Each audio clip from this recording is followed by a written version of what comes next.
Chapter 1. Fish bought with life. Boss, I want to buy fish. A girl stood in front of the fish stall, her brow furrowed, the damp and fishy ground beneath her feet. Her gambling father would hit her when he wanted to eat fish after drinking. She couldn't understand how he thought. It's been 20 years since Japan discharged nuclear wastewater. Can this fish still be eaten? He really seemed to be asking for death. I want inland freshwater fish, Gou added, feeling a pang of conscience. The stall owner's wife seemed to find this amusing. I only sell freshwater fish. Who sells deep-sea fish now? That's just asking for death. Gou remained non-committal. Let's hope. Although deep-sea fish are heavily contaminated with nuclear waste, many unscrupulous vendors still mix them in for sale because they are cheap. The stall owner's wife reached into the water tank to grab a fish. Suddenly, a scream came from the direction of the fish stall. The stall owner's wife quickly raised her hand, a silvery fish hanging from her palm, clearly a deep-sea fish. Gou instinctively took 2 steps back. The stall owner's wife slammed the fish down, and her eyes turned crimson, whether from pain or something else. It was hard to tell. Gou couldn't help but take another 2 steps back. This was not good. The stall owner's wife suddenly looked at her. Her whole demeanor changed, drool dripping from the corner of her mouth, and her gaping mouth revealed sharp teeth. Her skin was covered in fish scales, and her eyes, looking at Gou, were filled with greed and hunger. Gou turned and ran. Damn it. It escalated quickly. She encountered a monster. The stall owner's wife was fast too and immediately chased after her that moment. Gou was extremely grateful that she was still a sophomore. Because of the 800-meter physical test, she occasionally exercised, enabling her to run. Thus, a person and a monster ran all the way to the bustling market. Perhaps it was infatuated with her, or maybe others avoided her too quickly. The monster focused solely on her. Gou was so busy escaping that she didn't pay attention to where she was going. Suddenly, she felt a void beneath her feet, and a sense of falling hit her. With a loud thud, her vision went dark, and she lost consciousness. The only thought before she fainted was, "Damn it, who stole the manhole cover?" Ding!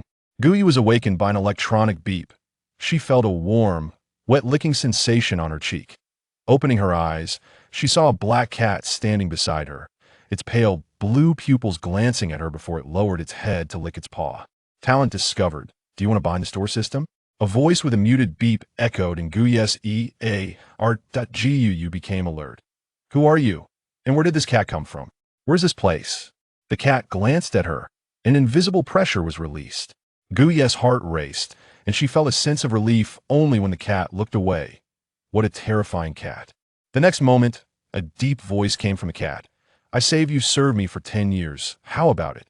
She initially thought that with a life-saving grace weighing on it, the other party would not dare to refuse. But to her surprise, Gou rejected it. No need, just kill me. I'll return this life to you. Saying this, she lay there like a dead fish, seemingly waiting for death calmly. The cat, named Gou Chen, twitched the corner of its mouth. You don't want to live? Gou fell silent for a moment. Who wouldn't want to live? But her life was already a mess. A father who hits when drunk, a mother who ran away, gossiping neighbors, and being called a wild child. What's the point of living such a life? Moreover, by the time she died, the monster would have already come out with her slender arms and legs. Living 2 days would be considered a long life. Gou Chen stepped on her rampant.No. I saved you, you must repay me. Otherwise, they'll send you into a knife mountain and a fire sea, making you suffer for eternity. Gou's stubbornness irritated Gou Chen. He wasn't a patient person and never considered himself kind. Under Gou's closed eyelids, her eyes trembled, and she stubbornly said, Then I'll commit suicide. Gou Chen coldly smiled. Ha! You die once, I save you once. Gou. She wasn't afraid of death, but that didn't mean she wasn't afraid of torture or pain. A wise person knows when to retreat. Gou readily agreed. Okay, I accept. 10 years, just 10 years. She was 20 now. In 10 years, she would be 30, which was fine. Women bloom at 31. And in 10 years, the sky would be high and the sea wide for her to fly. Gou Chen was satisfied. Ding dong. Store system binding successful. Reward. Basic store. Please find a location to set up the store as soon as possible. Gou looked around and found it was pitch black. Where is this? Gou Chen. Lian City. Gou's home was in Lian City. Although it was dark all around, she could still see by the moonlight that the area was in ruins, with only a few buildings still standing. What happened in Lian City? How did it end up like this? Seeing Gou Ye's confusion, Gou Chen kindly explained, "You've been dead for 20 years. Now, Lian City has long been turned into ruins under the invasion of mutated creatures." Gou Yu asked in confusion, "Mutated creatures? How did the world change so drastically after dying once?" Gou Chen continued, "Nuclear wastewater contaminated the ocean, causing the fish to mutate. Then the animals and humans that ate the fish began to mutate. They lost their consciousness, driven only by bloodlust and the desire to kill. After 20 years, this place has become a wasteland." Gou Yu fell silent. After a while, she hoarsely asked, "What is the store system? What do you want me to do?" "Gou Chen, the store is naturally a place to sell things.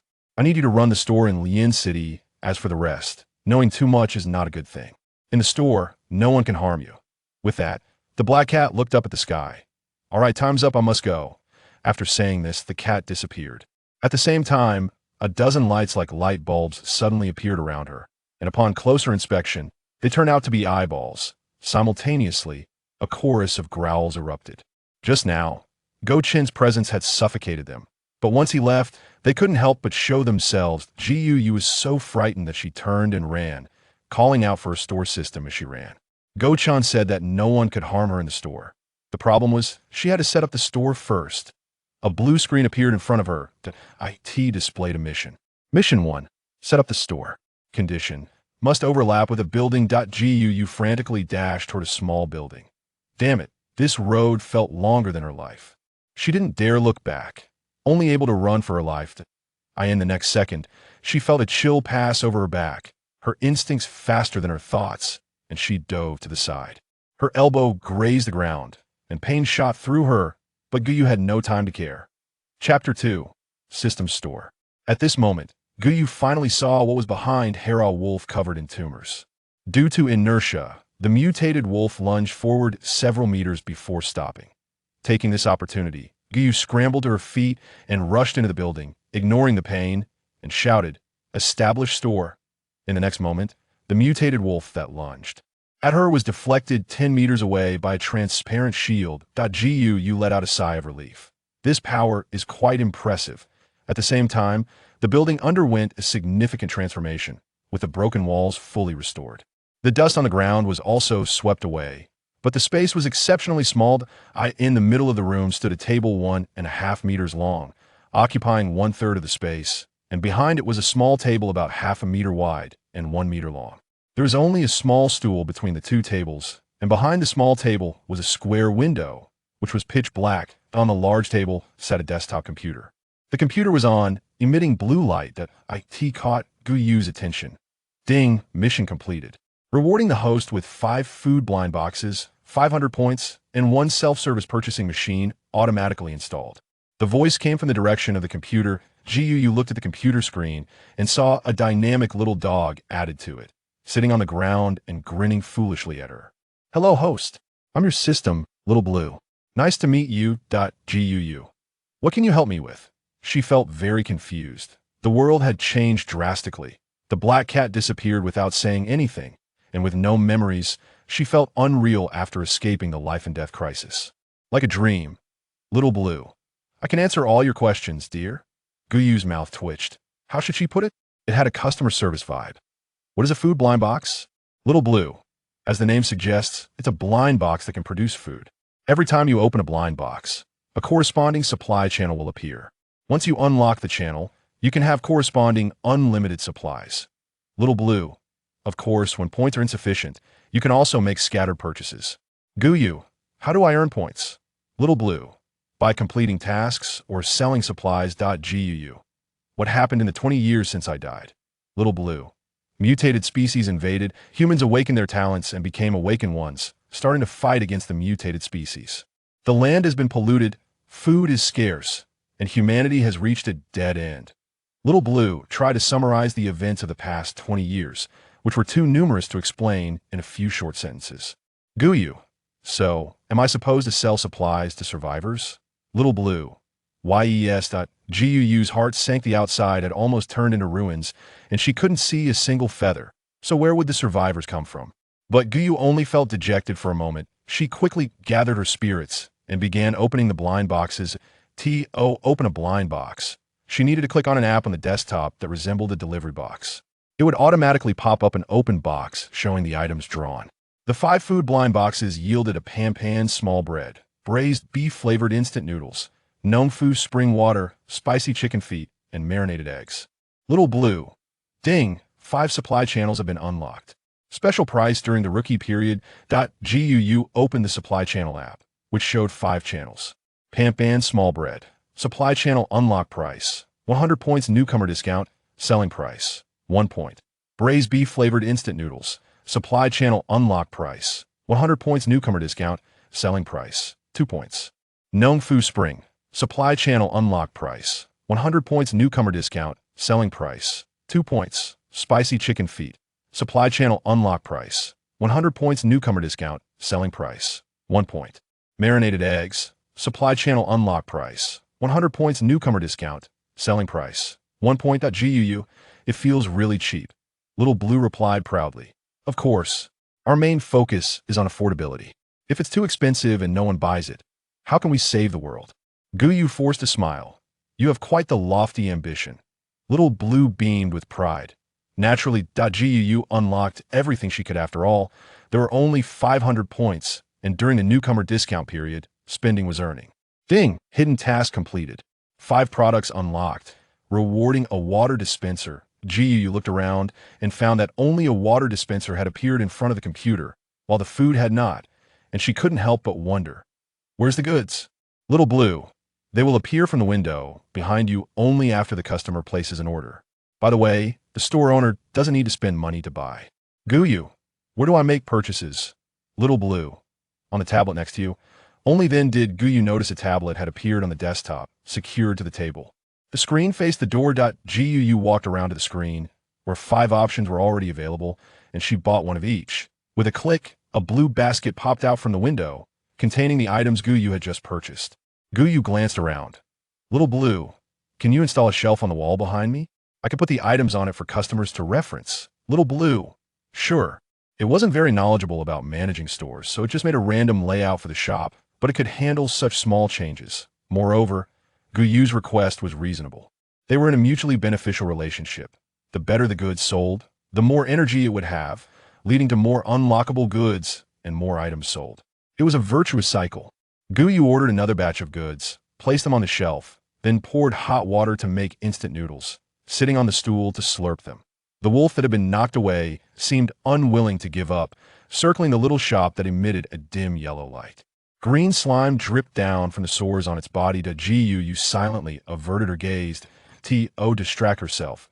She chatted with Little Blue. Little Blue, isn't this little shop a bit too small? It's hard to even turn around. Little Blue, I didn't want it to be this way, dear. It's just that the building you chose has a small footprint. Guu was surprised. Does it relate to the size of the building I chose? She had been in a hurry to escape, with no time to observe this. Little Blue, yes, this is a toilet. If it weren't for the shop's automatic replacement function, you would have to open a store in the toilet. Guu, who would have thought? Her luck had never been good. Just thinking that this was a toilet made Guu feel that the air was unclean. Suddenly, a loud crash echoed, and the wolf that had been staring at the shop was instantly sent flying, crashing to the ground and kicking up a cloud of dust. Guu was stunned. Wow. So powerful. A tall figure emerged from the darkness, striding directly toward the little shop. Upon seeing Guu, his brows instantly furrowed. Whose child are you? Don't you know you can't turn on the lights at night? Chapter 3. The first customer here, turning on the lights at night, is tantamount to seeking death. Guu knew the other party meant well, but she couldn't help feeling a bit scared. No other reason. The other person looked too tall, probably around 2 meters. She had a poor diet as a child, barely reaching 1.59 meters in height, and she wore height-increasing insoles to claim she was 1.65 meters. In front of this giant man, when he called her a child, he wasn't wrong at all. But Guu still tried her best to attract customers. I run a store selling pan buns, instant noodles, Nong Fu Spring, spicy chicken feet, and marinated eggs. Would you like to take a look? Upon hearing this, he immediately expressed doubt. The man couldn't help but frown. A scar at the end of his brow made him look even fiercer. But thinking of the wolf lingering outside and having a glimmer of hope, perhaps what she said was true. After all, With such a bright light bulb and such a tender young girl, that wolf couldn't possibly be indifferent. Huang Zhongbiao couldn't help but ask, "Where do I buy it? How do I buy it?" Little Blue secretly prompted with text. Let him recharge points. The point recharge machine is outside. Items for recharging points. Everything in the world. Gou Yu led Huang Zhongbiao outside, and sure enough, they found a point recharge machine. Somewhat similar to a self-service ticket machine. There was even an opening for putting in items. Gou Yu operated it and pulled up the recharge points interface. Anything put into the hole could be exchanged for points. Huang Zhongbiao took off the gold ring from his finger and threw it into the hole.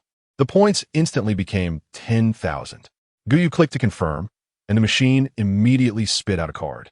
Gou Yu, this card can be used for purchases. It is linked to personal information and can only be used by you. This information was also labeled with a small tag on the self-service recharge machine, and Gou Yu merely repeated it.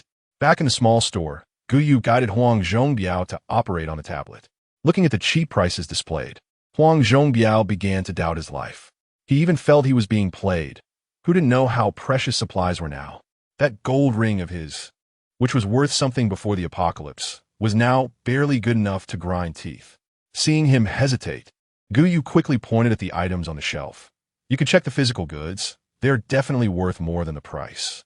Huang Zhongbiao found that the items on the shelf were too new, exactly like those before the apocalypse. Thinking of his wife and son at home, he gritted his teeth and thought, if I get cheated, so be it. A gold ring isn't worth much anyway. Moreover, it was just a little girl. She couldn't overpower him. This was his confidence in his strength after 20 years of struggling to survive in the apocalypse. Huang Zhongbiao tentatively bought a portion. Gou Yu took out the blue plastic basket spat out by the window. Your supplies. The store doesn't provide bags, so you'll need to figure out how to take them away. Looking at the items in front of him, Huang Zhongbiao was ecstatic, grabbing a marinated egg and taking a bite without even unwrapping the packaging. He swallowed the marinated egg along with the packaging and, in the next moment, slapped himself hard. Gou Yu silently put down the trash can in her hand, a bit scared. This uncle wouldn't have gone crazy, would he? It shouldn't be a food issue, right? Huang Zhongbiao shouted in excitement. It hurts. It's real. It's real. Gou Yu uncle, it's real. Our store's products are fair to everyone. Huang Zhongbiao looked at Gou Yu, a big man, with tears in his eyes, unable to speak from excitement. After a while, he regained composure. How much can I buy? Gou Yu, our store doesn't do limits. Huang Zhongbiao spent all the points on his card, buying a pile of items. Gou Yu was so tired from moving everything off the small table that her hands started cramping. Luckily, she didn't have to check out herself. The points would be deducted automatically, or else she would be exhausted. Huang Zhongbiao somehow brought a small broken van and stuffed everything inside. Huang Zhongbiao, little store manager. Will you keep the store open? Gou Yu promised. I will. Huang Zhongbiao's mood remained unsettled for a long time, not knowing how to thank Gou Yu, never having hated his own clumsiness as much as now. Huang Zhongbiao, is it still here? Gou Yu thought for a moment. For the short term, yes. Beyond that, it's uncertain. What if the store can move? If the mountain doesn't come to me, I'll go to find the mountain. If the survivors don't come, she'll go find the survivors. If it can move. Thinking of this, Gou Yu added, could you help me promote it, uncle? Huang Zhongbiao readily agreed, thinking it was a good place that everyone should know about. I'll bring people tomorrow. He had an entire small team of members. Tonight, he was out of supplies at home, so he came out of the base to see if he could find something by luck. He didn't expect to encounter Gou Yu in this little store. Now the base was saved. He didn't care where Gou Yu came from or who she was. He only knew that with this little store, he could buy food and survive, and that was enough. In this damn world, just living was hard enough. Who had the leisure to explore this? As soon as Huang Zhongbiao left, the system's notification sounded. Ding, daily task. 1, completed reward. 1 food blind box, 1 employee dormitory. 1 set of clothes. Next to the small table, a door suddenly appeared. Gou Yu pushed the door open and went in. It was very small. Only about 12 square meters, with a bed and a small table, leaving only a passageway. However, there was another door next to it. Opening it revealed a toilet, also very small, but equipped with a squat toilet and shower. Gou Yu immediately took the new clothes and took a shower. On the wash basin was a small mirror. Gou Yu looked at herself. She looked exactly the same as in her previous life, with a very alluring appearance. She inherited this from her mother, and because of this, the neighbors often gossiped, saying her mother was restless and a beauty that brought disaster. Even when her father beat her mother away, others said she was fickle and ran off with another man. When she was young, she also complained about her mother, wondering why she didn't take her along. But later thought about her mother's circumstances. It was already hard for her to escape, let alone take her with her. Gou asked Little Blue, "Do you have a mask or something?" This appearance has caused quite a bit of trouble. So, Gou had been accustomed to covering her face since childhood. Little Blue, "No, dear, and wearing a mask all the time is uncomfortable." Gou shook her head, shaking off the matters of her past life, lying on the bed and closing her eyes. Little Blue, "If there are customers, remember to wake me up." Little Blue, "Okay." The store's lights stayed on until morning. Gou woke up from sleep, ate instant noodles early in the morning, and began to open blind boxes, having forgotten to do so yesterday due to exhaustion. Ding, congratulations, you have drawn a spicy beef-flavored self-heating hot pot. Chapter 4 Supply Channels. Gou opened the supply channels and found that the new user discount was gone. Spicy beef-flavored self-heating hot pot. Supply channel unlock price, 10,000 points. Selling price, 5 points. But it couldn't be left locked. There were only so few items, and she would easily get tired of them. Using yesterday's 10,000 points to unlock the channel, there was now an additional type of goods on the tablet. Gou walked to the door and found that the dead wolf from yesterday had been gnawed down to just a skeleton. Too terrifying. Last night probably attracted quite a few mutated creatures. Little Blue reminded Gou, "Dear, daily tasks and special tasks have been updated. Do you want to take a look?" Gou opened the task list. Daily task, 1 receive 1 customer, reward, any blind box 1. Daily task, 2 receive 10 customers, reward, any blind box 5. Daily task, 3 instant noodle sales reach 100, reward, any blind box 1. Special task, make an advertisement board, reward, special blind box 1. Among the tasks above, only the special task required Gou to do it herself. The others depended on whether there were customers coming. Would there be penalties for not completing the tasks? Little Blue, "No, dear." Gou tugged at the corner of her mouth. "All right then." Gou casually found a wooden board outside the store and wrote on it with a black marker from the drawer, "We have pan small buns, braised beef instant noodles, Nongfu spring water, spicy chicken feet, and self-heating hot pot with braised egg and beef flavor for sale. Please come in to purchase." Then she nailed it with a stick and propped it up outside the door. Although it looked simple, it was indeed quite shabby. But it didn't matter. As long as the task was completed, that was enough. In this remote area, no one was watching. In the next second, the special blind box was instantly credited. Gou opened it immediately. It was a red jade bracelet, which looked very beautiful. However, upon first glance, Gou was a bit disappointed. It was pretty, but in these chaotic times, beauty wasn't a priority. But after she held it in her hand, she found it irresistible. Xiaolon. Item No. 007. Prohibited item. 1000 mechanism umbrella. Function. To be explored. Cost. Points consumption. Gou. What is a prohibited item? Xiaolon. It's a weapon. Many ancient items or some special objects have developed various special abilities under certain specific environments. Since some require a cost to use, they're called prohibited items. Gou.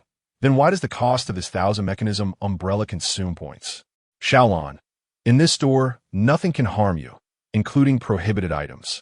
So, in order to prevent her from getting hurt, the cost was directly changed? That's amazing. Gou instantly became enamored with the bracelet, touching it again and again. Around 10 o'clock in the morning, Huang Zhongbiao arrived driving his little broken bread truck, followed by several other vehicles. There were SUVs, sports cars, and also sedans. But without exception, they were all shabby. Old Huang, if we come this far and return empty-handed, we'll lose a lot. Gasoline is getting more expensive. Huang Zhongbiao's booming voice rang out. Don't worry, if there's nothing, I'll compensate you. He had a bit of wealth now, so he didn't care about this little bit of gasoline. For the first customer, he still had to give a proper show. So Gou came out to greet them immediately. Welcome. Someone saw the sign outside and shouted. What? There are instant noodles and self-heating hot pots. Is that true? Some were doubtful and moved closer to take a look. Huang Zhongbiao led the group, going through the process of adding points and even demonstrated the steps for purchasing items.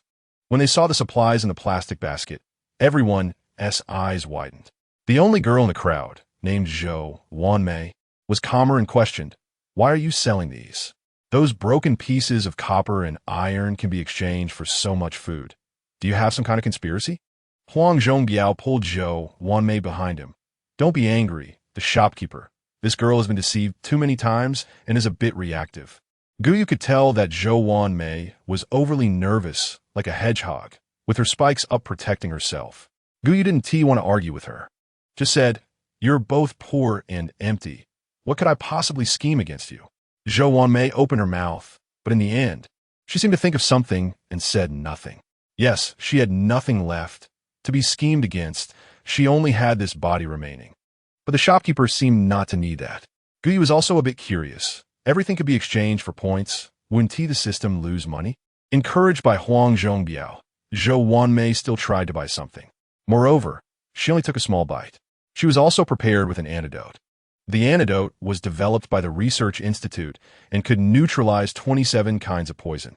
Over here, Gou Yu clicked on the blind box once again. Thanks to Huang Zhongbiao's support, all 3 daily tasks were completed, and Gou Yu received Food Blind Box 5 and Daily Necessities Blind Box 2. Ultimately, she drew orange juice, milk, egg tart, tomato-flavored potato chips, and corn-flavored ham sausage. The daily necessities yielded tissues and a toothbrush. Opening the procurement channels. Orange juice. Procurement channel unlock price. 10,000 points. Selling price. 2 points. Milk. Procurement channel unlock price. 10,000 points. Selling price. 2 points. Egg tart. Procurement channel unlock price. 10,000 points. Selling price. 1 point. Tomato-flavored potato chips. Procurement channel unlock price. 10,000 points. Selling price. 2 points. Corn-flavored ham sausage. Procurement channel unlock price. 10,000 points. Selling price. 1 point. Tissues. Procurement channel unlock price. 10,000 points. Selling price. 1 point. Toothbrush. Procurement channel unlock price. 10,000 points. Selling price. 1 point. Gou Yu glanced at her account balance. 76,500, just enough to unlock everything. At noon, Gou Yu ordered a box of beef-flavored self-heating hot pot and milk, plus a sausage and a braised egg, and began to eat it with delight. But as she ate, it felt a bit dry. Suddenly, she had a clever idea. "Xiaolon, do you have any TV shows to watch?" "Xiaolon, I do, but it requires points. 1 point per hour. That's so cheap." Gou Yu immediately decided. "Let's have 1 hour." Watching the story of Yinshi Palace while eating her little hot pot, life suddenly became flavorful. Chapter 5. Talent card. The whole day passed, and apart from the people Huang Zhongbiao brought in the morning, there were no other customers. Gou Yu was extremely bored, occasionally pacing around the store. There was no way. The stool was just too hard. The next day, before Gou Yu even woke up, she was awakened by Xiaolon. "Host, a customer has arrived." Gou Yu lifted the blanket, changed her shoes, and opened the store door. It was Huang Zhongbiao, followed by several men who hadn't come before. They were as tall and big as him, and their shadows could even cover Gou Yu completely. "Gou Yu, welcome. New products are on the shelves. Feel free to check them out." The leading man was named Shun Dekhan, and instead of immediately recharging points, he started chatting with Gou Yu. "What else can be used to recharge points besides gold and silver?" Gou Yu smiled. "Everything in the world." The man pondered for a moment, including stones, wood, and even corpses. "Gou Yu, yes." "Shun Dekhan, can living things work?" "Gou Yu, you could try." Shin Dekhan suddenly conjured a huge object that looked like a mountain. Gou Yu's pupils trembled. Shin Dekhan asked, "Can this be exchanged for points?" This was the corpse of a mutated whale. He originally wanted to send it to the Research Institute, but they already had one, so he could only carry it with him, planning to find a place to throw it away during a mission. If it could really be exchanged for points, perhaps this garbage would finally have a place to go. Gou Yu's eyes twitched. "You can try." Shin Dekhan glanced at the machine as small entrance. "Are you sure this can fit in?" "Gou Yu, Xiaolon reminded her with text. "Place it in front of the machine and start the scan." Gou Yu followed the instructions, and the machine instantly shot out a scattered beam that enveloped the huge object. Then the huge object disappeared, and the points increased to 100,000. Shin Dekun was astonished. This was incredible. The mutated creature carried radiation, and if it weren't for an awakener, one couldn't withstand it all. The research institute hadn't even figured out how to eliminate the radiation. Even if they burned the corpse, the radiation would still remain. He never expected that this little machine could actually do it. He had already found this little store quite magical, and now it turned out to be even more astonishing. Gou reminded him, "You can start purchasing now. The store does not provide plastic bags or transportation." Shin Dekun suppressed his astonishment and began selecting products. Gou also began the mechanical motion of lifting the plastic basket. But seeing the points in the system account increasing, Gou felt both pain and joy. However, she got busy until noon. Around 1 o'clock, everyone finally began to eat. Gou took a box of self-heating hot pot, added water to heat it, put in the braised egg and ham sausage, opened a bottle of orange juice, and sat on the bench, enjoying her meal. Shin Dekun and a few others opened instant noodles and self-heating hot pots, adding marinated eggs and ham sausages. While waiting, they tore open bags of chips and spicy chicken feet, eating ravenously. They had been drooling while moving things earlier, and now that they could finally eat, their happiness was overwhelming. Thinking about the supplies they had acquired, they couldn't help but tear up. These items would be enough for the team to eat well for several months. Once they left, Gou finally had time to check the tasks. Daily tasks 1, 2, 3 were all completed. The first 2 were the same as yesterday, but the third one was changed to sell 100 packs of tissues. She received Food Blind Box 3, Daily Necessities Blind Box 2, Clothing Blind Box 1, and Tools Blind Box 1. There was also one special task that remained unfinished. Special task: give the store a catchy name. Reward: 1 special blind box. Gou pondered while touching her chin, thinking about names. Xiaolon excitedly suggested, "How about calling it the Salvation Store?" Gou shook her head. "Too grand. It would easily cause backlash." Xiaolon looked disappointed. "Okay then. What about Dawn Store?" Gou replied, "Too common. Let's call it the Jiachi Store." Xiaolon tilted her head in confusion. "Why this name?" Gou explained. Jiachi is a Buddhist term meaning to apply Buddha's power to protect and support all beings. Xiaolon looked troubled. "Huh? Do you believe in Buddhism?" Gou chuckled lightly. "No, it's just a belief. I hope this little store can become a support for survivors, not seeking great wealth, but hoping for a worry-free life." Xiaolon nodded, somewhat understanding. Above the store, there was now a sign with colorful lights that read Jiachi. She felt that these 2 characters seemed a bit too grand for the store. Special Blind Box 1 was received. Xiaolon said, "By the way, host, the upgrade tasks have appeared. Upgrade tasks. 1. Serve 100 customers, 29,102.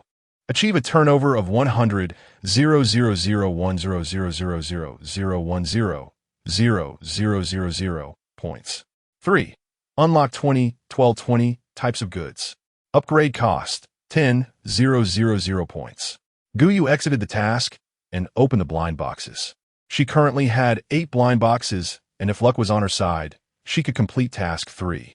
The food blind box contained bear biscuits, a portion of fresh pork for 500, and a portion of lettuce for 500. The daily necessities blind box contained toothpaste and an electric kettle. The clothing blind box had both men's and women's jackets. The tools blind box contained a hand card. Surprisingly, the special blind box contained card. Level talent card, giant strength. After use, it grants the level giant strength talent. Usage method: tear open the card. Gou raised an eyebrow. Xiaolon, "Is what this talent card says real or fake?" Xiaolon proudly replied, "Of course it's real, dear, and it's applicable to anyone. No matter if you have talent or not, using the card will grant you the giant strength talent. Ordinary people without talent will also become awakeners and can cultivate their talents." Gou's gaze slightly narrowed. "That's amazing. Then can I leave after 10 years under this powerful system? And where would I go after leaving?" Xiaolon looked smug. "Of course, dear." Gou said nothing, silently unlocking all the supply channels. Bear biscuits, supply channel unlock price, 10,000 points, selling price, 1 point. Fresh pork, supply channel unlock price, 10,000 points. Selling price, 10 points. Lettuce, supply channel unlock price, 10,000 points, selling price, 2 points.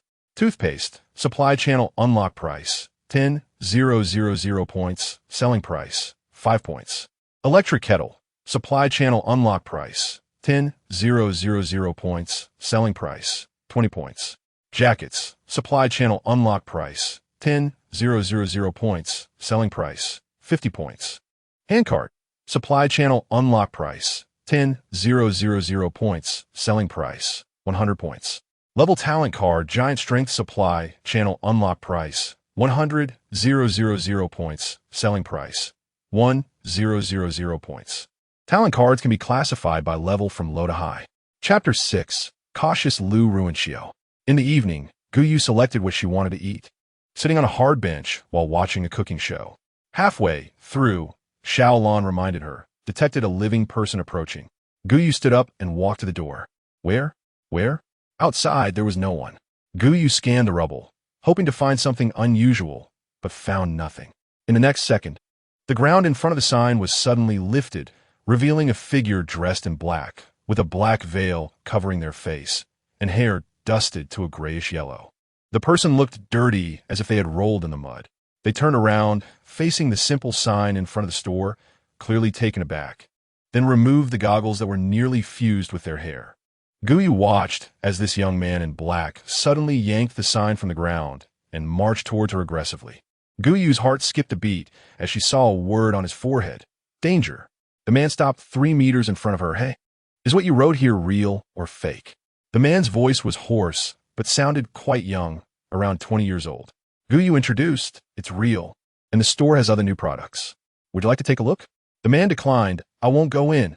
I'll trade right here at the door. There was still lingering caution in his gaze, directed at Gou Yu. If he hadn't been completely desperate, he would have avoided such obvious scams in the past. Today, he approached because Gou Yu seemed weak and defenseless. Perhaps he could snatch something and profit from it. Gou Yu secretly asked Xiaolon, can I buy for them? Xiaolon hesitated for a moment, considering making an exception, and ultimately agreed, but he must first get a membership card. Gou Yu received the instruction and said to the man in black, that's possible, but you have to get a card first. The man in black fell silent for a moment, then succumbed to reality. How do I get a card? Gou Yu demonstrated on the card machine, and then stepped inside the store to make it easier for him to operate.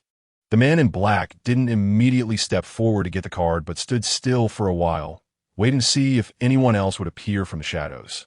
Feeling a bit disappointed, it was a pity he couldn't figure out the other person's background.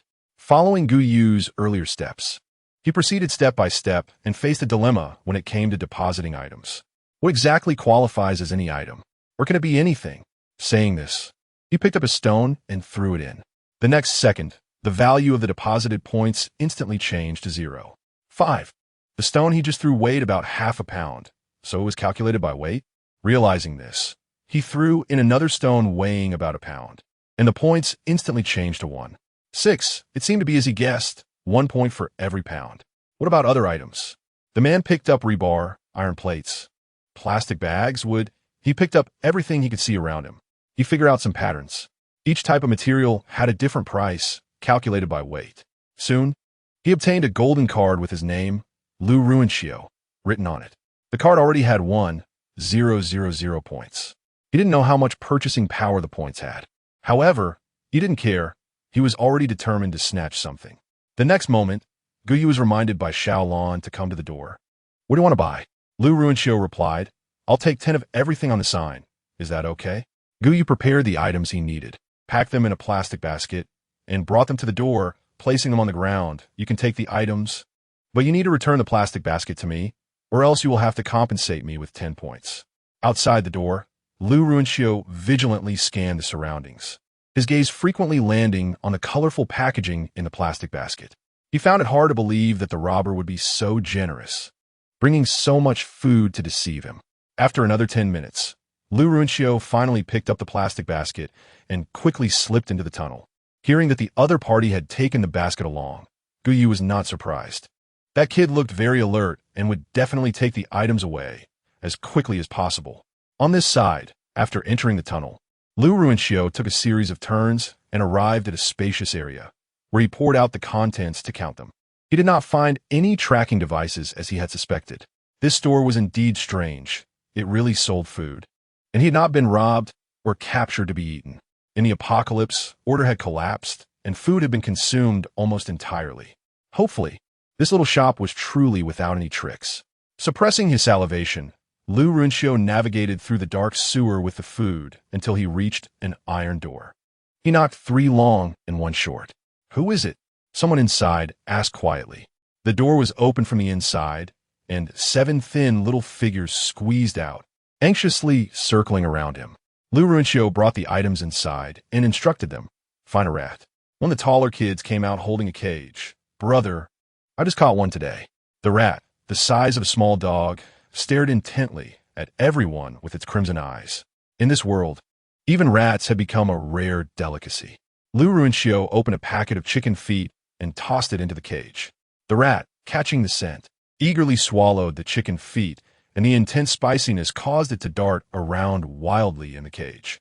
Lu Runxiu felt a bit disappointed. It seemed these items really had issues.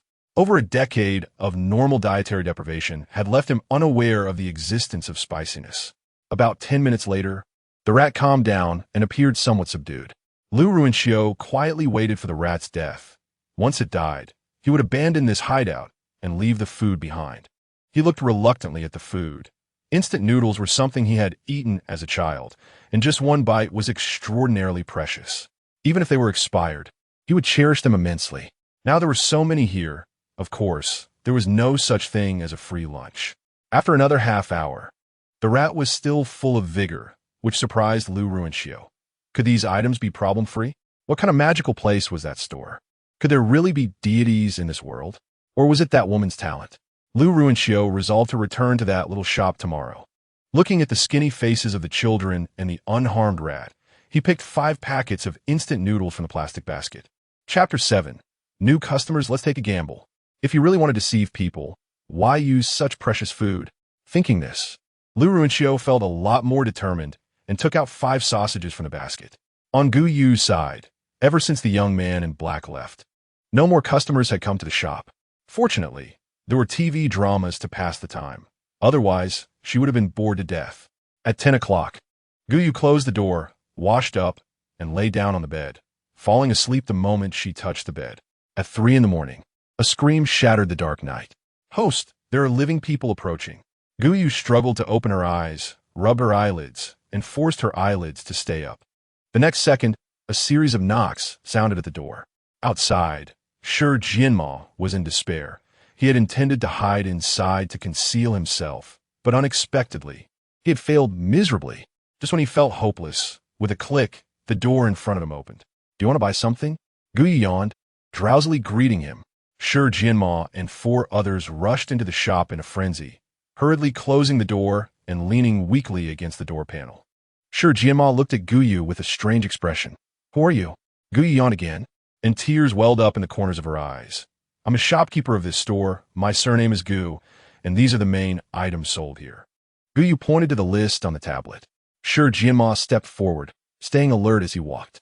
The next second, his eyes widened in shock. What? How is this possible?" he exclaimed. "Where can you find these things for sale now? Who exactly are you?" Gou Yu shrugged and yawned again. "Just because there aren't any elsewhere doesn't mean I don't have them here. I'm just an ordinary little shopkeeper." Gou Yu spread her hands, feigning indifference about whether they wanted to buy or not.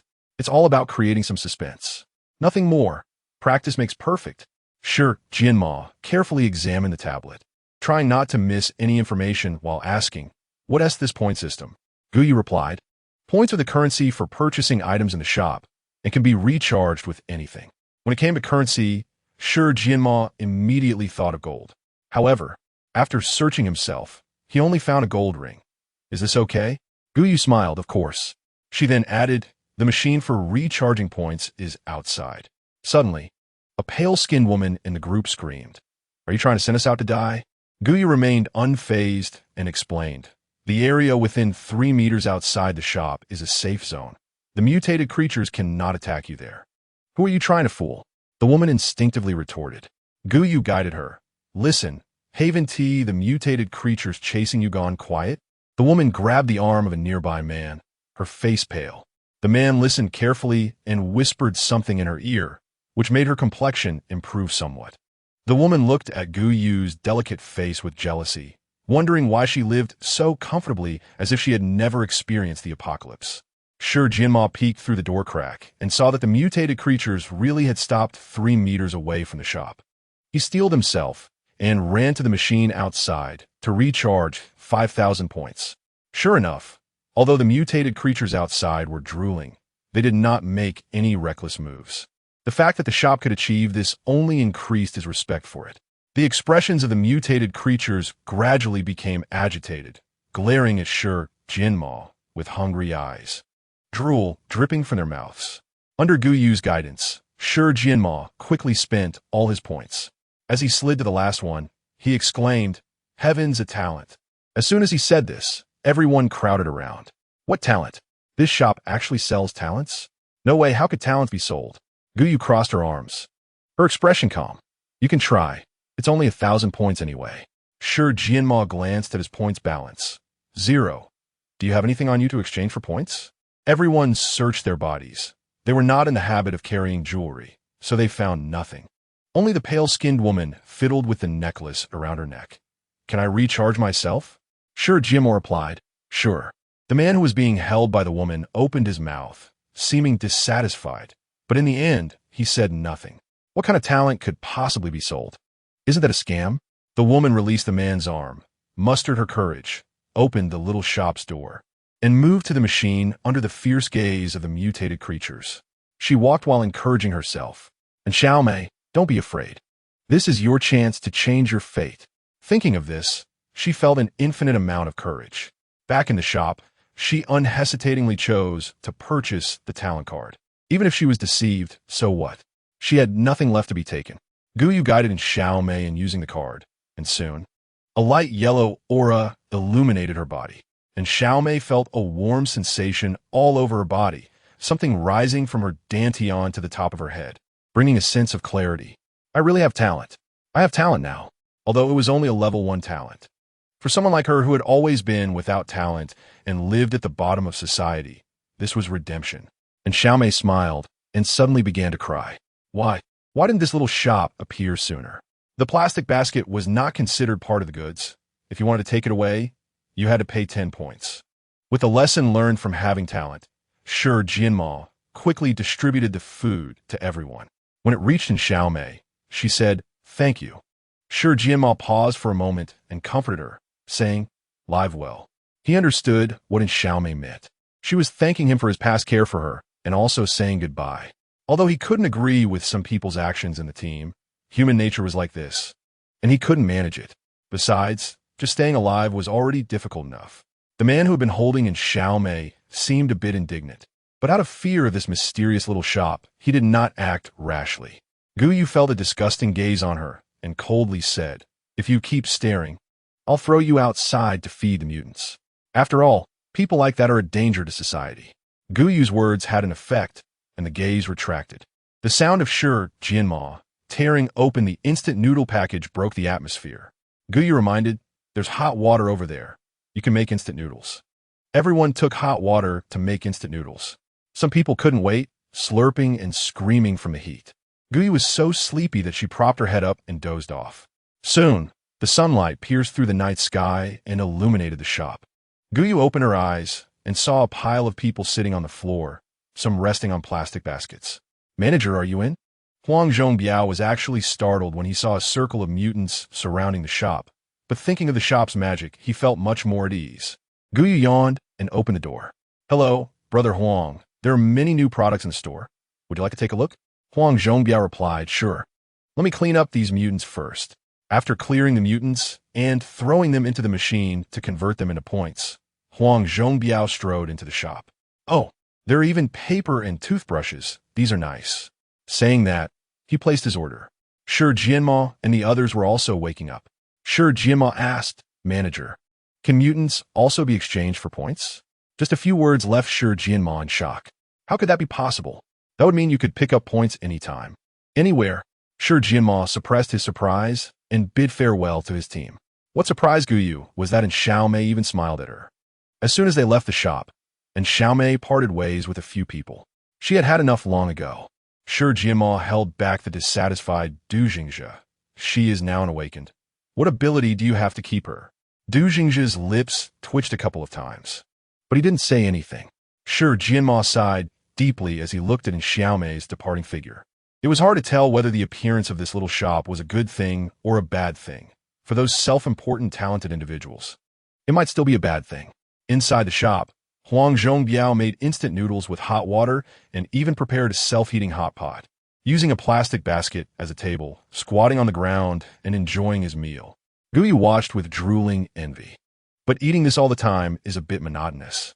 Sorry, manager, I didn't have breakfast and I'm too hungry. Gou Yu nodded discreetly, took out some chips and spicy chicken feet, and started eating while watching a show. Huang Zhongbiao heard the sound and unconsciously moved to the side, holding his bowl of noodles and staring intently. Gou Yu silently shifted the screen. Old Huang, you're not being fair. Why didn't you introduce this place to me earlier? Without seeing the person, she heard his voice first. Gou Yu's attention shifted from the TV drama to the door, where a man in military green uniform quickly revealed himself.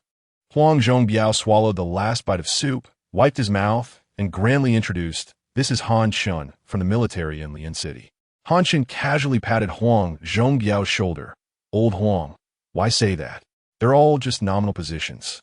Huang Zhongbiao's shoulders sank slightly, and his expression froze. Oh, this old Han is really ruthless. Han Chun surveyed the humble little shop. Does your shop really sell everything? Gou Yu didn't like his scrutinizing gaze and intentionally retorted, "We don't sell people." Han Chun was taken aback for a moment, then quickly laughed.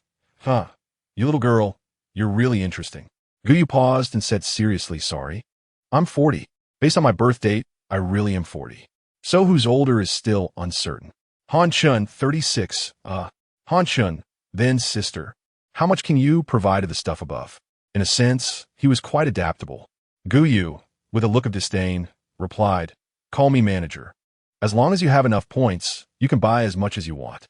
Hearing this, Han Chun's astonishment and excitement were beyond words. If that's the case, could it supply the living needs of the entire military? Han Chun asked, "May I ask what could be exchanged for points?" Gou Yu replied, "Stones, wood, gold and silver jewelry, pots and pans, and even mutant corpses, etc. Anything you can think of can be tried." Han Chun was surprised. Many of these items were common. Was this little shop here to do charity? It was all quite complex, and even if it explained it, Gou Yu might not understand. It was somewhat similar to the conversion of thermal energy and potential energy. Anyway, energy does not disappear. It just transforms into another form of energy. The little shop would never operate at a loss. Sometimes, faith and hope are also a form of energy. In the end, Han Chun exchanged a gemstone brooch on him for 50,000 points, and then converted it all into supplies. Finally, when he saw the abilities, he thought of ordinary soldiers risking their lives, and he was surprisingly choked up, then angrily ordered 10 portions. As soon as Han Chun and Huang Zhongbiao left, Xiaolan immediately exclaimed, "Special mission completed." Gou Yu took a look. The daily tasks were already completed, earning her 3 food blind boxes, 2 daily necessities blind boxes, and 2 clothing blind boxes. The special mission was to sell 10 talent cards. She received a special blind box. The food blind box contained 10 pounds of rice, 500 grams of corn, and ice cream. The daily necessities blind box contained a small electric pot and headphones. The clothing blind box contained women's underwear and men's underwear. 10 pounds of rice. Sourcing channel unlock price, 10,000 points. Selling price, 20 points. 500 grams of corn. Sourcing channel unlock price, 10,000 points. Selling price, 2 points. Ice cream. Sourcing channel unlock price, 10,000 points. Selling price, 1 point. Small electric pot. Sourcing channel unlock price, 10,000 points. Selling price, 20 points. Headphones. Sourcing channel unlock price, 10,000 points. Selling price, 10 points. Women's underwear. Sourcing channel unlock price, 20,000. Selling price, 10 points each. Men's underwear. Sourcing channel unlock price, 20,000. Selling price, 10 points for 4. Gou Yu looked at the small electric pot and suddenly remembered the previous lettuce and pork. It seemed she could cook rice now. She quickly exchanged one for herself. For lunch, She made a dish of meat slices with vegetables and steamed corn, using the seasoning from the instant noodles. This small electric pot came with a steamer, and it must be said, it was really useful. She could even have a hot pot another day. After finishing her meal, having an ice cream was simply heavenly. Around 3 in the afternoon, the young man in black came again, carrying the same plastic basket from yesterday. When Gou saw Lu Ruinxiu, her face showed tension and awkwardness. Manager, I want to buy some more things. Gou's expression was calm. There are new goods. Feel free to browse. Chapter 9. New arrivals. Gou's indifferent attitude made Lu Ruinxiu feel much more at ease. He blushed as he ordered 40 pairs of underwear, 8 jackets, 10 packs of tissue, and 20 boxes of milk, too much for him to carry. When he saw the talent card, he was momentarily stunned, a flash of surprise in his eyes, but quickly averted his gaze. He had a plan in mind. At the very least, everyone should have one talent card. After dinner, until the store closed, no new customers came. That night, Gou bathed sincerely, then rubbed her hands and blew on them before starting to open the last special blind box. With a thrilling click, an icon resembling a ring appeared on the computer screen. A silver plain ring engraved with mysterious patterns. Level space ring. Contains 100 cubic space. Cannot store living things. Level space ring. Unlock price. 100,000. Selling price. 5,000 points. Gou glanced at her points balance. 50,043. It was only half. So it seemed she couldn't unlock it. Gou had a good mindset and quickly fell asleep after lying down. The next day was overcast, and the misty sky seemed to shroud people's moods in haze. No customers came in all morning. After lunch, Gou, feeling bored, had to browse the task interface. Upgrade tasks. 1. Serve 100 customers 47, 102. Achieve sales of 100,000, 100,000 points. 3. Unlock 20 types of goods. Upgrade cost. 10,000 points. Daily Task 1. Serve 1 customer. Reward. Any blind box 1. Daily Task 2. Serve 10 customers. Reward. Any blind box 5. Daily Task 3. Daily rice sales reach 100. Reward. Any blind box 1. Special Task. Personally defeat a level mutant. Reward.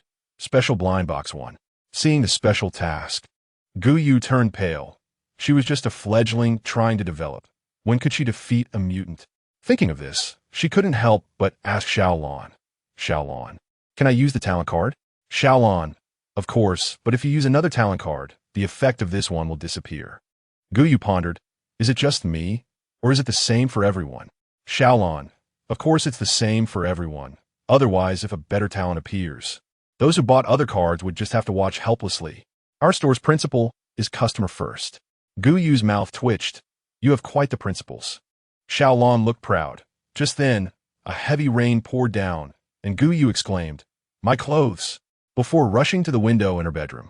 The light dimmed instantly, and Gou hurriedly closed the window, seeing a group of people walking under the heavy rain, all dressed in black cloaks, wearing hats. They looked imposing and were clearly different from ordinary people. They should all be awakened ones, a powerful team of awakened individuals. Gou shut the window tightly, not wanting to look any further. After all, if they entered the store, they would be customers, and she would treat them well. If they were just passing by, it had nothing to do with her. Maybe it was due to the dim ruins. A little shop with lights was too strange, and these people quickly approached the shop. Who are you? Why aren't you staying in the safe zone? Didn't anyone tell you that turning on the lights will attract mutants? Gou was about to say welcome, but immediately closed her mouth. Sorry, I'm just here to run a business. A hearty male voice came from the crowd. Running a business? It's the apocalypse now, and there's someone still running a shop? Aren't you just bored? There were a total of 7 people in the group, and when this person's voice came out, the others stepped aside, indicating that this unpleasant-sounding man was their leader. He gestured toward the self-service purchase machine on the table, but after he finished speaking, he waited for a long time without seeing any reaction from the opposite side. Soon Gou's sister. That male voice rang out again. Gou's fingertips paused, her expression momentarily dazed, but quickly reacted, firmly denying. Sorry, I don't know anyone named Gou or Baoyu. I'm the manager of this store. You can browse freely. She remembered clearly that after her rebirth, she hadn't told anyone her name, so this person might be someone who knew her before the apocalypse. However, for her, the days before the apocalypse were memories she wanted to escape from madly. It was as if denying it made it non-existent. Looking at Gou Yu's frost-like face, Chen Yan's expression was filled with doubt and confusion. Isn't it? She looks just like her younger self. Yes, too much like her. Wait, could she be your daughter? Thinking of this, Chen Yan's expression became very strange. Gou Yu felt a chill run down her back, instinctively looking up to meet Chen Yan's murderous gaze, startling her. Sure enough, it was an enemy from her past life, denying it was the right choice. Thinking of this, Gou Yu subconsciously breathed a sigh of relief. Chen Yan's feelings towards Gou Yu were very complicated. On one hand, she was Gou Yu's daughter, and on the other, she was another man's daughter, both heart-wrenching and sorrowful. Love the house and its crow? Impossible. He wished she would disappear from this world. Chen Yan averted his gaze, no longer looking at her. Wow, there's even instant noodles. My goodness, I haven't eaten instant noodles in 2 years. Living off those nutrient agents every day makes me want to throw up. And rice. My goodness, I want to eat rice. Meat. Fresh pork. How long has it been since I ate pork since the animals mutated? 10 years. Hearing the whiny shouts from these people, Chen Yan felt embarrassed, especially in front of the daughter of his rival, feeling even more ashamed. But Gou Yu maintained a tight face, staring expressionlessly at the computer, as if nothing could affect her. Chen Yan felt somewhat defeated. Chen Yan was just about to say something when someone shouted, "Boss, come quick. There are really a lot of good things here." Gou Yu stood up to organize the shelves, arranging the items neatly, which attracted everyone's attention. My goodness. Let us start with a box of self-heating hot pot. I'm freezing. The speaker was a girl with a hoarse voice, sounding very pleasant. Gou Yu, please recharge points at the machine at the door. Gou Yu demonstrated for them, and soon each of the 7 got a card, with amounts varying based on what they put in. But without exception, these people were quite wealthy, pulling out a pile of gold, silver, and jade. After getting points, these individuals didn't splurge but bought some urgent necessities. For instance, the girl who wanted to eat the self-heating hot pot was the first to dig in. Chapter 10. New customers. After Gou Yu guided them to throw their trash in the bin, she tore open a bag of chips and started eating. Cease. Do you have a bathroom? A muscular man asked shyly. Gou Yu pointed to the inside bathroom. This bathroom was part of the store, separate from her bedroom's bathroom, which she and Xiaolon strongly requested to be set up separately, costing her 1,000 points. After all, she couldn't let customers use her bedroom's bathroom. That would be too awkward. Thinking of this, Gou Yu couldn't help but admire her foresight. Chen Yan had been secretly observing Gou Yu. No matter what, he always felt that Gou Yu, this daughter, was too much like her. Hey, can I ask you something? Where's your mom? For some reason, as soon as Chen Yan spoke, he couldn't help but feel jealousy. Gou Yu was taken aback, thinking he was testing her, so she could only respond vaguely. She went out. Chen Yan's voice turned a bit harsh. With her man? Gou Yu thought for a moment. Her drunkard father had indeed said that her mother was taken away by a handsome and tall lover. Chen Yan felt like he was about to breathe fire. Suddenly, he didn't know what his persistence for the past 20 years was for. What was the meaning of it? It seemed that he had been overthinking it. Chen Yan numbly bit into the bread in his mouth, his eyes losing their sparkle. Gou Yu glanced at him a couple more times, feeling that he looked like a salted fish without a goal, a bit dejected. Gou Yu found it strange. He didn't look that old. How could he be related to her mother? The rain stopped by evening, and they bought a lot of things, stuffing them into the space of one of the team members with awakening abilities before leaving. Gou Yu checked her balance. She could already unlock the space ring, so she hurried to unlock it and put it on the shelf. Watching the items on the shelf gradually increase, Gou Yu felt a strange sense of satisfaction. When it was closing time, she bought a giant strength card for herself, and then left the safety zone of the shop. All the way, Gou Yu appeared very tense. Unable to help herself, she asked the little blue in her Bluetooth headset, "Little blue, can you find a way for me to locate a level variant species?" She was just a novice now. She could barely handle a level 1, and anything slightly stronger would leave her out of commission. Sure, 1 point per minute. Gou Yu's eyelid twitched. Sure enough, this guy wouldn't miss any opportunity to earn points. Following Little Blue's guidance, Gou Yu found a level variant rat, and then held the thousand-machine umbrella on her wrist, silently invoking its use. The blood-red umbrella floated half in the air, seeming to move with her thoughts. Gou silently commanded, "Go." The red umbrella looked unremarkable, but its surface was exceptionally sharp, lightly gliding past the variant rat and cleanly severing its entire head. Gou's mouth fell open. Wow, this umbrella is amazing. Little Blue smirked. Of course, a product of the system, it must be a premium item. Being able to grow stronger by oneself is definitely the best thing. Thus, the special task was completed, and she received a special blind box. After bathing and changing, Gou sat in front of the computer, ready to open the blind box.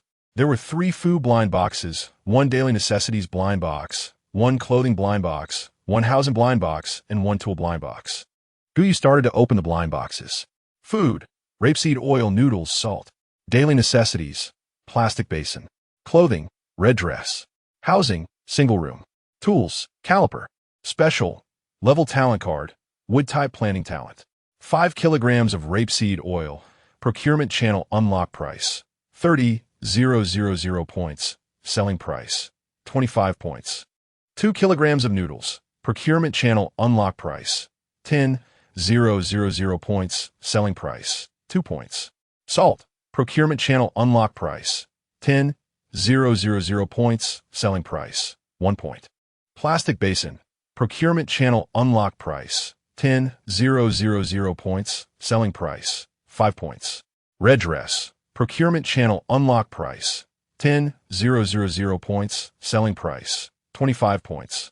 Single room, procurement channel unlock price, 1,000 points, selling price, 30,000 points.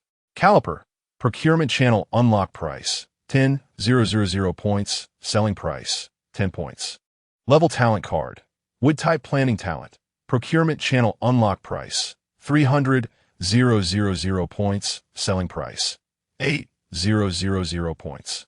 Gou first bought a red dress, washed it, and hung it out to dry, planning to wear it in a few days. Just as Gou was about to go to sleep, Little Blue reminded her, "Host, there are guests." Gou was surprised. So late? She opened the door to find 7 or 8 little kids standing outside, and when they saw her, they even took a step back in unison. Gou was puzzled. "Who are you?" The little kids' gazes all focused on the tallest boy among them. The boy wore glasses with only 1 lens and had a dirty face, but his clothes were clean. "Sister, our home was flooded. My brother said your place is very safe." Gou was taken aback. "Brother?"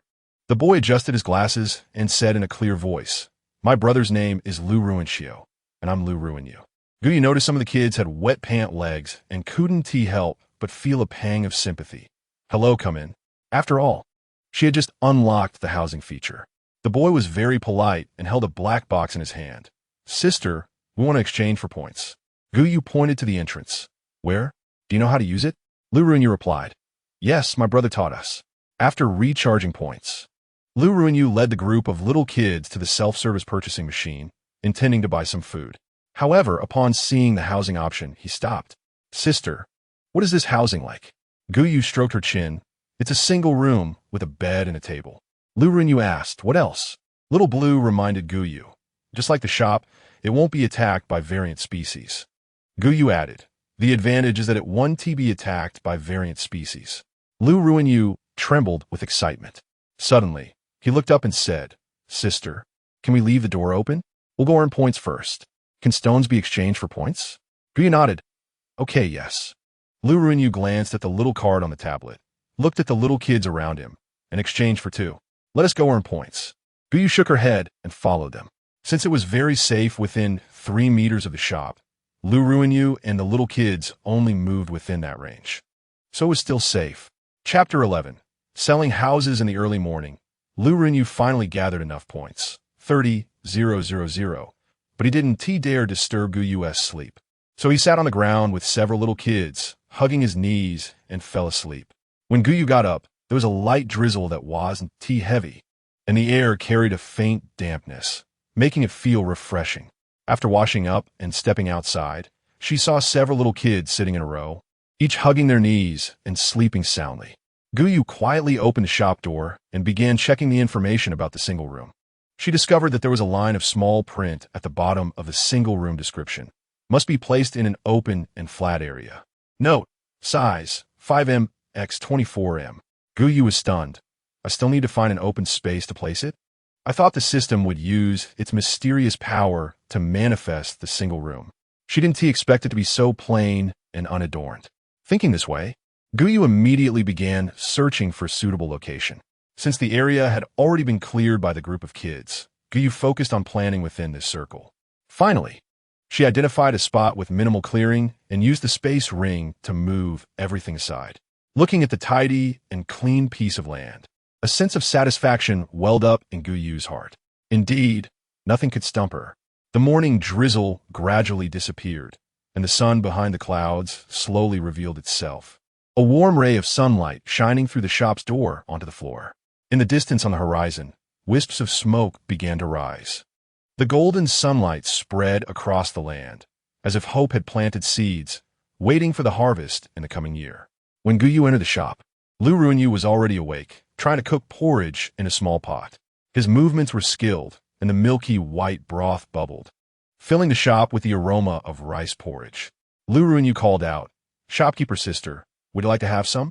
Gou Yu waved her hand in refusal. "No need. I'll make some myself later." She wasn't so unrefined as to rob a child of his food. Moreover, he had given her a new idea. The dormitory pot could actually be used to make porridge. It just needed to be stirred occasionally to prevent sticking. Gou Yu noticed the power strip that had appeared next to the water dispenser, along with the highlighted usage note, 1 point per hour, and exclaimed that Little Blue was good at business, not letting any small money slip by. Lu Runyu threw chopped vegetables, shredded meat, corn sausage, marinated eggs, and even instant noodles into the porridge, creating a big mess. Gou Yu felt relieved after the fact, thinking to herself that she was glad she hadn't agreed to help him test for poison earlier, or else she might have ended up dead. What kind of dark cuisine is this? In fact, Gou Yu didn't know anything because she hadn't experienced the apocalypse. Over the past 20 years, the variety of food had drastically decreased, and even basic seasonings couldn't be gathered. As a result, the most common cooking method was boiling in water. Stewing in a pot was quite common, as no one knew whether there would be a next meal.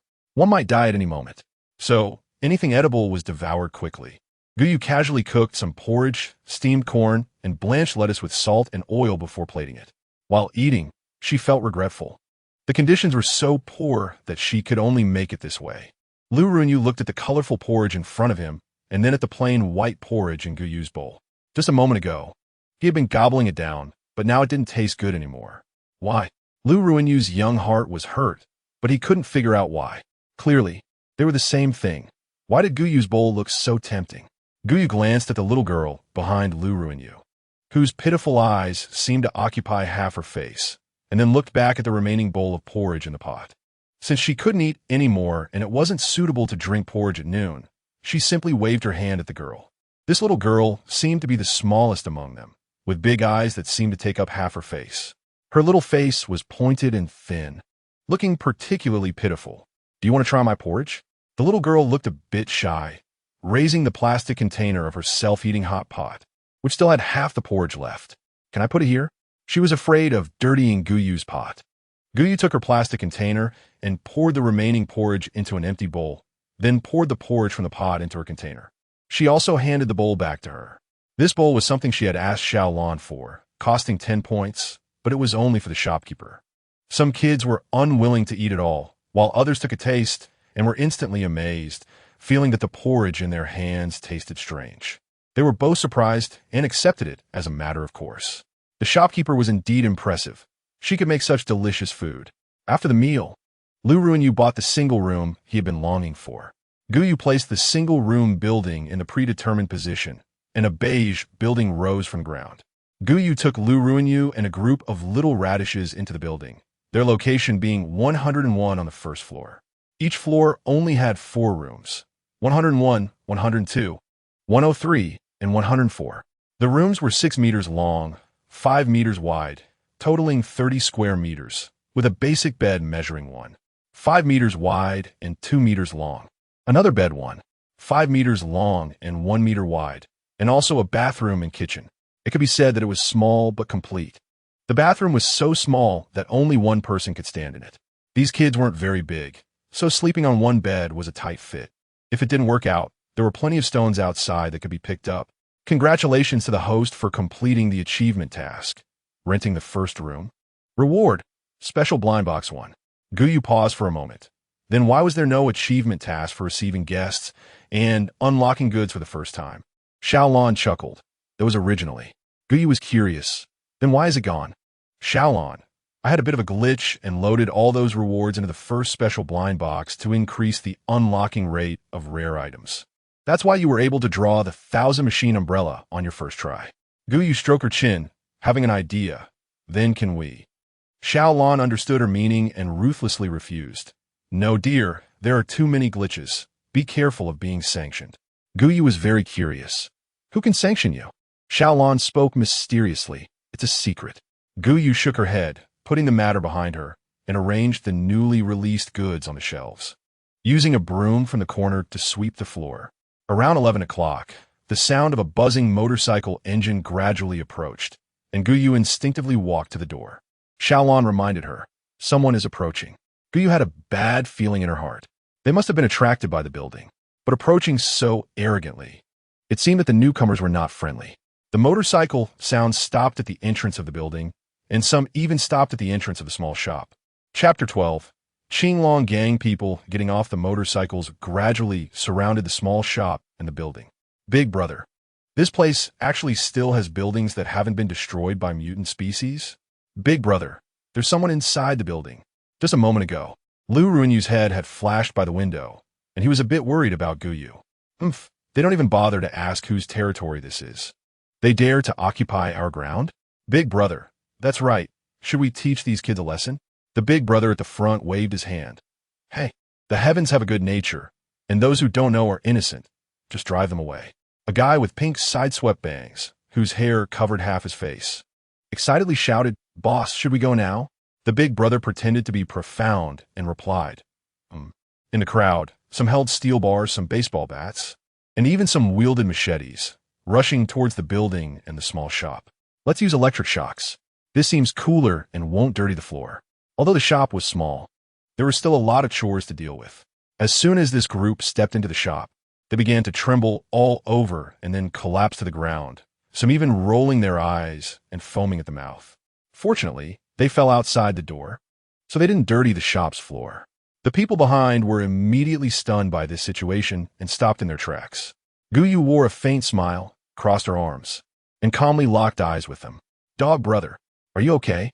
Someone cried out, kneeling beside a man in a leather jacket, crying as if he had lost his parents. Gou. Some people, not believing in evil, rushed to the door and raised their machetes to strike at the shop door.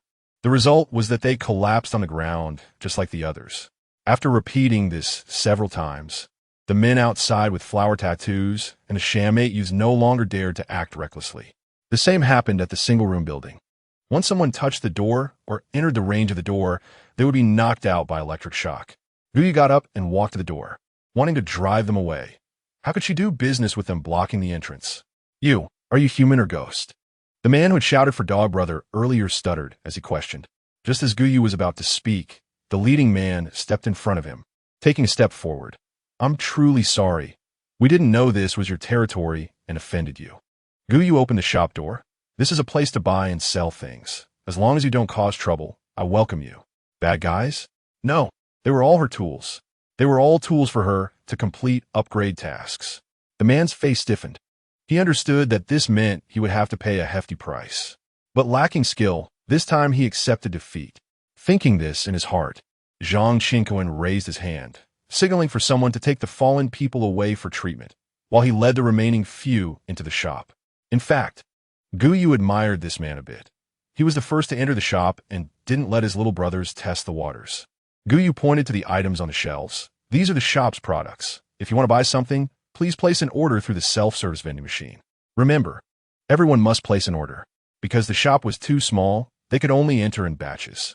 Watching the continuous flow of people outside, Gou was very happy. This way, the number of people needing upgrades would be sufficient. As a few people browsed the goods, Exclamations of surprise echoed throughout the shop. Wow, boss. They actually sell instant noodles here. Rice, the rice that disappeared for 17 years. They actually sell it here? No, boss. The things on the shelf might not even be available to the military. This shop can't be a black market, right? Zhang Qinquan elbowed the belly of the little brother who was talking, pretending to be shy as he smiled at Gou Yu. It was as if he was saying, "Look, he said it, not me. If you hit him, you can't hit me." Gou Yu really wanted to roll her eyes but held back. "Don't worry. Our shop is fair to everyone." Zhang Qinquan chuckled, of course. As for how much he agreed in his heart, that was hard to say. Another little brother shouted, "Meat. Meat, boss, they sell meat here." Zhang Qinquan's face turned pale. It couldn't be human meat, right? Wouldn't that mean his brothers had fallen into a tiger's den? Zhang Qinquan said solemnly, "Shopkeeper, one person does the work and one person takes the blame. The orders were given by me, and it has nothing to do with these young lads. They're still young. Their sense of right and wrong hasn't formed yet. They shouldn't be punished too harshly." Gou Yu had black lines all over her forehead. What was that supposed to mean? She couldn't help but roll her eyes. What is wrong with you? Buying something is like asking for your life. She knew that she couldn't be nice to such people. Give them an inch, and they would take a mile. Zhang Qinquan thought to himself, "Isn't it about taking his life?" A bold little brother instinctively asked, "Shopkeeper, what is this point system?" Gou Yu replied casually, "It's the currency used for purchases." Another little brother asked curiously, "Then how do you get it?" Gou Yu pointed to the machine at the door. "Exchange items for it: gold, silver, jade, stones, wood, plastic, rebar, wild grass, etc. Anything you can see can be tried for points." The bold little brother rubbed his fists together, took off the thick gold necklace from around the boss's neck like a nouveau riche, and while taking it off, he smiled and said, "Boss, let me borrow this." Zhang Qinquan's eye twitched slightly, feeling a bit speechless, but he didn't stop him. With a clink, the gold chain was thrown into the machine, and the bold little brother tapped the screen a couple of times. Soon, the machine spat out a card. It had the name of the bold little brother, Fan Haihua, and contained 100,000 points. Fan Haihua tried to buy pork. Soon, a plastic basket was spat out from the window behind Gou Yu, which she then moved to the table in front. Fan Haihua picked up the pork, smelled it, and exclaimed, "That's right, it's pork." His father used to slaughter pigs when he was young, and after having him out of wedlock, his mother ran away with the dowry after getting into college, leaving him, just a year old and hungry, behind. To make a living, his father started slaughtering pigs, and he grew up familiar with the taste of pork. Even if he hadn't eaten pork for over a decade, he wouldn't forget it. Soon, everyone bought something. They were satisfied with their purchases, and Gou Yu was also pleased to see the progress of the upgrade task rising rapidly. Chapter 13. Upgrade groups of people came out, and another group came in. After seeing that the customer count for the upgrade task had been met, Gou Yu showed a satisfied smile. Zhang Qinquan didn't expect to really be able to buy things off the shelves and not get ripped off for meat. He breathed a sigh of relief and felt lucky.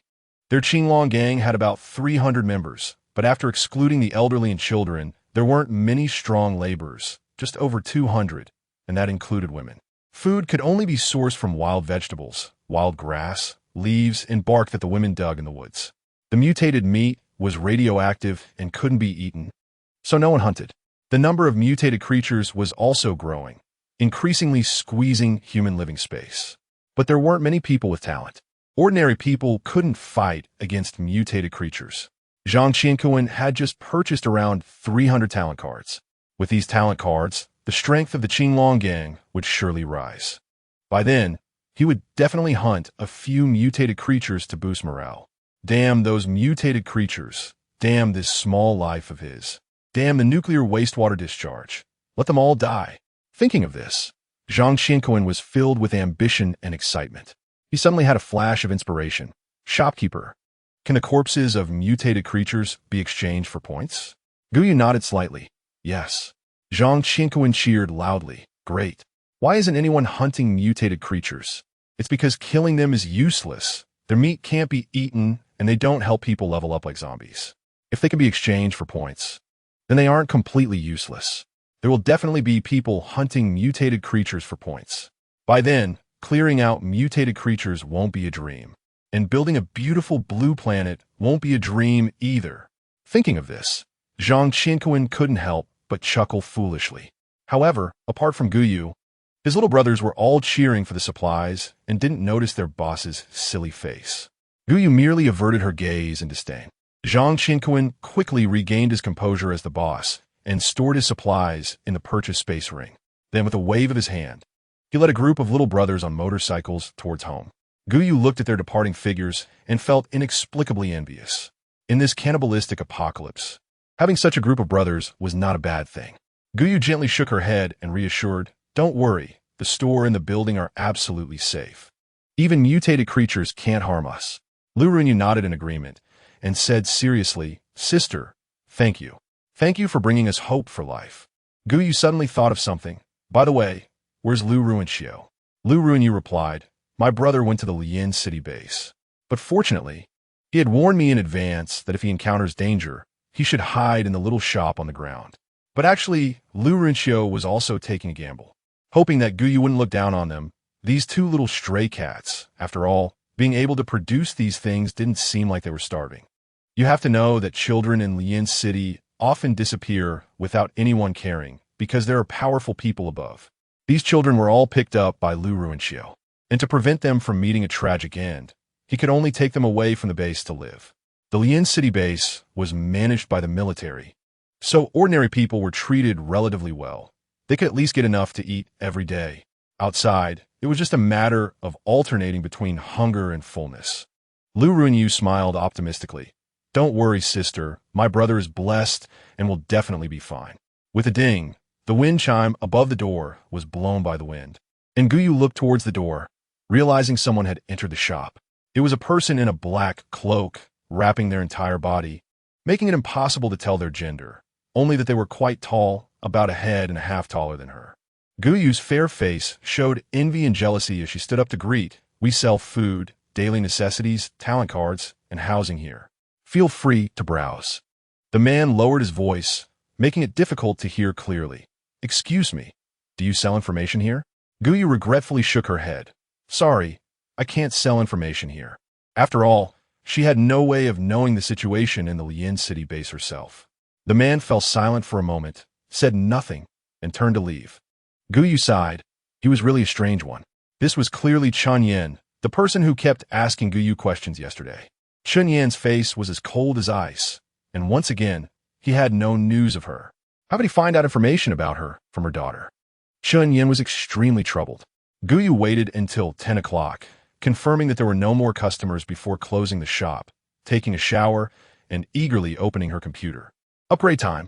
Gou clicked the upgrade confirmation button with a sense of ritual, and with a ding, a countdown appeared on the screen.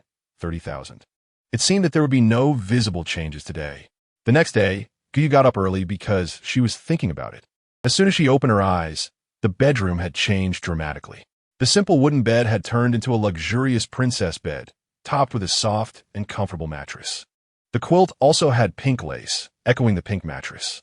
The desk had transformed into a simple white style, and a vanity table had been added. There was also a small refrigerator by the door. The bathroom had also been completely renewed. The squat toilet has been replaced by a Western-style toilet. The sink has become luxurious and grand, and the mirror occupies half of the wall. The shower room is separated into wet and dry areas. And the smart water heater looks very nice, with a large and elegant shower head. The floors and walls are adorned with exquisite tiles, and the space in the bedroom and bathroom has at least doubled. Gou feels great.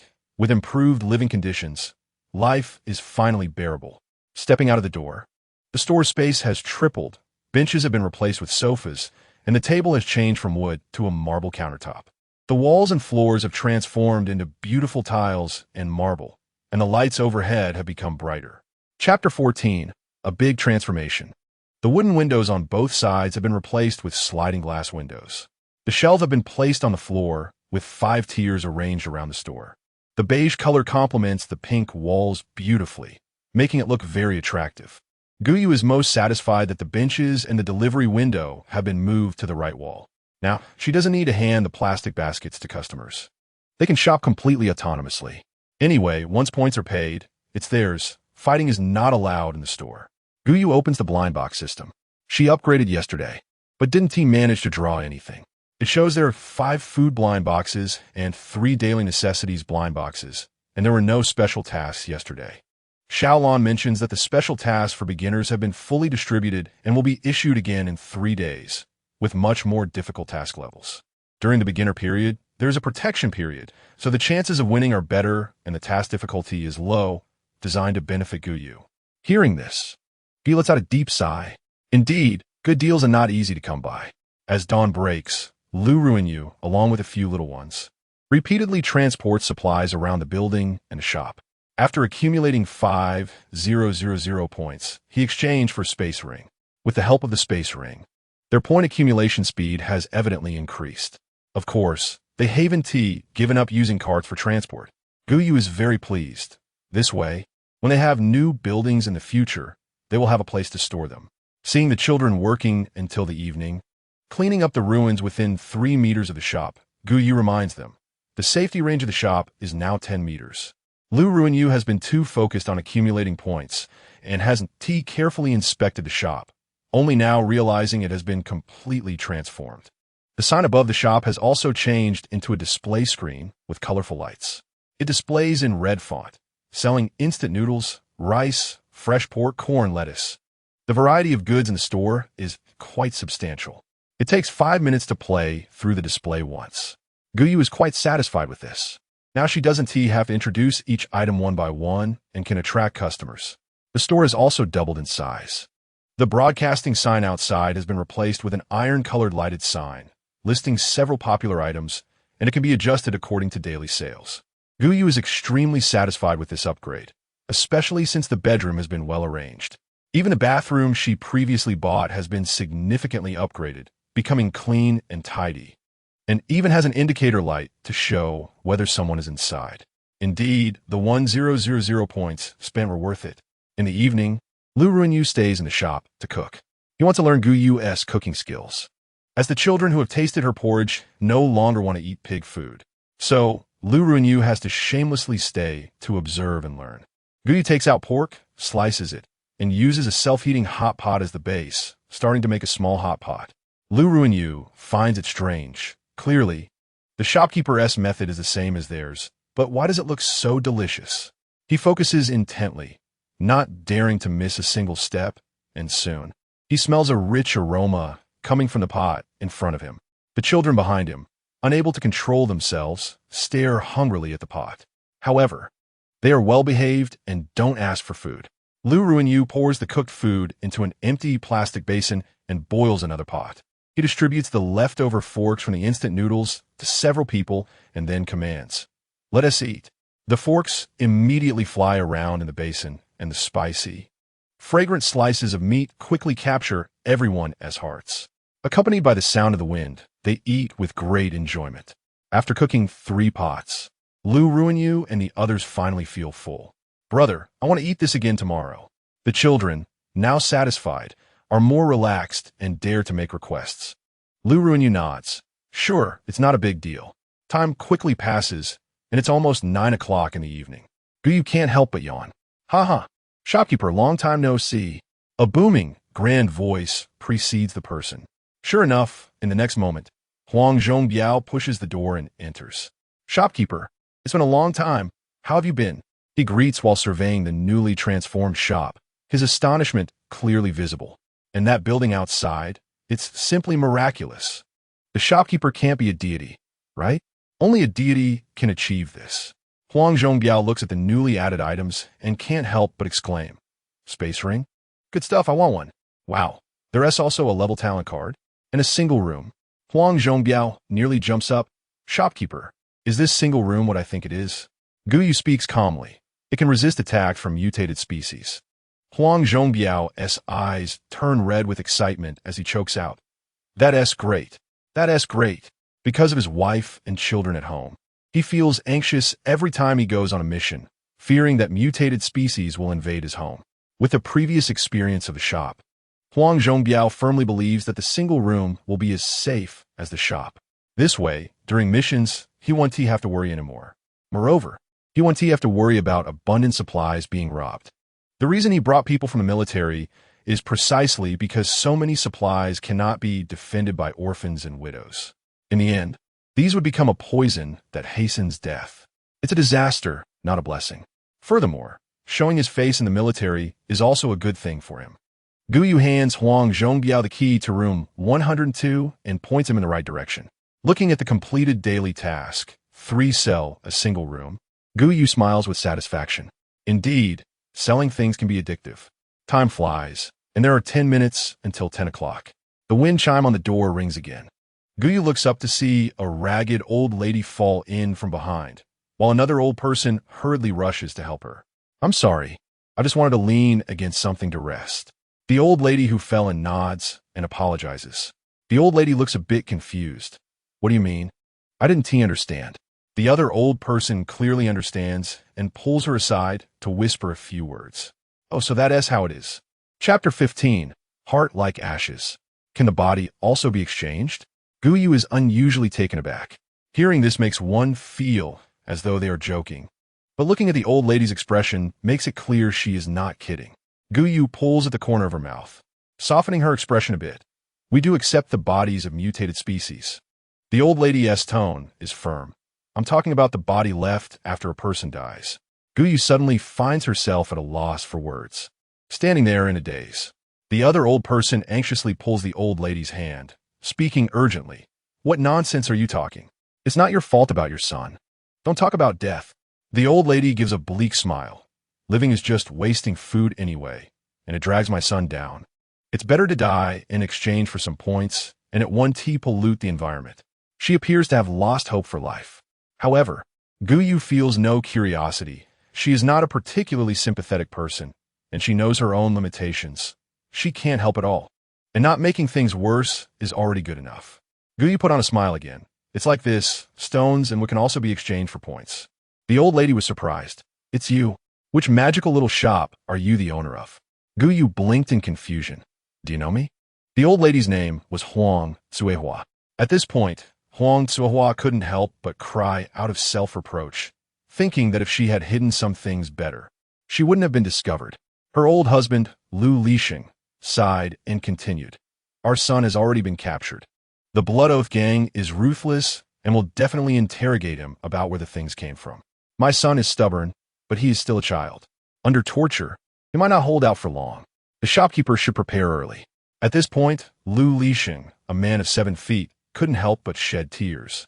Huang Zuehua also said, if you can leave, just go. The Blood Oath gang is a bunch of beasts, cruel and merciless. They don't spare even children and women. You are so beautiful. You should run. Gou Yu smiled slightly. Grandma, don't worry. If I didn't have some skills, how would I dare to come out here? If they dare to come, let them come in horizontally and leave lying down. I will definitely not let those bandit leaders of the Blood Oath gang succeed. Thinking of this, Huang Zuehua felt a thrill of revenge might be possible. Lu Lixing was somewhat worried about Gou Yu's stubbornness. After all, the arms can't twist the thighs. And the Blood Oath gang is like an elephant's leg. However, Gou Yu stated that it didn't matter whether they were elephants or dinosaurs. As long as they dared to come into the shop, she wouldn't be afraid. What she was really afraid of was that they would block her customers. Then she really wouldn't be able to contend with them. This matter, indeed, needed careful planning. Lu Lixing went outside to pick up 2 stones, bought 2 bowls of instant noodles, and sat on the floor, eating them bite by bite. Gou Yu had to move 2 plastic baskets for them to sit on, chatting while trying to extract information. From their conversation, she learned that the Blood Oath gang had a total of 5 endowed individuals, one of whom was even a high-level endowed. There were over 1,000 people in the gang, with 800 being young adults. Those who were not sold off or eaten were mostly good-looking. Children couldn't be kept. The elderly were generally relatives of those in the gang. Clearly, this was a den that devoured people without spitting out bones. Gou Yu couldn't help but ask, doesn't the army care? Huang Zuehua sighed. They do care, but how can they manage? There are only 7 endowed individuals in total, with 4 guarding the city gate and 1 guarding the granary, so only 2 can be mobilized. The implication was that they could take care of the front, but not the back. Thinking of this, Gou Yu couldn't help but sigh. The army had it tough too. She hoped the endowed cards in the shop would come in handy. Eating people? In peacetime, Gou Yu had never heard such things. And human trafficking had become so common. What could she say? Thank herself for dying early? or thank the system for sparing her from experiencing all this. At such times, saying anything seemed pale and powerless. Without experiencing other suffering, one shouldn't advise others to be good. She had never realized until now that she was just a spectator, watching the myriad forms of life, but unable to taste the flavors of life. The little shop protected her, but also limited her. Yet she felt fortunate. If she could enjoy sweetness, why should she seek bitterness? She admitted that she simply lacked the spirit of hard work and endurance. But no matter how Gou imagined herself as an outsider, hearing these descriptions made her heart ache. To this, she could only say she hoped for a better future. She hoped that the existence of the little shop could help. As for being a savior, she didn't have that capability, nor could she achieve it. For some reason, her heart felt quite uncomfortable. Gou tidied up her dress, took a shower, and lay down on the bed, falling asleep in an instant. She never internalized conflict. If she could get through it, she would, and if not, she would forget. After all, she couldn't delay sleep. The next day, Gou was awakened by a rustling sound. She thought a mouse had entered the shop, but when she got up, she found two elderly people cleaning the floor. Due to their dusty travels and the rough journey, they were covered in mud, and after a night's sleep, the floor inevitably got stained. The elderly woke up early because they had things on their minds and, with nothing to do, thought about cleaning the floor. Gou glanced at the time. It was actually not early, already 8 o'clock, because she had gone to bed too late. The two elderly people had only come after closing the shop and had chatted for a while, plus the time for washing up. So they had gone to bed later than usual. Cough, cough. Gou looked at Huang Tsuehua and noticed a bit of redness on her face, clearly showing signs of fever. Grandma, you don't look well, Gou said frankly. Lu Lixing also looked worried. She has a fever, and no matter how I persuade her to rest, she won't tea. In fact, she was still feeling guilty about her son. It was as if feeling physically unwell could alleviate her emotional pain. Gou shook her head. They were not related, and she didn't know what to do. She quietly asked Xiaolan, Xiaolan, do we have any medicine blind boxes here? Xiaolan's voice came through her earpiece. Yes, we got one yesterday. Chapter 16. Plans can't keep up with changes. Gou opened the blind box system and found that yesterday's blind box had been credited. Medicine blind box 1. Food blind box 3. Daily necessities blind box 2. Clothing blind box 1. Medicine, 999 cold relief. Food, 10 kilograms of flour, chili sauce, spinach. Daily necessities, cup bowl. Clothing, red thermal autumn shirt. Looking at the increase in clothing, Gou glanced around the empty shop and suggested to Xiaolan, can we get some shelves like in supermarkets, and what about hangers? Xiaolan, of course we can. While the two elderly people went out to collect stones to exchange for points, Xiaolan quickly completed the shop's renovation. Although there were many shelves on all four walls, some special items were not suitable to be mixed with ordinary goods, such as medicines and endowed cards, etc. Displaying them on the shelves not only provided a physical comparison, but also enhanced customers' desire to purchase. After all, who could resist tangible endowments and delicious food? Moreover, she suspected that the little shop would adjust the blind boxes according to the needs of incoming customers, such as Lu Ruinyu, who lacked housing, and Huang Tsuehua, who was ill. Gou clicked to unlock the channels. 999 cold relief. Supply channel unlock price, 100,000 points. Selling price, 20 points. 10 kilograms of flour. Supply channel unlock price, 10,000 points. Selling price, 25 points. Chili sauce. Supply channel unlock price, 10,000 points. Selling price, 10 points. Spinach. Supply channel unlock price, 10,000 points. Selling price, 2 points. Cup. Supply channel unlock price, 10,000 points. Selling price, 4 points. Bowl. Supply channel unlock price, 10,000 points. Selling price, 2 points. Red thermal autumn shirt. Supply channel unlock price, 100,000 points. Selling price, 30 points. Gou bought a box of cold relief, which contained 10 packets, and she casually stuffed it into a drawer. Meanwhile, today's tasks had also been updated. Daily Task 1. Serve 1 customer. Reward any blind box 1. Daily Task 2. Serve 10 customers. Reward any blind box 5. Daily Task 3. Sell 100 spinach. Reward any blind box 1. Special task. Subdue the Blood Oath Gang. Reward special blind box 1. Gou Chen. It was obvious that this special task seemed problematic. Xiaolon detected that the Blood Oath Gang poses a significant threat to human survival, which is why this task was issued. Gou Chen couldn't help but argue. I'm just one person, and the Blood Oath Gang has 1,000 people. What did I use to fight? Use my head. Xiaolon reminded her. Of course, it's not asking you to take on the Blood Oath Gang alone. Strategy, do you understand? As long as you participate in the disintegration of the Blood Oath Gang, the task will be considered complete. Gou Chen raised her eyebrows. Why do you call me Yu? Xiaolon looked confused. Isn't it nice? Then she added, but I think it feels closer. Gou Chen shook her head. It's fine. Gou Chen opened her computer and started drafting a battle plan to take down the Blood Oath Gang. First, unite the power of the military, starting with Han Chen. However, Han Chen hasn't been to the store since the second day he opened it. It's been several days now. Is he too busy? Second, hire private teams from the base, similar to the team led by Shun Dekun. Third, hire the Qinglong Gang, Zhang, Qinkuan. If these three forces combine, they should be able to deal with the Blood Oath Gang, right? But what kind of leverage can she use to convince them? Firstly, the military and private teams in Lian City should more or less be displeased with the Blood Oath Gang, so it should be relatively easy to unite them. However, the Qinglong Gang is a bit tricky. There are no grudges and no benefits. Why would they work for free? So she can only offer more benefits. Gou Chen carefully calculated what she had. Besides the top-tier forbidden item, the Qi Machine Umbrella, she only had over 200,000 points left.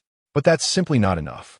Points are scattered everywhere now, and it's not worth it to risk everything for points. Unless she can complete special tasks to obtain special blind boxes, which might yield good items. However, completing special tasks requires taking down the Blood Oath Gang, which leads to a deadlock. Unless, perhaps, she can achieve a task for the first time. But what kind of first time would that be? Right?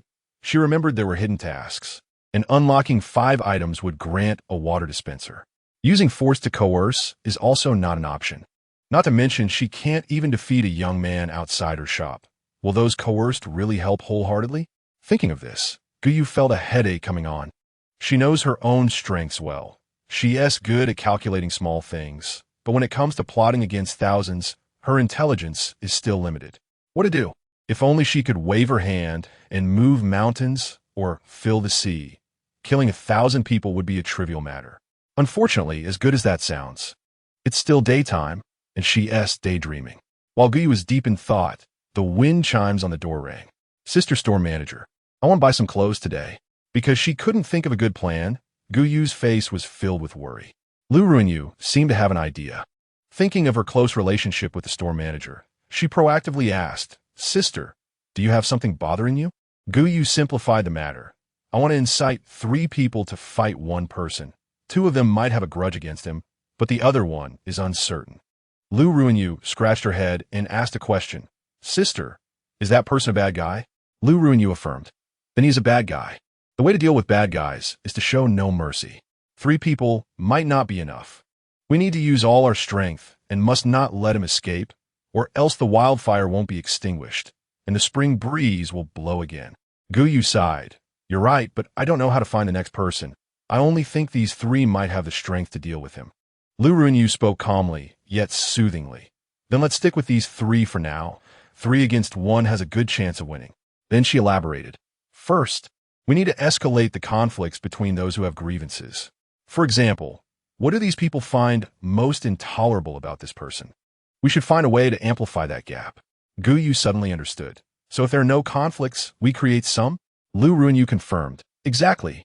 Gou Chen had a bit of an idea, but needed to sort it out carefully. So she bid farewell to Lu Ruinyu and meticulously wrote a detailed plan. First, she needed to investigate what the conflicts between each force were. Chapter 17. Chaotic Slaughter. Just as Lu Ruinyu was about to leave after shopping, she bumped into Lu Lixing and his wife. Little Bao. Huang Cuihua shouted with a cry. Aren't they at the base? Huang Cuihua sobbed as she recounted their recent experiences. Lu Ruinyu, being clever, connected the dots. Her parents just appeared here, and now the store manager was facing such troubles. It was hard not to associate the two. So, the store manager wants to unite the 3 forces against the Blood Oath Gang? No way. Such a good person shouldn't get her hands dirty. Lu Ruinyu settled the elderly couple down. With him taking care of the other children, he could also leave.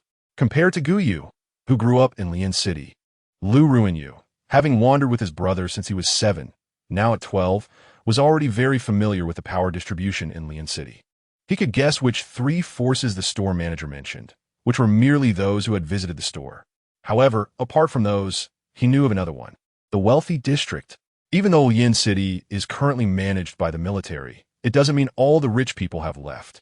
On the contrary, because of military management, the rich here live even more comfortably, not having to deploy their own forces to guard the city and able to feast on the resources left over from before the apocalypse.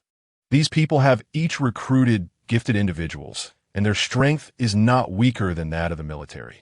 If they were to act, they should go big. While Gou Yu was still busy writing her plan, Lu Ruinyu was already taking action. He quickly captured a member of the Blood Oath gang, who had been spreading information about awakening gifts to the wealthy young masters at home. Why are young masters called young masters? A big part of it is that they lack the ability to achieve anything, have no gifts, can't manage their families, and thus become spoiled rich kids. But if they have gifts, who wouldn't want to fight for something? As a result, the hot-blooded young masters, armed with their families' guards, charged directly into the Blood Oath gang's stronghold. Of course, they were captured alive. These delicate kids are best sold. As for the revenge from the wealthy district, hilarious. Even if the wealthy district united, they would at most have 5 gifted individuals. Not to mention that some gifted individuals wouldn't offend the Blood Oath gang for these spoiled rich kids. Lu Ruinyu anticipated this situation and wasn't discouraged. Instead, he sought ways to increase friction between the military and the Blood Oath gang. Perhaps it was a stroke of luck, as the military had recently intensified their management, and the Blood Oath gang's dissatisfaction with the military was growing day by day. Just a little provocation, and conflicts arose. With more conflicts, the Lian City base became chaotic, and as chaos ensued, the private teams got involved as well. Seeing so many people together, the wealthy district thought, hey, we can do something, and they all joined in. As a result, when a fighting broke out, they suddenly found that the Blood Oath gang's gifted individuals had all disappeared.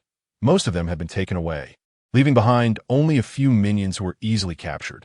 When Lu Ruinyu entered the Blood Oath gang's dungeon, he found that his brother was not there.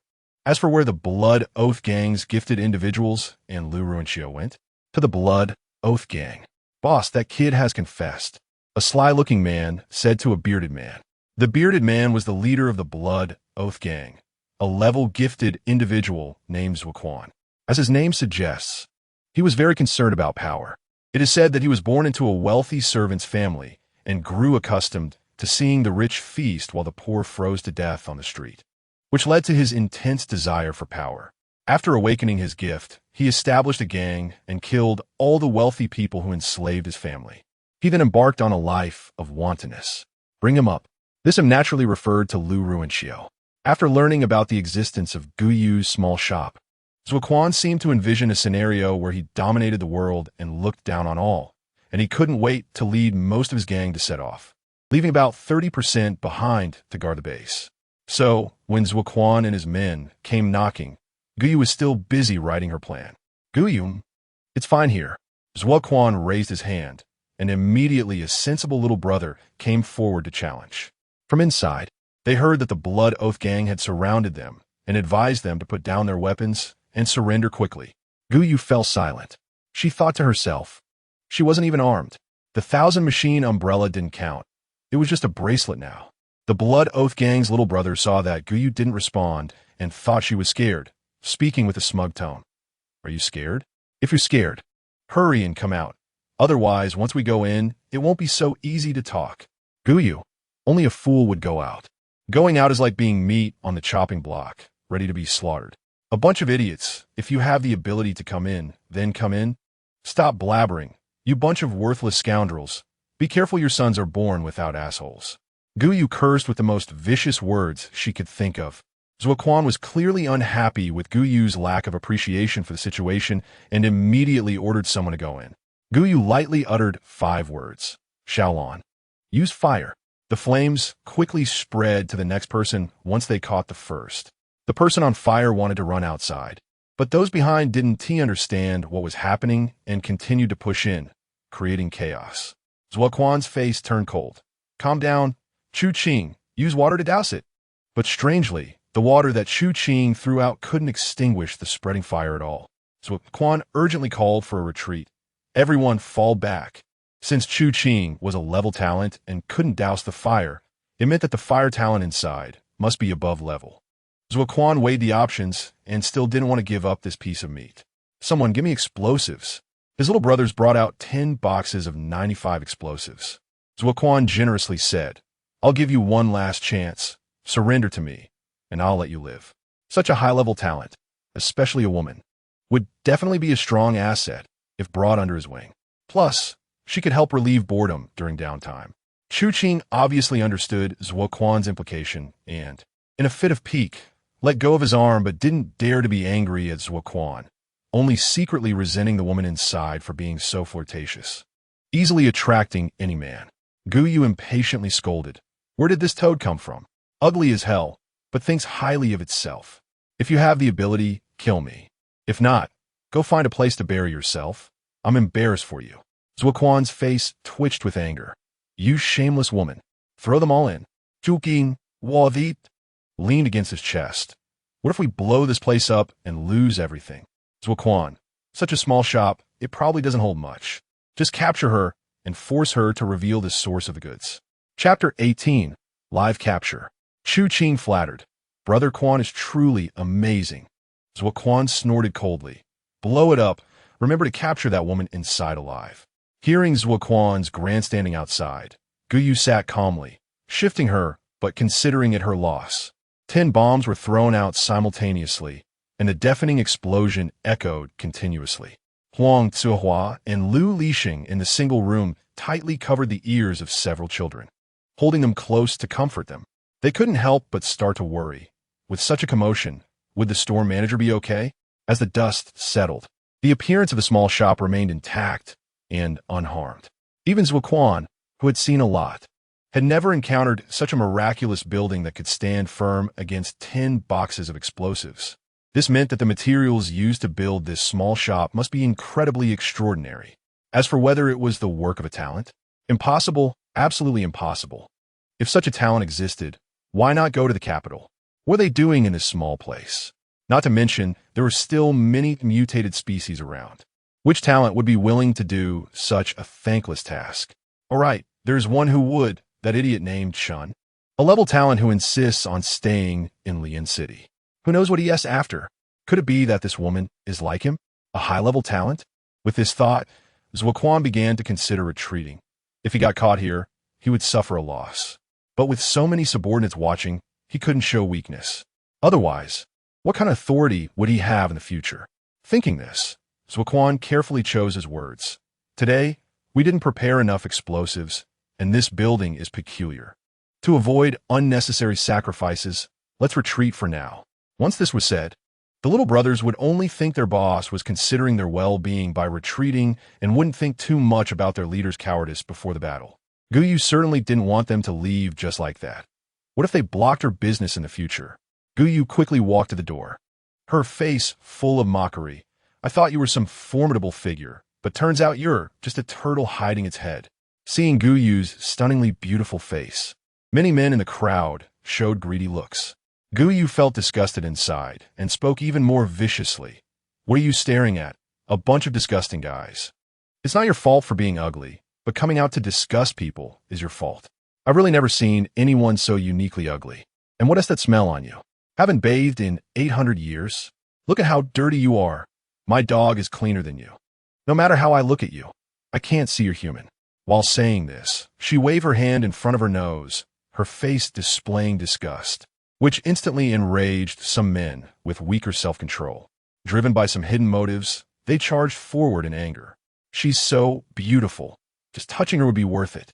Gou Chen took 2 steps back and coldly spat out 2 words, knife punishment.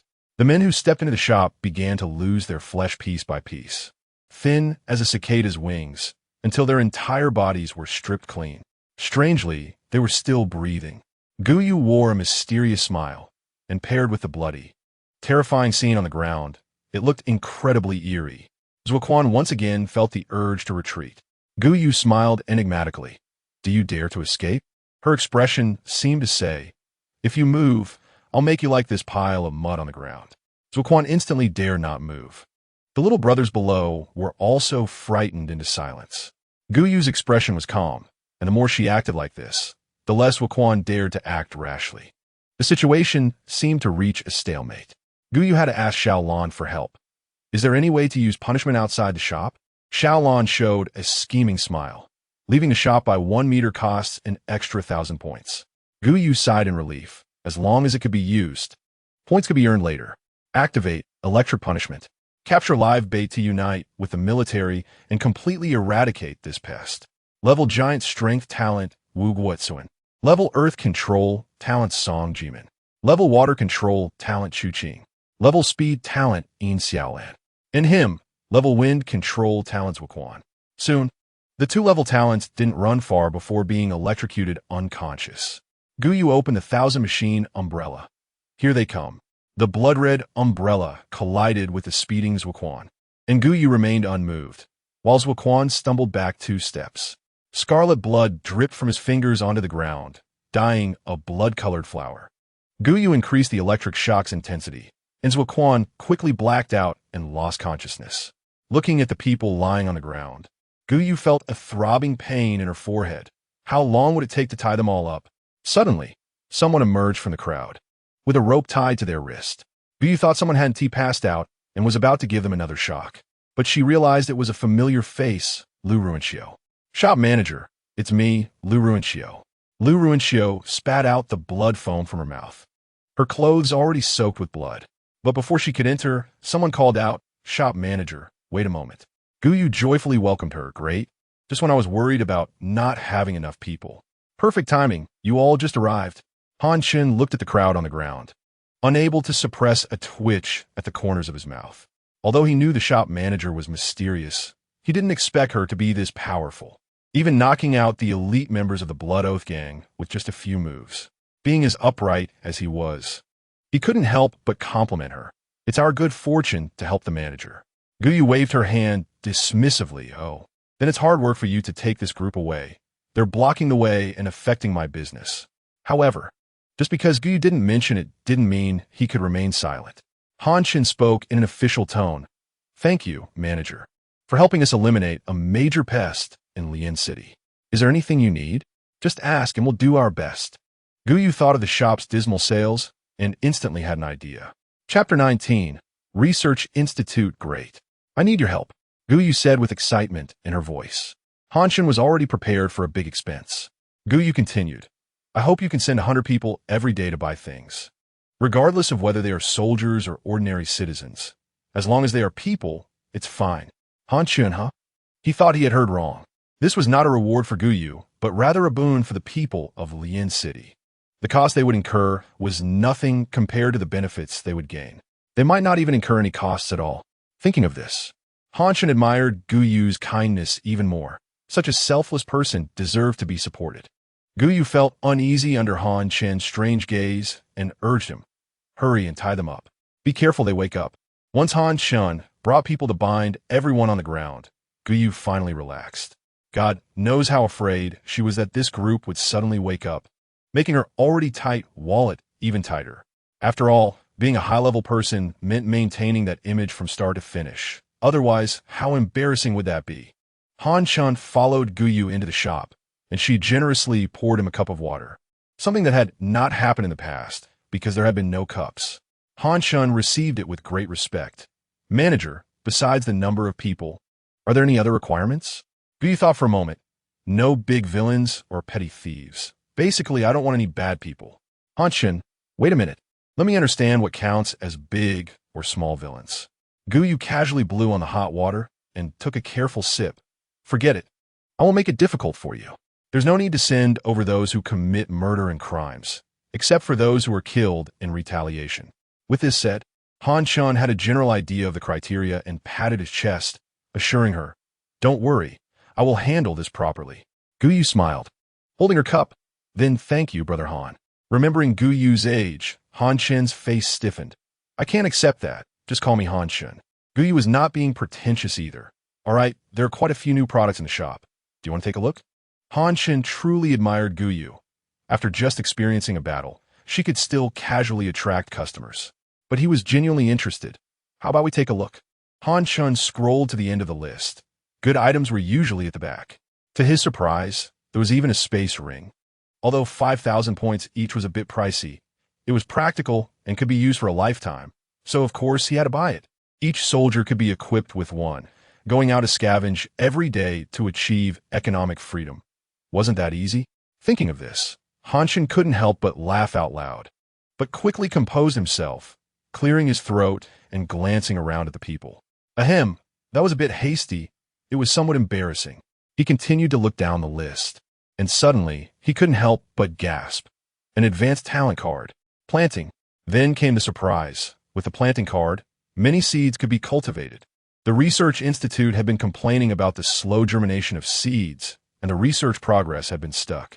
Now it was finally good. They wouldn't have to keep hearing the institutes nagging in their ears. As for whether Han Chen had ever thought about letting them plant, what was there to think? The seeds preserved for 20 years had long since dried out. Some had already been researched out. With ordinary plants absorbing the corpses of mutated species from the soil, there was a chance of becoming mutated plants. Similarly, the seeds that grew could also have a chance of being normal seeds. However, due to the long growth cycle and the dangers of the planting process, for some unknown reason, mutated plants always destroyed normal plants first. Furthermore, the Research Institute only had one wood-type talent user, who couldn't manage to save them and sometimes ended up getting beaten up himself. If it weren't for the high salary Han Chen offered, he would have quit long ago. Therefore, once this talent card was widely used, the researchers would be saved. Thinking of this, Han Chen was so excited he was almost in tears, speaking with a tremor in his voice. Thank you. I'm really grateful. Gou waved her hand, displaying an air of a high-level person. She didn't want to get too entangled in these matters. It was almost dark. Han Chen passionately placed his order, getting 100 of each item. This time he had specially brought along gold bricks he had swindled from the wealthy district. The wealthy district exploited the local people and surely didn't belong to good people. When the time came to buy low and sell high, wouldn't this money flow into the military district's accounts like water? Although the wealthy district had supplies, they couldn't withstand 20 years of consumption, and fresh food was definitely unavailable. He packaged the items he gave to Gou under the guise of the Research Institute and sold them at high prices to the wealthy district, making a profit from military expenses. However, Han Chen planned to discuss this with Gou first. Manager, can I resell these items? Don't worry. I absolutely won't cheat the common people. Gou understood his hint. Not cheating the common people, but exploiting corrupt officials, right? This truly resonated with her. Han Chen understood this as a sign of agreement. He became even more generous in his purchases. The gold bricks were super heavy, exchanged for 1 million points. And Gou looked at her rising points with satisfaction. There was also a mark indicating that a special task had been completed, and she felt like celebrating with a bottle of beer. Speaking of beer, she had never actually opened any before. The food blind box should contain many items. After all, the culinary development of Greater China is countless. Even if she didn't repeat a dish for 100 years, she still wouldn't finish them all. Gou opened the upgrade task. Upgrade task. 1. Serve 10,000 customers. 3. 561,002. Achieve a turnover of 10,000,000 points. 310. 500 for 110,000,000 points. 3. Unlock 20, 44, 200 types of goods. Upgrade cost, 100,000 points. She calculated. Serving 100 customers a day would take 100 days to complete. And if there were walk-in customers, it could be even faster. After all, the number of customers served is calculated based on the number of people entering the store. Even if the same customer enters twice in one day, the count would increase by 2. She could at least get 7 blind boxes a day, completing it in just over 20 days. Points were not a concern either. Even with fewer people at the start, she could still earn 3 million, and slowly but surely, she would reach 10 million. Gou felt like there was hope for her life. Completing upgrade tasks really could become addictive. The remaining captives and soldiers who couldn't fit in the vehicle were left behind to wait. Chapter 20. Electric shock. Electric shock. More electric shock. The gang members among them could be sent to do hard labor, while the higher-ups needed to be detained. Once they all left, Huang Cuihua and Lu Lixing came over to check the situation. Manager, are you all right? Gou Yu shook her head. I'm fine. There are new products in the shop. You could take a look.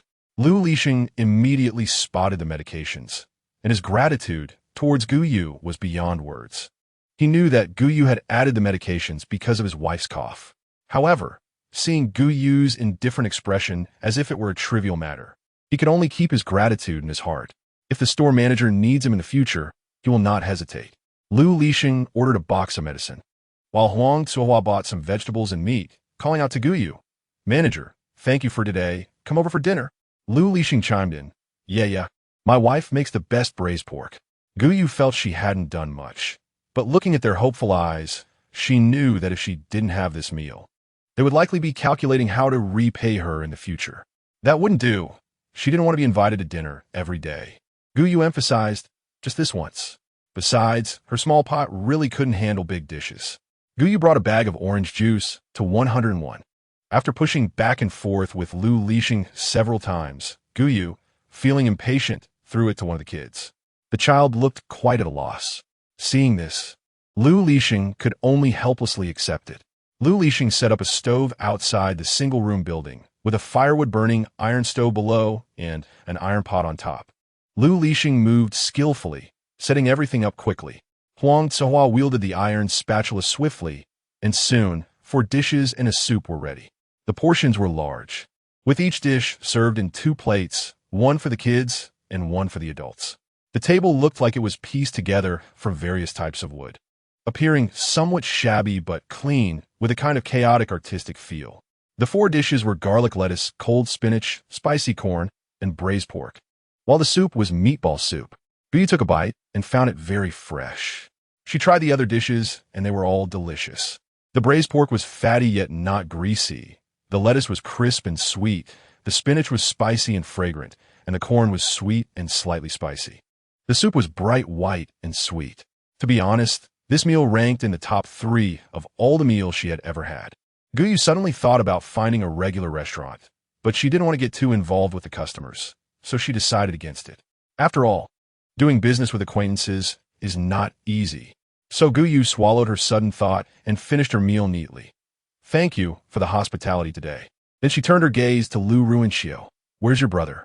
After all, offending the affluent area is not a good choice. Huang Cuihua knew that inviting Gou Yu to eat here at night was definitely not possible, so she could only pack some for her to take away, so she could have a meal at night too. Gou Yu smiled at him and said nothing, brushing past him. She wasn't a fool. It was obvious that since Lu Ruinxiu was arrested, his brother, Lu Ruinyu, couldn't possibly remain indifferent. But Gou Yu chose not to speak about it. Sometimes, it's better to be a little muddled in life. Gou Yu put the bowl of braised pork in the fridge, took out a popsicle, grabbed a bunch of snacks, set them on the table, and started watching a drama. At 1 o'clock in the afternoon, Gou Yu yawned and then wrapped herself in a blanket, curling up in the chair and falling into a deep sleep. With a bang, the door was pushed open, and someone rushed into the store. Hearing the noise, Gou Yu groggily opened her eyes. She saw a figure in black standing before her, and her soul seemed to leave her body. The figure in black seemed startled and took 2 steps back. A familiar smoky female voice came from behind the black-clad figure. Manager, don't be scared, it's us. Oh, it's you? What do you want to buy? Gou Yu asked, just looking around. Gou Yu shook her head. It's okay. Shin Yu chuckled. As long as the manager is fine. A half-smile hung on her face. Otherwise, Chun Yin interrupted her. I want to buy something. Manager, please go ahead. Gou Yu understood that this meant she shouldn't talk to his teammate, so she shrugged, sat on the sofa, put on her headphones, and continued watching her drama.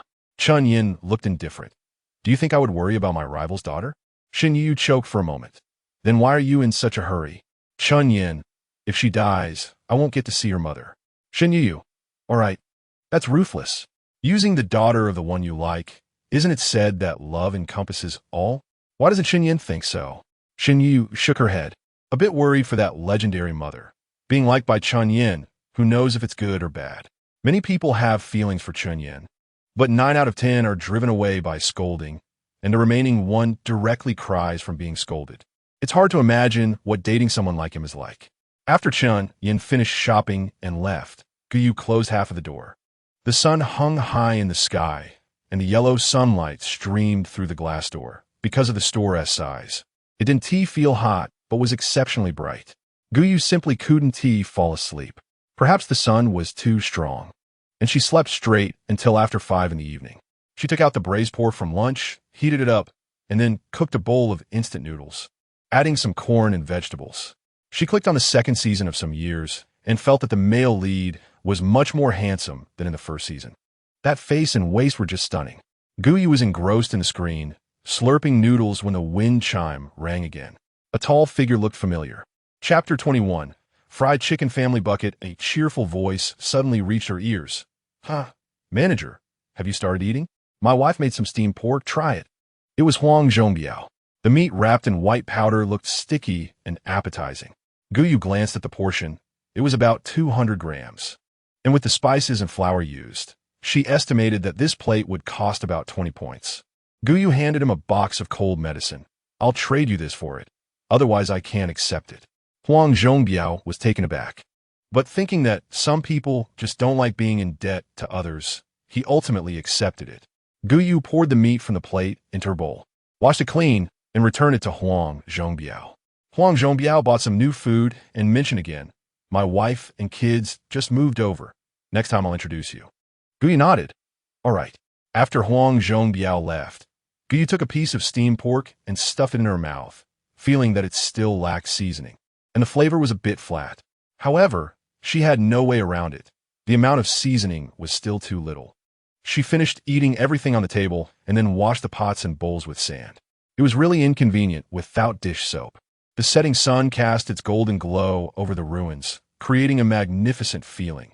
Ignoring the disarray above, it truly felt like a mountain of gold. For the surviving people nearby, how could this not be considered a mountain of gold? Waiting until dark, Gou still did not see any new customers. Instead, a few mutated creatures came, which she burned to death with the store's fire. However, mutated creatures are a bit different from humans. They carry radiation, and even if their bodies are burned, the radiation remains. The emergence of mutated creatures is too irregular. Killing their bodies is not only useless, but also pollutes the environment. So why do humans need to hunt down mutated creatures?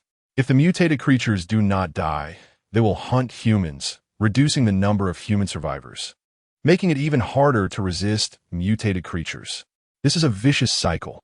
The existence of the small shop provides the impetus for hunting mutated creatures. It's believed that more people will hunt mutated creatures in the future, expanding the living space for humans. Gou has always been curious. Why her? She clearly had already died, and anyone could do this job. Why her? Gou opened the system to start today's blind box draw.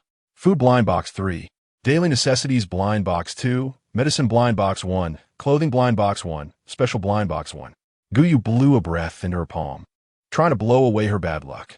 Food, cola, beer, fried chicken family bucket. Daily necessities, chopsticks, soap. Medicine, ibuprofen sustained release capsules. Special, level restricted item, fish hook 1000. Gou was stunned for a moment. Why did this special blind box have quantity? She opened the inventory channel and found there was no option for fish hooks inside. A blue light flashed, and little Blue appeared, transforming into a particularly beautiful, colorful raccoon. Gou was filled with questions. Xiaolon, because the fish hook is a forbidden item, and forbidden items have the characteristics of being indestructible and uncopyable. Gou carefully examined the characteristics of the fish hook. Level forbidden item, fish hook.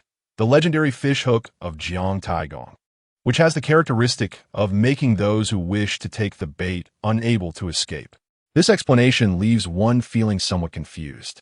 Moreover, isn't it a bit far-fetched that Jiang Taigong had 1,000 fish hooks? Xiaolon, showing off, twisted her waist. Fish, do I look good? Gou, how should I put it? When you're round, big eyes are staring at someone, it's indeed cute. However, it's visible yet untouchable. So Gou, with a very indifferent smile, said, just so. Xiaolan's ears, which were standing upright, instantly drooped down. I heard that raccoon cats are like the Louis Fei of the cat world. Gou Yu raised an eyebrow. You know Louis Fei? Xiaolon, of course. I'm a surfing expert. It's obvious you are very fluent in internet slang. Gou Yu rubbed her forehead and placed the fish hooks on the shelf, limiting each person to one. Although she wasn't a good person, she still wanted to be as fair as possible. Then she started checking other unlocking channels. Cola, purchasing channel unlocking price, 10,000 points, selling price, 3 points. Beer, a box of 12 bottles, purchasing channel unlocking price, 50,000 points. Selling price, 20 points per box. Fried chicken family bucket, purchasing channel unlocking price, 70,000 points. Selling price, 15 points. Chopsticks, purchasing channel unlocking price, 10,000 points. Selling price, 5 points per bag, 12 pairs. Soap, purchasing channel unlocking price, 10,000 points. Selling price, 1 point per piece. Ibuprofen sustained release capsules, purchasing channel unlocking price, 100,000 points. Selling price, 20 points per box, 24 capsules per box. After unlocking everything, Gou Yu looked at the 5-digit points on the panel and felt a bit pained. However, one must invest to reap the benefits later. Moreover, Gou Yu had a question. Xiaolon, why can we draw the fried chicken family bucket? Wasn't it just fast food or unprocessed ingredients before? Xiaolon, after the upgrade, the types of food blind boxes have increased, adding various cuisines and dishes. Gou Yu pondered. So, could I potentially draw delicacies like dompa pork? Xiaolon, yes. Gou Yu was thrilled. She didn't like cooking, so being able to draw these would benefit her first. Gou Yu closed the computer, took a shower, changed into the red dress she had washed last time, opened her tablet, and redeemed the fried chicken. She planned to eat her late-night snack while binge-watching a show. As for whether eating fried chicken would make her fat, so what? An occasional meal wouldn't have an impact. And besides, how could someone in business not know their goods? Gou Yu convinced herself, and the last bit of guilt in her heart disappeared. The fried chicken family bucket contained a total of 10 crispy chicken legs and 10 chicken wings. And when she took them out, they were steaming as if just out of the pot. Gou Yu took a crispy chicken leg. It was crispy on the outside and tender on the inside, with just the right amount of seasoning. It was especially delicious. While binge-watching and eating, she unknowingly finished the bucket. Gou Yu regretfully wiped her mouth with a tissue, tossed the trash into the bin, turned off the tablet, lay on the bed, closed her eyes, and fell into a deep sleep. Before sleeping, she thought that cola and fried chicken really were a perfect match. Gou Yu slept soundly until dawn. Just after washing up, Huang Zhongbiao came, accompanied by a gentle-looking woman with her hair in a bun, who was holding a little boy's hand. The little boy looked about 7 or 8 years old, with a happy smile on his face, looking very excited. Gou Yu saw that potential customers had arrived. She mentioned, "We have new dishes in the shop today, freshly made fried chicken family buckets that you can eat directly." Huang Zhongbiao was taken aback for a moment, a nostalgic expression appearing on his face. He'd eaten fried chicken since the apocalypse began. Of course, he wanted to buy it. Buy it. Chapter 22. Huang Dodo now. He couldn't be bothered to introduce Gou Yu to his wife and son. Let us start with 10 buckets to taste. After trying the fried chicken family bucket, Gou Yu had Xiaolon set up some round tables and chairs in the shop. The fried chicken family bucket wasn't served in plastic baskets, but rather on plastic trays. Each tray could hold 4 buckets. A round table could just fit 1 tray. Around a round table, 3 chairs could be placed. So Huang Zhongbiao first took 6 buckets, eating 4 of them. Huang Zhongbiao's wife was the first to greet Gou Yu. "Hello, shopkeeper. My name is Gou Fei, and I am Zhongbiao's wife. This is my son, Huang Dodo." Gou Yu didn't expect Huang Zhongbiao's son to have such a casual name, and she hesitated instinctively. "Hello, my surname is Gou. You can just call me shopkeeper." Gou Fei noticed she was reluctant to mention her name and tactfully avoided the topic. "All right, come on. Dodo, quickly say hello to your sister." Gou Yu felt a hint of embarrassment flash across her face. She was already 40, and being called sister felt somewhat shameful. "Hello, sister." Huang Dodo appeared to be a cheerful child, smiling brightly as he greeted her, which made her feel good. "Hello." Gou Yu gently patted his head. Huang Dodo's face turned red all of a sudden. He had actually been patted on the head by such a beautiful sister. Gou Yu found it amusing. How could such a little kid be shy? Gu Fei tenderly cared for her son as he ate fried chicken. Huang Zhongbiao invited Gou Yu to join them. Gou Yu shook her head. No need. There are rules in the shop. We don't allow taking advantage of customer points. Of course, there was no such rule. She had just made it up to avoid feeling indebted to them and to not get too close to the customers. Huang Zhongbiao didn't understand why they couldn't eat a bit of food, but thinking about the wonders of the shop, he didn't press the issue. Perhaps this was just a quirk of the person running the shop. The three of them left only after filling their stomachs, and on their way out, they bought 3 fish hooks and 2 level planning talent cards. Gou Yu suddenly remembered something and slapped her forehead. Right? The fish hook is a forbidden item. What about its side effects? Xiaolon, the fish hook has no side effects. Gou Yu spoke with a strange tone. How is that possible? Forbidden items must have side effects. Xiaolon, the system did not detect any side effects. Gou Yu understood. So it means there are no detected side effects. But that doesn't mean there are none, right? Isn't this playing with words? Xiaolon shook her head. No, if the system didn't detect anything, there is only one possibility, which is that the level of the forbidden item is too high. But you also saw its only level. So we are more inclined to think that this is a man-made forbidden item. Gou Yu was surprised. What kind of person is so powerful that they can create forbidden items? How strong must they be? Xiaolon spoke mysteriously. Perhaps it's not a person. Gou Yu frowned. If it's not a person, then what could it be? Could it be a god? Right? Just because humans can't do something doesn't mean gods can't. Jiang Taigong was not an ordinary person. His fish hooks being unusual seems quite normal.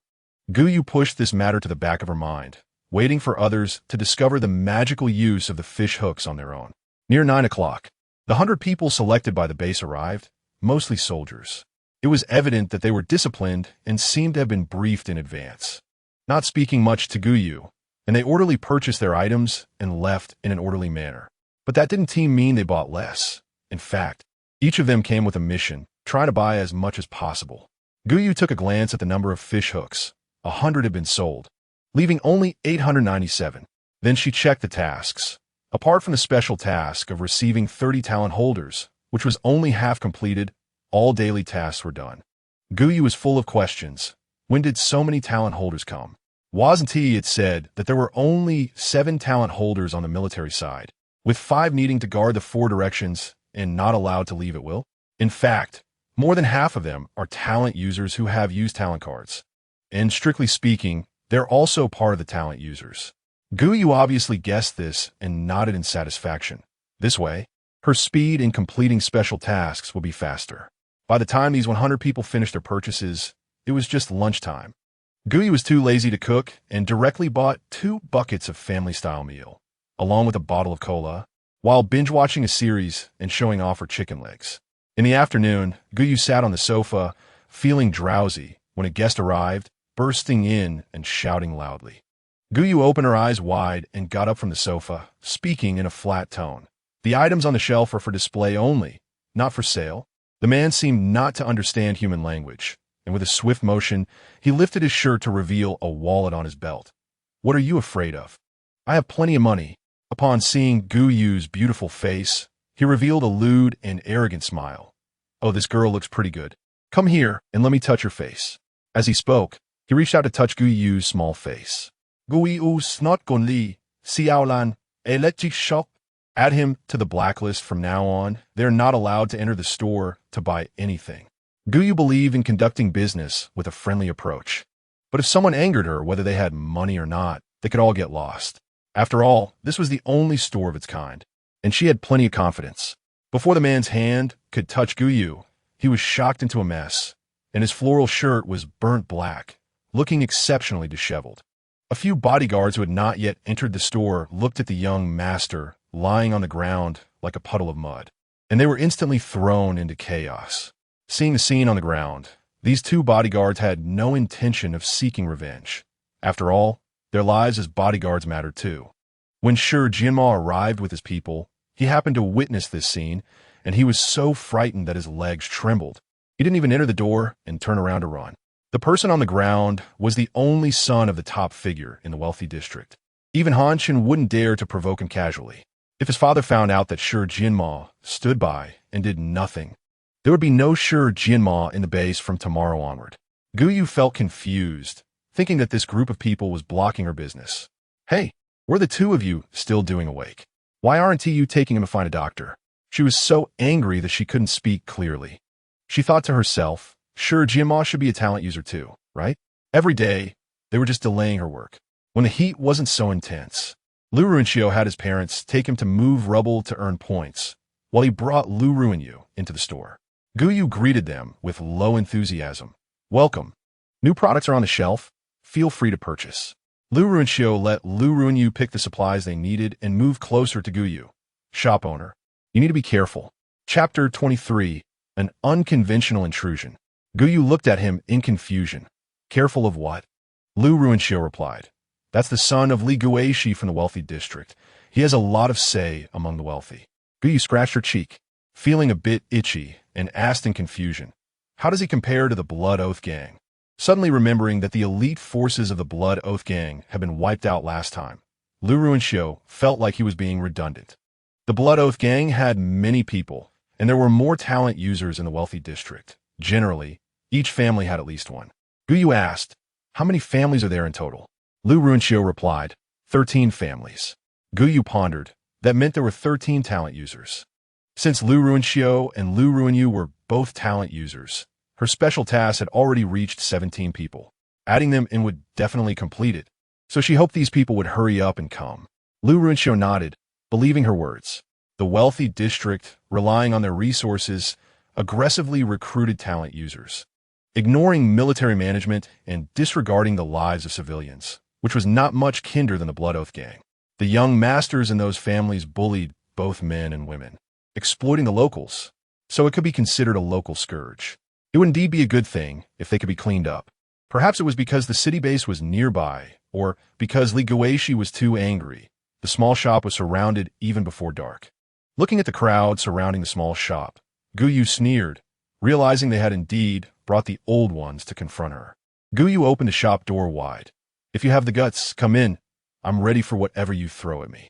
Of course, she couldn't let this flock of fat sheep escape. Gou Yu quietly asked, Xiaolon, can we capture them alive? Xiaolon happily replied, of course, dear. I can change the electric shock to electric ropes. It'll be a tingly new experience. Awesome, Gou Yu praised. Li Guishi raised his hand to stop the people behind him. Don't go in, it's a trap. Gou Yu mockingly scolded. Oh, so you're that useless guy's father? Li Guishi, furious, yelled go. He certainly wouldn't take the risk himself, but sent his bodyguards to scout the way. Gou Yu slightly closed her eyes, watching. The wealthy district really did not value human life. Gou Yu leaned against the door and raised her hand, stopping the rushing bodyguards. I want to ask you a question. The bodyguards abruptly halted, and several crashed into each other, falling like a stack of pancakes. Li Guishi felt something was off, but sarcastically said, What's wrong, are you scared? Gou Yu took out the advertisement board she had written before. These are the items sold in my store, all for single-digit points. Stones, gold, silver, and mutated species can all be exchanged for points. Li Guishi impatiently interrupted. What exactly do you want to say? Someone in the crowd shouted angrily. Are you crazy? Fighting and still trying to sell things? Gou Yu suppressed her annoyance and explained. I figured I have everything you could get from your boss. And you don't have to be a beast of burden. Since you can work for yourself, who would want to be a beast of burden? Some people in the crowd hesitated. Indeed, if they could survive off the trash on the ground, why would they work for their boss? The problem was that picking up trash not only allowed them to have food and clothes, but also buy houses. Please, those were houses. Everyone was living underground now. And do you know how unique the houses above ground are? Moreover, according to the shop owner's introduction, they could resist attacks from mutated species, making it safe enough to sleep well. Who would want a good night's sleep? Now, more people were tempted. Li Guishi mockingly laughed. Is there really such a good thing as picking up free money? Maybe she's just trying to sow discord. Gou Yu rolled her eyes and calmly said, You're welcome to come in and shop. Li Guishi became anxious. Don't go in. There might be traps. There were some bold talent users who were confident they could handle all dangers and resolutely entered the small shop. Gou Yu emphasized, no disturbances allowed in the store. Violators will be permanently blacklisted. According to her introduction, this talent user quickly found what he wanted and, for some unknown reason, swaggered out with his items. He proudly walked around the wealthy man who had hired him, snorted coldly. From today on, whoever wants to be a beast of burden in your family can do so. I'm done. As he spoke, he pushed through the crowd and left. The person he bumped into was left speechless for a long time. He had not expected that the dog who normally came and went at his beck and call would also bite back. Li Guixi's face turned red with anger. Don't be fooled. Maybe he was bought off by this woman. Those are all bribes. Gou was in a particularly good mood, leaning against the door and munching on potato chips. Come and take a look. Potato chips, instant noodles, small bread, chicken feet, marinated eggs, and mini hot pots. All fresh and delicious. With the previous person as an example. And who in their right mind would casually bribe someone with food? Now they were only eating 1 pack of compressed biscuits a day, and sometimes only a bag of bread. The plastic basket of that person just now had over 100 items. So what if they were deceived? Being deceived once to get so many items was a profit? Gou made way for the crowd to enter, and the number of talent users was instantly sufficient. She coldly stated, from today, the wealthy district is permanently blacklisted from this store, because Xiaolan said that their hands were stained with human blood, and the children they raised did not regard human life as important. The reason Li Guixi's son came was actually under the pretext of buying the small store. As long as he had control over the store, he could not only access unlimited supplies, but also better enslave and control the civilians. Upon hearing this, Gou was furious. Without the small store, her safety would be compromised. Wasn't he trying to scheme for wealth and harm lives? He was scheming for her wealth and harming her life. This truly touched her bottom line. So she blocked them all. Li Guixi was unconcerned. With me, Li Guixi, here, I want to see who dares to do business with you.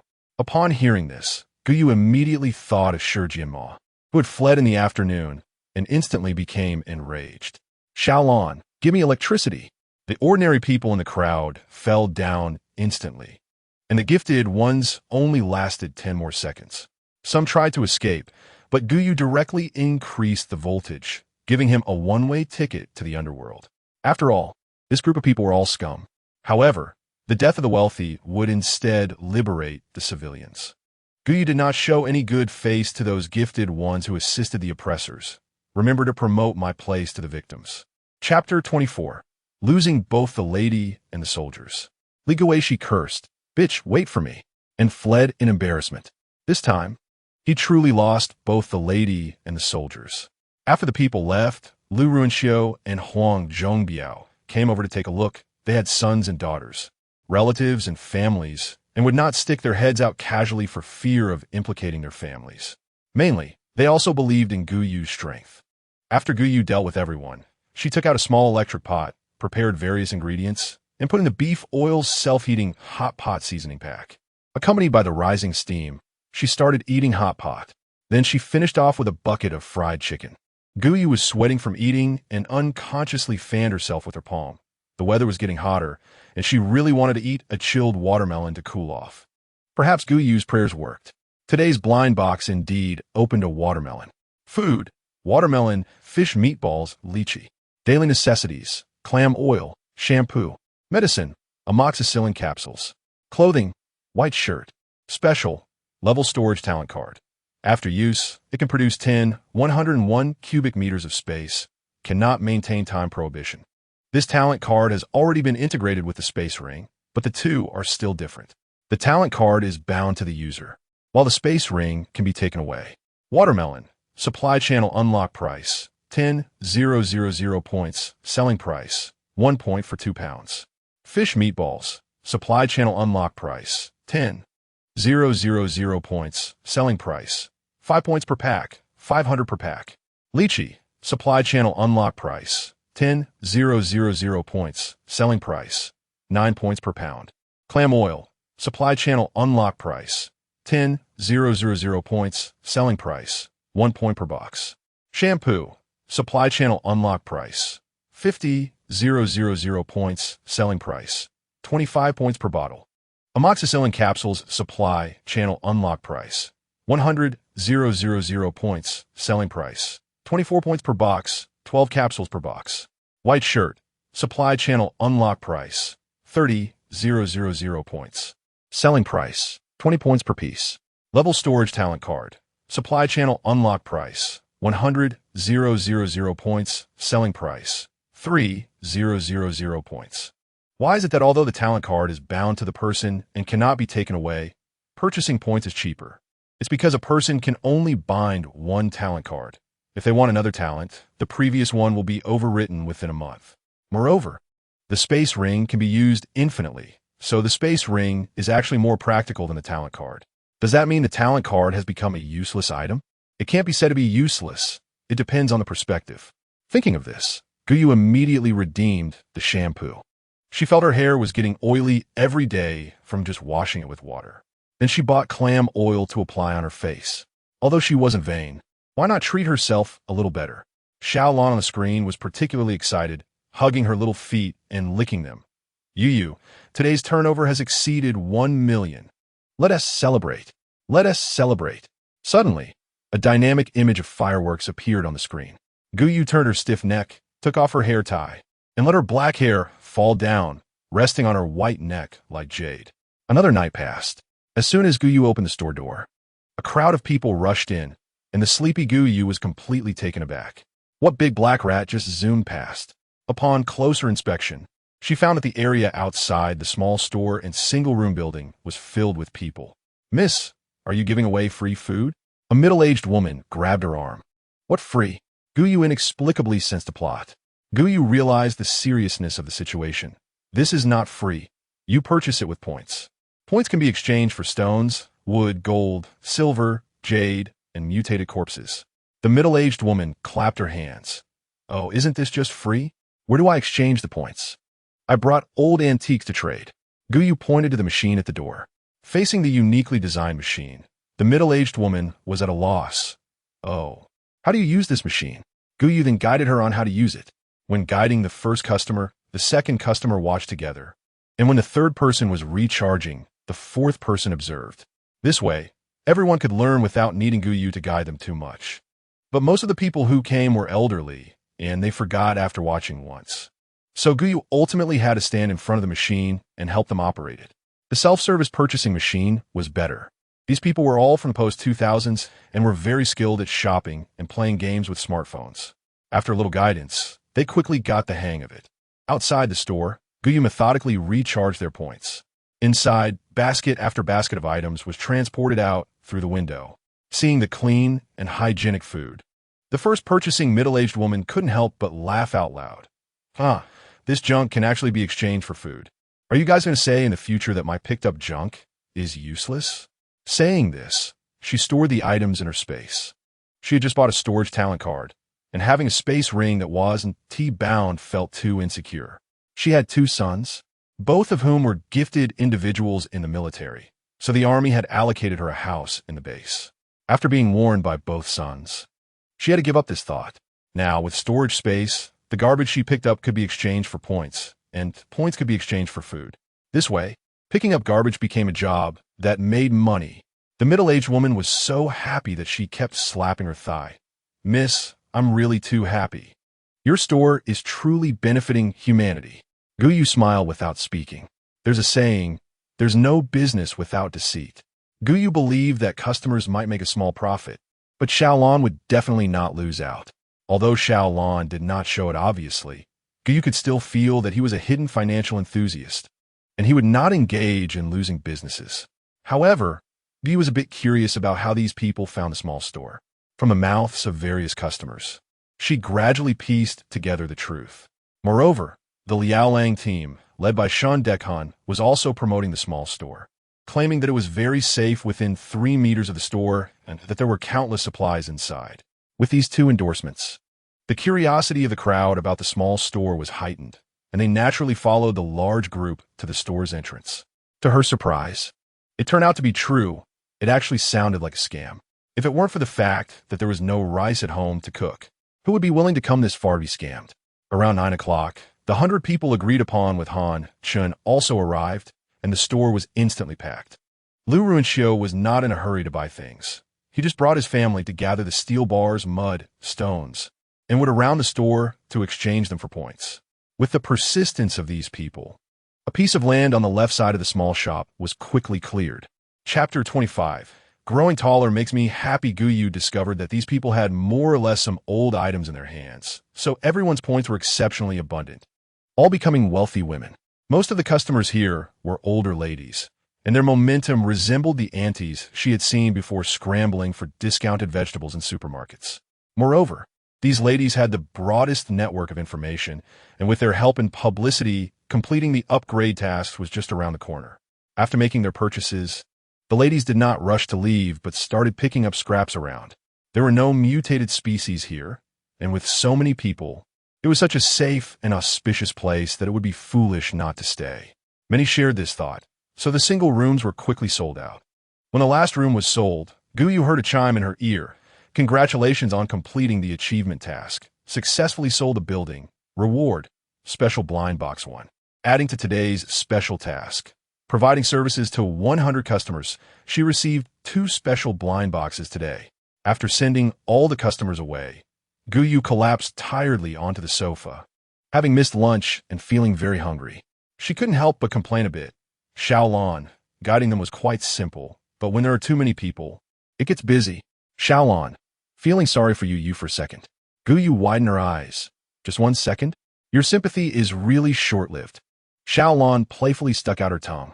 Gou Yu rubbed her forehead. Sometimes Xiaolan seemed like a child who hadn't grown up. Gou Yu was so hungry that she directly ordered several buckets of fried chicken and wanted something soupy, so she cooked instant noodles, adding some corn and greens. After eating, it was already 3 o'clock. She picked up a broom to clean, as the shelves were covered with glass, and the items inside were fine. But the glass was particularly dirty from excited customers touching it. Gou Yu resigned herself to the task, went to the bathroom to get some water, and wiped it down with old clothes. She rearranged the clothes on the rack, since they were all covered with dust covers. And these people were conscious not to touch the clothes for fear of damaging them and having to pay. They weren't particularly dirty. After this fuss, it was soon 5 o'clock. Gou Yu had just finished eating and wasn't very hungry. She continued to sit on the sofa, waiting for customers. At this time, a new customer entered the shop, dressed in a black suit and black leather shoes, looking very polished. But for some reason, Gou Yu felt he had shifty eyes and a strong sense of thievery. Xiaolan, warning, warning, someone is poisoning in the store. Gou Yu looked over and found this person holding a bowl of instant noodles, filling it with boiled water. Gou Yu's face turned pale. Xiaolan, do you have a way to solve the poison? Xiaolan, yes, 50,000 points. Gou Yu's face darkened further. She grabbed the person's hand. You dare to poison? Tell me, who instructed you? The person was startled, broke free from Gou Yu's grip, and immediately tried to escape. Gou Yu sneered. Xiaolan, tie him up. The purple-blue lightning rope bound him tightly. The tingling sensation almost sent him into a shock. Gou Yu dragged the person to the door and hung a sign on his chest. The consequences of causing trouble in the store. His stiff buzz cut gradually began to carbonize, eventually turning into a bald head. This baldness would not disappear with time. It would accompany him for life. The thought of having spent 50,000 points again made Gou Yu unhappy, but it was okay. The cost would be borne by whoever polluted the water dispenser. Thinking of this, Gou Yu's mood improved a lot. She sternly instructed Xiaolan, keep a close watch on him. Xiaolan pretended to be aloof and said, 1 point for every hour. Gou Yu agreed, sure, just put on this guy's tab. Once she found out who the mastermind was and cleared the debts, she would throw him out. Around 9 o'clock, Huang Zhongbiao's wife, Gu Fei, came by, saying she wanted to make dumplings, but was out of pork. Since there was still no refrigerator for sale, everyone was buying perishable food as they needed it. When she entered, she noticed the person at the door. Shop owner, this guy is a talent from the Wang family in the wealthy area. He was originally a side branch, but after awakening his talent, he was exceptionally allowed into the main family. I heard about his talent before. It's called Poison Seed. It emits toxins centered on himself. With him here, it will eventually pollute the whole shop. Gou Yu was speechless. Xiaolan, do you have a solution? Xiaolan, don't worry. He was treated as a customer at first, which is why he could harm us. Now he's been classified as an enemy. Any poison will not affect the store. But Gou Yu still felt it wasn't enough. What if he harmed the customers? Xiaolan, is there a way to isolate him? Gou Yu asked. Xiaolan thought for a moment. Yes, I can put an energy shield around him, 100,000 points. Gou Yu generously replied. Go ahead and deduct it. Put on this guy's tab. After all, she wouldn't need it herself. With the answer in mind, Gou reassured Gou Fei. Don't worry. I will put a shield around him. He won't be able to escape my grasp. When Gou Fei left, she indeed saw the guy covered by a light yellow sphere, marveling at the shop owner's uniqueness. Here, one could buy groceries daily, live on the surface, without noise or mutated species. And it truly felt a bit like the peace before the apocalypse. Gou tucked her hair behind her ears, took off her shoes, sat cross-legged on the sofa, and comfortably watched Let's Marry My Husband in Korean drama. To be honest, although the revenge plot was quite satisfying and the male lead's love-struck brain was sweet, his ex-fiancée, he was really annoying. She promised herself that she definitely wouldn't date someone who had an ex-fiancée in the future. It would be troublesome. Gou comforted herself, saying it was necessary for the plot. After all, the female lead's ex-husband needed a mistress, and the ex-fiancé, he happened to fit the bill. With this thought, Gou calmed her mood and continued watching. Around 8 o'clock, Gou felt hungry again, so she boiled a bowl of instant noodles in a small pot, adding thin slices of meat, corn, and greens, along with a bucket of fried chicken, and happily started eating. Ever since she came here, she found everything delicious, and her appetite had doubled. While washing up, as she passed by the mirror, she noticed that she seemed taller. She immediately called Xiaolan. Xiaolan, can you measure my height? Xiaolan's electronic voice sounded puzzled.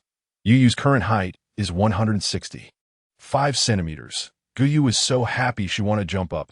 She had actually grown taller. When she was young, she didn't eat enough, so she was always shorter than her peers. Although she could always sit in the front row, it worried her. Would she end up being a little shorty? Chapter 26. Once upon a time, so she secretly helped her classmates with their homework to make money, using the money she earned to buy milk. Finally, heaven did not disappoint those who worked hard. By the time she graduated from high school, she had reached 160 centimeters, but she never grew taller afterward. However, she was already satisfied to have reached 1.60 meters in her lifetime. Unexpectedly, after turning 40, she had actually grown taller again. This was truly eye-opening. Gou felt delighted and soon fell asleep in bed. Since she went to bed early the night before, she woke up at dawn. Suddenly, she remembered she hadn't opened her blind boxes yesterday, leaping out of bed and rushing to the bathroom to wash up quickly. With a piece of small biscuit in her mouth, she sat on the sofa and started opening the blind boxes. Food, sunflower seeds, live fish, soy sauce. Daily necessities, dishwashing liquid, shower gel. Clothing, black sports pants. Housing, 2-bedroom apartment. Special, level restricted item, ghost bride dress 16. Level restricted item, unknown embroidered shoes 77 pairs. Gou pinched her chin. The number of restricted items this time was even less. Level restricted item, ghost bride dress. Wearing it will temporarily elevate one's strength by 1 level, regardless of realm. Side effect, may be targeted by the mysterious. The realm of the gifted is divided into 9 levels. From level 1 to level 9, it's not just up to level 9, but the strongest in the last 20 years has only reached level 9. Looking at this side effect, Gou hesitated. What is this mystery? Is it the original owner of the wedding dress? Just wearing it can elevate one's realm. If someone at level 9 wears it, wouldn't they surpass level 9? How strong could the original owner be? They must have surpassed level 9. However, Gou still kept one for herself, and the remaining 15 items were listed for sale. Then she priced the ghost wedding dress, 50,000 points each. Unknown embroidered shoes, wearing them double speed. Side effect, walking on tiptoes for 3 days. Note, using multiple times in a short period may deepen side effects. The note indicates that the first use has a side effect of 3 days, but using it a second time in a short period might extend the side effect to 4 days, totaling 7 days. This is simply a great item for escaping. So Gou kept 2 pairs for herself. The rest were all put up for sale. The unknown embroidered shoes were priced at 10,000 points per pair. Then she opened the supply channels. Sunflower seeds, supply channel unlock price, 10,000 points, selling price, 2 points per bag. Live fish, supply channel unlock price, 100,000 points. Selling price, 12 points each. Soy sauce, supply channel unlock price, 10,000 points, selling price, 22 points per bottle. Dishwashing liquid. Supply channel unlock price, 10,000 points. Selling price, 3 points per bottle. Shower gel. Black sports pants. Supply channel unlock price, 20,000 points. Selling price, 34 points each. 2-bedroom apartment. Supply channel unlock price, 1,000 points per building. Selling price, 70,000 points. Indeed, houses are now the most expensive items. Gou glanced at her balance and unlocked a single-room building, placing it next to the previous single-room building. The 2-bedroom apartment was placed in the empty space on the left side of the shop, covering an area of 5 meters by 40 meters, totaling 200 square meters. Each building has 16 floors, with 4 rooms on each floor. Gou put on her headphones, and Xiaolan's voice was transferred to her headphones, full of energy. Yu, good morning. Gou chuckled. Xiaolan, good morning. She had just eaten a pack of biscuits to fill her stomach, feeling a bit thirsty, in exchange for a bottle of milk, taking a couple sips. Then she grabbed 2 small breads. She wasn't planning to make breakfast today. Good morning, shopkeeper. A familiar smoky voice made Gou instinctively look up. It was still those 7 handsome figures in cloaks, but this time they weren't wearing hats. Gou greeted them with a smile. Welcome. We have new products in the store today. Feel free to take a look. Shen Yu seemed to be in a good mood. Ah, shopkeeper. Do you sell houses here too? What's the difference between a single room and a 2-bedroom apartment? Gou explained. A single room has only 1 room and no kitchen, while a 2-bedroom apartment has 2 rooms, a living room, and a kitchen. Shen Yu tilted her head. What about the bathroom? Gou was exasperated. Isn't the bathroom included? Of course there is one. Shen Yu nodded and directly bought the first 2-bedroom apartment, 1601. A key for room 1601 was dispensed from the window, and Gou pointed to the building marked with a huge 2 outside, saying, That's where your room is located. Shen Yu nodded, then bought several buckets of fried chicken family packs, instant noodles, self-heating hot pots, and snacks like spicy chicken feet. Then she walked out of the store with the food. Hurry, let us sell the remaining houses up there. We'll be neighbors. So, the others bought all the houses on the 15th and 16th floors, and Chinyan bought 2 rooms himself, 1604 and 1504. This way, anyone going to the 15th and 16th floors would be worthy of their attention. Each person supplemented some needed items. Chun Yin let the others leave first and stayed in the store. Gou generally wouldn't care how long people stayed in the store, so she didn't initially focus on Chun Yin. However, sensing him gradually approaching, Gou instantly heightened her vigilance, looked up at him, and asked with a fake smile, Is there something you need? Chun Yin paused. Just when Gou was focused on something else, he almost thought she was that person. Wait, unchanged? Even if she were the daughter, could she look so much alike? Doubt was hidden in Chun Yan's eyes, but he didn't say it out loud, fearing it would scare Gou away. Instead, he asked, May I ask when your mother's birthday is? Gou felt it was strange. Why do you want to know this? Chun Yan lied. I want to confirm if I remembered it wrong. Gou was a bit worried about what he was up to and didn't want to tell him. You say it first, after you finish. I'll tell you if it's right or wrong. Chun Yan paused and said a birthday of Gou's mother, July 15th. If she confirms it, then he would know for sure that this person is who he was looking for. If she says it's wrong, then she is the daughter of that person, unless she is lying. Gou heard this familiar date and confirmed at noon that this person was indeed a familiar face of her mother, but he looked so young. How could he know her mom? Her mom is at least 60 now. Gou answered with a question. What is your relationship with my mom? How do you know her? Chapter 27. Testing. I was beaten when I was a child, and she took me in once and even fed me. So I want to confirm how she is doing now. Gou, how are you sure my mother is the person you're looking for? Chinyan thought. Not sure. But he said, You look too much alike. Even identical. Regardless, she didn't want to face the old acquaintances, nor did her mother's old acquaintances want to. Chun Yin was surprised. Did she mean she remembered the birthday wrong? Right? That's what she meant, right? But facing Gou's cold face, he didn't dare to ask further. Chun Yin didn't want to give up. He still doubted. What if she was lying? What if he remembered his aunt's birthday wrong? Anything was possible. Maybe she didn't say anything wrong. He just didn't have a good memory. Gou was afraid of him, fearing he would discover she was lying, which gave Chun Yin a sense that she didn't want to see him. Chun Yin sighed deeply. Maybe I remembered wrong. Maybe I mistook the person. Regardless, thank you for taking me in back then. That was his redemption. Gou Yu lowered her eyes, staring at the tablet on her desk, softly responding, Gou Yu always felt a sense of familiarity with Chen Yan. But she thought it was an illusion. After all, if someone was this handsome, she wouldn't forget meeting them. Thinking of this, Gou Yu had to throw this matter to the back of her mind. After 6 o'clock, the same group of aunties from yesterday rushed into the store to shop, coming in and out continuously. Many even brought their own cloth bags. Most bought vegetables and meat, and some were also eyeing the 2-bedroom apartments, as they were dragging children and families, so the more rooms they could buy, the better. By the time the 100 people sent by the city arrived today, half of the 2-bedroom apartments had already been sold. A few among them hesitated, as many had fathers and mothers, and the single rooms without kitchens were a bit small, not enough to entice them.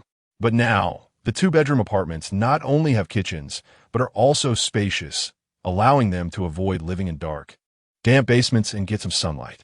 Some people even gritted their teeth and bought them with their private savings.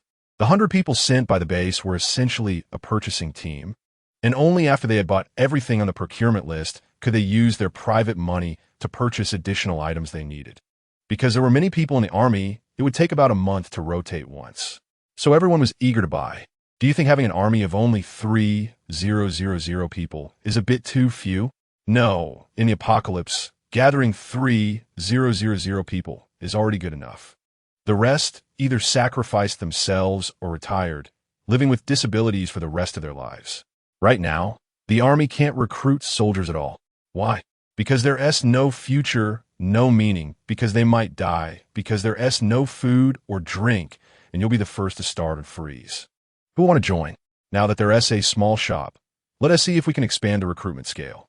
With food and drink, there will still be some hot-blooded young men willing to enlist. Gradually, some customers found it strange that the soldiers went outside the city every day. Is there some treasure outside the city? There are quite a few people with this idea, and as a result, more and more unfamiliar faces appeared in the small shop. The garbage near the shop was also cleared away. Not even a single mouse droppings could be found. That's right. These people were so crazy that they even cleaned out the mouse nests. Watching the increasingly strange things being thrown into the machines outside, Gou Yu couldn't help but close her eyes. She couldn't bear to watch anymore. When Huang Zhongbiao came, the shop was so crowded that she had to turn around and leave. Gou Yu felt it was not good. How many customers would she lose like this? Xiaolan, is there a way to keep customers? Xiaolan also noticed this problem. Then I'll give you a task and reward you with a display screen, the kind that can connect to a computer, then you can broadcast TV dramas. Gou Yu facepalmed. Wouldn't that make the shop even more crowded? Xiaolan, that's fine, as long as we ensure they don't leave, right? Gou Yu, that seems to make some sense. Gou Yu opened the upgrade task. Upgrade tasks. 1. Serve 100 customers. 6540100002. Achieve a turnover of 10,000,000 points. 3. Unlock 20 68,200 types of goods. Upgrade cost 100,000 points. The current problem to solve is the lack of goods. Gou Yu asked Xiaolan, how can I get more blind boxes? Xiaolan, besides daily tasks, you can apply for some fixed tasks. Gou Yu searched through all the software on the computer, but couldn't find any so-called fixed tasks. If it weren't for knowing that Xiaolan wouldn't lie to her, she would have suspected she was being scammed. Where is it? Xiaolan licked her paw innocently. The small shop level 3 is unlocked. Gou Yu took a deep breath. Isn't this just a chicken or egg dilemma? Xiaolan was generous. Anyway, we're friends. I'll tell you first, it's a circuit board. Looking at the piles of ruins outside, Gou Yu felt a wave of darkness. This is tough. However, seeing the lively aunties outside the ruins, Gou Yu had a good idea. As long as she can see it clearly and it's not particularly outrageous, she can handle it. This way, the task would be easy, right? At noon, someone couldn't wait after lining up and started eating right away, and the shop was instantly filled with various aromas. Gou Yu was also tempted, especially since she had only eaten a bit of bread in the morning. Her stomach was rumbling. She didn't want to tease them with instant noodles, so she took out 2 buckets of fried chicken, 1 bite of cola and 1 bite of chicken. It was simply blissful. Some people were so tempted that they discussed borrowing some from others who had already purchased, promising to return it later.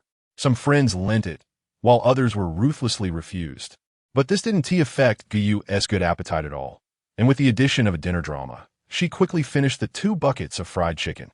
She even felt a bit unsatisfied. How great would it be if there were honey-glazed rotisserie chicken? That would be a whole chicken. Because there are no seeds now. Most of the exchanges are for the giant strength talent card. The planning talent card has become an unpopular item. But Xiaolon had said, there are no unpopular products. Only untimely products. So, Gou had been waiting for this opportunity. Soon, this opportunity came today. Because she unboxed seeds tonight. Gou almost didn't have time to eat dinner. Chapter 28. Explosive growth in numbers when hard work pays off. Because she successfully sold all the rooms in Building 2, she immediately received the achievement task completion notification. Ding! Achievement task. Selling the first 2-bedroom apartment building is complete. Reward. 1 oven. Great, an oven. She can roast meat now. Many times, she wanted to eat meat, but apart from frying and boiling, there were many good cooking methods. But now with the oven, there are more delicious foods she can make. It can also serve a useful purpose when needed. For example, when the first ant used a circuit board to exchange for the oven's usage, Gou readily agreed. But Gou had one request after using it. Please remember to clean the oven. The ant happily said, don't worry, I might make a mess of myself, but I won't ruin your oven. The ant kept her word and immediately took out her homemade pancake dough, pizza dough, and meat pie dough. Gou was stunned for a moment. This pizza dough can't be said to be identical. It can only be said to be completely unrelated. Who put soy sauce in pizza dough? She also added corn kernels, vegetables, ham sausage, and slices of meat. Aside from the reddish-brown color, it actually looked pretty good. Gou looked away, out of sight, out of mind. The oven has 2 layers, and the ant filled it to the brim. The words that were about to come to Gou's lips suddenly stopped. Good luck to her. Each item takes different amounts of time. Could she really make it like this? Gou then realized how lacking these people were in exploring food. Due to the lack of ingredients, their skills had also been lost.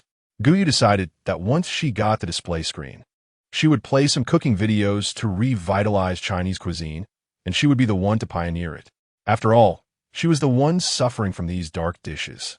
Time to open the blind box. Food: black pepper chicken leg burger, potatoes, sorghum wine. Daily necessities: devastation honey, facial cleanser. Tools: rice cooker. Clothing: women's underwear. Special: sweet potato seeds.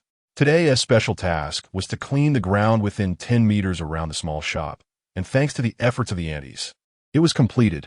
Moreover, the seeds were surprisingly drawn from the special blind box, indicating they must have some special qualities.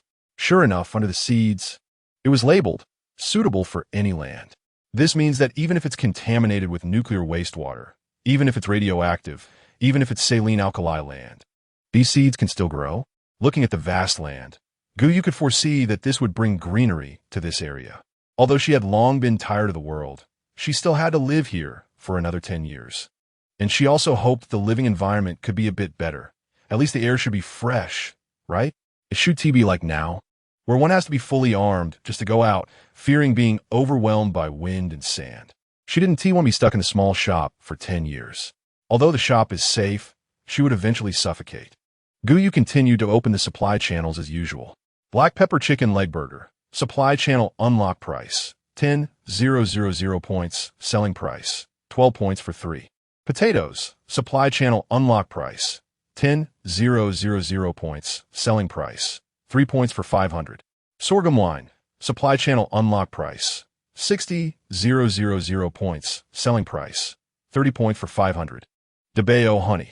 Supply channel unlock price. 100,000 points. Selling price. 10 points per bottle.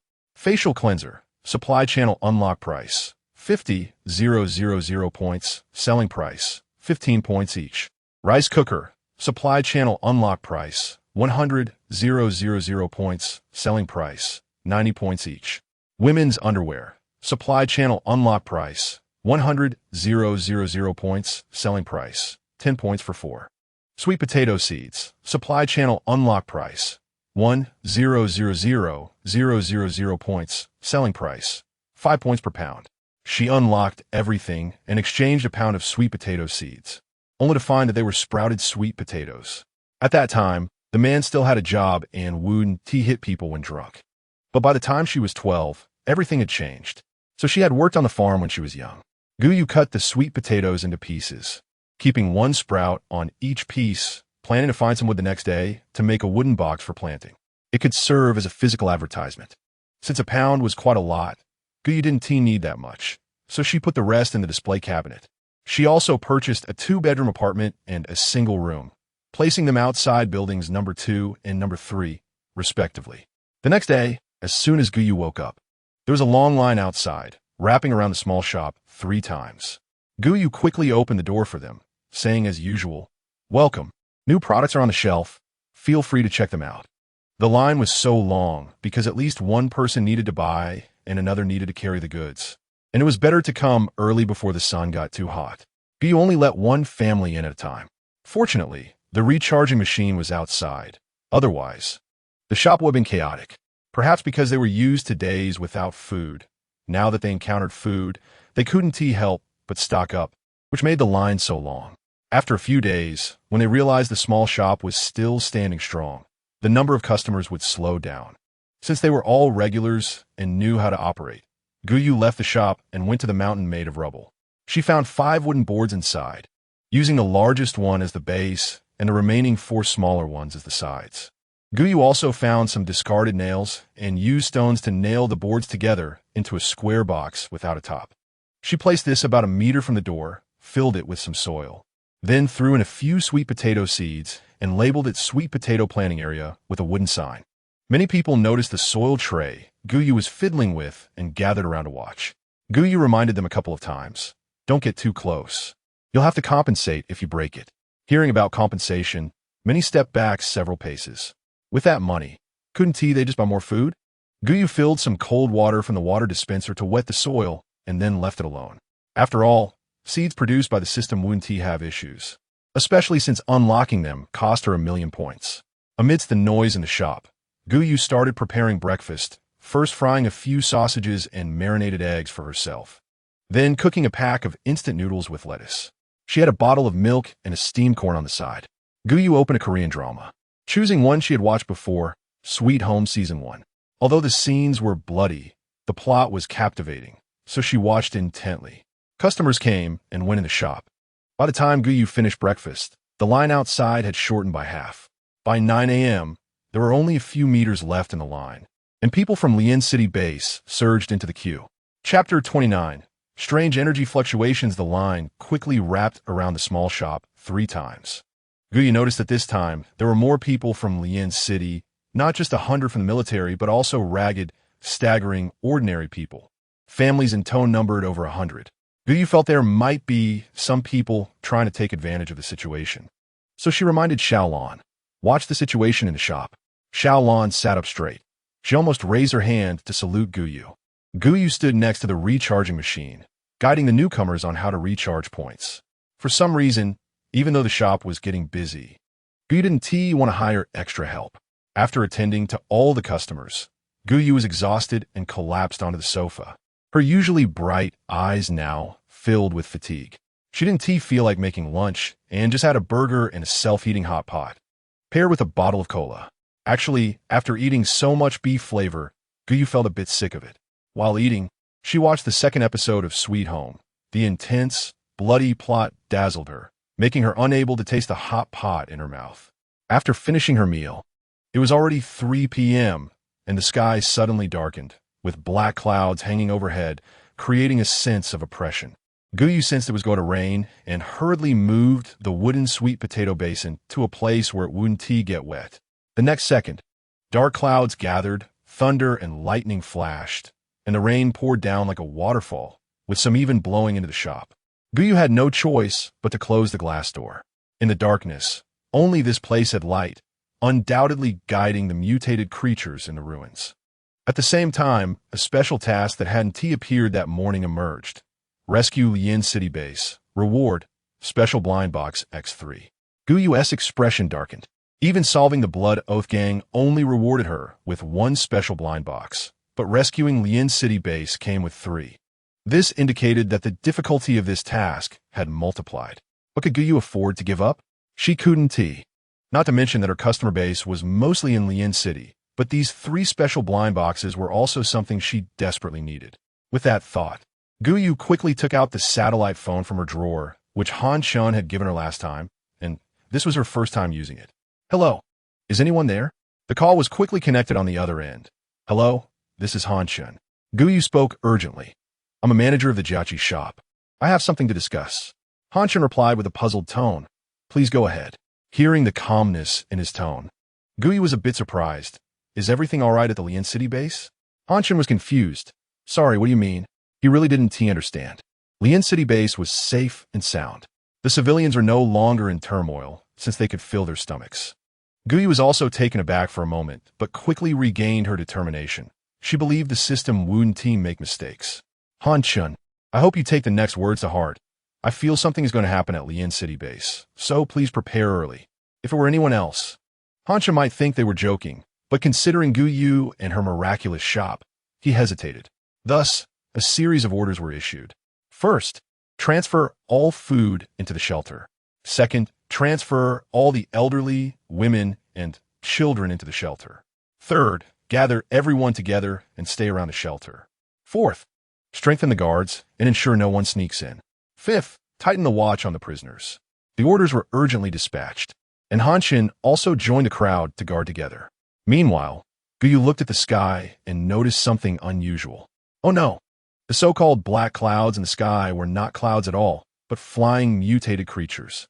People in the building also noticed the situation, quickly closing doors and windows. Nervously watching the sky, Chunyan grabbed his usual long gun, and when he opened the door, he found that others had opened their doors too. Boss, you can't just show off alone. When Xiao Ranjin said this, he even struck a cool pose. Guyu's face was cold as she watched the black clouds gradually approach until they began to dive down. Chunyan's nightlight team also opened the windows, preparing to battle these creatures. But in the next second, accompanied by Guyu's command, Shaolon, electric shock, a purple lightning bolt streaked across the sky, and rain began to fall, formed by the mutated creatures. At the moment the lightning burst, a pale light illuminated everything for an instant. The flickering light fell on Guyu's face, making her expression even colder. On the ground, charred mutated creatures lay in piles, some even still alive, their wings twitching involuntarily from a shock. Gou looked coldly, summoned the Qinkuan umbrella from her wrist, and slowly walked out of the shop. Transparent raindrops fell on the red umbrella surface, gathering into winding streams that trickled down from the edge of the umbrella. Gou held the umbrella and slowly walked in front of the mutated creatures that were still alive and flapping their wings. These birds have grown at least 10 times larger than before the mutation, with just one wing measuring 2 meters long, and their abdomens are covered in red tumors that are wriggling continuously. Gou stepped on its flapping wing, holding the long knife she had taken from Shaolon, and plunged it fiercely into the tumor. Dark green liquid, accompanied by unidentified chunks of flesh, gushed out from the opening, sticky and looking extremely disgusting. Gou turned her hand, changing the knife's angle, and chopped off the opponent's wing in one stroke. The bone isn't very hard. The weak point is the tumor on the abdomen. Once the tumor burst, the mutated creature struggled even more violently. Gou turned with the knife. The dark green liquid washed away by the rain, continuously dripping as she moved. Back inside the store, Gou finally couldn't hold it in anymore and vomited into the toilet. Ugh, so disgusting. Shaolon asked in confusion. If it's disgusting, why go? After all, in the store, Gou was invincible. Guyu's eyes glistened with tears, looking pitiful and delicate. I can't stay in the store forever, and I have a feeling that special missions might require me to go out in the future. I have to get used to it. I'm in the apocalypse, and I can't always stay out of it. Shaolon seemed to understand, but being a fish fan, it cheered, Fishy is right. Fishy is amazing. Go Fishy. Gou instantly smiled, her charming and beautiful face shining brightly. Gou slept soundly, waking up to Shaolan's anxious calls. Shaolon, Fishy. I detected huge energy fluctuations underground. Gou rolled over and got up, walking to the store's entrance. Sure enough, the small stones on the ground were vibrating continuously. Chapter 30, Unknown objects underground. There are things underground, and quite a few of them. Are they rats or cockroaches? With a thud, something below seemed to crash into a heavy object, and a shaking of the stones paused for a moment.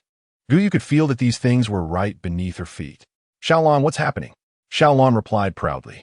It's that group of things below, crashing into the protective shield of the store. Gou raised an eyebrow. Protective shield? This is the first time I've heard you mention this. Xiaolan's electrical voice carried a sense of pride. Of course, the store's defense is 360 degrees without blind spots. Gou pointed outside at the tall buildings. Are these buildings the same? Xiaolan, of course, fishy.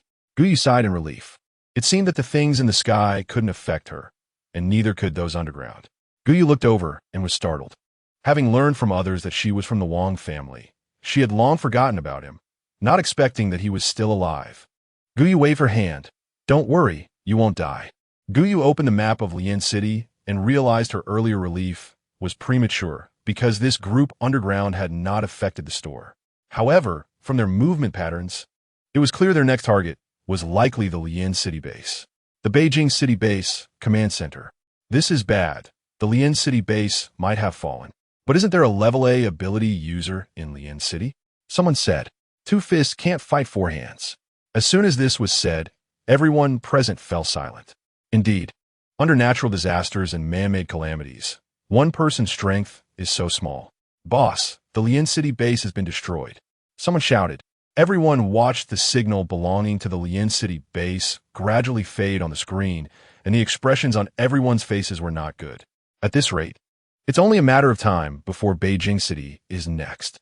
Notify everyone. The Lian City base has fallen, and all regions should strengthen their defense efforts. What can they do under natural disasters? The rain had continued all night. After washing up, Gou suppressed her worries about the Lian City base and began to open blind boxes. Since she hadn't completed the special mission today, Gou only had 7 ordinary blind boxes to open. She got the following: food, fresh ribs, cooking wine, daily necessities, vegetable washing basin, kitchen knife, tools, mini refrigerator, medicine, Xiaochaihu granules, clothing, black sports jacket. As per usual, the next step was to unlock supply channels. Fresh ribs, supply channel unlock price, 10,000 points. Selling price, 25 points per pound. Cooking wine, supply channel unlock price, 10,000 points. Selling price, 7 points per bottle. Vegetable washing basin, supply channel unlock price, 10,000 points. Selling price, 3 points each. Kitchen knife, supply channel unlock price, 10,000 points. Selling price, 15 points each. Mini refrigerator, supply channel unlock price, 100,000 points. Selling price, 1,000 points each. Xiaochaihu granules, supply channel unlock price, 100,000 points. Selling price, 25 points per box, with 9 packets in a box. Black sports jacket, supply channel unlock price, 50,000 points. Selling price, 45 points each. After unlocking all the supply channels, Gou couldn't help but yawn and fell asleep to the sound of rain. Perhaps because she had slept too much yesterday afternoon, Gou woke up early. And when she checked the time, it was just past 6. Gou kicked the wet-skinned man on the ground awake. Hey, do you want to leave? The man instantly woke up, crawled up to kneel on the ground, and tearfully assured her, Please let me go. I promise I won't come back again. Gou directly threw him a piece of paper. This is the debt you need to repay. Once you pay it off, you can leave. It clearly stated in large letters that he owed 250,000 points. The man was overwhelmed with gratitude. He knew that points in the store were easy to earn. As long as he kept picking up trash, he finally had hope of leaving. As for whether he would run away after being released, Gou wasn't worried at all. Yesterday's scene had scared him out of his wits. Gou then looked at the corpses on the ground and started to have a headache. But she needed to move them herself. There were at least thousands on the ground, and even if she used the space ring to store them, plus the time needed for scanning, she might have to work all day. Sure enough, she worked the entire day. Among them, because someone needed to exchange points, she worked until midnight. After cleaning herself up, Gou collapsed in a bed and had no energy left to open blind boxes. The next day, when Gou got up, she hadn't slept enough, and her head was buzzing with pain. While yawning, She prepared her breakfast: steamed corn, instant noodles with lettuce, ham sausage, and braised eggs, plus 5 packets of spicy chicken feet as a cold dish. After finishing her meal, the store was already crowded. Gou began to open blind boxes, still only having 7. She opened food, original flavored turkey noodles, yogurt, daily necessities, wooden cutting board, wooden wardrobe, tools, fan, clothing, yellow puff-sleeve dress, housing, 3 bedrooms, 1 living room, 2 bathrooms, and 1 kitchen, with 3 bedrooms and 1 living room. Certain large families would be able to fit in. As per usual, it was time to unlock supply channels. Original flavored turkey noodles, supply channel unlock price, 18,888 points, selling price, 2 points per packet. Yogurt, supply channel unlock price, 10,000 points, selling price, 10 points per box, with 10 cups in a box. Wooden cutting board, supply channel unlock price, 10,000 points, selling price, 15 points. Wooden wardrobe, supply channel unlock price, 201, 368 points, selling price, 120 points each, 12M, 0, 6M, 19M. Fan, supply channel unlock price, 100,000 points, selling price, 500 points each. Yellow puff sleeve dress, supply channel unlock price, 2,500 points, selling price, 35 points each. 3 bedrooms, 1 living room, 2 bathrooms, and 1 kitchen. Supply channel unlock price, 100,000 points, selling price, 120,000 points.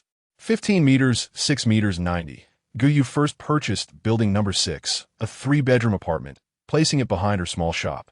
As more buildings are constructed, she plans to arrange them in a circular formation.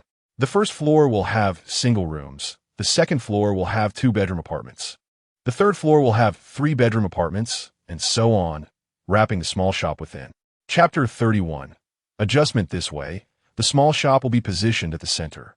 In the next moment, the items in the vending machine increased, and customers immediately noticed, unable to contain their surprise. New products. That's great. There are even fans, so we won't be too hot to sleep at night. The refrigerator from last time was fantastic too. We no longer have to worry about ice cream melting or vegetables and meat going bad. It feels like the shop is doing charity. It neither wants us to gain without effort nor to profit from us, which is why they designed a point system. This way, they can clear the surrounding vacant land and reasonably distribute food to us. The cleared land will be used for building houses, and the completed houses will be given to us for living. Looking after children? Do you have kids? Oh, it's my daughter-in-law's child, 3 months pregnant. Always conflicted about whether to keep it, fearing complications during childbirth. Now it's fine. Here, we don't have to worry about mutants. Upon hearing this, some felt sorrowful, as many of their daughters-in-law had perished during childbirth due to the bloody process, leading to 2 lives lost. Some families had only 1 survivor. Everyone shook their heads, silently mourning for those lost. Once someone dies, they cannot return. Those who live must continue moving forward. It's sprouting. It's sprouting. Someone outside exclaimed. Gou was startled and instinctively walked to the door. Someone pointed at the wooden basin by the door and shouted, "Manager, the sweet potatoes you planted have really sprouted." Gou took a glance. Within just a day, the sweet potato sprouts were already peeking out. Her expression was indifferent. What's so unusual about this? Is there anything in the shop that isn't exciting? The other person seemed to agree. The items in the shop are rare, but it's just seeds sprouting, which seems like a basic operation for the small shop. In the next moment, the person realized something was off. No, being able to grow and being able to buy things are 2 different matters. Gou couldn't understand why they were different. To her, they were the same. Really? Are you still going to buy things? The other person smiled foolishly. I still have to buy things. Gou watered the sweet potato sprouts a bit and spoke louder. This soil was casually dug up outside, and the water was fetched from the shop. If you want to plant it, you could try it.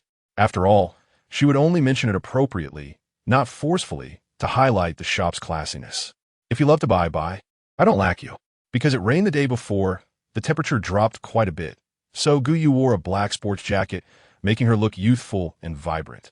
One would never guess she was already 40. Her appearance was like that of a 20-year-old, and her heart felt 20 as well. But there was no way around it. According to her birth date, She was already 40. Around 11 o'clock, there were hardly any people in the shop. Gou Chen didn't wait for the 100 people from Lian City and couldn't help but feel a bit worried. It seemed likely that something had happened in Lian City. However, the special mission did not show as failed. This meant that Lian City still had hope. Gou Chen took out her satellite phone, hesitating whether to call. Beep, beep, beep. Before Gou Chen could act, the phone rang. Hello, is this the manager? I'm Han Chen. Hello, Han Chen, how are you? Han Chen's voice sounded hoarse. We are trapped underground. Food is gone. The signal equipment at the base has been damaged, and I can't contact other bases. Can you please tell the Guang City base something? Gou Chen tapped her fingers on the table. Sorry, I don't know where the Guang City base is. Han Chen was stunned for a moment, clearly not expecting to be refused for this reason. Then never mind.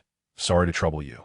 The satellite phone seemed to have lost power and cut off, but Gou Chen had already decided to visit the Lian City base.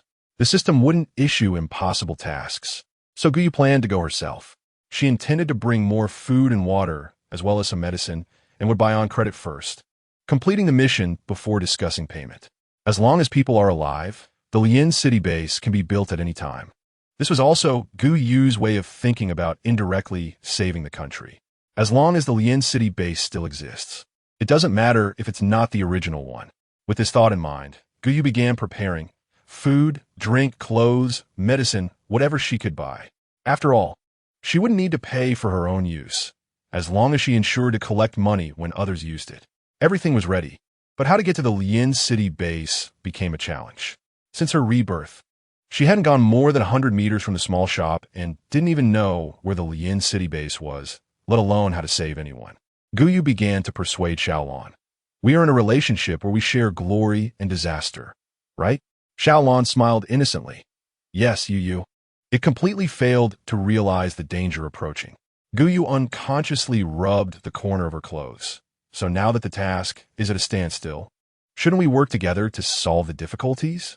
Xiaolon was very happy. It really liked the term work together, as it meant it and Yu were partners, the closest of friends. So what does Yu need me to do? Gou Yu felt no guilt in misleading the child. Can that gadget of yours locate Lian City? How far am I from Lian City now? Xiaolon readily agreed. Let me try. However, the news it brought back didn't seem good. Yu, it's 180. 180. Before the apocalypse, it would take an hour and a half by car, let alone now. What about Guang City base? To be honest, she felt like giving up. It was too far. Xiaolon, 397.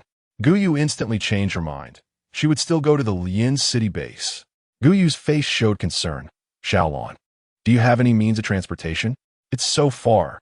If I walk, I won't arrive until next year. Xiaolon reminded, it costs points. Gou Yu guessed it. Xiaolon always talked about points, but since it was a system product, it had to be worth it. How was this different from ordinary transportation? Gou Yu clapped her hands. This is good. What was she most afraid of? It was that her life wouldn't be guaranteed. If she got taken out by mutants on the way before even seeing anyone, that would be a huge loss. Xiaolon coldly reminded. Using it once costs 1,000 points. The car travels for an hour at 100 points, and the exploration function costs 1 point per hour. Gou Yu patted her chest, relieved. It wasn't too expensive. Gou Yu was so optimistic now because she had no idea that the number of mutants on the road had surged overnight. Chapter 32. A thrilling escape after closing the shop at night. Gou Yu began her preparations. She put up a sign on the shop door. Manager out. The shop operates normally, opens automatically at 8 a.m. Please do not linger in the shop after 10 p.m. Violators will be blacklisted. Gou Yu had Xiaolon lock her dormitory, and then, taking advantage of the dark night, she drove the off-road vehicle given by Xiaolon, crashing through obstacles. In the car's speaker, Xiaolan's electrical sound became unstable, filled with panic. You can't drive? Gou Yu sharply turned right, narrowly avoiding a tree on the left, but slammed into an abandoned wall on the right. Then she crashed right through it. Gou Yu gradually found joy in driving. Her tone excited. What's so strange about a sophomore not having a driver's license? Plus, I don't have the money to take the test. Xiaolon exclaimed. Careful with the car. Gou Yu was startled and forgot to react. The vehicle crashed hard into an abandoned bus. This off-road vehicle truly lived up to being a system product. It remained unscathed from such impacts. The car continued to speed forward, and Gou Yu pressed the accelerator without daring to let go, crashing forward recklessly. Behind the car, Several mutated creatures were attracted by the sound of the engine. Gou Yu slammed the steering wheel, causing the car to skid and drift. Xiaolon was about to be shaken sick. Gou Yu pressed the accelerator hard. Xiaolon. Hold on. Early death means early rebirth. Xiaolon replied with a mournful tone. Is that how that phrase is used? Gou Yu ignored her. At that moment, she felt like the spirit of the racing god from Mount Akina had possessed her. The engine roared in her ears, and the wind howled. Xiaolon. Gou Yu paused. You can still vomit? Xiaolon replied speechlessly. I'm alive, just temporarily parasitic in the electronics. Now, Gou Yu had to focus on driving. Why didn't you say so earlier? If I had known, I wouldn't have gone this crazy. And every second counts for points. Hearing the word points, Xiaolon rolled her eyes silently. You're already so rich. Do you really need these points? Gou Yu was surprised. What S-mine is yours? Xiaolon fell silent. Gou Yu pondered. She always thought that her role as the store manager was just a coincidence, and she and Xiaolon were close companions. But now it seemed that the store belonged to her, while Xiaolon was just a supplier, not involved in the store's affairs. No wonder she kept talking about points. Through the rearview mirror, Gou Yu noticed that there were already enough mutated creatures chasing them, and coldly uttered 2 words, fire punishment. A sea of flames swept back, illuminating the asphalt road with a fiery glow. This road was uneven and full of dark patches, with abandoned cars everywhere. Gou Yu adhered to the idea of crashing through everything, until, with a loud thud, she crashed into a hard object, shaking her whole body, and the car came to a stop. Gou Yu was left confused. Xiaolan's tone was bleak. Gou Yu, we crashed into a level mutated creature. Gou Yu was dazed. What? This little dirt mound in front of us? Gou Yu leaned out to see a completely black, pus-covered lanternfish slowly standing up. The most terrifying part was that it had 2 human legs.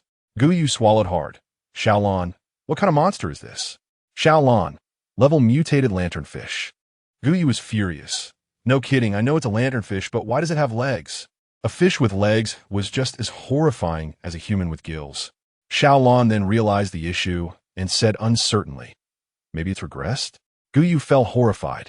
Regressed in just 20 years. How powerful was this nuclear wastewater? Who knows what these ghostly things will evolve into in the future? And the ones in the sea that Haven T come ashore are probably even more terrifying. If they come ashore, all the bases might as well give up on living. The lanternfish seemed to sense Gou Yu's disregard and let out an angry roar, revealing a mouth full of fangs. It swung the large light bulb on its head, and its long tentacles stretched out until the bulb crashed into the car's windshield before Gou Yu could react. Gou Yu patted her chest, startled. Xiaolon, can we stun it? Xiaolon's tone was strange. You can try, but it definitely won't be stunned. This is a level mutated creature. If it could be stunned, it wouldn't have sought you out to be the store manager. Gou Yu looked exasperated. Can we bind it? Xiaolon grinned mischievously. Sure. 1,000 points for 1 minute. Gou Yu gave up and turned the car around to flee. The lanternfish clearly didn't expect this little box to be so tough and cowardly, turning around to run away. However, it hesitated for only a moment before quickly giving chase. Gou Yu made a wide circle and charged back toward the city base, with the lanternfish hot on her heels. Xiaolon exclaimed in shock. Wow, I didn't expect this fish could run so fast. The next second, she started screaming, Gou Yu can fly? In the next instant, she dodged to the side to avoid the leaping lanternfish. Oh my god, this fish is toxic. Gou Yu slammed the accelerator, now unable to care whether Xiaolon would vomit. Her life was at stake. Gou Yu didn't expect that even with the accelerator pressed all the way down, she still couldn't shake off the magical lanternfish. Besides swinging the lantern, it could also throw its bulb as a bomb, and its whiskers whipped like whips, creating a fierce wind. Gou Yu was in a dire predicament. Xiaolon, fire. Gou Yu thought, a fish surely can't be afraid of fire, right? Gou Yu was speechless. Xiaolon was also speechless. She had never felt so useless. She was distraught. Knife punishment, whip punishment, stick punishment. Fortunately, the off-road vehicle was indestructible. Otherwise, Gou Yu would have been torn to pieces long ago. Gou Yu drove at breakneck speed, becoming a black shadow. But the lanternfish behind was almost a streak of light. She was so angry she almost rolled her eyes. Xiaolon, is there any way to deal with it? Xiaolan looked innocent. Who told you to crash into it? You messed with it, and now we've hit a snag. I can't beat it. Gou Yu sighed regretfully. I thought you were omnipotent. Xiaolan replied with a mournful tone. If I were omnipotent, why would I clear out all the mutated creatures? It's precisely because I know I'm not omnipotent that the system store exists. Gou Yu laughed. That's why I exist. Xiaolan unconsciously added. Exactly. Chapter 33. Reproduction. In the next moment, Xiaolan's voice stopped, and she instinctively retorted. Not at all. Gou Yu smiled and said nothing. Anyway, she could guess that one of those statements was true and the other was false. Gou Yu turned again, speeding toward the entrance of the highway toll booth, hoping to use the toll booth to shake off the fish. Those two legs were so thin. It ran so fast and fiercely. It was really insane. Before she could even drive in, a loud explosion suddenly sounded behind her, followed by a towering yellow flame. Xiaolan shouted excitedly. Great, that ugly fish has been turned to charcoal. Gou Yu felt confused, stopped the car, and looked back but saw nothing. She then asked Xiaolan, who did it? Xiaolan replied with a hint of annoyance. Didn't he see it? The thick smoke from the explosion quickly dispersed, leaving only some chunks of meat on the ground and no one around. What kind-hearted person did this good deed without leaving a name? Gou Yu could only restart the car and set off again. After Gou Yu left, 7 people suddenly appeared on the previously empty ground. Boss, doing good deeds without leaving a name is not your style. Don't you always believe in repaying a drop of kindness with a fountain of gratitude? Exactly. You saved a beautiful girl on the way before, and when someone said that saving a life means offering oneself in return, you actually found her a buyer, saying that the money from selling her body would scare her into running away. Every time she sees us, she acts like a mouse seeing a cat. Ha ha. Is the boss really that much of a straight man? You weren't here back then. All right. Chun Yin gritted his teeth. Have you said enough? Shin Yu chuckled. Captain, were you really this fierce when you were young? Chun Yin's face darkened, and he vanished from the spot. The next morning, those who didn't arrive at the city base had double the training. Shin Yu was furious. This bad temper, just for saying a few words, he adds training. Serve him right. Before she could finish, her mouth was covered the next second. Ancestor, what good comes from angering him? Xiaoranjin said helplessly while covering her mouth. Shin Yu crossed her arms in dissatisfaction and huffed. Clearly, he was being petty, yet he wouldn't let her speak. Xiaoranjin took out his commonly used motorcycle and called to Shin Yu. Ancestor, let us go. Sitting on the motorcycle, Shin Yu waved her hand behind her. Well, go ahead. You all take your time. He sneered, these two guys. Then he infused wind-based abilities into his feet and charged out without hesitation. The 3 people left in place exchanged glances and showcased their abilities. One of them grew a pair of wings from their back, soared into the sky, and flew towards the Lian city base. The other 2 waited until the others had left before pushing out a tricycle, though the back of the cart had already been blown off. Fortunately, everyone was gone. Otherwise, there wouldn't have been enough room. After everyone had left, a figure emerged from behind a nearby pillar. With jet black hair cascading over their shoulders, deep black eyes gazing forward, and fair, translucent skin, they wore a striking red dress. It was clearly Gou Yu returning. Gou Yu chuckled lightly, nothing special, just smart. For some reason, Gou Yu's voice made Xiaolan feel a slight numbness in their ears and an inexplicable sensation stirring in their chest. Yu, you're so smart. Gou Yu noticed Xiaolan's odd behavior, but said nothing. She didn't want to confront Xiaolan about meeting this group of people. Why? Ever since she realized that Xiaolan had its own thoughts, she felt a vague barrier had formed between them. She often wondered what Xiaolan was hiding from her and whether it would harm her. Thinking of this, Gou Yu hesitated to be completely honest with it, especially after realizing it was keeping secrets from her. Gou Yu restarted the vehicle, and the topic was quickly brushed aside. Xiaolan, whether feeling guilty or for another reason, was less active throughout the night. Even when Gou Yu drove recklessly and pressed the accelerator hard, it showed no reaction. Perhaps it was due to the large number of mutated creatures attacking the Lian city base. The closer they got, the more mutated creatures there were, making it increasingly difficult for Gou Yu to break through the encirclement. As dawn broke, Gou Yu drove the black SUV through the darkness before dawn and arrived at a vast expanse of land. The once sturdy walls surrounding the Lian City base had become dilapidated, with chunks missing from various places. Inside the walls, the training ground was a scene of devastation, littered with corpses, both mutated creatures and humans. The large pools of blood on the ground were a painful sight to her eyes. Gou instructed Xiaolan, "Be aware of the life signs around us." Xiaolan reminded her, "I know. Keep going. There's an elevator ahead that leads underground." Following Xiaolan's guidance, Gou approached the elevator bit by bit. Perhaps the backup power was still functioning, as the elevator was still operational. However, Gou didn't dare to ride it.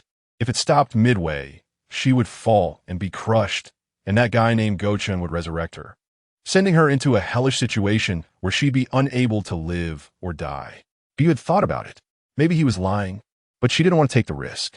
After searching around, Gou couldn't find a staircase, and finally, Xiaolan, unable to watch any longer, reminded her, "This place can reach 100 floors underground. There are no stairs. If there were stairs, how many people would need to guard them? If the power supply system was damaged, even if the elevator fell, she could still break through the wall to hide and survive." But when the elevator doors opened, Gou was shocked to see a large hole at the bottom of the elevator. Someone had gotten there first. Without thinking much, Gou assumed it was a rescue from another base and jumped down, using her multi-purpose umbrella as a parachute. The unknown metallic umbrella couldn't slow her descent, but Gou tilted the canopy to use the friction against the walls to reduce her speed. Halfway down, her speed increased, and she could barely hold onto the umbrella, so she positioned it sideways, pulled out the steel needle from the handle, and inserted it into the wall. "Are you sure they're on this floor?" Xiaolan replied firmly. "I'm sure." Gou kicked open the elevator doors, jumped inside, and was greeted with a surprise. A giant green mantis was devouring another mantis. The other mantis, clearly still alive, remained motionless, willingly being consumed to nurture the next generation, providing sufficient nutrition for the female mantis. Chapter 34. What a broken door. Who designed this? Male mantises allow female mantises to eat them to provide the necessary nutrients during pregnancy. Gou never expected to see this for real. The problem was, she had never seen a female mantis as large as a yak eating a male mantis as big as a bull. Gou walked along the wall, trying to avoid disturbing their efforts for the continuation of life, mainly because she couldn't fight them, and it would be easy to die. Heart-pounding, she carefully bypassed the two massive mantises and arrived at a location resembling a laboratory filled with many unfamiliar instruments. Following Xiaolan's guidance, she arrived in front of a password door. However, as soon as Gou reached this point, she quickly ducked behind the wall, covering her mouth tightly, fearing her breathing would give her away. Suddenly, an electronic female voice sounded in her ear. "Heat source detected nearby. Please perform facial verification." After a moment, the electronic voice repeated, "Facial verification failed. Facial verification failed. Backup verification program initiated. Please enter the password, state the command, and finally, swipe your card." What kind of idiot designed this door? How is she supposed to get in? Should she turn into a mosquito and fly in? Then Gou watched as a mosquito the size of a basketball approached the password door, only to be turned to ashes by a red infrared beam. Gou regretted it. She thought it would be easier to report to the Guang City base. 390, so be it. She'd already come this far. Since the electronic voice kept repeating, more mutated creatures kept coming, surrounding the password door in circles. Gou felt like she was staring into darkness. Most importantly, even if she got in with so many mutated creatures outside, how would she get everyone out? However, Gou noticed a particularly spacious area nearby. Xiaolan, what's this place for? Gou checked the doors and windows and found them particularly intact, some even sturdy and durable beyond measure. Xiaolan replied, "It's used for explosive experiments. The materials are very hard and can withstand the explosion of 10 tons of explosives." Gou stroked her chin. "What if we attract that group of mutated creatures over here and then close the door? Wouldn't they be trapped inside?" The more she thought about it, the more feasible the idea seemed. Xiaolan also agreed wholeheartedly. Gou considered first taking out the mechanical sound device, then making some noise to lure the mutated creatures into the explosive chamber. 30 minutes later, Gou finally came up with a plan. directly cutting off the power to the mechanical sound device, and then using the speaker she found in the dormitory area to attract the mutated creatures. Without hesitation, Gou pulled the lever, instantly cutting off the main power, then connected the charged speaker via Bluetooth, threw it into the explosive chamber, hit play, and hid in the nearby drug storage room. The huge sound from a speaker immediately attracted numerous mutated creatures, which began to move significantly towards the explosive chamber. Once the mutated creatures were inside, Gou locked the door from the outside. Since it was an automatic lock, she didn't have to worry about them getting out. Then, Gou pressed the explosion button. Perhaps there were still residual explosives inside. She wasn't sure she was really lucky, but there really was, though not much left. Most were just injured, with only a few low-level mutated creatures killed. But this was an unexpected delight, so Gou didn't complain. However, the explosion seriously enraged the mutated creatures inside, making them extremely agitated. Gou worried that the glass wouldn't hold, so she quickened her pace, cutting the electronic sound device's wiring and then pulling the power. Then she had Xiaolan hack the password door. With a ding, the door opened. Gou quickly walked in and discovered there was another door inside. Between the two doors, there had clearly been a fierce battle. The ground was littered with severed limbs, mutated creature corpses, and some barely alive mutated creatures. Gou's expression turned serious as she drew her stinger and forcefully stabbed it into the spine of the nearest creature. When encountering a corpse with its eyes open, Gou casually closed them. For those with weak breaths, she could only bandage their wounds and administer some painkillers. She had Xiaolan open the next door again, but this time her luck wasn't as good. As usual, opening the door revealed surprises. However, this time there were only 2 or 3 kittens, and Gou was holding her breath, managing to resolve the situation with just a 1000-machine umbrella. The scene was exceptionally bloody. The splattered blood fell on her fair cheeks, seemingly blooming into a brilliant flower. Very bright and very beautiful. Only after killing all of them did Gou's stern face soften. When she opened the third door, she finally saw survivors. "Store manager, how did you get in?" Han Chen's surprised voice came from the crowd. Beside him sat a young woman holding a small child. "I came down from above. Didn't you say there was no food left? I'm here to bring you some, of course. I'll still earn points." Gou nodded and handed him the spatial ring. Looking around, she found there was no space to stand, so she could only lean against the wall to talk. Is there really only this few people in the Lian City base? Why does it look so sparse? For some reason, Han Chen's expression didn't look good. "The others are in the shelter. Only we are trapped in the research institute." Hearing this, Gou was intrigued since there was clearly a story behind it. Han Chen sighed, obviously reluctant to say more. But someone beside him couldn't hold back. "It's those researchers who keep saying not to spread unfounded things. What if it delays the experiment? Now look, they're all trapped here. What about your experiment? Has there been any progress?" He shot a resentful glare at the person opposite him. Ironically, the other party was speechless, avoiding his gaze. Indeed, if they had listened to Han Chen and left, they would have been in the shelter. Although they couldn't conduct experiments, at least they had food and drink, without having to endure this humiliation. Han Chen glared at his assistant and reassured the professors. "Old Fu, old Zhao, don't think too much. It's just a coincidence." "I'm not very sure either." The assistant rolled his eyes and snorted. It was obvious he had long-standing grievances against these professors. Han Chen hooked his assistant's shoulder and pushed him away. It was clear this was just a diversion. Chapter 35: Borrowing a Car, 1 million points. Perhaps in Han Chen's mind, he thought the same way, but after all, he was the boss and couldn't stoop to saying something petty. So it was most suitable for the assistant to say it. He could vent his frustrations too. Realizing this, Gou also sensed that the Lian City base was embroiled in a mess of troubles and increasingly wanted to leave. "The mutated creatures outside have been locked in the blasting room. See if you can get out." Han Chen shook his head. "There's food and drink in the shelter. I'm not worried about them. What I'm worried about is how we leave here." The assistant spoke up at this point. "There should still be usable vehicles on the ground. Let us first take the professors to the store manager's side, so they can settle down with the injured. We'll rest for a bit, and then go down to rescue people." Professor Fu, seeing he finally had a chance to show off, immediately stood up and said, "I have a modified Eagle Claw, fully automatic, safe, and worry-free." Gou Yu thought of that exceptionally stupid door and instantly lost confidence in the so-called eagle claw. Is it really useful? What if it falls? That could be a lifetime of regret. Thinking this, Gou Yu resolutely refused to be the first. Fortunately, the eagle claw turned out to be quite sturdy and durable. Over 20 people went up without incident.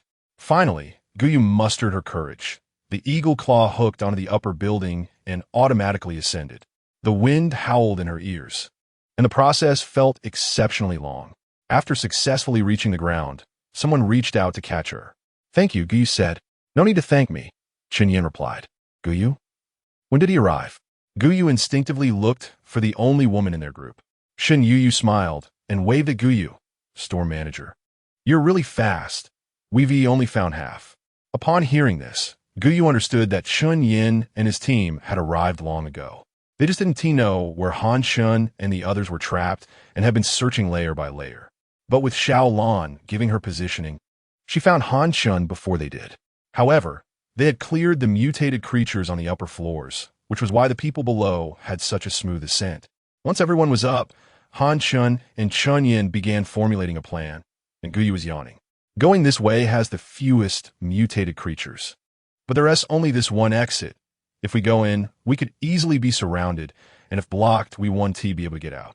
What you said is also right, but there are too many mutated creatures directly ahead. We might not even be able to charge in. Even if we get in, with so many mutated creatures, we might not be able to charge out. Even if the truck is reinforced, it would be tough to get out intact. Gou Yu realized they were worried about not being able to get in, being surrounded once inside, and the issue of vehicle wear and tear. This problem was easy to solve. The off-road vehicle Xiao Lan provided could handle it. However, she wasn't doing charity and couldn't help for free. Thinking this, Gou Yu began calculating how many points would be appropriate. How many mutated creatures can we expect to encounter from the front entrance? Chen Yin glanced at her, his tone teasing. What? Does the store manager have a good plan? For some reason, Gou Yu always felt this guy wasn't serious and didn't want to engage with him. "You guys first tell me how many there are." Gou Yu didn't want to take chances. If there were too many and she got surrounded, she wouldn't even have a place to cry. Han Shin opened a screen beside him. It displayed infrared monitoring of the mutated creatures. From this, it looks like there are about 150 or so. It seemed like a large number. However, Gou Yu noticed that the area inside was spacious, so the density of the mutated creatures wasn't very high. As long as they were quick, they could avoid most of the mutated creatures and directly crash through the remaining ones. Thinking of this, Gou Yu was ready to make a big profit. 1,000,000 points. I'll lend you my car. My car isn't afraid of crashes or falls. And it has plenty of power. 1,000,000 points was actually just the equivalent of 1 kilogram of gold, which was a small matter for Han Shin. Moreover, he had already seen the wonders of the small store, which was definitely worth more than the cost. All right, then it's up to the store manager. Gou Yu handed over the car keys and had Xiao Lan temporarily grant Han Chen usage rights. Han Chen, along with the 4 carefully selected people, got into the off-road vehicle, flooring the accelerator. With the roar of the engine, the vehicle shot out like an arrow. "This car is really cool," Xiao exclaimed. Gou Yu felt secretly proud. Compliments are always welcome. Xiao Ranch rubbed his hands. "Store manager, is this car for sale?" Gou Yu raised her chin proudly. "Not for sale. This car is a treasure given to me by Xiao Lan. There's only this one." Xiao Ranch looked a bit disappointed, but didn't press the issue. With his driving skills, any car would do. Even if it were a small broken van, he could still drive it like a racing car. On the infrared monitoring screen, their location was represented by a group of red and yellow figures, while the other mutated creatures took on various shapes. The car sped among these mutated creatures. Han Shin's driving skills were quite good, managing to drift a few times and maneuver the car into position for the truck. The others were also quick, opening the truck doors and starting it in one go, while Han Shun circled around the mutated creatures to buy them time. 10 minutes later, Han Shun led the truck convoy successfully out of the encirclement and then split into 5 routes. Upon seeing this scene, Han Shun's face was filled with sadness. How could the bloodthirsty mutated creatures suddenly give up on their criminal food? It was because they were full. What they had eaten were all his soldiers, his subordinates, his companions. Thinking of this, Han Shin seemed to taste the bloody flavor in his mouth. One day, he would kill all the mutated creatures. All of them. he swore. Han Chun forcefully pushed open the car door and got out, his anger still not dissipated, making him appear exceptionally serious. Until he saw the injured people that Gou Yu had saved, his gratitude instantly reached an indescribable level. A big man, his eyes instantly became moist. Manager Gou, thank you so much. If it weren't for you, I might. At this point, he suddenly choked up and couldn't continue. Moreover, he suddenly felt a bit pretentious. Chapter 36. The new bracelet, Gou Yu politely replied. It's just a small effort. Han Chun turned his head and wiped his eyes. As he spoke, he took out a beautiful box, and upon opening it, there was a completely green bracelet inside, its color very beautiful. Gou Yu really liked it, and since she had indeed saved lives, accepting the bracelet was like returning a favor. Nothing owed, that was also quite good. In this world, debts of gratitude are the hardest to repay. Gou Yu generously accepted it. Don't worry, saving people is just a matter of course, but since you insist on giving it, then I will accept it. She tried on the bracelet the moment she got it, and indeed it made her skin look exceptionally fair. It was worthy of being a full circle of imperial green. After putting it on, it made her look more elegant.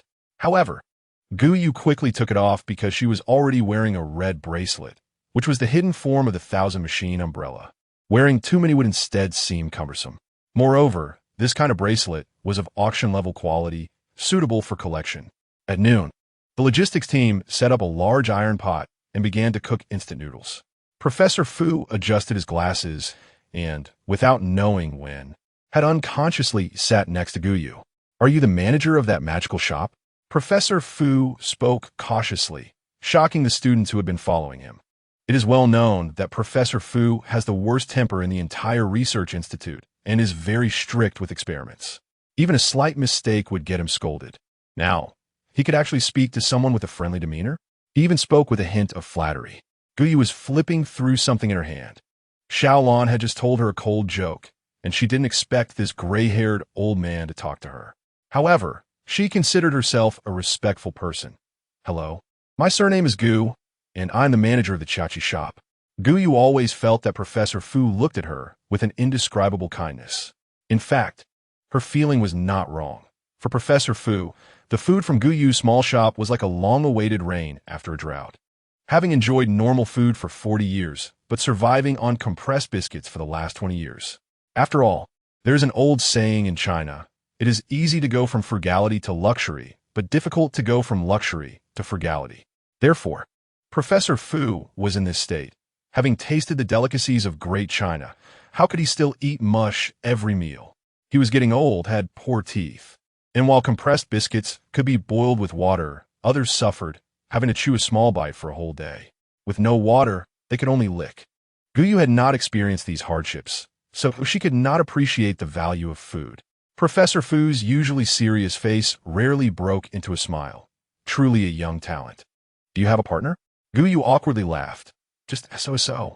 No matter how long it had been, facing the praise of elders always made her feel embarrassed. But such a respected professor shouldn't be bored enough to introduce her to someone, right? Thinking of this, Gou Yu's mood calmed down a lot. Professor Fu smiled. Is that so? Then he casually nudged a nearby student. What kind do you like? Do you like scholarly types? Gou Yu hurriedly waved her hands in refusal. No need. I'm still young and not planning to date. To avoid being urged to marry. She might as well act a bit younger. After all, she was only 20 when she died. Professor Fu looked a bit disappointed. All right, if you need anything, be sure to tell me. I can introduce you to good-looking ones. At this point, Professor Fu pointed to the 7-person group across from them. The ones sitting across are all my students. If you like any of them, I can introduce you.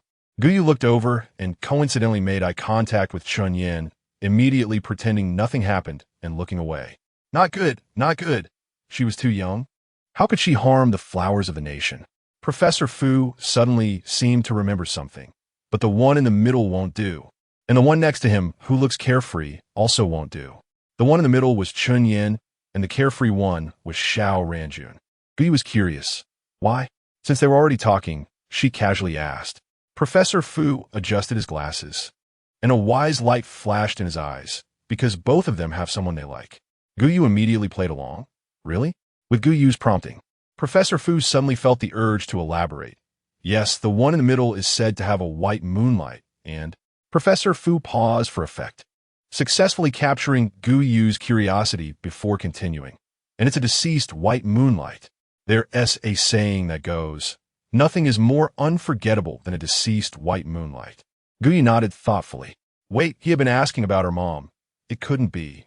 Gou Yu was horrified by her own thoughts and immediately dismissed them. How could that be? There was such a big age difference. Oh, right. Professor Fu seemed to remember something and added, it said that he came to Lian City for the white moonlight. Gou Yu was curious. Is the white moonlight from Lian City? Gou Yu nodded instinctively. Then she asked, what about the other one? Does he have a white moonlight too? Professor Fu chuckled. I noticed when he was studying with me. This kid has someone in his heart, but is unaware. At this point, a smug look of an experienced person appeared on Professor Fu's face. Let me see how long he could deceive himself. Gou Yu became an earnest nodding machine. The old ginger is spicier. The ancient saying does not deceive me. During the meal, before Gou Yu could go get her food, Han Chun had arranged for someone to bring it to her. Gou Yu was not pretentious and started eating as soon as she got it. Unexpectedly, she found another marinated egg at the bottom of her bowl. According to the rules, one person was only allowed one marinated egg. Gou Yu looked up at Han Chun and found that he didn't seem to have arranged it on purpose. He was looking at the person serving the food, who was busy dishing out food for others in front of the pot. However, Gou Yu noticed that she had been paying attention to a man sitting on the floor, who looked somewhat familiar, as if he was one of the injured people she had bandaged. When the logistics team started eating, Gou Yu noticed that the ant's bowl didn't have an egg. For some reason, Gou Yu's eyes felt a bit sour. After finishing her meal and putting down her bowl, Gou Yu slipped her a pack of ibuprofen. It can relieve pain. The ant was clearly surprised to receive this, her expression shocked, as she instinctively tried to return the medication to Gou Yu. Chapter 37. The invisible miser in this world. Medication is the most precious thing. Gou Yu refused to take it back and walked away gracefully, waving her hand to the ant behind her. After finishing the meal, to avoid any accidents, they did not rest and drove directly toward the direction of a shop to provide nearby protection for the other vehicles. Chen Yan's nightlight squad added one person to each truck. The remaining 3 people got into Gou Yu's off-road vehicle, leading the way in front. Gou Yu drove the car in frustration. If it weren't for the fact that the 4 trucks were future customers, she wouldn't have agreed to let them ride her car. However, mainly because Chen Yan offered a high price of 1 million points, Gou Yu had to give in. Gou Yu now realized that she might be an invisible miser. Watching her account points rise every day made her feel incredibly refreshed, and she would even wake up laughing in her dreams. Gou Yu rushed to the sofa and plopped down, still as comfortable as ever. Since she had to leave in a hurry yesterday, she still had 7 blind boxes left unopened. Han Chun entered the store after her, immediately redeeming his points and purchasing all the single rooms, 2-bedroom and 3-bedroom apartments. Gou Yu quickly bought a single-room building number 7, a 2-bedroom building number 8, and a 3-bedroom building number 9 to set up. She opened the map and instinctively started planning the layout of the buildings around her store. However, she realized that there were still too few buildings. No matter how she adjusted them, she couldn't completely encapsulate the store. And they also needed to be arranged neatly and attractively. She had to put this aside for now and wait until there were more types and numbers of buildings to arrange. She could also try to create some flower beds or vegetable patches. Because the initial success of the sweet potato seeds had already led some people to start planting on their balconies, the vibrant green shoots were quite uplifting. Gou Yu waved her hand and said, somewhat weakly, hello. I'm so tired today. It felt like she hadn't done much at all, yet here she was feeling so exhausted. Where did the store manager go? This lady was quite chatty, managing to converse with her while shopping. Gou Yu jokingly said, gone to save the world. The lady smiled and replied, aren't you saving the world right now? Gou Yu was taken aback. After the lady left, Gou Yu remained deep in thought. Outside the window, someone had already set up a large sunshade, filled with laughter and chatter. Had she really become that important? Gou Yu yawned. She hadn't slept all night yesterday and was on the verge of falling asleep.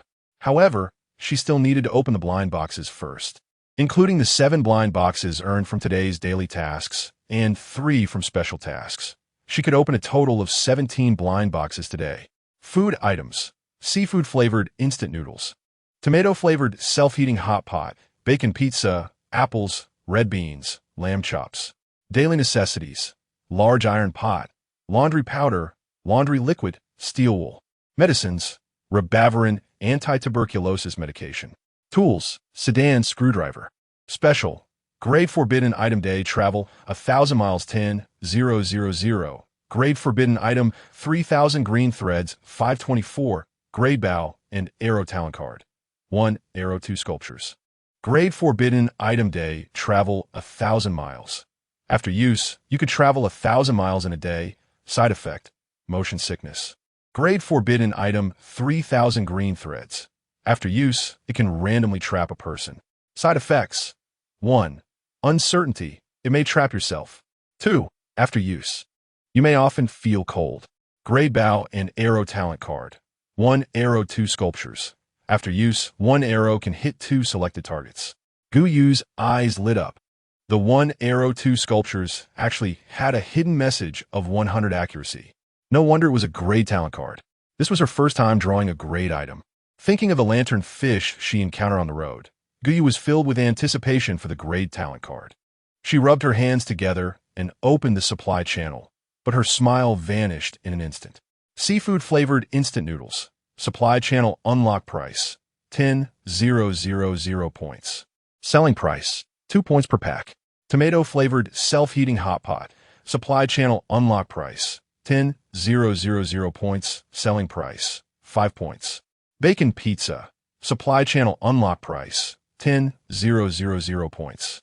Selling price: 29 points for 6 inches. Apples. Supply channel unlock price: 10,000 points. Selling price: 7 points for 500 G. Red beans. Supply channel unlock price: 10,000 points. Selling price: 4 points for 500 G. Lamb chops. Supply channel unlock price: 10,000 points. Selling price: 30 points for 500 G. Large iron pot. Supply channel unlock price: 40,000 points. Selling price: 50 points each. Laundry powder. Supply channel unlock price: 10,000 points. Selling price: 8 points for 1 kilogram. Laundry liquid. Supply channel unlock price: 15,558 points. Selling price: 20 points for 2 kilograms. Steel wool. Supply channel unlock price: 24,588 points. Selling price: 6 points per bag for pieces per bag. Ribavirin. Supply channel unlock price: 58,000 points. Selling price: 45 points per box, 30 tablets per box. Anti-tuberculosis medication. Supply channel unlock price: 546,489 points. Selling price: 1,000 points per treatment. Sedan. Supply channel unlock price: 50,000 points. Selling price: 1,200 points. Screwdriver. Supply channel unlock price: 10,000 points. Selling price: 3 points each. Grade bow and arrow talent card. 1 arrow 2 sculptures. Supply channel unlock price: 10,000 points. Selling price: 32,000 points. Gou Yu gasped in shock. 10 million points was even more painful than cutting into her flesh. However, the selling price was also quite attractive.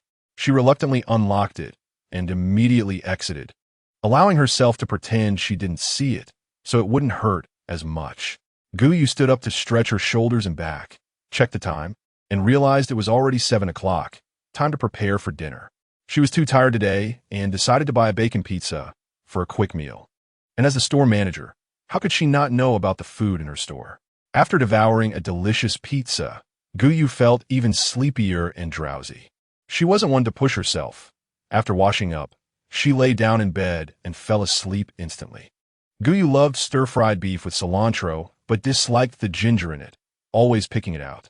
She firmly believed that if she tried enough times, she would eventually figure out. However, she didn't expect such bad luck. The door was open, but no one was there, and Chen Yin couldn't call anyone. So he had to leave regretfully. Because Gou Yu hadn't slept the day before, she slept until the sun was high in the sky. Luckily, she had asked Xiao Lan to open the door early. Otherwise, the store outside would definitely be crowded. Sometimes she really felt that her role as the store manager was a bit redundant. Chapter 38. The strange child. When she came out, there were still quite a few people in the store lining up to buy things, and everyone greeted Gou. Has the manager eaten? The manager looks even prettier. Manager, look at the sweet potato seedlings in front of your door.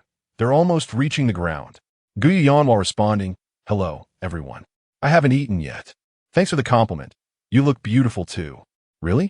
Then I'll go take a look later. Gou cooked some red bean porridge, steamed corn, and made a cucumber salad. Then, during a break, she went to check on the sweet potatoes, and sure enough, they had already grown to the wooden basin and were about to reach the ground. Gou didn't mind. Let them grow if they wanted. After all, anything marked in the store couldn't be stolen. It would get zapped. Gou put on her headphones and started watching a Korean drama called Player, featuring a female star she particularly liked. She admired the friendships in the show. As a child, due to her family's poverty, she was always very self-conscious and couldn't make good friends. She had always felt regretful about it. Sometimes she would think, had she failed at being a person? But once, she had gotten quite close to a transfer student, leaving school together. Then her mother picked her up in a car at the school gate. Coincidentally, they had moved in upstairs. It seemed they were going grocery shopping, and Gou was just a little behind them on the stairs. She overheard the mother and daughter talking about her. She still remembered the scene vividly. The mother said, the child who just walked with you seems to be from downstairs. The girl replied excitedly, really? Can I go play with her? The mother's tone became serious. No, she is a violent father. Don't play with her. Hearing this made Gou very sad, but she quickly composed herself and distanced herself from them. At that moment, she knew she wasn't suited for making friends. After eating, Gou cleaned the table, grabbed an apple, and sat on the sofa to munch on it when Chun-Yin arrived. Perhaps it was because she couldn't afford fruit when she was young, but now that she has grown up, Gou has developed a special fondness for eating fruit. She cherishes every bite. When she eats an apple, she makes sure to gnaw it clean, leaving no flesh behind. Chun-Yin clearly noticed this situation, and it was yet another clue that confirmed she was Gou. In fact, Gou herself didn't know that when she was deep in thought, she would unconsciously tug at the hem of her clothes. She did this when lying as well. With this in mind, Chun-Yin sat down at the small round table, ready to observe her. As soon as Gou saw Chun-Yin, she couldn't help but frown because sometimes what he said was just too strange, leaving her unsure of how to respond. Thinking of this, Gou averted her gaze, fearing that if she wasn't too careful, he would come over to chat with her. Out of boredom, she opened the built-in game of Spider Solitaire on her computer. However, the single-color mode was too easy, and the two-color mode was too difficult. So to prolong the game, Gou chose the two-color version. This made her stop occasionally to frown in thought. But what Chun-Yin unexpectedly noticed was that when Gou was thinking, her subconscious action was to scratch her head, not to tug at her clothes. Tugging at her clothes had a reason behind it. At first, when Gou began to think, she liked to scratch her head. But later her mother told her that scratching her head could lead to dandruff, so she switched to tugging at her clothes. However, having only lived 20 years in her past life, she wanted to do as she pleased in this life. At worst, if she got dandruff, she could just die. With this thought, Gou felt justified. After a day without any gains, Chun-Yin could only leave regretfully. Gou generally had no rules regarding how long customers could stay in the shop. They could stay as long as they wanted. In the evening, Gou especially had a lamb chop hot pot, feeling all warm inside.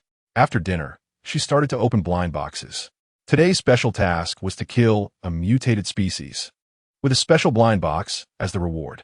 In the evening, using Xiao Lan's location guidance, Gou found a mutated orange cat, which had grown even more robust than its already fat body. Under the strong suppression of the 1000-machine umbrella, after a fierce battle of 81 exchanges, the cat ultimately met its end, and Gou completed her task. Gou began to open today's blind boxes. Food, hand-torn bread, shikima. Daily necessities, hairpin, men's facial cleanser. Clothing, white lab coat. Medicine, acetaminophen. Housing, large flat of 200 square meters. Special, level ability card, master of knife skills. After use, proficient in all knives in the world. Hand-torn bread, supply channel unlock price, 10,000 points, selling price, 20 points per box with 40 pieces per box. Shikima, supply channel unlock price, 10,000 points. Selling price, 25 points per box, with 50 pieces per box. Hairpin, supply channel unlock price, 10,000 points. Selling price, 1 point each. Men's facial cleanser, supply channel unlock price, 20,000 points. Selling price, 159 points. White lab coat, supply channel unlock price, 50,000 points. Selling price, 41 points each in summer, 52 points each in winter. Acetaminophen, supply channel unlock price, 10,000 points. Selling price, 23 points per box, with 30 pills per box. Large flat of 200 square meters, supply channel unlock price, 1,000 points. Selling price, 200,000 points. Level ability card, Master of Knife Skills, supply channel unlock price, 1,000 points. Selling price, 8,000 points. Gou unlocked all channels.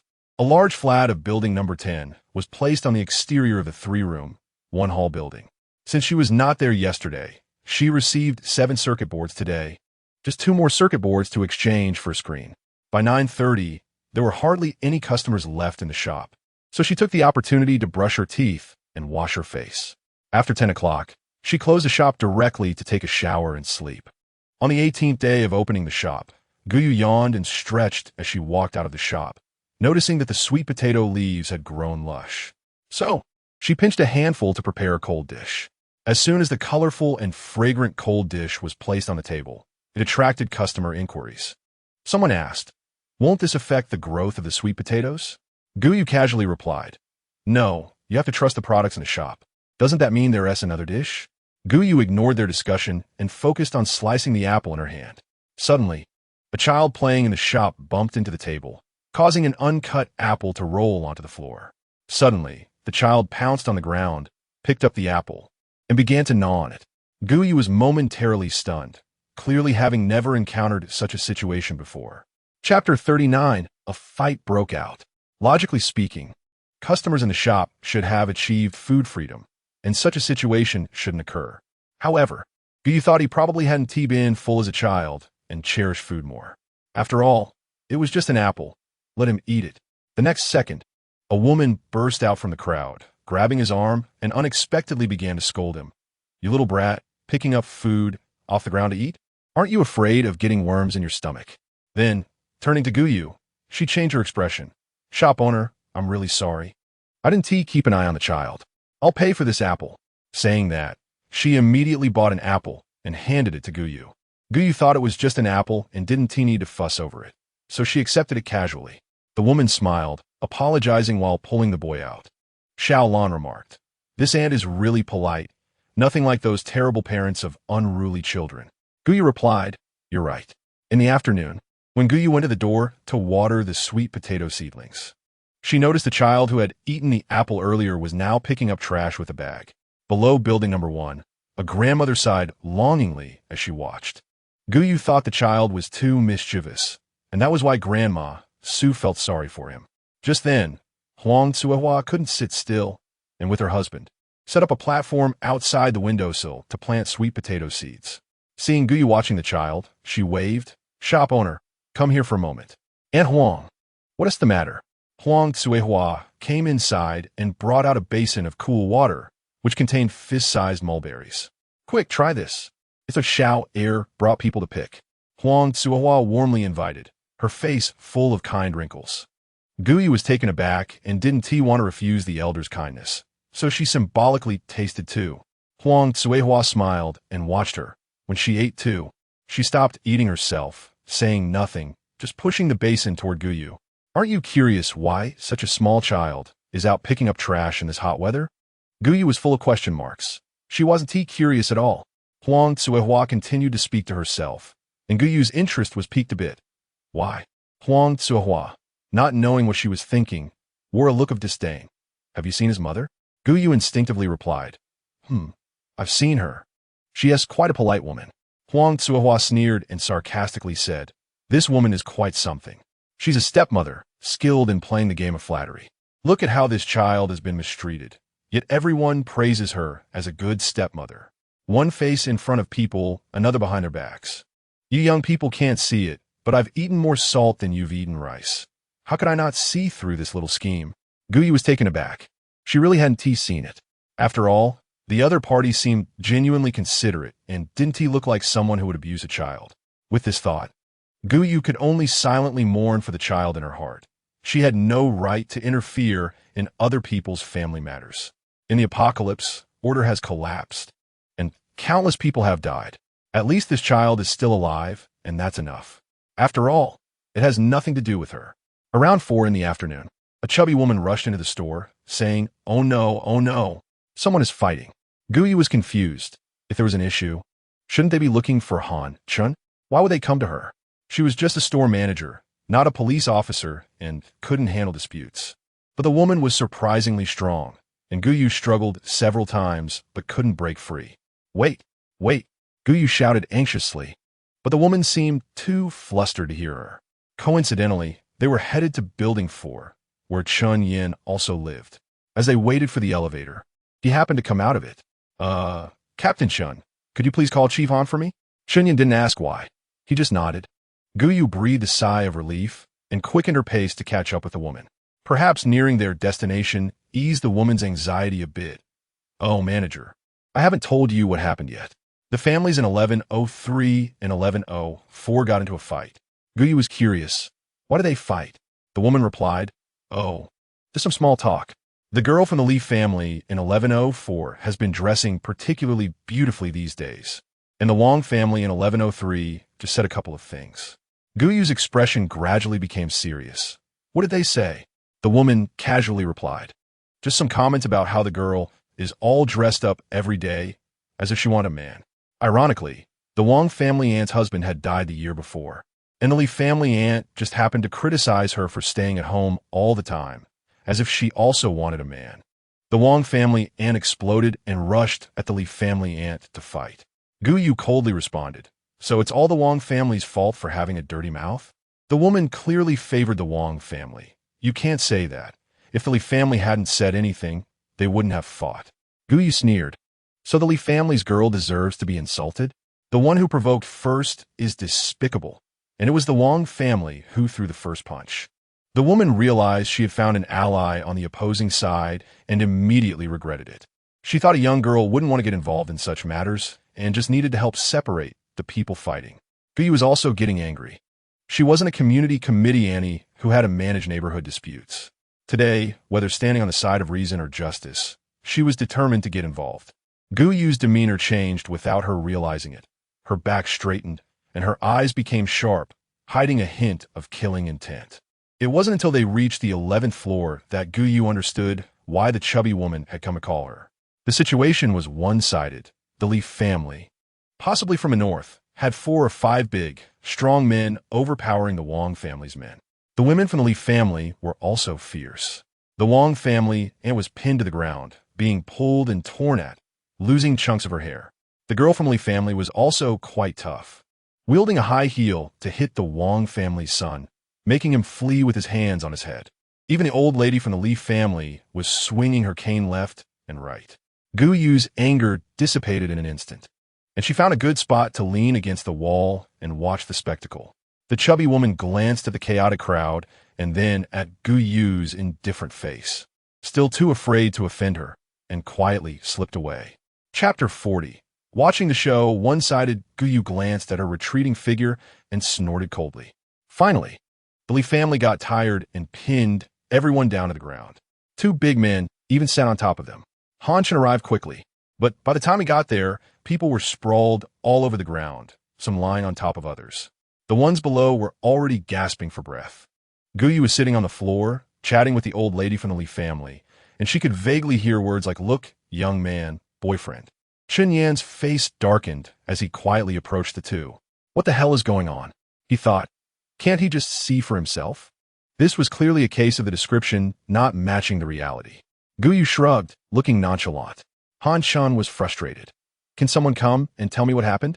The girl from the Li family stood up and confidently recounted the entire incident from start to finish. Then, tears flowed. The Wang family are not human. I'm still an unmarried girl. How can they insult me like this? While speaking, she wiped her face with her sleeve. My mom was also heartbroken. Hearing those words, she couldn't hold back and had to reason with them. Who knew they would rush in and start fighting? We had no choice but to fight back. We just lost control of our strength for a moment. At this point, the girl from the Lee family changed her tone. Don't worry, Chief. We all know our limits. No one will die. Han Chen's mouth twitched. This girl was fierce. He understood the situation clearly. He could just ask Gou Yu to confirm if they were lying, and one of the two parties involved was still lying on the ground. There was no need for further questioning. It was time to wrap this up. The system was already incomplete, and they could only symbolically detain a few people for a few days and find them some money. With that thought, Han Chen waved his hand to the people behind him and ordered, "Take them away." Gou Yu threw the trash in her hand into the trash can that was available on every floor. These trash cans, like the ones in the store, were bottomless pits. But aside from the things bought in the store, no one would throw anything else in, because these items could be exchanged for wealth and points. Chunyin walked alongside Gou Yu and extended his palm. "I'll help you. Are you going to pay me?" Gou Yu rummaged through her pocket and found only 2 leftover sunflower seeds. She generously pulled out half and placed it in Chunyan's palm. "Here, your reward." What was just enough for Gou Yu to hold in one hand became a small pile in Chunyan's large hand, not even half a handful. Watching Gou Yu's back and then looking at the seeds in his palm, Chunyan inexplicably smiled. Such stinginess. Gou. And the way she nervously twisted her clothes earlier was also very cute. He was already 80 sure she was Gou Yu, but he still needed one solid piece of evidence. Gou Yu had been scalded on her back by a kettle when she was 16, leaving a crescent-shaped scar. As long as he could confirm this, she would definitely be Gou Yu. Gou Yu sneezed and couldn't help but wonder who was talking about her. At dinner time, Gou Yu enjoyed a delicious hot pot meal. Just as she was eating, a small head popped up from the glass door. It was the same child from the morning. Gou Yu was momentarily stunned. Thinking of Aunt Huang's words in the morning and the child's pitiful gaze, her chopsticks suddenly stopped. But pity aside, rules could not be broken. "Are you hungry? I can give you something to eat, but you have to trade something with me. What do you have to exchange?" The child glanced at her and suddenly turned and ran, disappearing in a moment. Hearing this, he thought Gou Yu had changed her mind and looked frustrated. Trade. He opened his hand, revealing a green jade earring. Mom's pendant, trade for food. He had seen many times how they used jewelry to exchange for food. He didn't dare ask for too much. Just a little would be enough to get him through the winter. Gou Yu was taken aback, not because of the quality and appearance of the pendant, but because it was a prohibited item. Level 1 prohibited item. Treasure of motherly love, which can only work in the hands of direct descendants, punishing all evildoers. Gou Yu squatted down and held his hand. "Haven't you been wearing it?" Yuan nodded. "Mem, she will take it away." Gou Yu knew that she referred to his stepmother, so she smiled and said, "No, it will help you punish bad people. This is your mother's love for you." As she spoke, she closed her palm. "Let's exchange this meal for the garbage bag in your hand." Gou Yu pointed at the bag he was holding. Hearing Gou Yu's words, Yuan's worldview was clearly shaken, and he subconsciously handed over the bag. As he spoke, he began to search his body, getting anxious and cursing when he couldn't find anything. "Do you know you've ruined me? I told you to find a circuit board. How can there be none?" Yuan's lips quivered a couple of times, and he shrank his neck in fear. The woman looked at his lifeless expression and got angry, darkening her face as she picked up a stick, ready to hit him, only to find he was still tightly gripping something in his hand. "What do you have in your hand? Give it to me." Yuan instinctively hid his hand behind him. The woman, furious, directly reached for him, using great strength to pry open his palm, and saw a flash of green. Instantly recognizing it, she exclaimed, "Good, that little bitch even left this good stuff for you. Hand it over." As she spoke, she reached for it, but before she could touch it, a burst of green light erupted from the earring, stinging her eyes. "Ah!" The woman screamed in pain. The next second, her vision blurred, and she fell into an illusion. A woman hanging from the beam of the house stared at her with a vacant look, murmuring, "Why? Why?" Chapter 41. Guardian. The woman collapsed to the ground. "It wasn't me, it wasn't me. I didn't kill you." Then the scene shifted to a balcony, where a blood-soaked woman with a big belly and tears of blood stood. "Give me back my child. Give me back my child." The woman sat on the ground, continuously crawling backward. "It wasn't me, it wasn't me. It was your husband." It was Yu Qingsheng. It was him. It was his plan. The woman cried and retreated, muttering incantations. Yu En tightly gripped the earring in his hand. Indeed, what the sister said was true. This earring could really protect him. Moreover, his mother was truly killed by this wicked woman. She deserved to die. Unconsciously, Yuan picked up the fruit-peeling dagger from the coffee table and slowly but firmly walked towards the woman. As long as he stabbed down, as long as he hit the vital point, he could take his revenge. But in the next second, he felt a warm force grasping his wrist, and the strength in his hand gradually loosened. Looking at the woman's frenzied expression and fearful eyes, Yuan suddenly understood at that moment that sometimes living was harder than dying. When lying on the bedding, he still thought that he was not an abandoned child. He also had his mother's love. Meanwhile, Gou Yu dug in her ear, consciously blocking out the chattering voice of Xiaolon.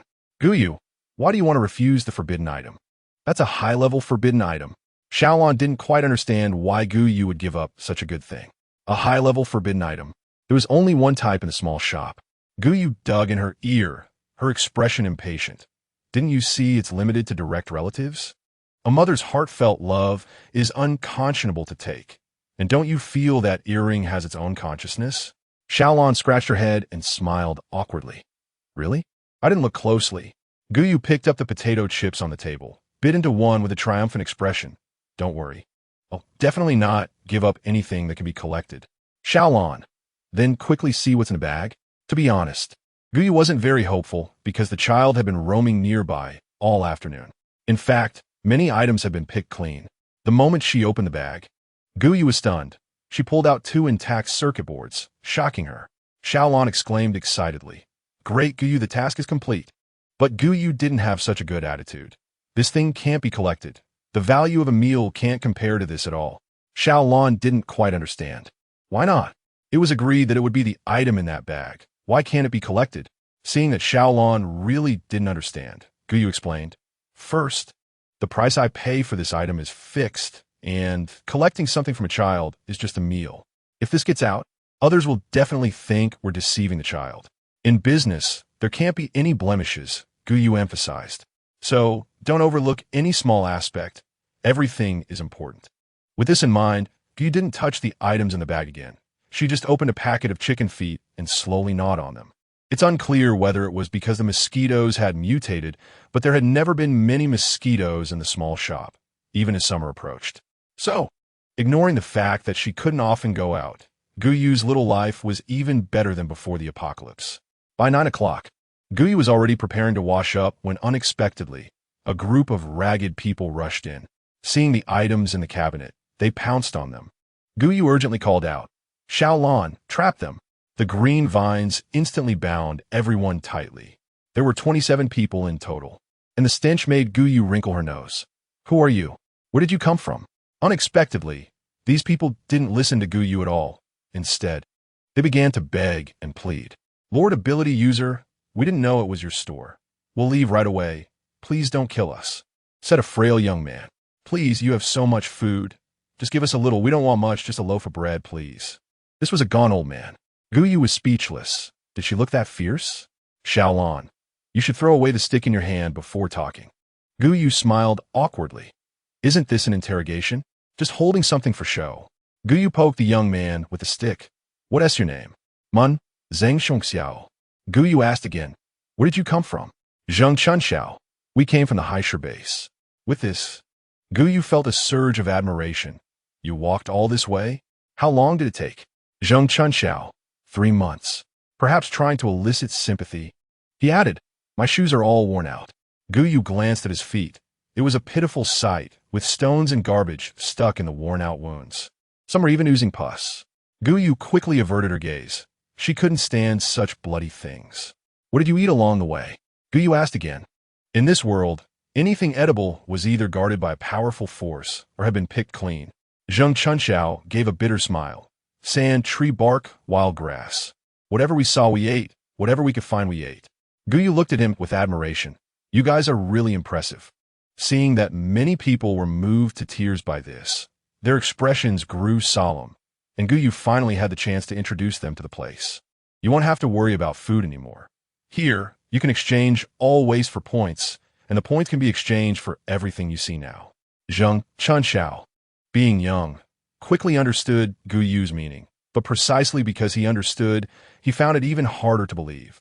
Are you saying we can pick up trash and exchange it for food with you? Gou Yu, yes. Gou Chen's eyes lit up instantly. Really? They had been deceived too many times and now didn't dare to trust easily, especially for something that sounded too good to be true. In this world, there were no free lunches. They could choke on them. Gou Yu let Xiaolan release them, since she knew they weren't bad people, just some poor souls who had been hungry for a long time. You could try. Gou Yu demonstrated how to use the recharge machine, and then she left the rest to them. Chapter 42. Dusting for such people. The more enthusiastic you are, the less they will believe you. It's better to let them try for themselves. Once they try, they will believe. Inside the small shop, everyone looked at each other. Exactly. How can there be such a good thing in the world? Some held different opinions, but she looks very calm, showing no arrogance or rudeness of an ability user. And she hasn't harmed us. Yes, Xiao Gu, let's give it a try. Gou Chen looked at the several gaunt figures with hard, bulging bellies and gritted his teeth, deciding, since there is an opportunity, why not give it a shot? Mainly, they have nothing to gain anymore. Looking at their current state, they are too weak to work as laborers, and they would be an eyesore as slaves. With this thought, Gou Chen's resolve strengthened significantly. It's nothing, just a try. It can't get worse than it is now. Gou Chen considered what could be exchanged for points. He searched his body and found only a green jade pendant. He had carried it since childhood for 20 years, but it seemed he had never discovered its use. Thinking of this, Gou Chen intended to take it off and toss it into the exchange slot. Suddenly, someone grabbed his hand. It was the emaciated old man from before. He hunched over, but his expression was rarely serious. In that moment, Gou Chen felt a sense of reassurance and support. The old man pulled a necklace from around his neck, holding it in his palm with a nostalgic look. Use this. Gou Chen's expression changed abruptly. No, this contains photos of your wife and son. How can you use it for exchange? The old man smiled kindly. They left me 20 years ago, and I am old now. You can't take anything with you when you die. If I die in the future, just bring me here to exchange. Saying this, he released his grip without hesitation, and the necklace fell into the exchange slot, increasing the points to 10,000. The old man, Zhang Changwu, followed Gou Yu's actions to buy bread, and with a click, a blue plastic basket filled with bread was sent out from the side window. Zhang Changwu's pupils instantly filled with madness as he quickly tapped to spend all the points. The others stared at the plastic basket nearby with hungry eyes. Zhang Changwu laughed heartily. What are you waiting for? Hurry up and divide it among them to eat. Gou Chen's expression became awkward. But this is yours. Zhang Changwu waved his hand. It's fine. The things are not expensive. In this era where life is cheap, saving a few lives might let me see my wife again in hell. Gou Chen nodded silently and distributed suitable food to everyone, saying as he handed it out, Eat. Don't burst your stomach. Those who hadn't eaten for a long time stuffed everything into their mouths at once, but doing so was the most dangerous. Zhang Changwu also took a box of self-heating hot pot, and as he ate, tears streamed down his face. Sometimes, he truly felt grateful that his wife and child had passed away when the apocalypse first began. Otherwise, after 20 years of hardship, they probably wouldn't have survived either. This suffering was enough for him to bear alone. He wanted to live to witness the downfall of this cursed nation, to see these mutated beings devour them. Then he would say, You reap what you sow. If it weren't for the hatred in his heart, Zhang Changwu wouldn't have lasted until now. He didn't understand why those American countries didn't intervene. Were they happy to see the earth become like this? Gou Yu closed her door after drying her hair, asking Xiaolan to keep a close watch on her door. Living alone, one must pay attention to safety. Prevention is better than cure. You can't rely on others' kindness. You can only depend on your own thoroughness. As for today's blind box, it could only wait until tomorrow to be opened. The next morning, when Gou Yu opened the door, the garbage in the store had already been cleaned up, and even the floor was mopped. The bathroom floor was so clean it could reflect a person. Gou Yu was quite satisfied. After all, she didn't want to see a pile of garbage the moment she opened the door, which would put her in a bad mood for the whole day. Because the customers were afraid the store manager would get angry and close the store, they would consciously clean up the garbage. So Gou only needed to clean some dust and footprints daily. Even if the bathroom got dirty, someone would clean it up on their own. Gou never managed it. Thus, her daily work was quite easy. While Gou was having breakfast, the first customer, Han Chun, walked in, buying a few items. Han Chun initiated a conversation. "Manager, does this car come with gasoline?" Gou asked Xiaolon. Its answer was, "Yes, it starts with a full tank." So Gou repeated it verbatim. Han Chun nodded, lamenting, "What a pity, there's no gasoline for sale." Gou smiled. "There's nothing we can do. We don't have stock yet. Perhaps there will be in the future." After all, she had never drawn it. Thinking of this, Gou was also a bit curious if there was gasoline in the blind box. After all, normal stores wouldn't sell gasoline. But it seemed normal stores wouldn't sell cars either. Han Chun ordered a few more cars, which could be used to extract gasoline for the bus. Moreover, the car parts could be dismantled to build other things, emphasizing the principle of making full use of resources. After finishing her meal, Gou began the blind box draw for the day. Food: knife-cut noodles, beef tenderloin. Daily necessities: ceramic round dish, ear scoop. Tools: oven, microwave. Medicine: penicillin. Special: level forbidden item dust brush 3. Can raise a dust storm. Side effects: sandification. Yesterday's special task was to kill a level mutated robin, which she completed. She clicked to unlock the channel. Knife-cut noodles. Sourcing channel unlock price: 10,000 points. Selling price: 10 points per pack, 500 per pack. Beef tenderloin. Sourcing channel unlock price: 50,000 points. Selling price: 30 points per 500. Ceramic round dish. Sourcing channel unlock price: 20,000 points. Selling price: 5 points each. Ear scoop. Sourcing channel unlock price: 10,000 points. Selling price: 1 point per box, 3 per box. Oven. Sourcing channel unlock price: 50,000 points. Selling price: 500 points each. Microwave. Sourcing channel unlock price: 30,000 points. Selling price: 300 points. Penicillin. Sourcing channel unlock price: 51,000 points. Selling price: 10 points per box, 10 ampoules per box. Gou put away the dust brush. This could be used to exchange for some special items or to complete special tasks. Otherwise, selling it for points would be too much of a loss. Chapter 43. Testing each other. Who is more skillful? Gou casually asked, "Chief Han, when are you going to rescue those survivors?" Gou was taken aback. "Now?" Han Chun replied while packing things. "Yes, I estimate they don't have much food left." Gou lowered her head and said nothing. "Not much food left?" Gou understood his implication. At the moment when food was about to run out and everyone felt desperate, he would come like a deity descending. How could these people not be grateful to him? However, this was a way to control people, and Gou had no grounds to criticize.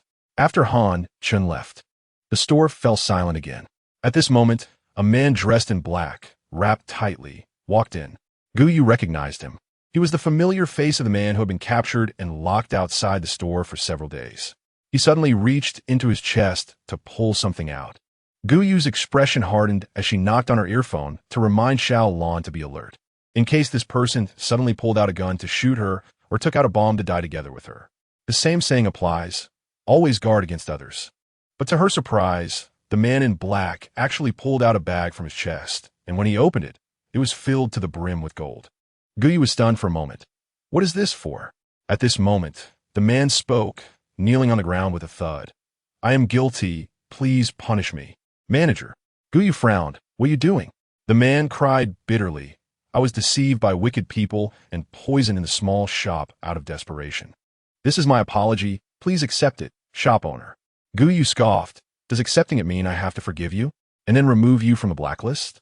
And use the food in the shop to support the Wang family? Do I look like a fool?" However, she had her own clever plans. Gou tucked away the gold. "Fine, I won't hold it against you this time."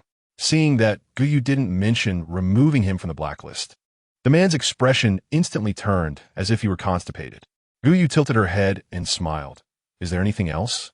The man, Wang Jianfeng from the Wang family side branch, awkwardly smiled and flattered. "Could you please remove me from the blacklist?" Gou crossed her arms and leaned back on the sofa. "It seems you don't understand the priorities here." I blacklisted the Wong family because they caused trouble, not because you poisoned. So if you want to be released, deal with the person who caused this situation. Gou Yu smiled provocatively.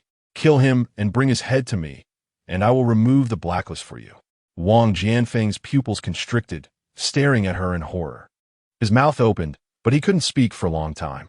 Gou Yu changed her tone. Of course, if you're afraid, you can leave. Wang Jianfeng looked at her deeply, as if trying to remember her appearance. For some reason, he felt a deep sense of caution towards Gou Yu, as if all his little schemes were laid bare before her. Watching Wang Jianfeng's slumped figure as he walked away, Gou Yu sneered. Growing up in the alleys, she had seen all kinds of people. This fool raised in a big family was truly naive. She was curious to see what the Wang family would do. No, or rather, how these wealthy people would react. Without the protection of their base, with the depletion of resources, the small shop had become their only savior. Under the pressure of hunger and life and death, could they still remain calm after living a good life? She was ready to watch them bring about their own downfall. Little Blue suddenly became very quiet. Throughout the day, it had spoken very few times. Gou Yu understood that it had always thought she was a harmless person, but unexpectedly, she had made a big move upon arrival, giving it a huge shock. Gou Yu leisurely sipped her tea. She didn't want to hide her skills. No matter who stood behind Little Blue, she wasn't afraid of death. Those who had nothing to lose were the most fearless. If anyone wanted to plot against her, she would certainly bite back, making them feel some pain too. The cup of water thudded onto the table. Gou Yu glanced at the time. It was lunchtime. The next moment, Little Blue on the computer screen watched in disbelief as the teacup on the table cracked in two. Little Blue, is this a threat? I'm so scared. Scared? Little Blue leisurely licked its paw. No one in this world could hurt it. But since she wanted to play, it would play along. After all, life had been so dull and boring. Gou Yu's special mission that she hadn't activated all morning suddenly lagged for a moment. The special mission: sell 1,000 talent cards. Being deleted word by word. The screen flickered for an instant. Then, one word at a time, it reappeared. Special mission: liberate the Haisher base. Reward: 10 special blind boxes. After lunch, Gou Yu raised an eyebrow at the special mission displayed. Sure enough, Little Blue had the ability to control the mission panel. In fact, earlier that morning, while drawing blind boxes, she had quietly glanced at the mission while Little Blue wasn't paying attention. Fighting against her, Little Blue was still too naive. Humans were inherently cunning. It seemed that there were indeed major issues in Haisher, which Gou Yu had noticed from the state of those people last night. And Little Blue, self-proclaimed as the savior, why wouldn't it address the situation in Haisher? What she wanted was to leave the small shop and enhance her own strength. She realized she had become too reliant on the small shop, but now Little Blue was neither her subordinate nor her companion, and she could be backstabbed by it at any moment.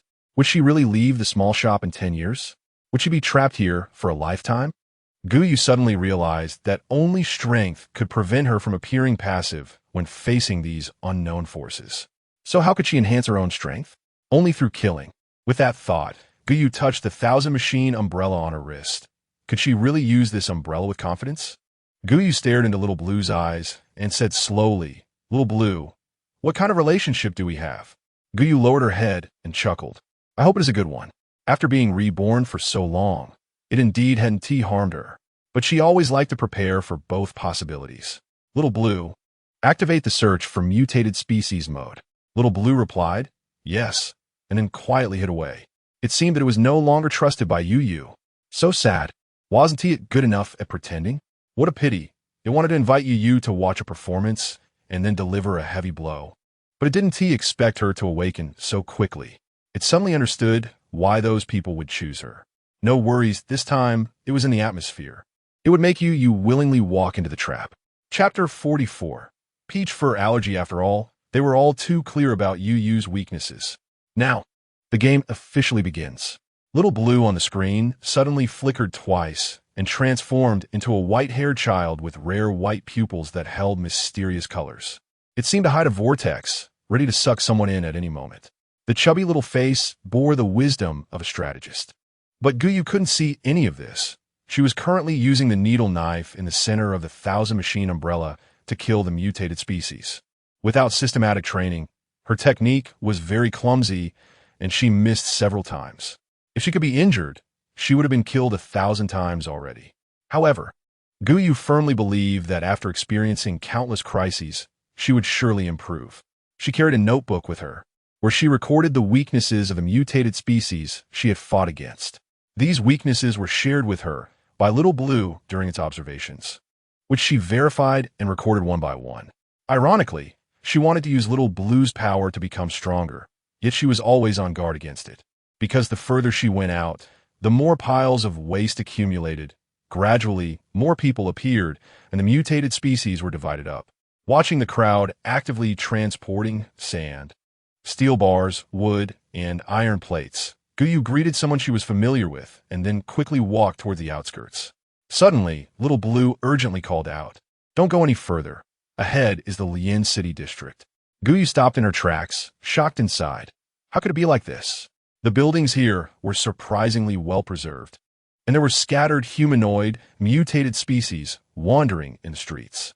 More were inside the houses, scratching and howling, but without exception, they were all trapped inside. Little Blue sighed, looking at this group of people with pity. These are the ones who voluntarily isolated themselves at home under the government's policy at the start of the apocalypse. After mutating, they became trapped in their homes. Because of this, there are so many people alive now. Gou Chen looked at each building. Almost every room had someone inside. She asked, "Has anyone escaped?" Little Blue replied, "Yes, most of the people in the Lian City base escaped from here." No wonder, no wonder. She had always wondered why there weren't many humanoid, mutated species in Lian City. It turned out they were all locked up here. Gou Chen also spotted a familiar face on the street, the woman who sold fish. She looked at the fish-selling woman for a long time, ultimately doing nothing and turning to leave. Clearly, this crisis-ridden district was not a good place for practice. It wasn't that she was soft-hearted and couldn't make a move. The next moment, a flame fell onto the fish-selling woman. An eye for an eye, a grievance for a grievance. Give her a break. This is already her last mercy. Xiaolan inexplicably felt that the atmosphere was a bit oppressive. "Yu, where are we going next?" Gou Chen's steps were heavy. "I don't know." Xiaolan smiled. "I have a great place. It's simply a training paradise." Following Xiaolan's guidance, as soon as Gou Chen's foot landed, a green shadow whipped over. Gou Chen reacted quickly and swiftly dodged to the side. When she stood up, she realized her wrist had been scraped. Xiaolan could only protect her from being harmed by the mutated species, but she couldn't prevent her from falling. Furthermore, she needed training to dodge. Gou Chen got up, spat out the sand in her mouth, and looked towards the direction of the attack. A giant eggplant stood tall on the ground, and what attacked her was the leaf at the eggplant stem. It was long and thorny. Gou Chen stepped back 2 paces to avoid its whip-like attack. She suddenly felt that this was a great place to train her reflexes. At first, she was hit most of the time, but gradually, she managed to dodge 1 out of 5. Gou Chen glanced at the sky and felt a bit regretful. After dark, the mutated species' sense of smell would be more sensitive and they would become exceptionally active. Today, there were only 7 ordinary blind boxes. Food, peaches, fresh black fungus. Daily necessities, ceramic soup spoon, night sanitary napkins. Medicine, beta-lactamase inhibitor, sulbactam. Clothing, sneakers. Fuel, gasoline. Then, as usual, she opened the unlocking channel. Peaches, unlocking price for supply channel, 10,000 points. Selling price, 1 point for 2. Fresh black fungus, unlocking price for supply channel, 10,000 points. Selling price, 5 points per pound. Ceramic soup spoon, unlocking price for supply channel, 10,000 points. Selling price, 2 points. Night sanitary napkins, unlocking price for supply channel, 30,000 points. Selling price, 10 points per package. Medicine, beta-lactamase inhibitor, sulbactam, unlocking price for supply channel, 100,000 points. Selling price, 500 points. Sneakers, unlocking price for supply channel, 50,000 points. Selling price, 39 points per pair. Gasoline, unlocking price for supply channel, 500,000 points. Selling price, 678 points per liter. Gou Chen curiously bought 2 peaches. She didn't know why, but her alcoholic dad seemed to particularly dislike peaches. So their family never bought peaches to eat. She had never eaten a peach in her life. The peaches were pink, fuzzy ones, crisp, and looking very appetizing. Gou Yu washed one and slowly took a bite. After finishing, she wiped her hands with a paper towel and clicked on the next episode of the drama. She didn't notice that her ears were turning an abnormal shade of red. Soon, she began unconsciously scratching her neck. She couldn't help but say, "It's so itchy." Xiaolon exclaimed, "Yu, your neck." Just as Gou Yu was about to get up to look in the mirror, she suddenly felt dizzy and her legs went weak, causing her to lose consciousness. In her daze, Gou Yu heard a conversation between a man and a woman. "It's nothing, just an allergy." That was a woman's voice. It seemed she touched a peach. That was a man's voice. Gou Yu groggily opened her eyes. Chen Yin, who had been watching her closely, immediately noticed. "Are you okay?" He helped Gou Yu sit up and placed a pillow behind her to make her more comfortable. Gou Yu spoke softly, "What happened to me?" Before Chen Yin could reply, another woman in a white shirt spoke first. "You had an allergic reaction and were rushed here by Chen Yin." Gou Yu was taken aback. "I had an allergy? The food I ate today, I had eaten before except for that peach." No wonder that man never eats peaches, and they are not allowed in the house. It turns out that even after being reborn, she couldn't escape the influence of that guy. Chen Yin lowered his head and sighed softly. There was one thing he could be certain of, but why didn't he feel happy? Gou Chen, peach fuzz allergy. Thinking of this, Chen Yan's expression turned mournful. This was something he had heard from his mother. Gou Chen had once beaten Gou Yu's mother in the neighborhood just because she bought peaches. It seems Gou Yu inherited this from him. But Chen Yin felt no joy at all. He would rather it was him lying in the hospital bed right now. Gou Yu lowered her eyes, making it hard to see her expression. Chen Yin tried to make conversation. "What's wrong with a peach fuzz allergy?" "I'm allergic to mangoes too." The female doctor also seemed to disdain the other person, shoving Chen Yin aside and grabbing Gou Yu's hand. "You're the beautiful and kind-hearted store manager?" "Gou Yu, I'm the store manager, but I can't say I'm beautiful and kind-hearted." The woman chuckled. "How can that be? You're so beautiful. Look at this skin. Fair and tender. Simply a once-in-7,000 years beauty." Suddenly, she self-deprecated. No, it's a once-in-10,000 years rarity." Gou Yu felt her face get hot from the compliment. Just as she was about to retort, the cheerful-looking woman raised her hand to stop her. "Oh my, look at these earlobes. Plump and beautiful, so lucky." Gou Yu subconsciously touched her earlobe. She lowered her eyes, deep in thought. "Lucky? Oh my, look at these long eyelashes. My goodness, where did this little fairy come from to go through tribulations?" Gou Yu's cheeks burned even more. This lady was too enthusiastic. The previously dull atmosphere was instantly swept away. Chen Yin, unable to hide his shock, looked at the woman with admiration. The woman was his distant cousin Chen Yuru, who had been rebellious since childhood. In her youth, to avoid an arranged marriage, she directly eloped, embarrassing both families. A good business school prodigy turned to medicine and actually made a name for herself. She had always been a bold person. Even social anxiety could make her smile brightly. He used to think her compliments were too extravagant, not very realistic, somewhat like flattery. Now, what was this human compliment machine? He wanted to learn. He also wanted to shower Gou Yu with compliments. Chen Yuru, with a flirtatious look, held Gou Yu's hand. "This hand is so delicate and smooth. I wonder who will benefit from it in the future." Chen Yan's eyes nearly popped out. He hadn't even touched her yet. His hand went up and down, wanted to pull Chen Yuru's hand away, yet worried it might seem too frivolous.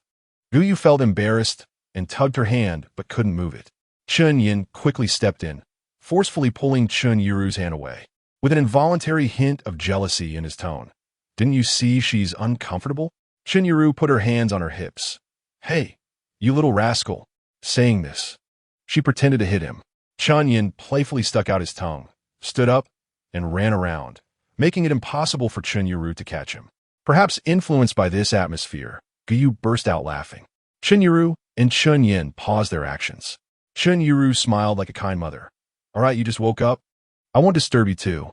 Once Chen Yuru left, Chen Yin instantly stiffened. Gou Yu looked up and pointed to a nearby stool. "Do you want to sit and talk?" "You're too tall." Chen Yin awkwardly moved to the chair, sitting straight with a posture that made his body feel not like his own. His soul felt scattered. For some reason, Gou Yu found him looking a bit silly like this. "Did you bring me here?" Chen Yin instinctively raised the hand that was resting on his knee, then quickly put it down. "Yes, I went to buy something and found you lying on the ground." "No, he just hadn't seen her all day and wanted to check on her." Gou Yu nodded, looking fatigued, and said softly, "Thank you. If it weren't for you, I might have died." Chun Yin forced himself to appear indifferent.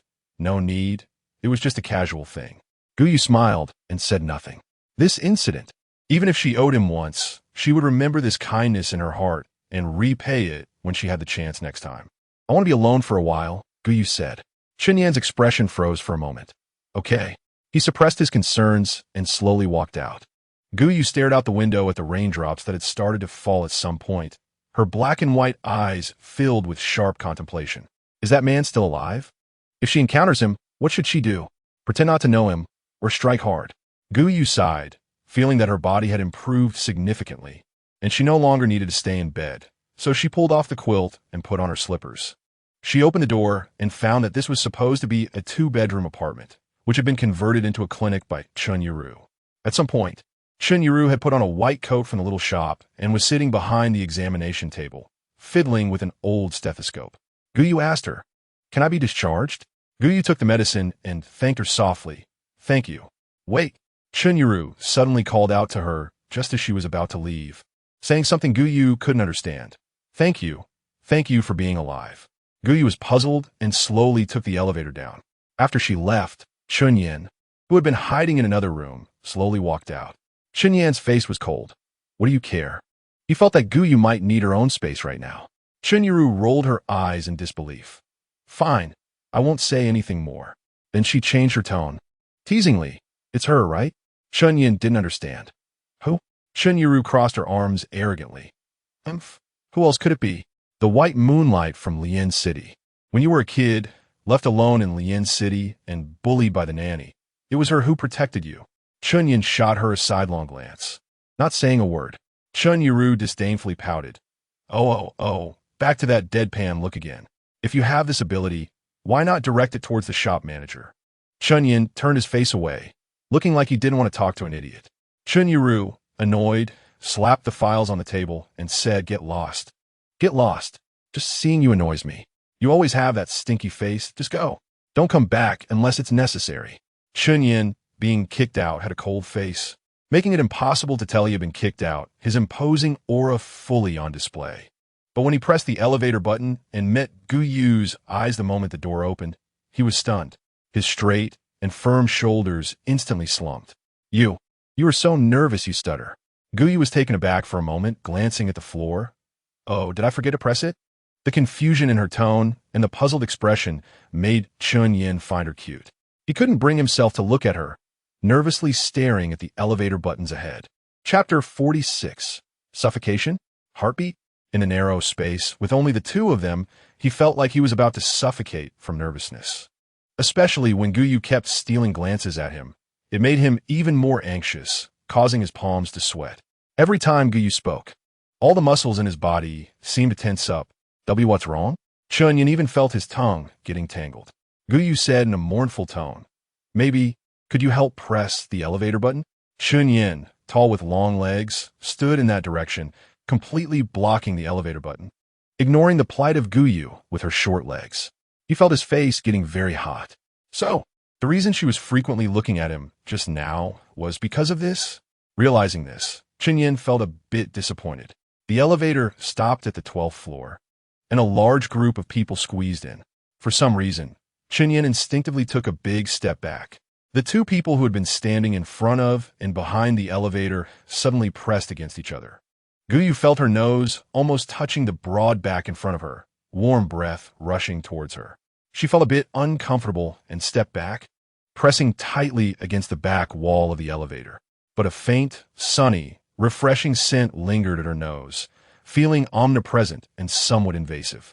Just then, the elevator stopped at the 7th floor. Since there was only one person, everyone was trying to make room for him, but Chun Yin remained unmoved, ensuring no one touched Gou Yu.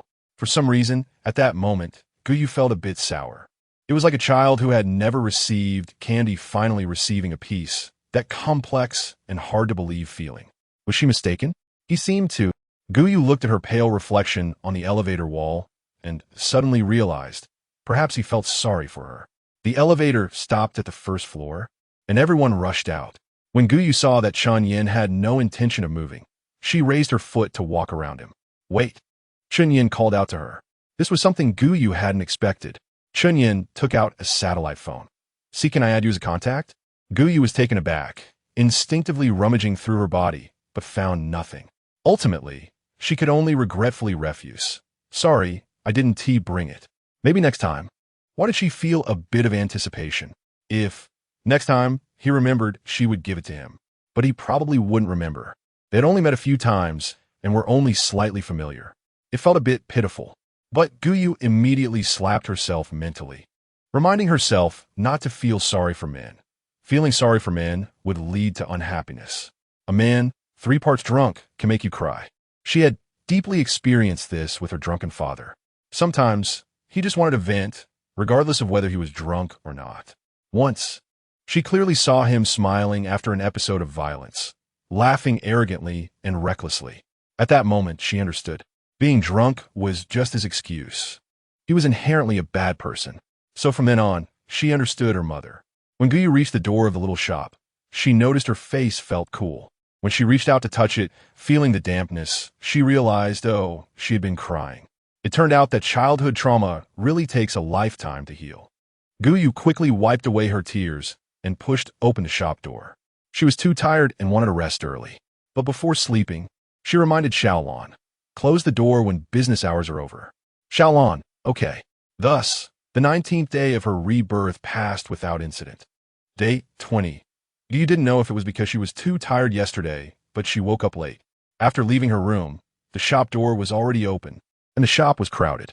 Even the people from Haishur who had just arrived a few days ago had adapted well, wearing clean and tidy clothes, holding newly bought items, and wearing happy smiles. Gou sat listlessly on the sofa. Gou paused for a moment and said, "It's fine," not mentioning what happened yesterday. Xiaolan's attention was instantly diverted. "No, maybe he just wanted to give you something. We finally gathered 10. Should we use them? At worst, we can compensate him." Gou considered herself a principled person and firmly refused. "No. Where does he live?" Gou asked. Xiaolan was well aware of the residents in these buildings and quickly found out. In Building 8, Room 1104. Gou yawned, changed into her sneakers, and jogged to the base of Building 8, pressing the elevator button. Half a minute later, the elevator stopped on the 11th floor. For some reason, the further she walked towards the innermost part of the 11th floor, the colder the temperature felt. Gou instinctively frowned. This temperature seemed a bit abnormal. When she reached the door of room 1104, she even noticed that the doorknob was frozen. She felt something was off. Before she could leave with a click, the door opened automatically, and the dark corridor seemed to invite her in. Gou felt she had to go in. It seemed that the level of the Qianji umbrella was indeed higher than that of the person inside buying something. Gou cautiously stepped into the dark corridor. As soon as she entered, she was enveloped in darkness, and through the faint light, she saw 2 people standing by the door. Their posture was particularly strange, with their arms suspended by threads, their fronts drooping, and upon closer inspection, she found white threads tied around their legs as well. They looked somewhat like puppets being controlled. Shop manager's sister. On the sofa in the dark, a shadow sat and made a sound. Yuan looked at Gou, who was holding an umbrella, and slowly walked in front of the child. He had changed greatly, becoming more confident and colder, but his gaze still held warmth when looking at her. Gou then realized that one of the 2 doll-like figures was Yuan's stepmother, who had been holding a knife against him in the store. The identity of the other figure was easy to guess. It was Yuan's father. Chapter 47. Haishur Gou didn't concern herself with the matter and picked up the bag in her hand, saying, "A meal isn't worth this, consider my treat." She had changed her mind. If she couldn't take action against that man, she would find someone else to do it, which meant she needed to establish friendships with these talented individuals. Yuan's strength was evidently not weak. Exchanging favors also fell within Gou's pricing range. But she would emphasize that the favors must be within her capacity. "All right, I owe you a favor." Yuan acknowledged with a sound, but didn't mention that 2 circuit boards should warrant 2 favors. You get what you pay for. A favor for 2 circuit boards was definitely worth more than a favor for 1. Gou held the umbrella and carried the bag, stepping out of room 1104. As she stepped outside, the door behind her began to close slowly. In a moment, the door closed through the crack. Gou saw you in, reaching out to a woman in a red dress. The woman's hair was half down, and she looked at you in with a gentle expression. To her surprise, Chun Yin was actually sitting in the store, and when he saw her come in, he waved his hand enthusiastically. How'd he get here? Chun Yin stood up, his usual indifferent demeanor now as gentle as a sheep. Hi, it's good to see you again. Can I have your contact information today? Gou thought that maintaining relationships with one talented individual was the same as maintaining relationships with 10, so she might as well maintain them all together. She took out the satellite phone that Han Shan had given her, which could only be used for calls. While adding Chun Yin's channel, she emphasized, I'm usually only free when I'm at the store, so don't call me at other times. Chun Yin agreed. To be honest, he didn't dare to call often anyway. As long as he could hear her voice occasionally, that was enough. After the peach fuzz allergy incident, Chun Yin was 99% sure that she was Gou. The remaining one was due to not having seen the crescent-shaped scar on her back with his own eyes. Gou suddenly remembered something and called out to Chun Yin, who was struggling to move his feet, not wanting to leave, but also afraid of disturbing her. Do you know about Haisher Base? Hearing the name of this well-known base, Chun Yin's expression suddenly turned grim. Why are you mentioning that base? You don't want to open a store there, do you? Looking at her determined expression, Chun Yin sighed and began to explain. Haisher Base is a paradise for talented individuals and a hell for ordinary people. It is the first base entirely established by talented individuals, and the authorities have no control over it. These people, once they gain their abilities, feel like they're the ones creating the rules and start building their own kingdoms. Ordinary people become livestock in their eyes, to be used as they please. Due to the brainwashing of those in power, the perceptions of the talented individuals inside have been distorted and deformed. They believe that they, as talented individuals, are inherently superior to ordinary people. And because of this gimmick, more and more heinous talented individuals have joined Haisher. Hearing this, Guyu's heart sank. Indeed, there are always evildoers who view human lives as mere grass. This was truly a significant tumor, even more toxic than the previous Blood Oath gang. What's the distribution of power in Haisher Base? Gou was somewhat inclined to emulate the previous action against the Blood Oath gang by uniting all opposing forces to strike at this one. But Chun Yin's next words made Guyu's heart drop to the bottom. There are only 3 forces in Haisher Base. One is the talented individuals, one is the slaves, and the other is the volunteer group. Volunteer group? Gou was puzzled. Chun Yin explained. It's a coalition of talented individuals and ordinary people trying to resist. Gou asked again, what about their strength? Chun Yin sighed. Although he didn't want to belittle others, he said, a bunch of rabble. That's the most fitting description. Gou understood that truly powerful talented individuals enjoyed privileges and would never join the volunteer group. Therefore, the talented individuals in the volunteer group must not be of high level, which explained why Chun Yin called them rabble. But Gou suddenly thought of something. Is the management of ordinary people in Haisher strict? Chun Yin's expression turned serious. Yes, anyone who enters Haisher cannot leave easily, as the surrounding bases know what kind of place Haisher Base is. Therefore, ordinary people would never think of going to Haisher Base, and at first, the talented individuals in Haisher were so reckless that the mortality rate among ordinary people was very high, for the sake of their quality of life. Their management of slaves is very strict. Gou instinctively stroked her chin. Is there a possibility that slaves could escape from Haisher? Chun Yin frowned. Have you seen it? Gou opened her mouth, but ultimately didn't mention Zheng Chunxiao, only saying, I'm just curious. Chun Yin didn't think much of it. It's possible that a few might escape. After all, talented individuals are not gods, and the defenses of Haisher Base are not impenetrable. A few? Gou was filled with questions. Did this mean that Zheng Chunxiao, who managed to escape with 26 people, was not only extremely familiar with the layout of Haisher, but also had strong organizational skills? If she supported Zheng Chunxiao to take the top position in Haisher Base, would that count as liberating Haisher? After all, Zheng Chunxiao didn't seem like someone who would implement tyranny. Another method would be to cooperate with the authorities. Haisher Base was so unconventional that it had probably long become a thorn in their side. However, Gou hesitated because if she cooperated with the authorities, she would be exposed to their scrutiny. Her current strength was not strong, and it was too dangerous. She still didn't understand what the other bases were like.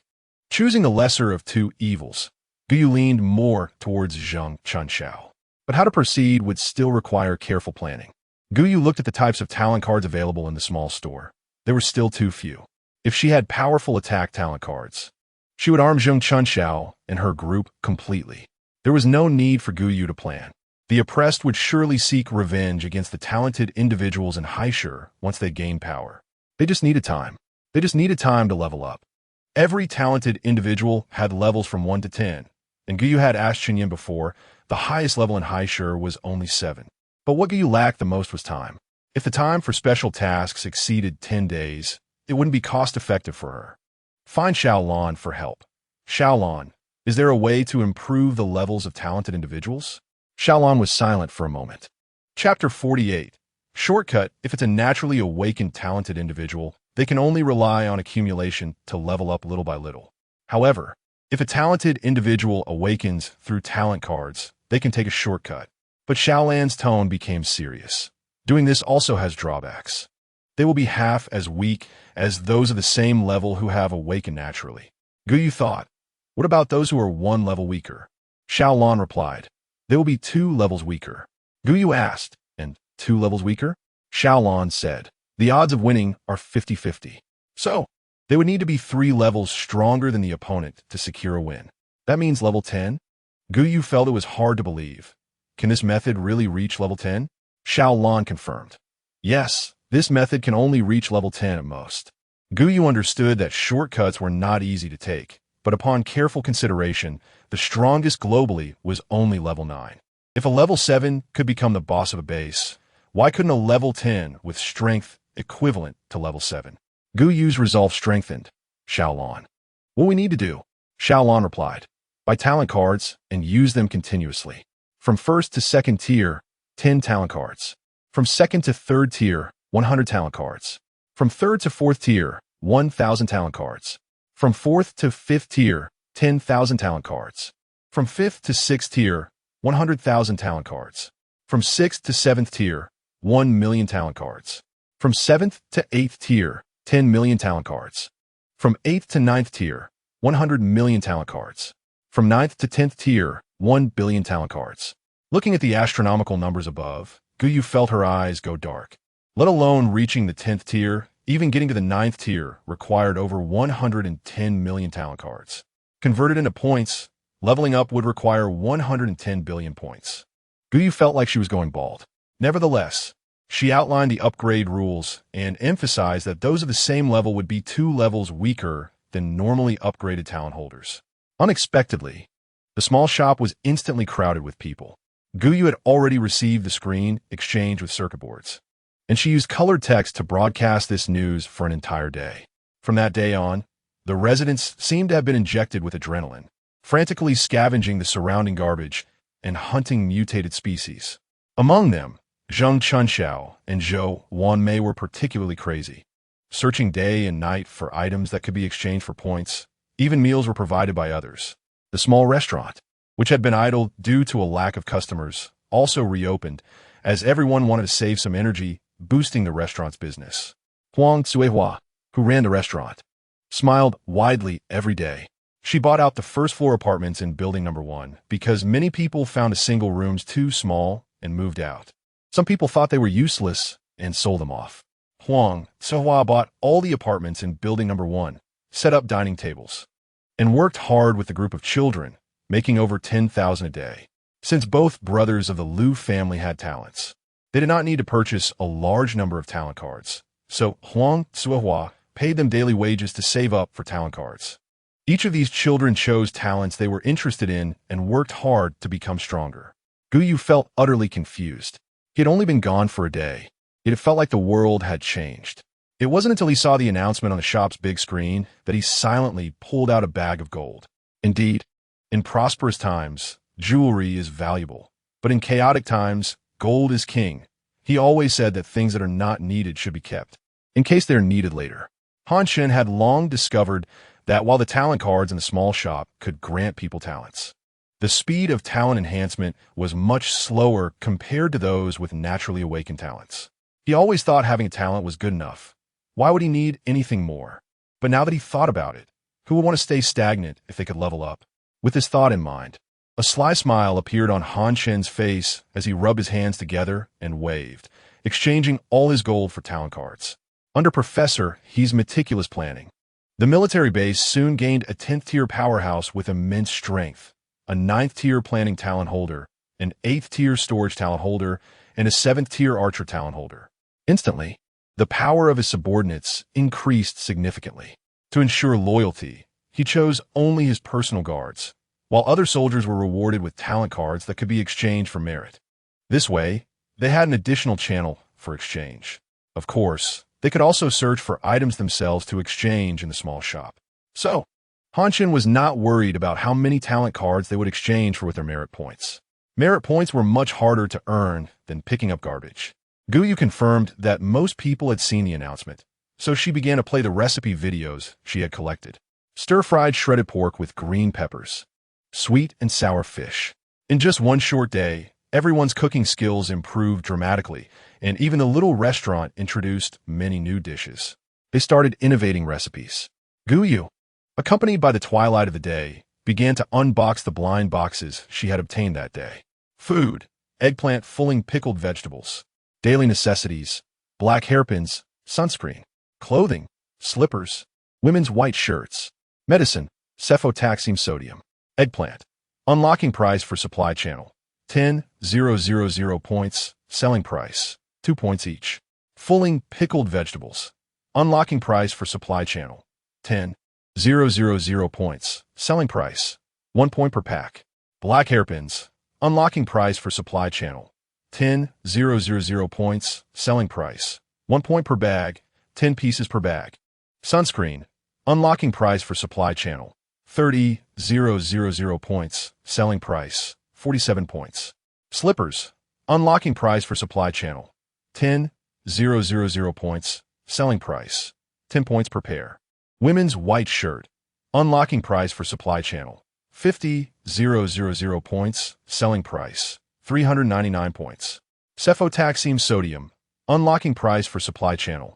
100,000 points. Selling price. 37 points. Gou unlocked all these items, then purchased the single room in building number 11, a 2-bedroom apartment in building number 12, a 3-bedroom apartment in building number 13, and a large flat in building number 14. Finally, she asked Xiaolan to watch the shop and went out alone. She took a winding path to the front of building number 9 and pressed the button for the 16th floor in the elevator. After inquiring for a long time, she learned that a weapon master talent holder lived here, and to avoid Xiaolan, she always asked in a roundabout way. However, heaven rewards the diligent, and she eventually found him. She always felt that the 1,000-machine umbrella was a reward from Xiaolan, and perhaps he would do something to it. Following their instructions, Gou knocked on the Master S door, 3 long knocks and 1 short knock. With a click, the door opened. However, there was no one behind the door, and the open door seemed to be inviting her in. Gou thought for a moment. Those who open their doors for business shouldn't refuse customers, right? Hello, Gou inquired as she stepped inside. Chapter 49, Special Food Blind Box. Before Gou could reach inside, she heard a very irritable voice from within. What's good? I'm not good. What's the matter? If there's nothing, hurry and leave. I'm busy. Gou felt something was off. This master didn't seem to have a good temper. Sorry. I have a forbidden item I'd like you to take a look at to see if there's any issue with it. Gou tried to keep her voice calm. What forbidden item? The curtain was suddenly yanked aside, and a doll-faced person with an explosive hairstyle walked out of the room. Gou activated the 1,000-machine umbrella in her hand. It's this. Can you check if it's been tampered with? For some reason, the doll-faced person, who had just been furious, turned bright red the moment he saw Gou. Why, you're the shopkeeper of that store. Gou nodded. Yes, I am. To her surprise, upon hearing Gou's acknowledgement, the other party stepped forward and grabbed her hand. I didn't expect it to be you guiding us. Gou felt a bit awkward as she tried to pull her hand back, but it wouldn't budge. With an awkward expression, she said, I wouldn't call it guidance. I'm just here to ask a few questions.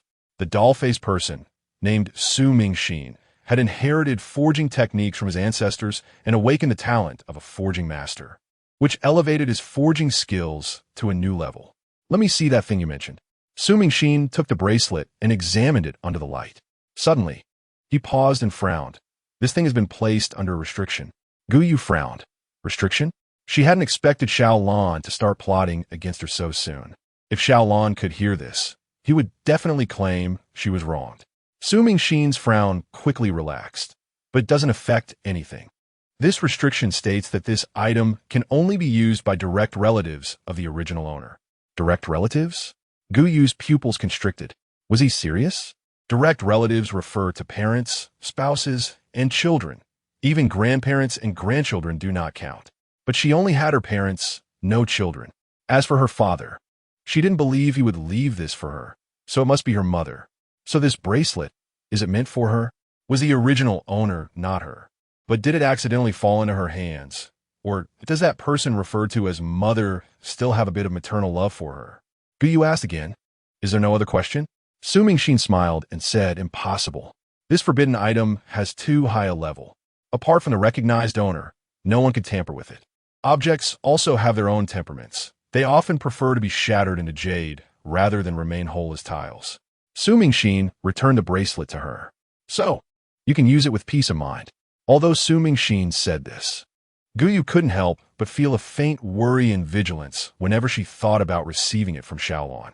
Do you customize weapons here? Su Mingxin rolled up his sleeve. Yes, if you want to make one, I won't charge you for labor, and I'll provide the materials at cost price. But materials that I don't have, you'll have to find yourself. Gou Yu thought about her poor martial arts skills and ultimately decided to customize a sleeve arrow and a crossbow arrow. This way, the crossbow arrow could be stored in space, and the sleeve arrow could be hidden in her sleeve, just in case. What materials are needed for the crossbow arrow and sleeve arrow? Gou Yu asked. Su Mingxin integrated the materials he could use to make the crossbow and sleeve arrows in his mind. We still need high-quality steel for the arrowheads. Just give me enough iron, and I'll handle the rest. Su Mingxin added. Gou Yu nodded. I'll gather the materials and come find you. Just as she was about to leave, Su Mingxin reached out to stop her. Wait. And then the next second, she saw a beaming face. Can you give me an autograph? I'm your super fan. Gou Yu's mouth twitched. She really didn't expect this meeting to take such a turn, but she still signed for him. Gou Yu didn't show any signs of weakness, responded flatly with a picked up a cup of water from the table, and took a sip, then casually asked, How's business tonight? Xiaolan replied excitedly. Today's revenue has broken 100 million. At the same time, Gou Yu heard multiple ding sounds in her ears. Ding! Congratulations on completing the achievement task. Daily revenue reached 10 million points. Reward. A cooking-themed blind box. Ding! Congratulations on completing the achievement task. Daily revenue reached 100 million points. Reward. A soup-themed blind box. Ding! Congratulations on completing the achievement task. Daily revenue reached 1 billion points. Reward. A special food-themed blind box. These 3 blind boxes piqued Gou Yu's interest greatly, as these were all blind boxes she had never received before. From the names of the blind boxes, she could roughly guess what might be inside. Perhaps once these blind boxes were opened, she wouldn't have to cook for herself anymore. Thinking of this, her movements quickened considerably. The cooking-themed blind box opened to reveal egg fried rice. Gou Yu was taken aback. How is that not fried? The soup-themed blind box opened to reveal cooked Chinese angelica stew with pig heart.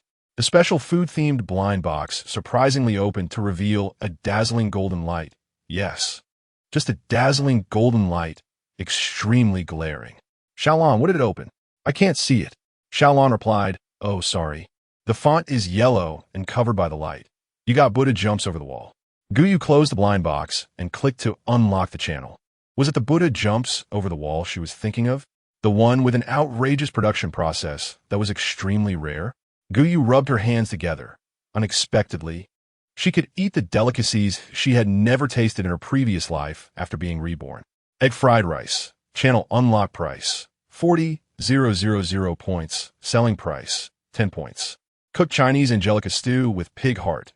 Channel unlock price. 20,000 points. Selling price. 5 points. Buddha jumps over the wall.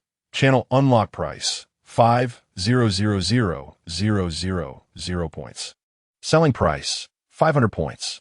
As expected, it was a special variety of food-themed blind box, and the price was quite beautiful. She unlocked all of them. Gou Yu had dinner and could no longer eat the egg fried rice. so she only tried the last two. There was no need to say much about Buddha jumps over the wall. It was simply a feast for the senses. The aroma wafted through the air, tender and smooth on the palate, intoxicating, with a perfect balance of flavor, making it hard to stop after one bite. The portion of the pig heart was not very large, just a small bowl. Buddha jumps over the wall was served in a basin, about the size of a wash basin, so Gou couldn't finish it and put it in the refrigerator, planning to continue eating it tomorrow. Chapter 50.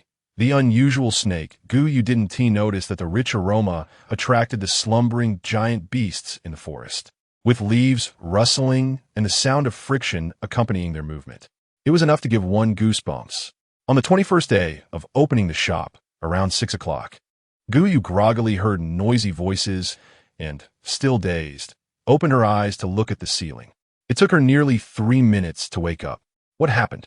Because the customers were very considerate. Knowing that Gou usually wakes up when the shop opens, they would keep their distance from the small shop. And even if they got close, they wouldn't make much noise.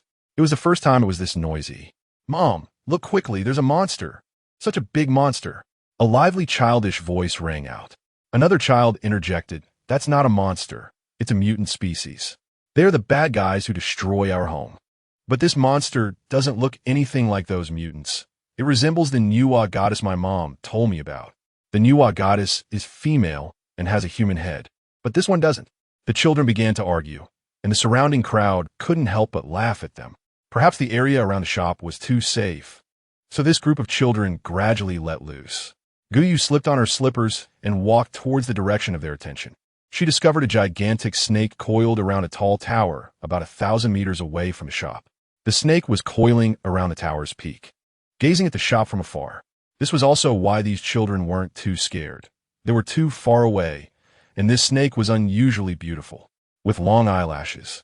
Its white scales gleamed, and when it looked at people, its gaze was not bloodthirsty or cold, but rather filled with mild curiosity. Gou yawned. So was this guy who woke her up. Who would have thought? As soon as she moved, the white snake across from her became excited, wildly wagging its tail, and then performed a hanging trick from the tower's peak. "Wow, this monster is so cool. What is it doing? Is it trying to convey some message to me? Are you crazy? It's a mutant species. How could it have consciousness?" The person saying this couldn't help but show a worried expression. If mutants had consciousness, how would the already disadvantaged humans fare? They would only be defeated again. It's not that they lacked confidence in the human gifted ones, but mutants were unafraid of death and could reproduce indefinitely. Humans couldn't afford the cost. But it doesn't have any strange blisters or tumors. Maybe it hasn't mutated? This statement clearly had many supporters. Yes, there must be unpolluted humans, and there should also be unpolluted beasts and plants. It's just a matter of quantity. The one saying this was Professor He. Over the years, he had been dedicated to researching and searching for unpolluted flora and fauna. And he didn't expect to see one here. The size was exactly as he imagined. Animals that survived without infection must either have very strong abilities or simply be extraordinarily lucky. He inclined towards the first option for this giant snake. Seeing that Gou wasn't looking back at all, Xiaolan couldn't help but remind her that snake just now seems to have come specifically to find you. Gou stopped and asked, "What do you mean?" On the other side, the white snake, seeing Gou stop, became even more excited, shaking its body wildly. Gou turned around, looking at the snake's confused movements not far away. Is it practicing yoga? Is this a unique split of the snake clan? Gou joked. In the next moment, the snake suddenly slithered up, standing atop the tower, slowly raising its tail. Gou crossed her arms. "Xiaolan, look. That snake is giving you the finger." Xiaolan was speechless. "When did you become so petty?" Gou smirked. "And when did you become so casual about treating me like a guest?" Xiaolan was momentarily at a loss for words and chose to remain silent. Gou snorted. "Coward." In the next moment, she saw the snake make a heart shape with its tail, and her drowsiness instantly vanished. How could she be sleepy when such a talented snake was around? "Xiaolan, has that snake been infected? Will it bite people?"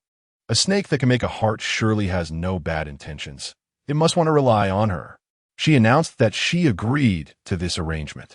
So, Gou waved at the snake. If it was willing to come, it would become her pet. Following it, she wouldn't say she'd eat lavishly, but she could at least have enough to eat. However, when Gou Yu finished washing up and looked, the snake was no longer at the tower's peak. It had arrived quickly. Its massive body blocked the doorway, one huge part pressed against the door, looking exceptionally adorable. At this moment, Gou Yu finally set her breakfast on the table. A serving of fried rice and a portion of leftover Buddha jumps over the wall from yesterday. The rich aroma of the reheated Buddha jumps over the wall wafted out, attracting quite a few hungry customers. Over 200 portions had been sold overnight, along with the fried rice. Many had even used it as breakfast. To be honest, it felt a bit extravagant. But as long as she was happy, that was enough. Gou Yu picked up a piece of meat and was surprised to find the snake's head staring intently at the slice of meat in her hand, swaying unconsciously. So cute. Gou Yu wasn't stingy, but the snake was too big, blocking the door and affecting her business. Can you shrink? Gou Yu asked. She bought it a portion of Buddha jumps over the wall, but it seemed to look down on any food other than that, its eyes filled with mild disdain. Just 1,500 points a day, she thought she could afford it. Until, after the snake had eaten 5 bowls of Buddha jumps over the wall. It looked at her with a pitiful and longing gaze. She was instantly disheartened and complained to Xiaolon. I feel like I might not even be able to afford a snake. Gou Yu shook her head. Forget it. I don't plan to abandon it. If it can eat, then let it eat. As long as it's cute. Xiaolon, hands on her hips, said angrily, Am I not cute? Gou Yu smiled slightly, with a smirk. Cute is cute, but unfortunately, it's too fake. It's not a real animal. Her words had a double meaning. On one hand, she was saying it wasn't sincere, and on the other, it only existed in the virtual world, unable to appear in reality. Xiaolon was quite unconvinced. Just wait, when I level up again, I'll be able to come out. Chapter 51. Barriers. Hearing this, Gou Yu suddenly felt an impulse to not upgrade, to slow down this scammer's development. But in the end, she gave up. Doing so would also slow her own leveling speed. Plus, if Xiaolon didn't leave the shop, she could keep monitoring her, which wasn't a pleasant experience. So, Gou Yu actually hoped that Xiaolon could become physical. That would limit her perception of the shop, and perhaps that would give her an opportunity. With that thought, Gou Yu felt invigorated again. Eventually, the snake ate a full 20 servings of Buddha jumps over the wall before stopping. And what was most infuriating was that after eating, it ran away. In an instant, Gou Yu felt like she had drawn water with a bamboo basket for nothing. Gou Yu closed her eyes, took a deep breath, and kept calming herself. Don't be angry. It's no use getting upset. Just think of it as paying for a lesson learned. This story teaches us not to pick up pets casually on the road. At noon, Gou Yu had fried rice with pig heart soup. In the afternoon, Zheng Chunxiao walked into the store and bought a talent card to upgrade from level 5 to level 6. Perhaps in 2 days, he would reach level 10. By then, she could secretly follow him, stirring up trouble in the dark, helping Zheng Chunxiao take the high base. Thinking of this, Gou Yu couldn't help but smile smugly. Because of the advantages of using talent cards for upgrades, there were no obstacles during leveling, so even if these people leveled up 2 stages in a day, it wouldn't be a problem. Other than the points being expensive, there were no other issues. Gou Yu felt a bit bored, so she started cleaning the shelves where the samples were displayed. It had been a while since she last cleaned, and there was a lot of dust. After cleaning, 2 hours passed quickly. She spent the remaining time watching a show. In the evening, Gou Yu didn't want to cook, so she ordered a bucket of fried chicken, planning to eat while watching the show. But as soon as she looked up, she saw a snake carrying a package, its long eyelashes making its eyes look particularly large. When it stared at her, it appeared exceptionally innocent. If it looked even a bit more pitiful, it would be heart-wrenchingly cute, making it hard for anyone to be angry with it. But Gou Yu still wanted this creature to understand some rules, like needing to report in advance sometimes. Gou Yu tentatively waved at it. The creature that had just looked abandoned instantly perked up, its tail wagging furiously as it quickly came to Gou Yu's side. Hiss, hiss, hiss. The sound of it flicking its tongue gave Gou Yu goosebumps. Gou Yu wasn't afraid of snakes. It was just that this little guy was too adorably beautiful, giving off a charming vibe. Gou Yu patted a small stool in front of her, signaling it to come up. Can you understand what I'm saying? The white snake definitely nodded. Gou Yu crossed her arms, trying hard to look serious. Do you know what mistake you made today? The white snake tilted its head, looking innocent. Its cute appearance almost made Gou Yu lose her composure. She coughed twice. Ahem, you left without saying a word today, which disappointed me. The snake seemed to understand this. and it appeared to have upset the other party. The white snake hung its head dejectedly.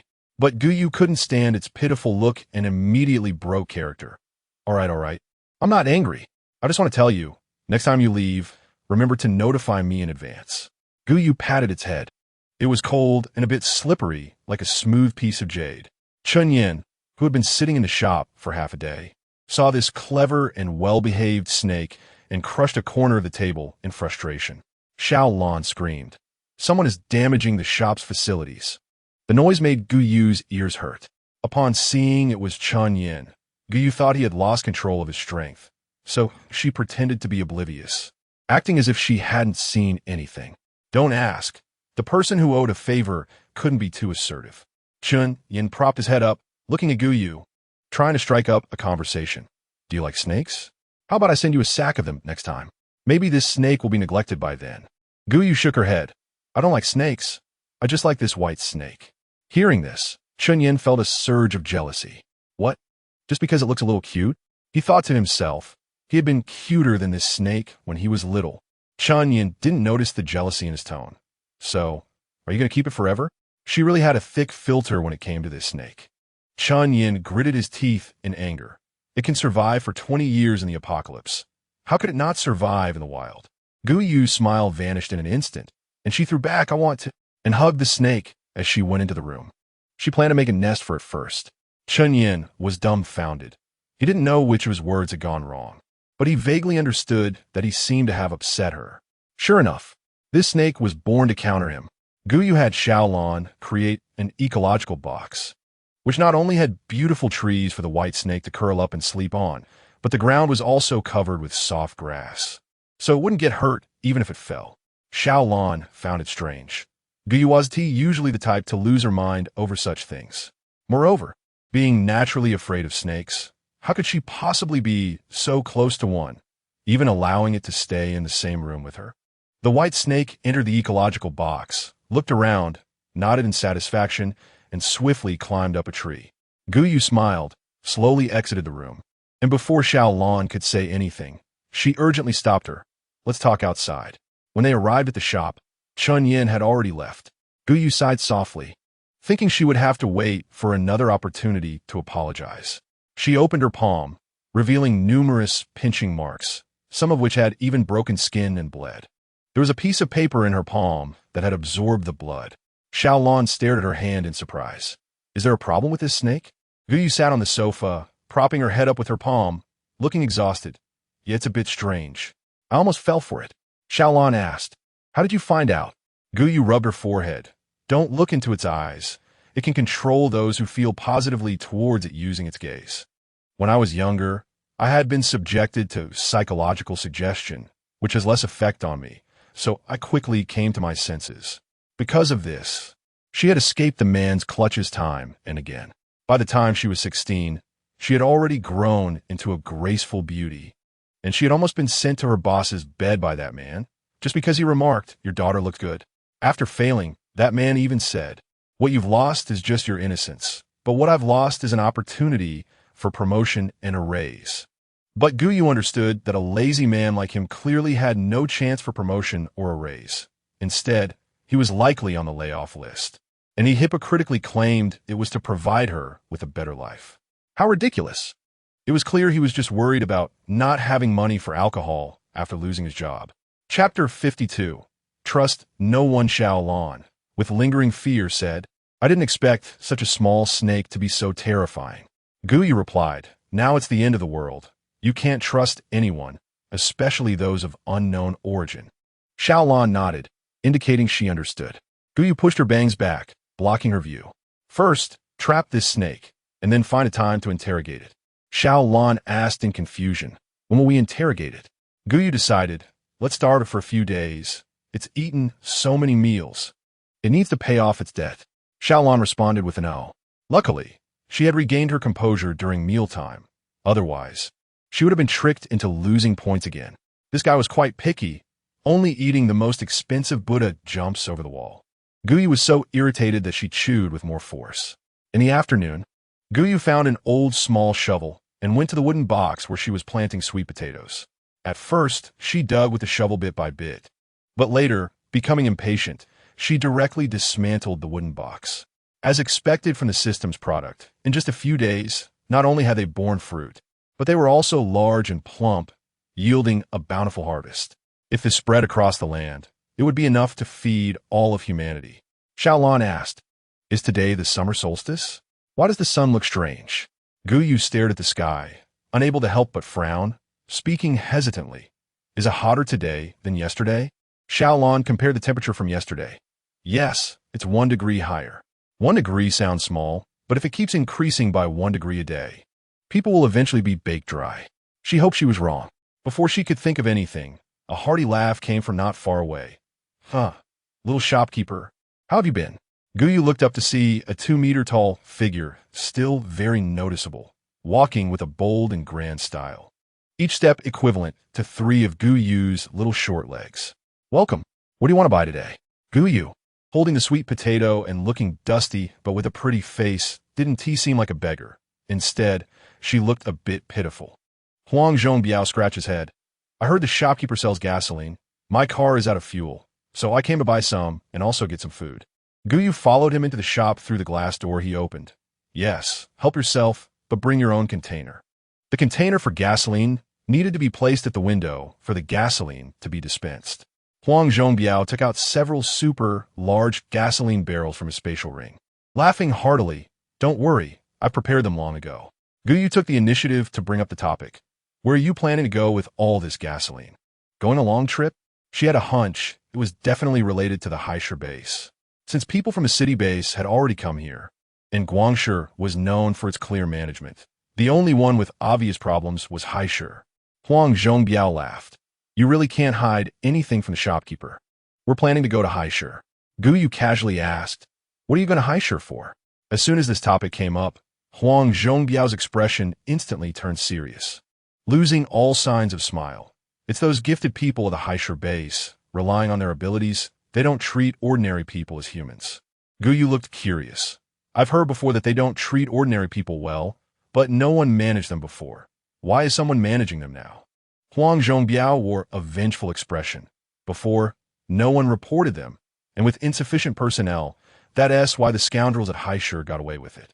This time, the officials are determined to uproot the tumors at the Haisher base, and we private teams also plan to get a piece of the pie." Gou Yu grabbed a handful of sunflower seeds and handed them to him, continuing the conversation. "How confident are you now?" Huang Zhongbiao thumped his chest with grandeur, making a loud noise. "Don't worry, with the support of these supplies from your shop, we have 100% confidence." Gou Yu nodded thoughtfully. With this, the officials were now in conflict with the people from the Haisher base. She just needed to muddle through the waters, and she could definitely complete her task ahead of time. "So," Gou Yu asked one more question. "When are you planning to set off?"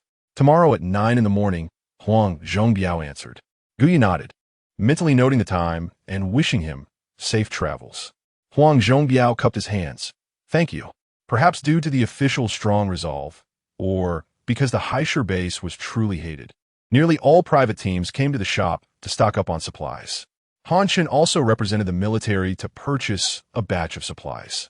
Gou Yu checked the layout of the buildings and found that although each building was neatly arranged, they did not utilize the land effectively.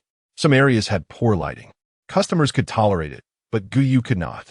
So, she spent the entire afternoon moving the buildings to utilize the land more reasonably and enhance light collection. Some people in the buildings woke up and found themselves in different positions, marveling at the shopkeeper's mystique. Some even witnessed the changes in the surrounding scenery with their own eyes. Near dinner time, Zheng Chunxiao came again, carrying a pitch-black mutated rhinoceros on his shoulder, so large that it completely covered him. The next moment, Zheng Chunxiao took out his spatial ring and, in a calm tone, dropped an explosive piece of news. "It's full." Then Gou Yu watched as he took one mutated rhinoceros after another from the spatial ring, quickly piling them into a small mountain. Goodness, had he emptied the rhinoceros herd? Although these rhinoceroses were high-level mutated species, second-tier gifted individuals could handle them. It didn't mean they could do whatever they wanted when there were many. On the contrary, mutated rhinoceroses were known to cooperate well, so one should be careful not to end up in a situation where one person faced a whole group of them. With these mutated rhinoceroses, Gou Chen quickly accumulated enough points to level up to the 10th tier. He exchanged all his points for talent cards and stored them in his spatial ring, planning to set off immediately and absorb the talent cards on the way. No one knew what he experienced in Haishur. He had a very affectionate fiancée, but her beauty was simply too stunning. Unable to endure a life of long-term poverty, she ultimately chose to expose her looks and became a plaything for the gifted ones. In the end, however, she died tragically, leaving behind not even a beautiful, complete corpse. Chapter 53. The capital base. It was because a female, gifted individual was jealous of her looks that she was thrown to the beggars, enduring torment and humiliation, and ultimately had her face slashed, making it impossible for her to survive by relying on her beauty. In this way, she was starved to death. The moment he saw her body, he vowed that if he had the chance, he would take revenge for her. As for why didn't he hate her for loving wealth and pursuing a better life? Why should she suffer alongside him, based on the friendship of their youth? Forget it, he wasn't so thick-skinned. What saddened Gou Chen was that the person who once had everything ended up dying in such an undignified manner, due to the rule of only entering but not exiting the Haishur base. Gou Chen could only watch helplessly as she was wrapped in a straw mat and thrown into a mass grave. From that moment on, he began to think about escaping Haishur. This even inspired him to figure out a way to escape. If someone fell seriously ill or lost their ability to work, they would be expelled or thrown into the mass grave to fend for themselves. To avoid exposing himself, he had to bring them along. Gou Chen supplemented some food and then left. Gou planned to follow the military the next day, adapting as needed. So she also exchanged for a lot of cooked food and bought a couple of sports outfits for a change. After dinner in the evening, Gou started her daily blind box draw. As usual, there were only 7 items. Food: bran noodles, strong flour, shrimp noodles. Tools: ice maker. Medicine: gentamicin. Clothing: women's jeans. Tank top. Brand: purchasing channel unlock price 10,000 points. Selling price 1 point per pound. Noodles: strong flour, purchasing channel unlock price 10,000 points. Selling price 5 points per pound. Shrimp noodles: purchasing channel unlock price 10,000 points. Selling price 12 points for 5 pounds. Ice maker: purchasing channel unlock price 30,000 points. Selling price 120 points each. Gentamicin: purchasing channel unlock price 50,000 points. Selling price 25 points per box, with 28 pieces per box. Women's jeans: purchasing channel unlock price 70,000 points. Selling price 49 points each. Tank top: purchasing channel unlock price 12,000 points. Selling price 20 points each. Brand can be used to feed pigs. Although there are no pigs right now, it's better to prepare in advance than to find out later that they are needed and not have any. She wanted to get up early tomorrow to prepare, so correspondingly, she needed to go to bed early. Day 22 of opening the shop. Ding, ding, ding. Gou turned off the alarm clock and got out of bed, her hair a mess from sleep. She had slept for 11 hours that night and felt refreshed. Gou organized her things categorically, slung a backpack on as decoration, and initially planned to drive the off-road vehicle that Xiaolon had given her. After thinking about it, it seemed too eye-catching. In the end, she switched to a sedan sold in the store. The gray, low sedan was not conspicuous in the crowd and blended in perfectly. When she arrived at the meeting point mentioned by Huang Zhongbiao, Gou realized that she had worried too early. There were a lot of mixed vehicles here, with a sea of people. Those who arrived late didn't even have a place to stand. Gou cleverly claimed a corner, hiding in the car between 2 private teams. Both teams thought the unfamiliar vehicle belonged to the other, so no one interacted with her. When the teams set off, Gou deliberately drove in the middle of the convoy. At that moment, she understood the way of moderation well, to blend in with the masses. Because the journey was long, everyone tried to cover more distance during the day. At noon, they found a water factory to rest. Someone set up a pot to cook rice. The captains of each team gathered with Han Shun. Gou guessed they were formulating a battle plan. What she wanted to know most now was their next step, so she could figure out which direction to exert her efforts. She didn't want to be insufficient in success and overly detrimental. Wait, what are you doing? Gou was startled by the voice behind her, subconsciously tightening her stomach. In a moment of panic, she turned around and covered her stomach, whispering, "Ouch, my stomach hurts. Can I go inside to use the restroom?" The patrolling soldier frowned, but kindly said, "You can go to the building next door. There's a restroom there too." Gou had deliberately darkened her skin, applied some makeup, and changed her eyebrow shape. Now, she looked only vaguely like her former self. Perhaps her skills were good, as the soldier didn't notice anything unusual. However, this soldier recommended a good place to her. This building was shorter than the adjacent one, and she could use her grappling hook to sneak over, as long as she avoided the guards. Without hesitation, she acted. Gou moved quickly, climbing to the top of the adjacent building in 3 minutes.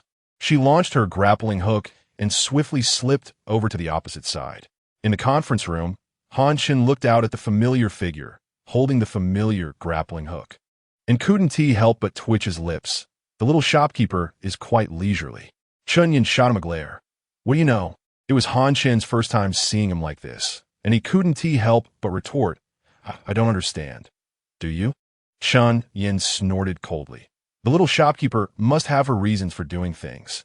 Don't forget who delivered supplies to you from far away last time. One shouldn't forget their roots. Gou Chen was confused. What did that have to do with forgetting roots? Meanwhile, Gou was trying hard to climb up the railing, secretly putting away her grappling hook, completely unaware that she had been caught in the act. She climbed the stairs to the conference room, leaning against the door, straining to press her ear against the door panel. The psychic gifted individual who sensed Gou outside informed Gou Chen of the situation. Gou Chen's lips twitched. There was no need to be so cautious. Given their friendship, if the little shopkeeper wanted to know, he would tell her everything. Gou felt the voices were a bit low, intermittent, and she couldn't hear clearly, which made her a little anxious. This was also reported to Gou Chen by the gifted individual. Gou Chen quietly raised his voice. First, after we reach the destination, we will meet with the people sent from other bases, and then we will formulate a detailed plan. Do you have any suggestions? You can raise them now. Chunyin raised his hand. Which bases are involved? Chunyin nodded and asked again. How many people are coming in total? How many gifted individuals are there? Chapter 54. Who is most suspect? Gou Chen's eyelid twitched. I don't know the specifics, but each team should have one gifted individual.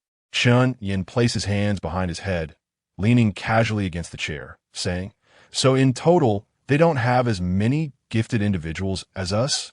Chunyin's forehead began to twitch. Of course, do you think they're like us with the little shopkeeper providing gifted cards? Thinking of this, Gou Chen couldn't help but glance a couple more times at the two gifted individuals sitting in the corner. They were 10th-tier gifted individuals cultivated at a great expense of points. He didn't know how powerful they were, but it was a pity they had come out in a hurry and hadn't been able to have a good fight. Chunyin raised his hand again. Are gifted individuals so proud that they will listen to us? Shen Yu clapped in approval. Good. I've had enough of the proud and arrogant expressions of those gifted individuals from other bases. Xiao Ranjin smiled awkwardly at everyone and quietly pulled Shen Yu away. If this continued, he was really afraid that the gifted individuals from other bases would come to assassinate Shen Yu. Outside, he was lost in thought. Gifted individuals from other bases? Professor, he also came this time, acting as a think tank. I think it's better to act alone. The gifted individuals from other bases are here only because of the upper management's orders. It's not a big deal to take advantage of the chaos. But what we're really afraid of is that they might hinder us. Professor He's words hit the nail on the head. The few people present fell in a deep thought. Looking at it this way, going solo seems more cost-effective. But unfortunately, this is an order issued by the Beijing base. And since Beijing is in charge, we should follow them. The awkward thing is that the city base has more than 10 gifted individuals, and their overall strength is stronger than Beijing's, making it unreasonable for these people to listen to the weaker Beijing base. Gou Chen established a rule. If you have any objections to Beijing's orders, come to me first. Don't cause trouble. If there's anything, I will negotiate with them. The people from the Beijing base have indeed been in power for a long time and look down on those gifted individuals from smaller bases. They think they are incapable, which is why they are hiding here. However, Chunyin crossed his arms. What is Beijing? Just based on that level 6 ability user? He hasn't even reached level 9. Chen Yin has the capital to look down on others, so he is the most qualified to say this. Beijing has made numerous offers to poach him, but he has refused them all because he fears that if he leaves, he might never see the people he wants to see again. Thinking of this, the corners of Chen Yan's lips couldn't help but rise. Fortunately, heaven has favored him. He really waited for it. Gou Yu listened and listened. Aside from the support from other bases, the other information was of no use. They couldn't possibly disclose their plans now. If there were traitors among them, it would all be in vain. After all, some people's relatives might be in Haishur, and it's possible that someone is an informant for the Haishur base. Therefore, Han Chen would only communicate the main core information with Chen Yan. Only his small team would definitely not have any ties with the Haishur base. Gou Yu left early, fearing she might run into them coming out. The situation seemed to be in their favor. Even if Haishur was intimidating, with sheer numbers, they couldn't fight against 4 hands with 2 fists. Really? Is everything really going as smoothly as they thought? Gou Yu remained skeptical. The Haishur base has been able to commit evil for so long without any backup, which is impossible. Perhaps there are people behind them. The existence of dark forces is because they have the support of a protective umbrella behind them. As long as the backing is strong enough, their attitude can be arrogant enough. So, it is not surprising that the Haishur base is so arrogant. They likely have a protective umbrella behind them. In total, there are 4 large bases in China: Modu, Beijing, Huazhong, and Huaxia. Each of these bases has more than 100 gifted individuals. The number of survivors exceeds 1 million. If there are gifted individuals hiding among them, who can know? Therefore, these 4 bases are key targets of attention. Then come the first-tier bases. There are a total of 8 of them, and, aside from Beijing, the rest of the people come from these 8 first-tier bases. Among them, Guangshi, Gangnan, Bailey, Zhenjiang, Peiming, Zixi, and Tianshui are all first-tier bases. The remaining 4, Mihuang, Jiarong, Ohai, and Xingrou, are second-tier bases. In fact, there are only the 4 mentioned above plus Lianshi left in the second tier because they are too weak to withstand the attacks of the mutated species. Basically, one will fall every few months. In fact, Lianshi is now practically non-existent, but due to the existence of a small shop, they continue to survive around it. And there's a subtle feeling of wanting to upgrade. After all, in a first-tier city, there are only a dozen or so gifted individuals. After all, first-tier cities have their strengths and weaknesses. Having 10 gifted individuals is already enough to meet the threshold of a first-tier base. And another requirement is that the number of survivors in the base must exceed 100,000. In fact, Xingrou has 10 gifted individuals. But the number of survivors in the entire base is only 10,000, so it can only be considered a second-tier base. Haishur is a second-tier base. Although they have 23 gifted individuals, the survivors have been nearly depleted by them. Now, there are only around 20 to 30,000 left. Not to mention that among these 20 to 30,000, there are also members of the volunteer corps who are constantly carrying out assassinations and actions. Every day, someone dies due to mission failures. Therefore, Haishur is still only a second-tier city. Gou Yu made a classification. Bases with more than 23 gifted individuals are one category, and those with less than 23 are another. Based on the conduct of the gifted individuals from the Haishur base, they must be extremely arrogant and would never submit to those weaker than them, leaving only these few: Modu, Beijing, Huazhong, Huaxia, Guangshi, Gangnan, Bailey, and Zhenjiang. Gou Yu drew a large circle around Beijing. If it is Beijing, the center of power, then there is no need to play this game. Just wash your neck clean. Rebel. Modu, Huazhong, and Huaxiao are completely uninvolved this time, so they're less suspicious. But it is also possible that they have infiltrated other teams. Zixi is an affiliated base of Modu, and its suspicion has now begun to rise sharply. Gou Yu's pen glided lightly in her hand. It landed on the words Guangshi. Guangshi, due to its proximity to the ocean, has been overrun by mutated species. To survive, they have united all the surrounding cities and are exhausted every day in their efforts to fend off the mutated species. How could they have time for intrigue? The suspicion seems relatively small. However, Chapter 55, who is most suspect? Clearly short-handed, yet they still participated in this event, so they're suspicious. Next, Gangnan has a sparse population. Even if all the people in the plains are gathered, they barely reach 100,000. And they're still constantly rescuing survivors from the destroyed second-tier bases to reach that number. Rescuing survivors has become their tradition, so the people of Gangnan are understandable. The situation at Bailey Base is very complicated. It is said to be chaotic, with relationships like Phoenix Man, sister-in-law and brother-in-law, and so on, ultimately dividing into two factions. The sister-in-law and brother-in-law form one faction, while the sister forms another. It seems that the sister-in-law and brother-in-law lack strong morals, so it is still possible for them to raise a thug, and their suspicion is also rising sharply.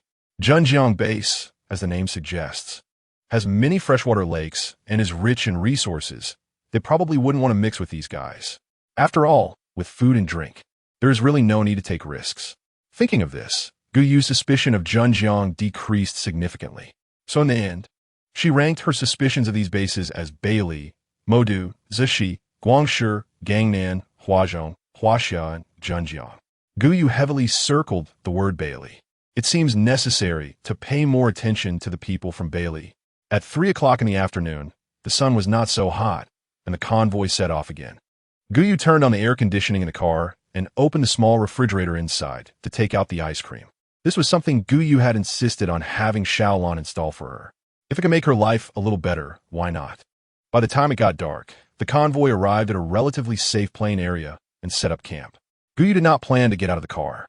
She intended to sleep in the car at night, mainly for safety. Pushing the back seat towards the trunk revealed a mattress that could fit two of her. At night, she didn't want to cook and directly ate instant food. She felt that the analysis she did in the morning had turned her brain into mush. Gou Yu took some time to draw a blind box using the tablet Xiaolan gave her. Food: steamed buns, pancakes with sugar, white radish. Tools: ice cream machine. Clothing: white polka dot skirt. Medicine: chloramphenicol. Housing: 4 rooms, 1 living room, 2 bathrooms, plus 1 balcony. Then she clicked to unlock the channels. Steamed buns: unlocking price for purchase channel, 10,000 points, selling price, 1 point each. Pancakes with sugar: unlocking price for purchase channel, 10,000 points. Selling price, 2 points each. White radish: unlocking price for purchase channel, 10,000 points. Selling price, 0.99 points each. Ice cream machine: unlock price for supply channel, 24,548 points. Selling price, 150 points. Skirt: unlock price for supply channel, 50,000 points. Selling price, 399 points. Chloramphenicol: unlock price for supply channel, 70,000 points. Selling price, 45 points. 4-bedroom apartment: unlock price for supply channel, 1,000 points. Selling price, 150,000 points. After unlocking everything, Gou Yu pulled down the curtain in the car and asked Xiaolan to activate the vehicle's anti-eavesdropping mode, then simply washed her body with clean water. Feeling refreshed, Gou Yu watched 2 more episodes of TV series and then fell asleep while watching. What she didn't know was that in the middle of the night, Chen Yin was standing not far from the car, keeping watch, and he actually caught a guy who had bad intentions towards Gou Yu because he thought she looked pretty. For such people who think with their lower bodies, he usually completely cuts off their thoughts. So, he severed his lineage. Apart from the fact that he yelled a bit loudly during the process, there were no other issues. Around 5 in the morning, Gou Yu was drowsily awakened by a full bladder and found a place with dense leaves for Xiaolan to keep watch for her. After relieving herself, Gou Yu noticed there were an excessive number of mosquitoes around and instinctively explored the source of the mosquitoes. When she lifted a branch in front of her, the scene she saw left her frozen in place. Don't move. The moment she heard the voice, her vision went dark, and she felt someone hugging her waist from behind and lifting her up. No other reason, it was just too terrifying. For someone who had never seen such a thing, it was a huge shock. Inside was an ant nest, the ground covered with severed limbs, dried and fresh blood intertwined, forming a boundary between light and dark. She could almost smell the odor of rotting flesh. Bones were infested with maggots, green, white, and gray hairs were scattered everywhere, and yellow pus mixed with white brain matter, causing physiological discomfort. Various flies were buzzing around. Deep inside, there was a giant ant queen, about 3 meters tall, as big as a truck. Its belly was swollen, occasionally licking the remnants on the ground, and every few moments it would lay an egg. Chen Yin said, "We can't stay here long. I'm afraid we'll become their nourishment." After talking for a while, seeing that Gou was still in a daze, he had no choice but to have someone drive her car and carry her into his vehicle. Han Chen received Chen Yan's message and quickly organized everyone to leave, with the cars orderly moving onto the highway. The moment Gou recovered, she felt like throwing up. "Wait, stop the car. I want to vomit." Gou covered her mouth and anxiously patted Chen Yan's shoulder. Chen Yan hurriedly stopped the car by the roadside, and the vehicles behind them passed one after another.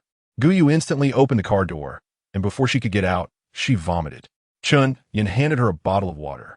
Gou rinsed her mouth and weakly apologized. "Sorry, I made your car dirty." Because she had thrown up too quickly, some vomit had splashed onto the car door. Chen Yan wasn't angry. Instead, he looked concerned and asked, "The car is a small matter. How are you? Are you feeling any better?" Gou leaned against the car seat and weakly shook her head. "I'm fine, just a bit nauseated from seeing something for the first time." Chen Yan raised an eyebrow. "The first time? After 20 years of the apocalypse, where has she been?"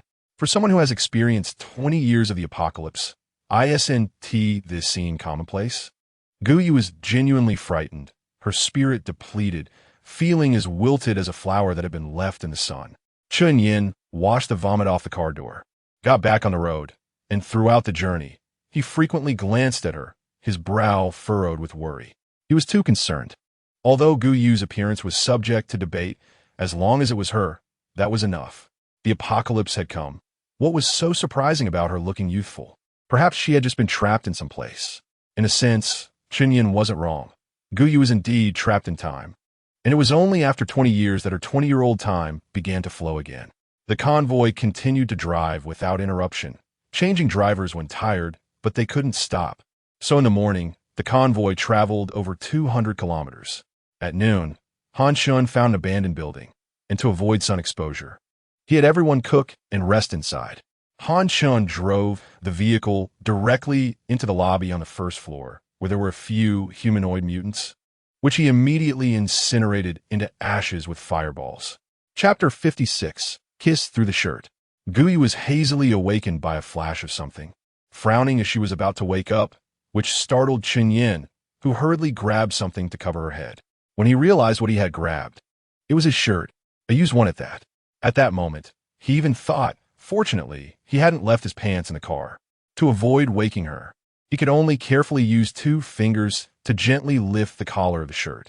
Just as he lifted it halfway, Gou turned over, pressing one of the shirt's sleeves under her head. Chen Yan felt discouraged and instinctively wiped his forehead, only to find himself sweating profusely from nervousness. Gou sensed a faint scent of alcohol lingering at her nose, and as she was a lightweight, the smell made her sleep even deeper. Chen Yan opened the car door and got out, leaning into the passenger seat to carefully lift Gou's head and pull the shirt out. But Gou was sleeping a bit restlessly. As soon as she moved, he didn't dare to move. He was so tense he was sweating. At the same time, Gou was being chased by monsters in a nightmare, screaming. The monster had a cut on its neck that hadn't fully severed, with a layer of skin still attached, its head drooping on its shoulder. The wound was oozing pus and blood, with white maggots faintly visible inside, and mosquitoes buzzing around the wound. Its entire body was rotting, hanging precariously on its skeleton. The creature came after Gou, scaring her into running away. As she ran, the environment became increasingly familiar, and her fear grew. She didn't want to run forward anymore. But there was only this one road, and behind her was a decaying corpse relentlessly pursuing her. The next second, as she turned a corner, she found herself at the ant nest, where a giant ant queen was waiting with its mouth wide open, clearly having waited a long time. Gou hit the brakes with her feet, and before she could stop, she felt a force behind her pushing her forward. She lunged forward, seeing that she was about to dive into the giant, sharp-toothed mouth. Imagining herself becoming bloodied and turning into one of the inhabitants of this cave, covered in mosquitoes and maggots, like maggots the size of soccer ball. Gou scared herself awake. Then she sat up abruptly. Suddenly, she felt something soft on her lips. Through the white, translucent fabric, she saw Chen Yan's face. Then she watched as his face turned bright red, and the next second, there was a thud as he bumped his head on the car roof. He let out a pained gasp. Gou pulled the shirt off her head and worriedly asked, "Are you okay?" Through the fabric, she couldn't see how red Chen Yan's face was, but now it looked like it could compete with a monkey's backside. His ears were completely red as well.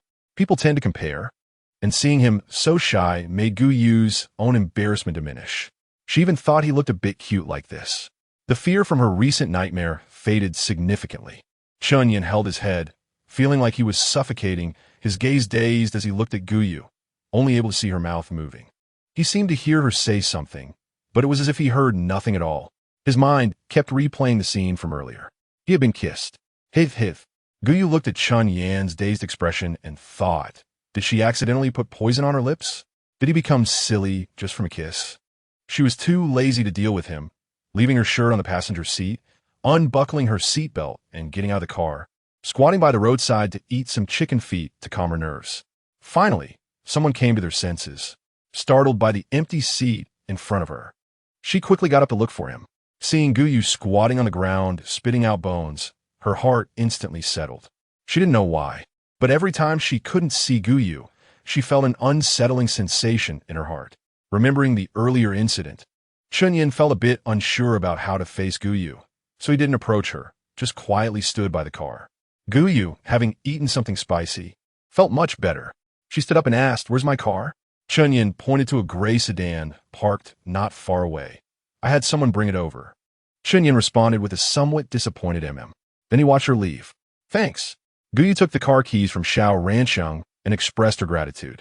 Xiao Ransheng smiled and nodded in acknowledgement. Suddenly, Shen Yu hugged Gou Yu's neck from behind. "I heard you got scared. How are you doing?" Gou Yu replied, "I'm fine." Shen Yu pulled out a chocolate from somewhere. "Eat something sweet to cheer up." Gou Yu was stunned. There was no chocolate sold in the little shop, and this chocolate was probably produced 20 years ago. Whether it was still edible was questionable. Shen Yu suddenly remembered something. "Oh right, you open your own shop. I shouldn't embarrass myself by taking out these things." Yet she couldn't help but blame the captain in her heart. Why not come and deliver things himself? Moreover, he planned to give them to the store manager, who was a wealthy woman. Did she really need these things? Gou Yu touched her face, realizing she had rushed in the morning and hadn't disguised herself before being caught off guard by the unexpected incident. So, she had already been exposed. Sigh. Life is not easy. Gou Yu sighed. She glanced at the time. It was half an hour until 12:30, but she hadn't eaten breakfast, so she was hungry now. She took out a bucket of chicken wings, sat on a folding chair, and began to gnaw on them, opening the sunshades on either side of the sedan. Leaning back in her chair, she comfortably watched them busy. Chen Yan walked over with a thermos, his posture upright and handsome, and at that moment, Gou Yu felt as if a male model from TV was approaching her. Uncontrollably, she recalled the earlier incident, and her cheeks flushed with embarrassment. In the next second, she closed her eyes and scolded herself internally. At 40 years old, how could she still be so easily startled and blush shyly? Wait, she had been single for 40 years. It didn't seem strange to blush and feel shy, right? Gou Yu comforted herself. Then she calmed down and continued to gnaw on her chicken leg. Chen Yan handed her the thermos. "You didn't look well this morning. Drink something warm to ease up." Gou Yu didn't know if she should accept it. But before she could reach out, Chen Yan had already placed the thermos in front of her and turned to leave. If one ignored his peculiar gait, he still looked handsome, and even his back had an indescribable charm. Gou Yu opened the thermos. The soup was a milky white, and for some reason, she took a spoonful to taste. It had no salt or flavor, and a strong ginger taste. Suddenly, Gou Yu saw a dark, unidentifiable object in the soup. Chapter 57. The familiar thermos scooping out with a spoon, she found a whole piece of uncut ginger, about the size of half a fist. Gou Yu burst into laughter. To be honest, it was a bit cute. Clearly, it was not a perfect soup, but Gou Yu still drank it sip by sip. Now, not only was her stomach warm, but her heart also felt a bit warm. Gou Yu cleaned the thermos and placed it on the hood of Chen Yan's car. She didn't understand why a grown man liked a pink thermos. Moreover, it looked quite old, as if it had been used for a long time. It was familiar, but she couldn't quite place it. Gou Yu struggled for a moment, but with no recollection, she decided to put it out of her mind. After Gou Yu left, Chen Yin appeared, carefully collecting the thermos. This thermos was left by Gou Yu when she was 16, feeling sorry for him and giving him food. Gou Yu's expression, filled with confusion and a hint of suspicion, was exactly what he hoped to see. Perhaps Gou Yu wasn't entirely unaware of their past. Halfway through walking, Gou Yu suddenly clenched her right fist and slapped it in her other palm. Oh right. She remembered why the thermos looked familiar. She used to have an identical one. But later, she didn't know where it went. The convoy set off again, and since Gou Yu had been exposed, she decided to follow Han Chen's convoy. It was safer, and she could also get news in advance. Only Chen Yin was not very happy. What was so good about this guy Han Chen? He was older and not considerate or gentle. The journey was smooth, and they safely arrived at a hotel. Gou Yu followed Han Chen, driving to the designated spot, and then watched as the ground began to sink beneath them. Han Chen introduced her to establish connections between various bases. Funded by the He family and organized by the officials, hotels have been set up between the bases. You can rest and replenish supplies. Hearing this, Gou Yu nodded in understanding. So the He family was quite wealthy. With a thud, the car's descent suddenly stopped, and Gou Yu unbuckled her seatbelt and got out of the car. Before she could look for others, a parking attendant approached her. "Welcome to our establishment. I'm here to park your vehicle," he said, but his voice suddenly stopped, then quickly recovered, adding, "Little brother." Gou Yu handed him the car keys, not noticing his odd behavior, and instead said, "Thank you." The parking attendant smiled as he took the keys and parked the car in a space. Gou Yu realized that this was a huge underground parking lot. Han Chen walked over and took her to the elevator, pressing the button for the second floor. The elevator was stable. Gou Yu felt neither vibrations nor dizziness, and soon it stopped on the second floor. The parking area was on the first floor.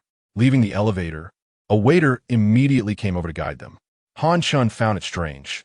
Usually, the attitude of these waiters wasn't very good, but today they all seemed to be smiling.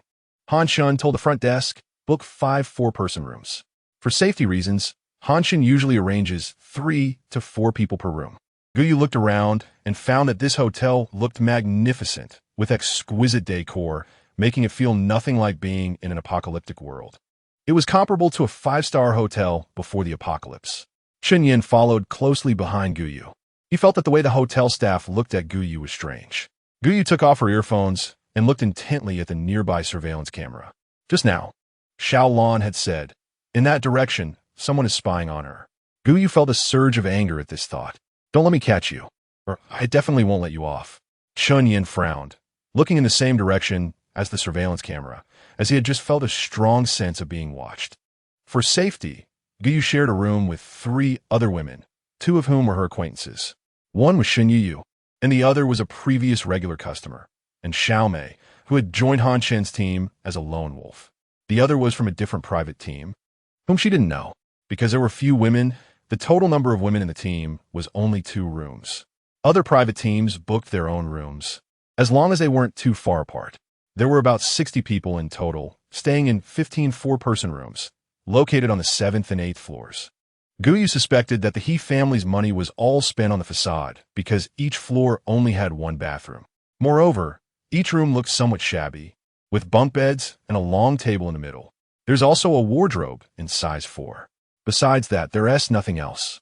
Gou Yu suspected that this group of people had emptied the school dormitory building to build the hotel. Shen Yu patted Gou Yu's shoulder. "Let's go. Let's take a shower together. If we wait too long, there will be too many people, and we'll have to queue for half a day." Gou Yu took some change of clothes, which were light sportswear, along with a pair of flip-flops, and carried her toiletries in a plastic basin. Shen Yu suddenly smiled inexplicably. "You look like a flock of sheep entering a wolf's den." Gou Yu looked at her with curiosity, but Shen Yu just shook her head and didn't explain the statement. The ladies' bathhouse is on the 9th floor, and the men's is on the 8th. During the elevator ride, Gou Yu noticed that people were constantly looking at her. She felt strange. Why were they looking at her like that? As if she were some rare item.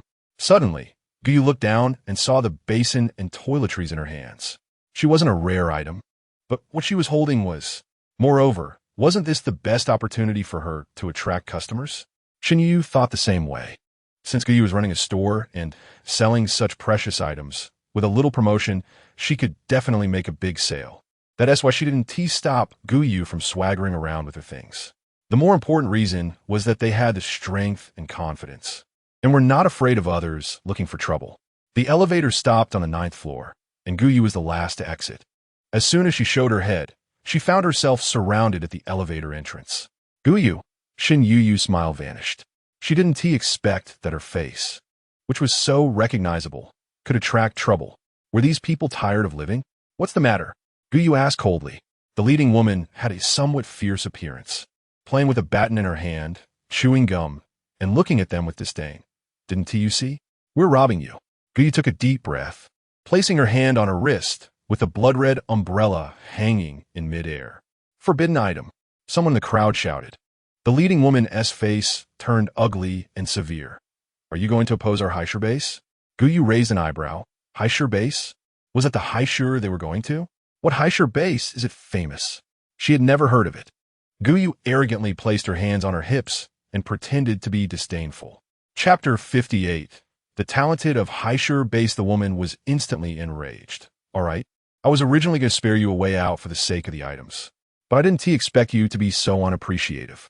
The woman forcefully swung the baton in her hand, and sharp stainless steel spikes shot out from inside. It was clear that this baton had been modified, picking soft persimmons to squeeze. That fierce woman, Han Yujun, swung the spike baton and charged at Gou Yu. Shin Yu originally wanted to confront Han Yujun, but the people beside her seemed to have received orders and all rushed forward, causing her to trip and get caught. Gou Yu held the Qinji umbrella, slightly moving to block the opponent's baton. At the same time, she didn't forget to mock.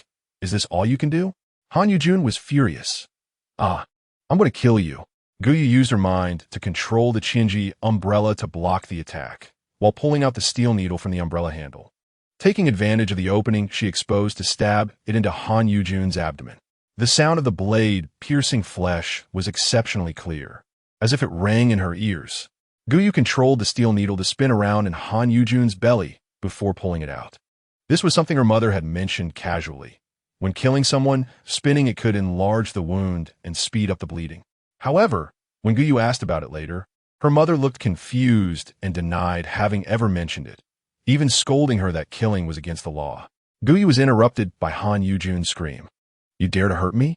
Since awakening as a talented person, she had never been hurt by anyone again. Thinking of this, she didn't care about the hotel rule of not using abilities. At worst, she could give them some supplies, and they wouldn't dare to make things difficult for her. A fireball the size of a basketball flew past Qinji umbrella's protection and charged at her. Just as Gou Yu was about to dodge, Han Yujun unexpectedly thrust the baton in the direction she was retreating, cutting off all her escape routes. It was clear she didn't want her to have it easy. Shin Yu noticed Gou Yu's predicament and thought it was bad. If Gou Yu got hurt, their boss would definitely skin her alive. As the flames gradually enlarged in Gou Yu's pupils, the atmosphere became increasingly dangerous and stagnant. Han Yujun shouted, and suddenly 3 more fireballs appeared in the sky. Shin Yu quickly changed positions, dodging the enemy and striking one fireball away with a whip. But no matter how fast she was, one fireball still flew towards Gou Yu. Gou Yu controlled the Qinji umbrella to block the baton, and then tried to pierce the fireball with a steel needle. All of this happened in an instant, and Gou Yu didn't have time to move the Qinji umbrella in front of her. Han Yujun thought Gou Yu was truly overestimating herself.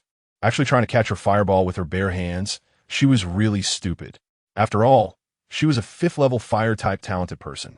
But the next second, Han Yujun watched in disbelief as the fireball gradually extinguished. What did you do? She shouted in shock. No, impossible. How come my fireball? The next second, she suddenly realized, you're a talented person? Only talented people could deal with other talented persons. Only talent could extinguish talent. Han Yujun squinted. What talent was this person using? Why was there not a single flaw? Gou Yu had no gentlemanly demeanor.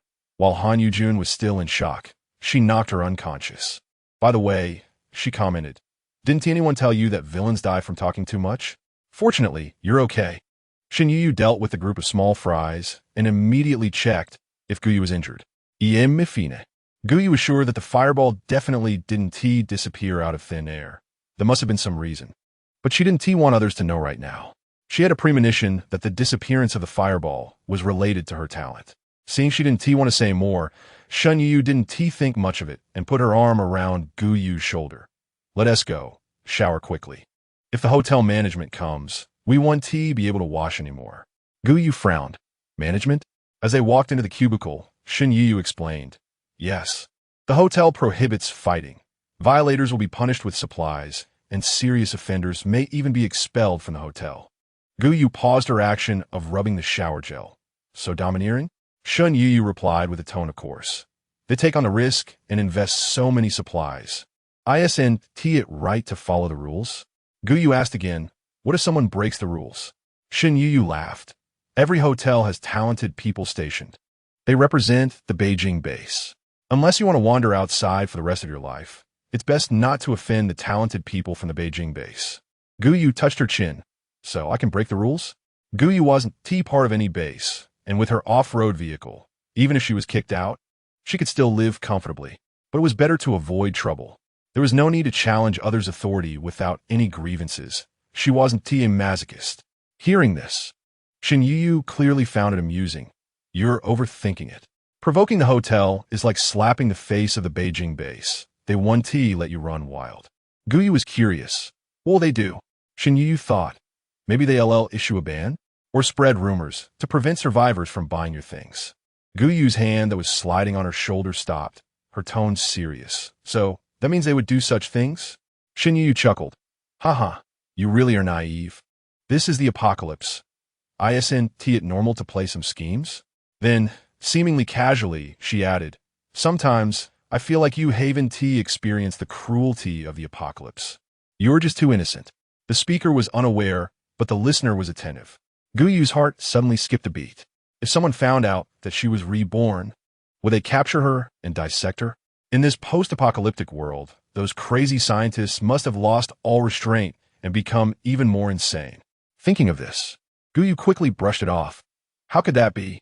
I've just been holed up in a little shop, so I haven't experienced those cruel things. Considering that magical little shop, Shen Yu didn't delve deeper. She felt that Gou Yu might have lived in the shop since childhood, which was why she was so naive. Gou Yu had some small cleverness, but compared to them, who had long been immersed in schemes and tricks, it was like a small witch meeting a big witch. This matter was glossed over. The two quickly finished their showers, towel drying their wet hair and waiting for 3 minutes before the so-called management appeared. A round-bellied, short fat man suddenly appeared before them, expressionless, staring at everyone. Who caused trouble in the shop? Gou Yu was about to raise her hand, but was pressed down by Shen Yu. She raised her hand first. It was me. They're from the Haisher base and try to rob us. The fat man looked dumbfounded and kicked the down Han Yujun. A bunch of useless people, daring to be so arrogant. But who struck first? The fat man thought that he couldn't just listen to one person's one-sided story. There were too many liars in this world.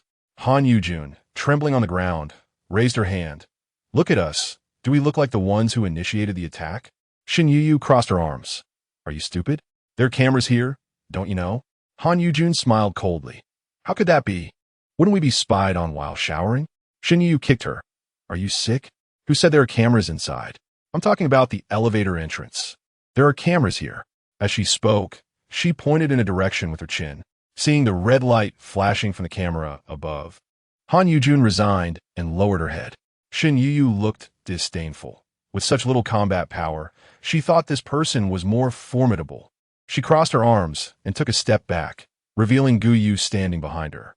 The fat man's pupils shook. His expression changed instantly, and his tone even turned obsequious. Don't worry, we will definitely give you two a satisfactory explanation for today's incident. Shen Yu was stunned.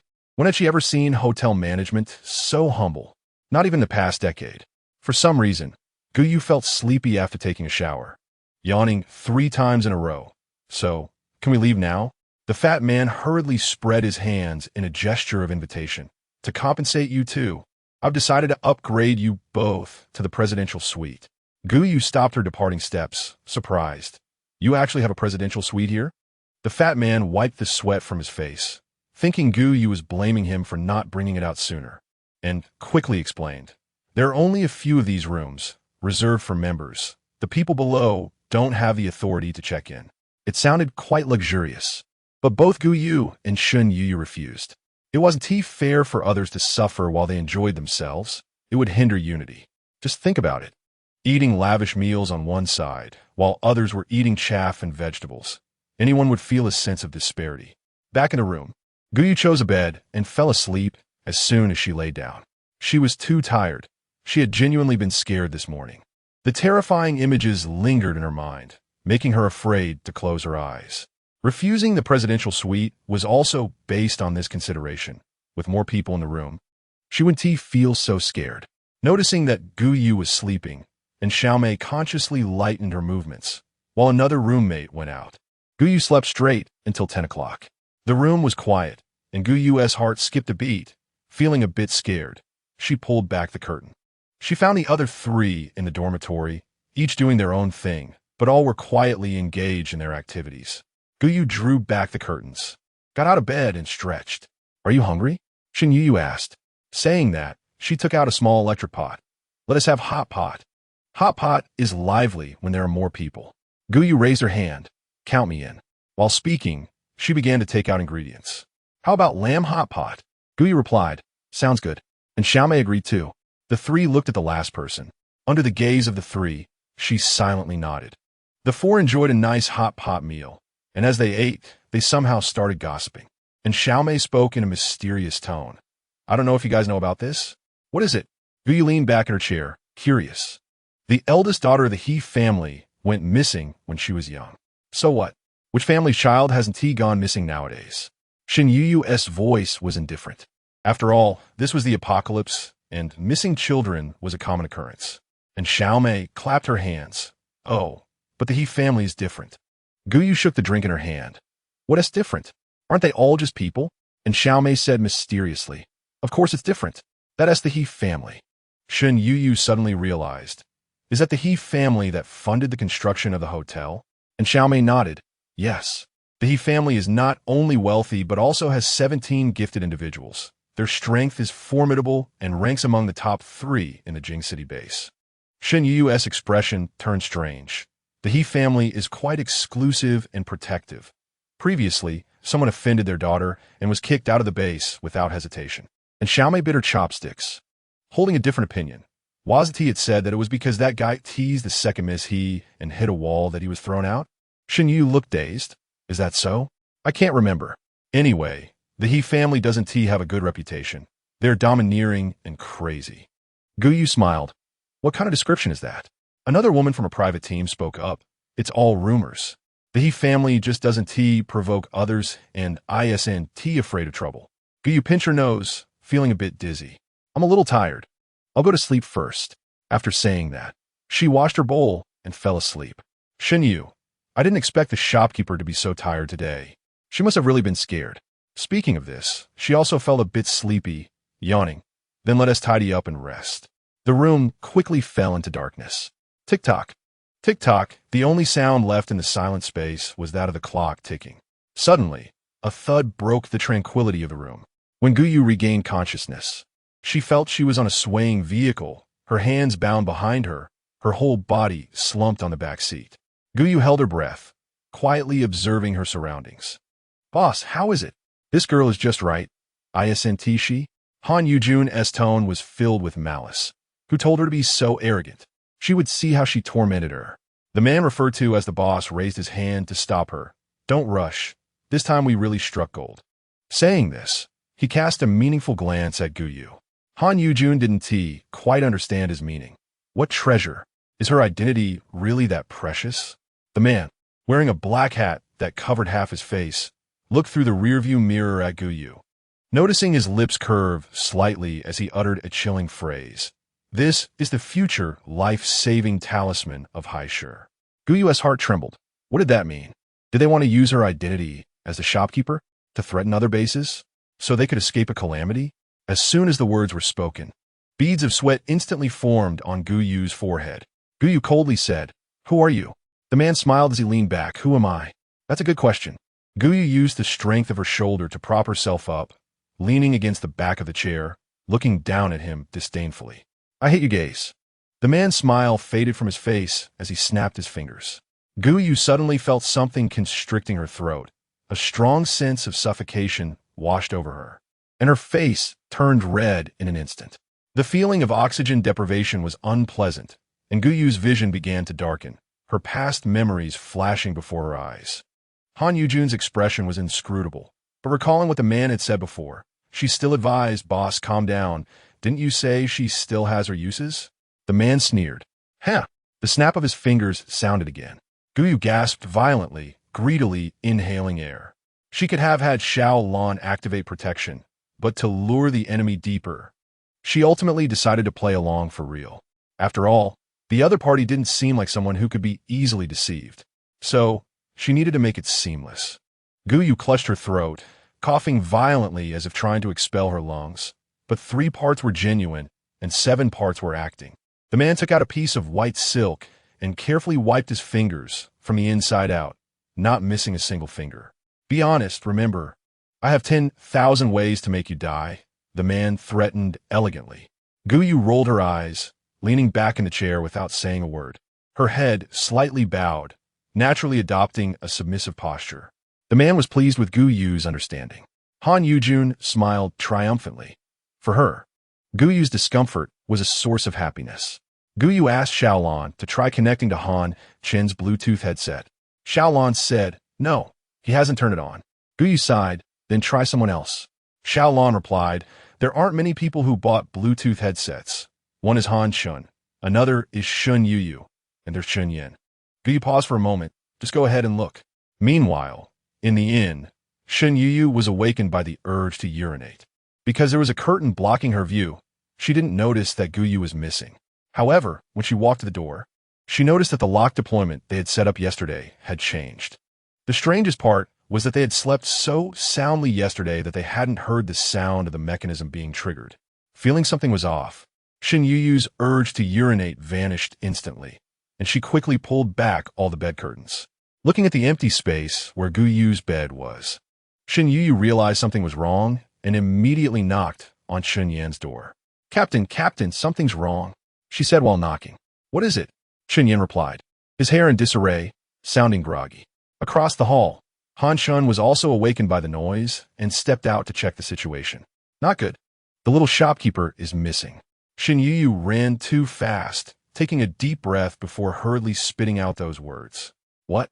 Shun Yan snapped awake. He burst out of the door and rushed to their room, but before he could enter, Xiao Mei and another girl came out first. "This is strange. The door lock has been damaged. We slept too soundly yesterday and didn't even notice. Wait, why didn't the 3 of us have any issues? Is this aimed at the little shopkeeper?"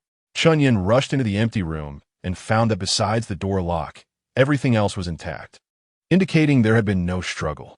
Moreover, Xiao Mei had mentioned that they had slept very soundly last night, so this was definitely suspicious. Han Chen followed closely behind, bringing Professor He with him. There's a scent of datura in the air. This scent is toxic and can cause dizziness, and in severe cases, it can lead to deep sleep. I remember, Zhao Yun's ability is related to the scent of datura, right? Anshin Sharab Gazalanda on Zoyun, the other girl in the room. Hearing this, and Xiao Mei loosened her grip on Zhao Yun's arm. "Sister Yun, how could you?" Sister Yun has a really good temper. If she hadn't helped me when I was at my wit's end, I would have been dead by now. To me, Sister Yun is my savior. Zhao Yun patted Xiao Mei's head and readily admitted, "It's me, but don't worry, I won't harm her." Chun Yin glared at her coldly. "You've already poisoned her. How can you say you won't harm her?" Under Chun Yan's murderous glare, Zhao Yun instinctively swallowed hard and defended herself. "I'm helping her." Chun Yin grabbed her by the collar. "Stop talking nonsense. Where did you take her? Who instructed you?" Zhao Yun pressed her lips tightly together. "I told you. She won't be hurt. She can still soar to great heights." Chun Yin, infuriated, swung his fist and punched the wall beside her ear, causing a gust of wind that made her flinch and cover her head. "Don't think I won't hit a woman," Chun Yin shouted angrily. "You wait. Wait. Isn't our mission to deal with the Haisher base?" Someone in the crowd raised an objection. With a swift motion, Chun Yin shot a cold glare toward the source of the voice. Under his wolf-like fierce gaze, the person instantly shrank back but muttered, "What if we delay the mission and Jing City holds us accountable?" Han Chen sighed helplessly, But before he could finish his conciliatory words, Chen Yin had already stormed off. Seriously, did he say he wouldn't let him go? And he never said not to look for the shopkeeper, right? As night fell, Gou Yu felt the vehicle gradually come to a stop. Someone pinched her chin and lifted her head. The cool water pressed against her lips. Drink! The man's voice was commanding, carrying a strong sense of oppression. Gou Yu was forced to open her mouth, and the water flowed down her throat, with some spilling down the corners of her mouth, dripping onto the car. The man's expression darkened in dissatisfaction, and he suddenly raised his hand, causing Gou Yu to choke, which made her start coughing violently. The taste of choking on water was unpleasant, and in her anger, Gou Yu shot him a glare. The man, however, seemed to find amusement in her discomfort, laughing heartily at her suffering. Crazy, Gou Yu cursed. Chapter 61. Traitor unexpectedly, her words only pleased him more. He laughed even harder. Ha ha, crazy? Yes, I am a madman. He grabbed Gou Yu's hair and pulled it back, forcing her to look up, a cruel smile curving his lips. Next, this madman is going to treat our guest well. Gou Yu closed her eyes, hiding the stubbornness and hatred in her gaze. Suddenly, she broke free from the ropes binding her hands, raised her hand, and slashed the blade she had pinched between her fingers toward the man's eyes. Because they were so close and the man was not adequately guarded against her, the next second, the blade was stained with his blood. The man crouched down, covering his eyes as blood streamed through his fingers. Judging by the amount of blood, the wound must be significant. Gou Yu flipped over and stood up, realizing she was in a laboratory. The next second, a piercing alarm sounded. The previous enhanced training was not in vain. Gou Yu delivered a powerful kick, sending him crashing into the wall, unable to get back up. The man's head tilted, instantly losing consciousness. Hearing the sounds of people approaching, Gou Yu wanted to lift the man's hat to see who he was, but had to regretfully leave. Gou Yu pulled open the ventilation duct and climbed inside. Her petite frame made it easy for her to navigate the vent. Suddenly, the sound of a large teacup shattering made Gou Yu stop in her tracks. But it was too far away, and she could only vaguely hear snippets of conversation. He family. Madman. Protect. You all want to die? Hurry up and find him. Bring your lives here. He family. The legendary wealthy family with 17 gifted individuals? Gou Yu's attention was drawn, and she unconsciously moved closer to the source of the sound. Finally able to hear clearly. Not daring to show her face, Gou Yu pressed against the wall to eavesdrop. Is your information reliable? Yes, big brother. The daughter of the He family is also in the team in the capital this time. Speaking of which, we need to pay attention to that little girl from the He family and must not harm her. How to say it? The He family people are like a pack of mad dogs. Anyone who dares to touch their people, they will chase them to the ends of the earth and will peel off a layer of skin from the other party. Is that true? Of course it's true. After the apocalypse, order collapsed, and few people know their style, but before the apocalypse, how many people died at their hands? Since the He family is so terrible, why not expose them? Aren't the Chinese known for their etiquette? Gou Yu's pupils trembled. Foreigners? Why would foreigners come to China to stir up trouble? All right, don't forget our mission. The first man who spoke stopped the other party. Suddenly, it fell silent inside. The next second, a loud bang on the table sounded. Hurry up and find her, turn everything upside down and get her out. Yes. Gou Yu had a premonition that this her should refer to herself. She couldn't stay here any longer. The longer she stayed, the more dangerous it would become. Gou Yu instructed Xiaolon to hack into the surveillance to guide her to escape safely. In a small grove behind the high city base, Gou Yu pushed open a vent cover that Xiaolon mentioned. Looking down, in less than a second, she was disheveled by the wind. Is this the best escape route you mentioned? Gou Yu was speechless. Xiaolon cheerfully said, Yes, it's a place rarely visited by people. How remote is that? Gou Yu blinked. Is it possible that a place rarely visited by people also means there's no way to go? She closed her eyes and looked at the cliff beneath her, feeling dizzy. She wanted to call the police. Xiaolon pouted to say if it's safe or not. Is it a road? Gou Yu resigned herself, used her eagle claw to hook a nearby iron rod, and then jumped off the cliff. But today her luck wasn't good. She didn't estimate the distance of the cliff well, and the eagle claw finally stopped in midair with her. Gou Yu, Xiaolon, where's south the road? Logically, Xiaolon shouldn't make such a mistake. She trusted it so much. Xiaolan, look to the right. Gou Yu looked in the direction it pointed, and a hole about half a person high appeared before her eyes. Is this a dog hole? Xiaolan snapped her fingers. Smart. Gou Yu swung in with the eagle claw and found that this should be a cave where an abandoned hunter lived. Some things inside were broken and even weathered. Gou Yu simply tidied up the cave with her own belongings. Looking around, it was empty and there were no other passages. So she asked Xiaolan, where's south the road? Didn't you say there's a road? Where is it? Xiaolan smiled mysteriously. There's definitely a road, but you have to find it yourself. How can you have such high demands for something you're using for free? Xiaolan grinned. Hee. Gou Yu rolled her eyes in anger. This Xiaolan was simply here to torment her. While Gou Yu was doing well here, Chun Yin was anxiously obtaining the surveillance video. It was that woman who had clashed with us, but wasn't she taken away by the hotel staff? How did she get released? Shin Yuyu's expression was not good. Could they be in cahoots? Chun Yan's face darkened, angrily slamming the table. Get your manager out here. The security guard saw that someone was causing a disturbance and instinctively surrounded Chun Yin, while someone went to call the manager. The manager arrived, sporting a beer belly, with an arrogant demeanor, looking down on people with a disdainful gaze. What do you want with me? But the other party's arrogance lasted less than a second before being pinned down by Chun Yan's face. Chun Yan, very famous. The only one with a top-tier talent. Not to mention, he was already at the 9th level. All the way, it was thanks to his leadership that the convoy moved much faster and smoother. Captain Chun, what do you need from me? Yu Liming wiped the non-existent sweat off his forehead, looking stiff. Chun Yin pointed to the image on the screen. My person went missing in your hotel. What do you say we do about it? Yu Liming glanced at it, his pupils slightly constricting, but it was too quick, and Chun Yin didn't notice. Wait a moment, let me make a call. Yu Liming's expression instantly turned cold as he took out his satellite phone and walked towards a lounge. He was preparing to call his superior. He was going to complain, but Chun Yin didn't intend to let him leave. Instead, he pointed at the image on the surveillance screen. This woman, I remember, wasn't she in re-education after the fight? Chapter 62 Coffin, a story from 1,000 years ago. Yu Liming was stunned. Right, who let her out? This guy dares to make trouble in the hotel. Not skinning her would be a sign of his incompetence. Yu Liming immediately realized that there might be a traitor in the hotel. So he carefully identified the people in the surveillance. And sure enough, the person who was captured was Gou Yu. He instantly exploded with rage.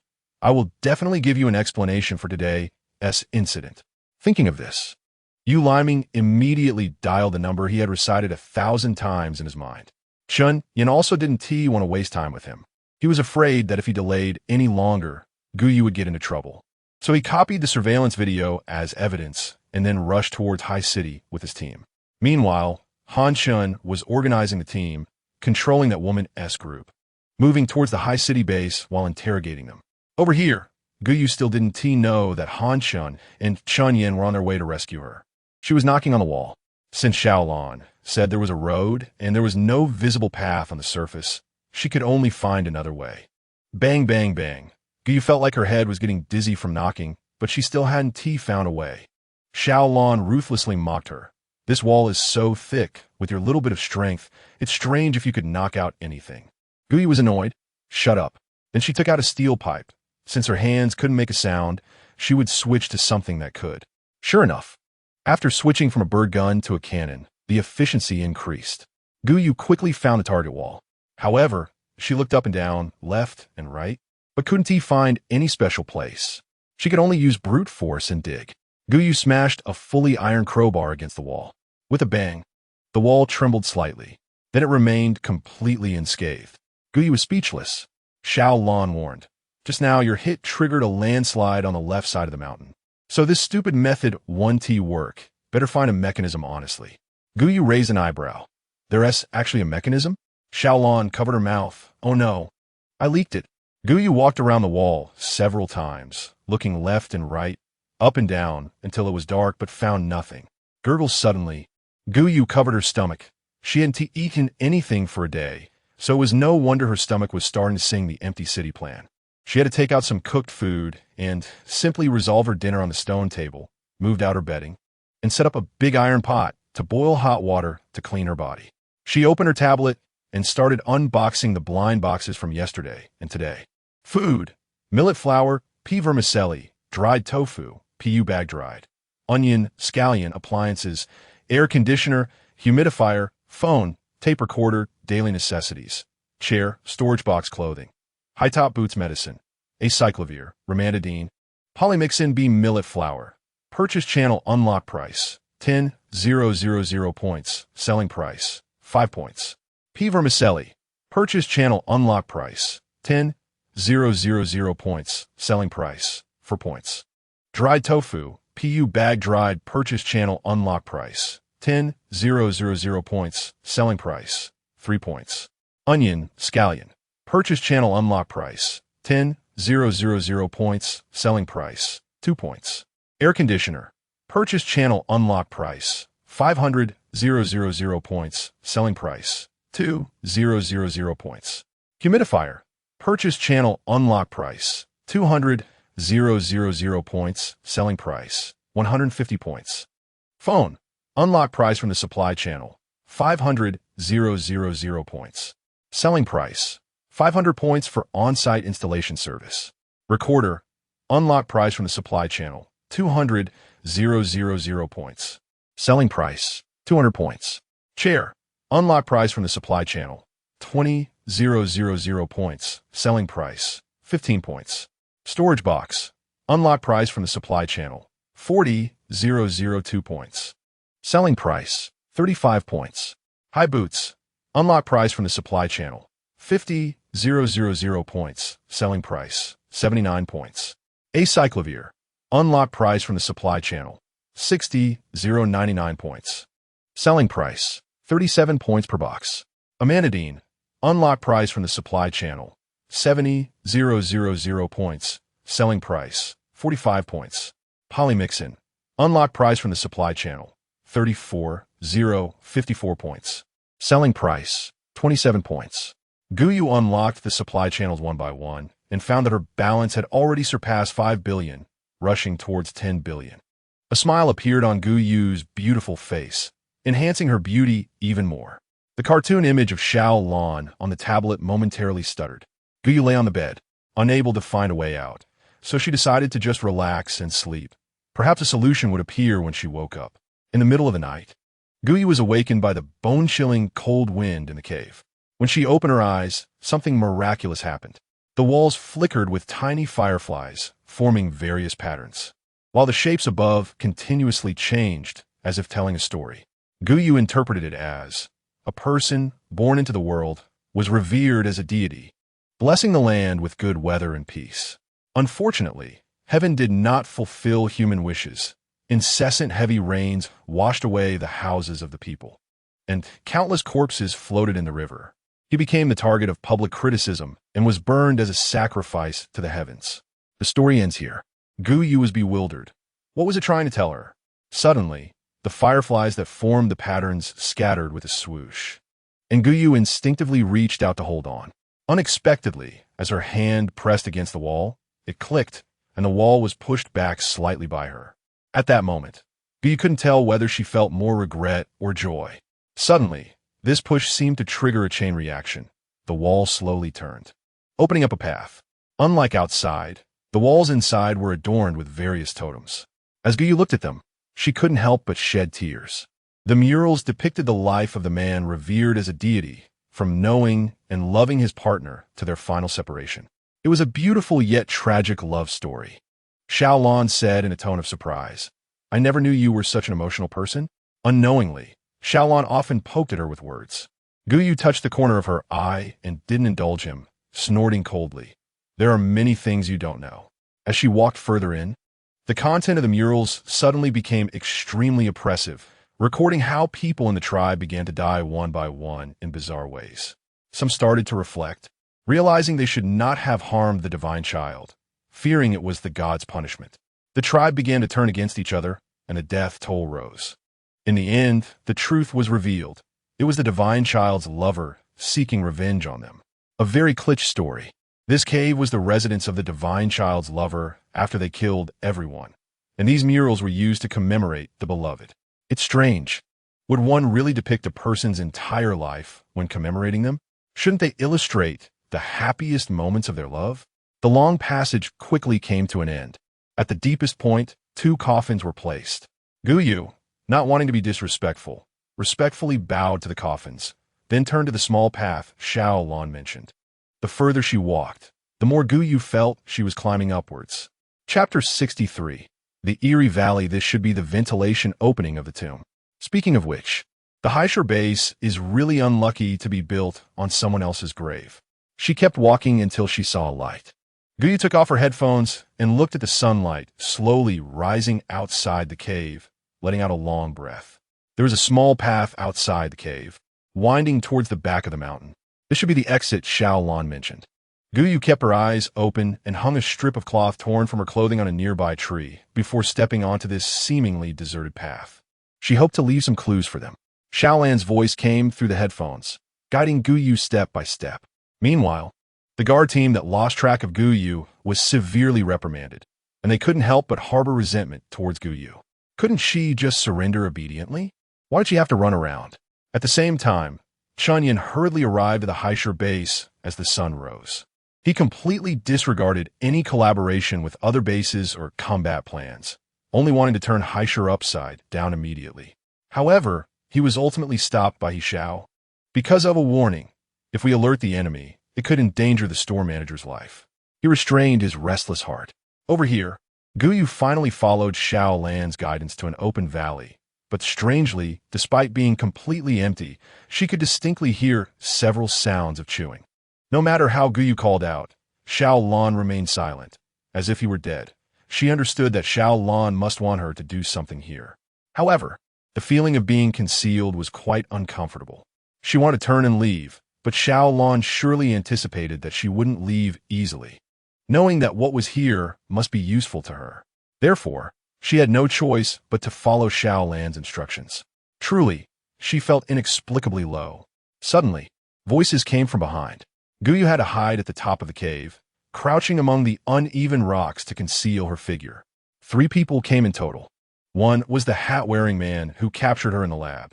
Another was the middle-aged man in a suit who had called to say he wanted to catch her. And the last was a culture man wearing glasses. The suit man said something to the hat man, whose expression was not pleasant, and then the two became emotionally agitated, as if they were arguing. The cultured man tried to mediate. Fortunately, they did not come to blows. As they drew closer, Gou Yu heard their conversation. Suit man, you better be telling the truth. Otherwise, you know the consequences of deceiving me. Hat man coldly scoffed in his heart, but assured him verbally, don't worry. We'll have results within 3 days at the latest. Suit man snorted coldly, his tone warning, it better be that way. The glasses man pushed up his glasses, his expression filled with helplessness. All right, stop arguing. Let's go eat first. Gou Yu was so scared that she dared not move, her back breaking into a cold sweat. Did he discover her? Then why didn't he expose her? Gou Yu told herself not to think about things she couldn't understand. The urgent matter was to figure out what these people were secretly plotting. It was unclear whether it was intentional or unintentional. The glasses man pressed a button on the wall. Then the stone wall began to move, revealing various mutant species that were being held inside. Yes, they were mutants.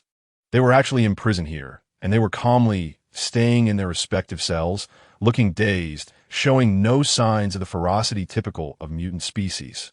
That's right. All the mutants held here were of a certain level. Facing these mutants with sharp fangs, Gou Yu closed her eyes dizzily. If these mutants escaped, the entire Haisher would turn into a hell on Earth, and more importantly, she would meet her end here. The glasses man's lips curled into an ambiguous smile as he seemingly casually said, once we increase the success rate of mental control to 100%, taking down Jing City will be just around the corner. The suited man was inspired by this grand vision and laughed heartily, asking with satisfaction, what's the count now? The bespectacled man laughed confidently, 97. The suited man was very pleased. Good. This was indeed a good thing for him. Although there were people above him who could protect the city of Hai, each time they required a massive supply of materials, it left him strained and exhausted. Thinking about how he could live a life of luxury and indulgence every day, surrounded by people and discarding food after eating, he couldn't help but laugh out loud. After the 3 left, Gou Yu jumped down from the top and rubbed his fingers, which had become sore and stiff from climbing. Should I stir up some trouble? Gou Chen tried to silently chant in his heart, fire trial. The flames began to spread along the mutated body's form. But at the same moment, an alarm suddenly rang out. Halfway through, Gou Chen noticed a low slope that looked like it could be climbed. While Gou Chen was still searching for an escape route, Han Chen finally caught up with the furious Chun Yin and relayed the information obtained from the interrogation. It turned out that Gou Chen resembled the eldest daughter of the He family, which is why the people from Hai had their sights set on her. Intending to use Gou Chen as a command to order the base in Jing City to cease their attacks on Hai City. Zhao Yin was motivated by jealousy, envious of Gou Chen's beauty and her magical little shop that could easily win everyone's affection. Why should that be? The main reason was that the man she liked said he preferred independent women like Gou Chen rather than someone who only knew how to cling to him. Thus, when the people from Hai approached her, she hesitated for only a moment before agreeing. Chun Yin glanced at her and coldly dropped a line. You better pray she's okay, or else. The rest of his words went unspoken, but even without saying it, Zhao Yin knew what he meant. It was just the same old threats of a fate worse than death. Yet even so, Zhao Yin couldn't help but take it to heart because she knew Chun Yin was a man of his word. With such a suitor willing to risk his life for her, how could she not feel jealous? Zhao Yin suddenly started to laugh, and as she laughed, tears began to flow. Life, oh life, is truly a play of fate. Inside a makeshift tent, Han Chen posted the names of the talented individuals from the Hai City base. A total of 23. It was important to note these few. The first in command, Zhang Saixiang, a ruthless person who was imprisoned before the apocalypse for rape and murder, having killed 13 people but only sentenced to life imprisonment due to insufficient evidence. Talent, unknown. The second in command, Du Jifeng. This woman is no simple character.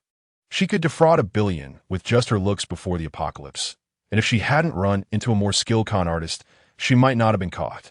Talent, charm. As the name suggests, it enhances her allure, weakening the opponent's resistance and hostility, making one unconsciously believe she is a good person, a delicate woman in need of protection. The third in command, Wang Lei, rumored to be a reckless man who only follows Zhang Saixiang's orders and doesn't get along well with Du Jifeng. Talent, Blue Charge. This talent can temporarily increase his speed during combat, and those impacted will experience 7 seconds of dizziness. Wu Xiumei, Zhang Saixiang's lover, known as the flower that understands language, appears to be a gentle and kind person, but in reality, statistics show that the number of deaths caused by her is not less than that of Zhang Saixiang. Talent, Flesh Rebirth. It sounds like a healing ability, and it is, but this ability requires the flesh and blood of another person to regenerate. It must be the flesh and blood of a living person. Other bases deemed it too cruel and rejected her involvement, leading her to Hai City. Having been ignored for so long, her heart became somewhat twisted. Once provoked, she would demand flesh to promote her rebirth. There was also Zhang Wanqing. He was somewhat special. He was not an absolute villain. On the contrary, he was once a person with a strong sense of justice. He utilized his strong computer skills to hack into a company's intranet and copied criminal records, only to find that as soon as he published them online, they disappeared within a day, and he was arrested. It was then he realized that there were people in high places within the company. He regretted not cleaning up the traces. For this, he was imprisoned on charges of stealing secrets. From then on, he stepped into darkness.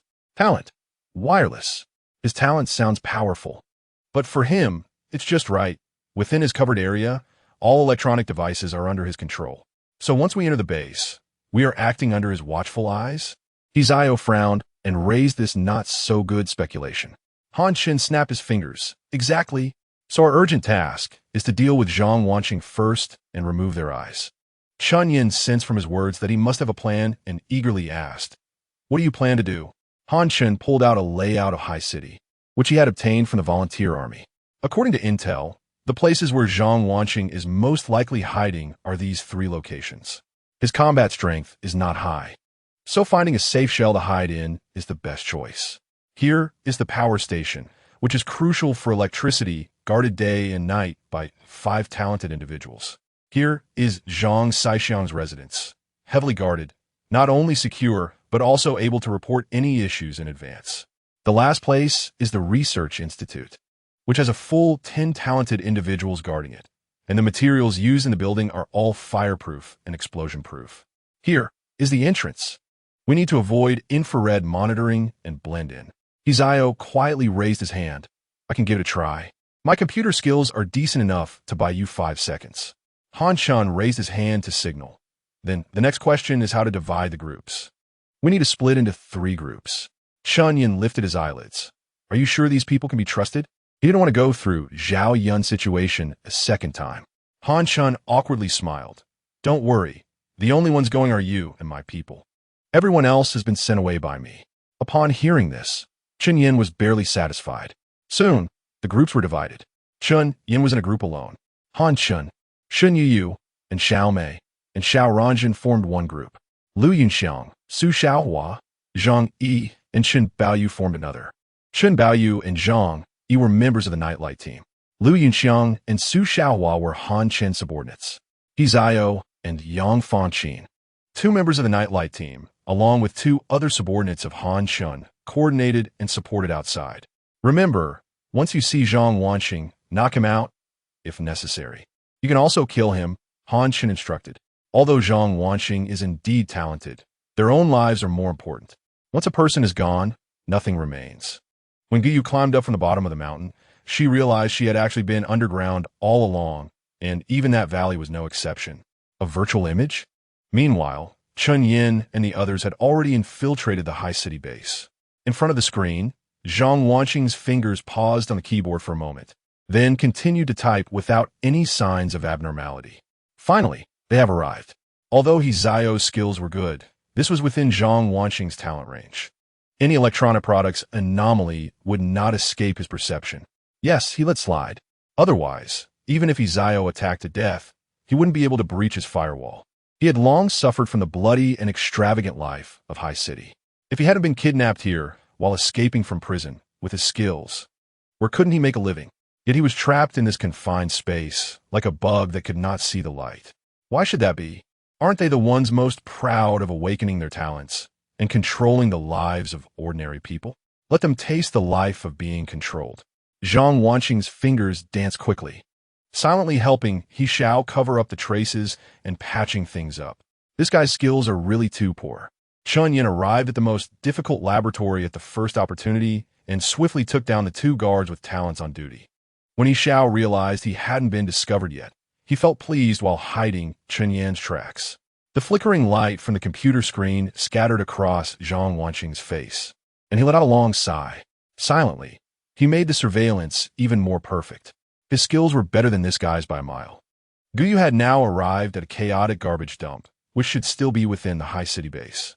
Suddenly, the sound of a car engine got closer, startling her to quickly hide behind a fake tree. Most of the current plants had mutated, and some people, in pursuit of a higher standard of living, had studied fake trees. However, these trees were generally quite expensive. Yet here, they were casually planted everywhere. This made her begin to doubt the source of supplies in High City. Logically, no matter how rich they were, they shouldn't waste resources like this. Moreover, the technology in High City compared to Lian City was like a mountain to a small hill. How did High City's technology develop to this extent? Something fell off, really off. And with the considerable number of talented individuals in High City, why were they dedicated to researching technology? It just didn't add up. Chapter 65. A strange corpse accompanied by a rumbling sound. A vehicle stopped in front of the garbage heap, and a bloody, mangled corpse was dumped from the truck bed. Gou even saw that the person died unwillingly, their eyes wide open. She, unable to close her eyes in death. After the vehicle left, Gou stepped forward and covered the corpse's glaring eyes with leaves. The conditions were poor, and this was the best she could do.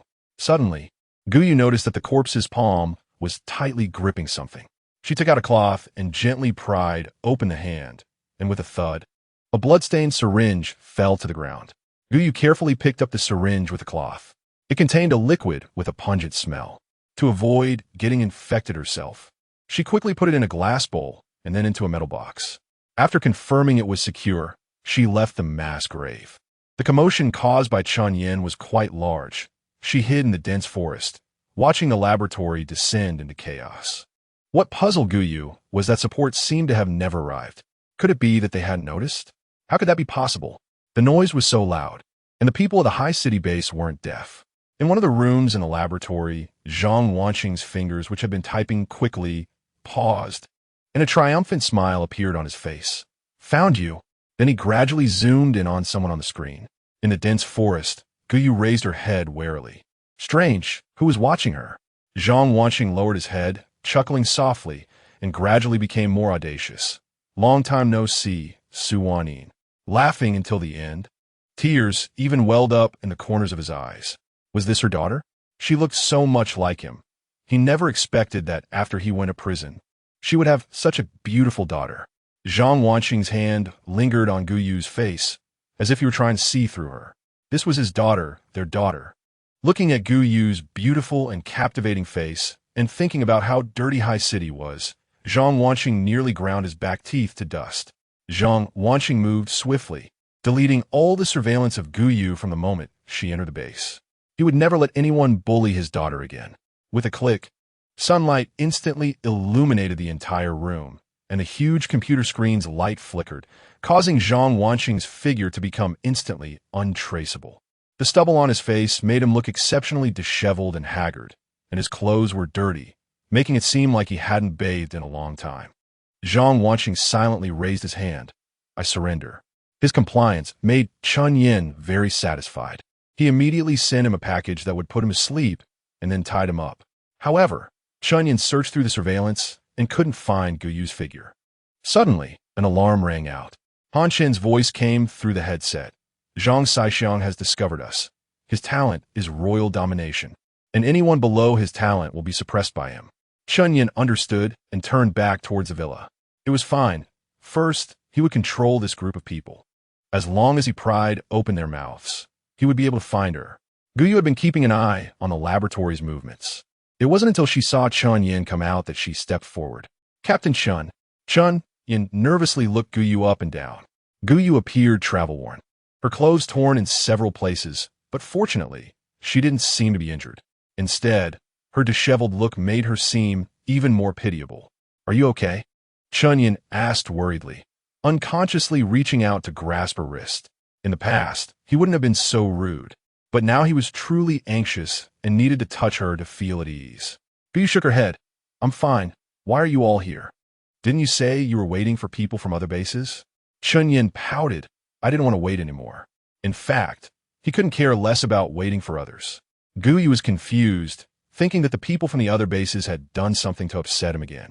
Chun Yin held Gou with one hand and dragged Zhang Wanqing with the other, quickly arriving at Zhang Saixiang's villa. He handed Zhang Wanqing over to Gou. You wait here, don't get hurt.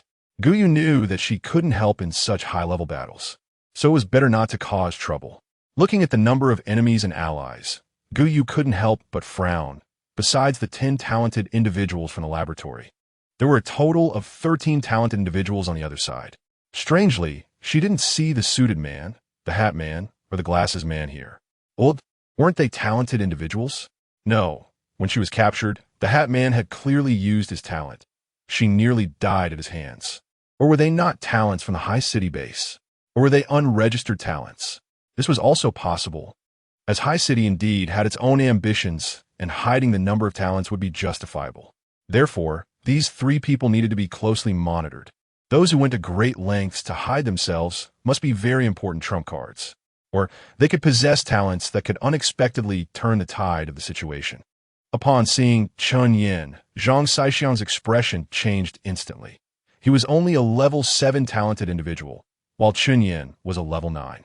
In terms of talent and level, he was far inferior, so a wise person would bow their head. He lowered his head and quietly asked, What brings you here today, Captain Chun? Zhang Saixiang's low posture did not impress Chun Yin. Instead, it emboldened Han Chen's subordinates. What does this mean? You think you can just apologize for capturing our people and brush it off? Exactly. Just now, when our Captain Chun wasn't here, why didn't you have this attitude? What's wrong? Why are you no longer so arrogant? Xiao Ranch reprimanded them. Enough. Xiao Ranch was the vice captain of the Nightlight Squad and usually held considerable authority, so everyone immediately fell silent.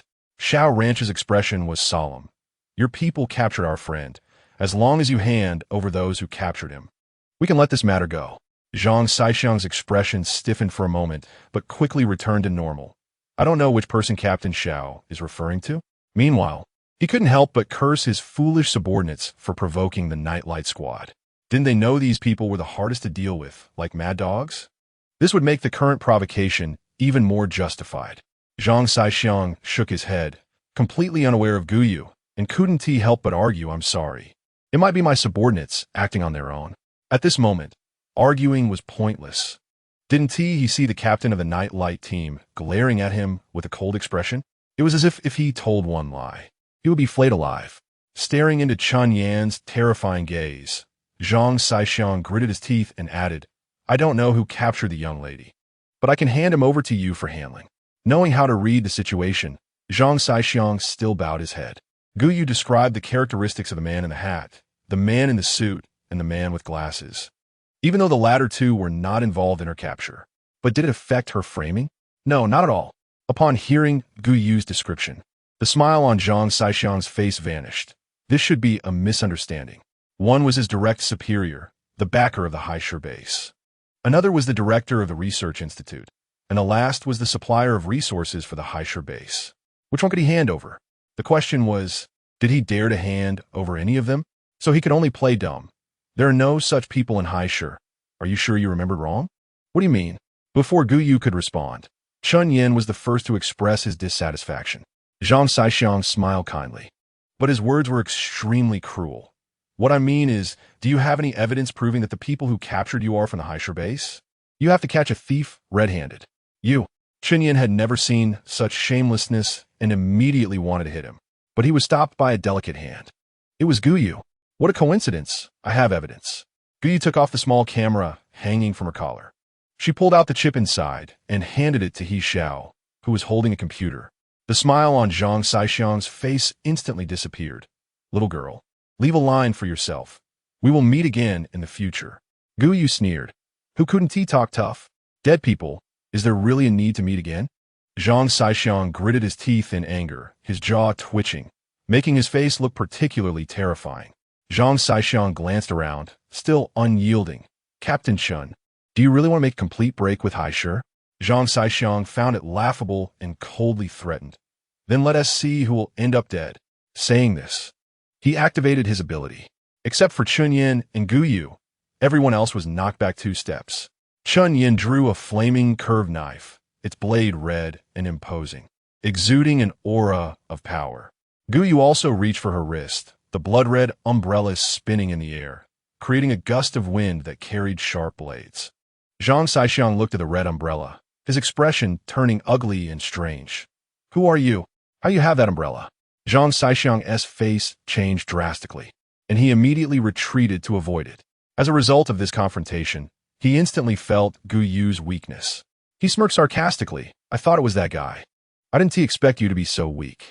With a snap of his fingers, the red umbrella was knocked to the ground by his energy. Chun Yan couldn't stand others insulting Gou Yu. With a movement, he appeared behind Zhang Saixiang, swinging his long knife in a crescent arc. Then try this. Zhang Saixiang couldn't dodge in time, getting struck in the back by the knife, blood splattering. Gou Yu seized the opportunity, waving her hand to control the red umbrella. The wind it generated also cutting his cheek. Indeed, with her strength, she could only inflict a superficial wound. Gou Yu's face flushed with embarrassment, realizing she was weak. But she didn't expect to be this weak. But why was it that she wasn't under Zhang Saixiang's pressure? Was it true? Could she believe what it said? After a period of training, Gou Yu's movements had become much lighter, and her sensitivity to danger had increased significantly. Moreover, she felt as if she had seen a certain dance somewhere, blending into her steps, making them even more nimble. Chimping leaps. Zhang Saixiang's expression slightly stiffened as he uttered these 3 words that had weighed on him for a long time.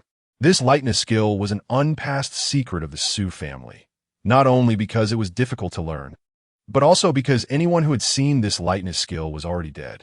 This woman was indeed related to several prominent families in the capital. No wonder Wang Duo wanted to capture her. With her in hand, how could he not have leverage over those self-important families in the capital? Aren't they always claiming to be the most united? Then he wanted to see, when it came to life and death, whether these people would still be so united. Zhang Saixiang had made up his mind. Losing didn't matter. He must capture Gou Yu. As long as he got her, he would surely turn the tables. Gou Yu gripped the umbrella handle, watching Zhang Saixiang approach her, silently raising her guard. These people from Haisher turned into mad dogs upon seeing her, only knowing how to bite her.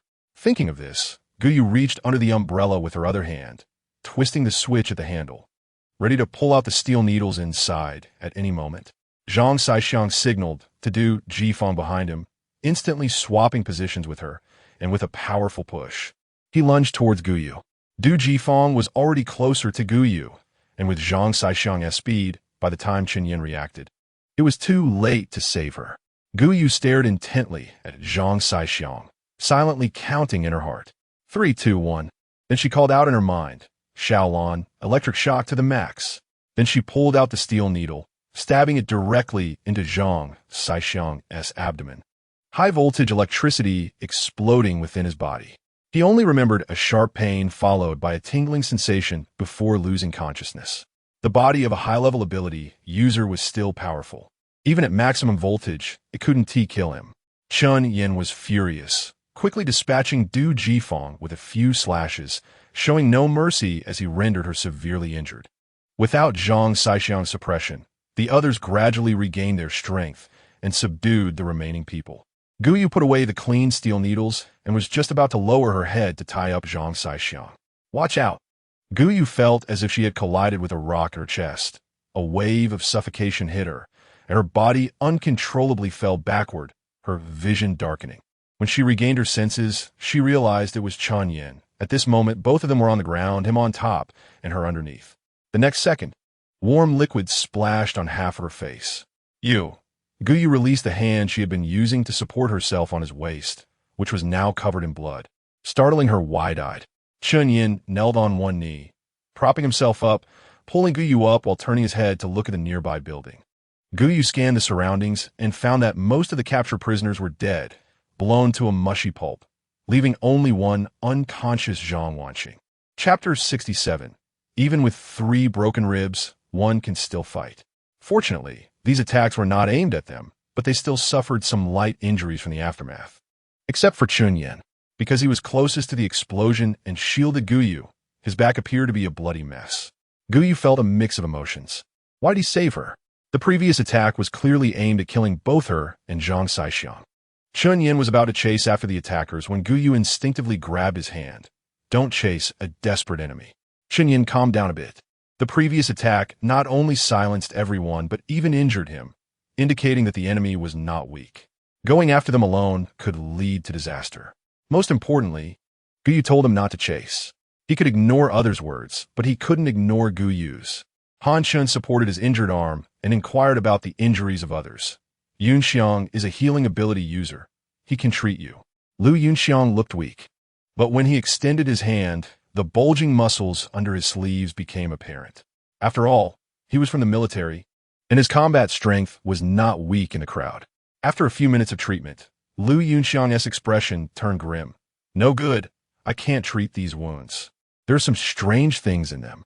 Han Chen's face darkened as he crouched down to carefully examine He Zhao's wound, discovering that it was difficult to heal and was still bleeding profusely. Realizing this, his heart sank. The human body has a finite amount of blood, and if too much is lost, they might not survive. Gou Yu stared at Chen Yan's back, where the wound was the largest, and the blood had even soaked through his pants. How should the wound be treated? Disinfect it and then bandage it? No. First stop the bleeding, otherwise, the blood will soak through the gauze. Gou Yu firmly pressed Chen Yan down, grabbed the gauze nearby, and pressed it against his back. She remembered the pressure bandage technique she learned in first aid class at school. Chen Yan winced. Gou Yu held 2 pieces of gauze, applying pressure to the 2 largest bleeding areas. Seeing the strange expression on Chen Yan's face, she couldn't help but ask, "What's wrong? Did I hurt you?" Chen Yan almost couldn't control his expression. It wasn't pain, it was pleasure. His crush was leaning on his back, who wouldn't be moved, but he replied, "It hurts." Gou Yu didn't ease her grip. Instead, she pressed harder, her face showing concern. "Just hold on a little longer." Chen Yan nodded vigorously. As long as she kept pressing, he could endure it forever. It would be best if it lasted until the end of time. After a few minutes, Gou Yu felt that the bleeding from his back had stopped. It worked. Pressing down is effective. Lu Yunxiang hurried over to take a look. How is that possible? No one else's bleeding has stopped. He raised his hand and swept it over Chun Yan's back, and the wound began to heal instantly. Lu Yunxiang's pupils dilated in shock. Then he looked at her with a strange expression. Could you please help me apply pressure to Deputy Team Leader Zhao's wound? Xiao Ransheng had a serious injury on his thigh. Gou Yu didn't hesitate and immediately pressed down on the gauze on Xiao Ransheng's leg, and the blood that was gushing out stopped flowing. It stopped. Gou Yu exclaimed in surprise. She realized something was wrong. Why was it that only the gauze she pressed on stopped the bleeding? There was also a wound on Xiao Ransheng's arm that Shen Yuyu was pressing, but the blood had soaked her palm and was still flowing. Gou Yu took over the task of applying pressure on the gauze. Otherwise, would she just watch them bleed to death? People are interconnected. They had come to save her and ended up like this. She wasn't so heartless as to be ungrateful. By the time everyone's wounds were treated, half an hour had passed. Gou Yu's palms were stained red with blood, some even starting to scab over. Lu Yunxiang had healed about 70% of everyone's wounds. He was just one person and didn't have the strength to do more. He couldn't save everyone. Moreover, with 70% healed, given the physical capabilities of those with talents, they would recover in 3 days.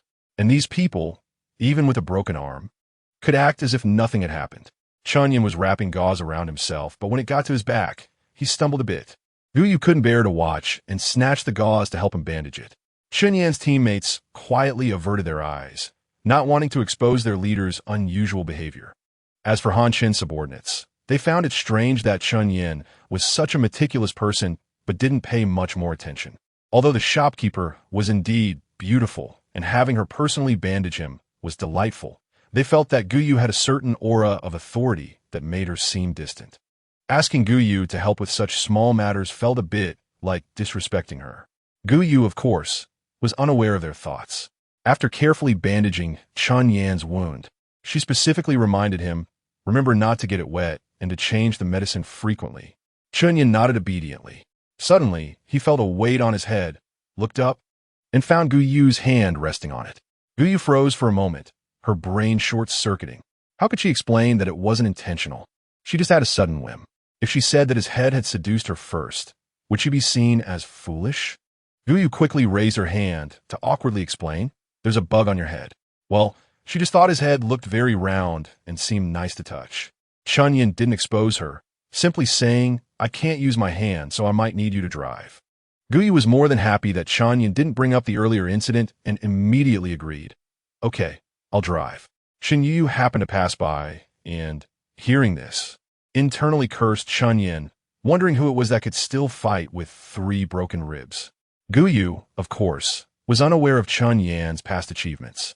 She not only helped him to the passenger seat, but also opened the door for him, assisted him in sitting down, and even buckled his seatbelt. In another car, Shen Yu watched Gou Yu bustling around and couldn't help but click her tongue, glancing at Xiao Ransheng, who had been casually tossed into the back seat.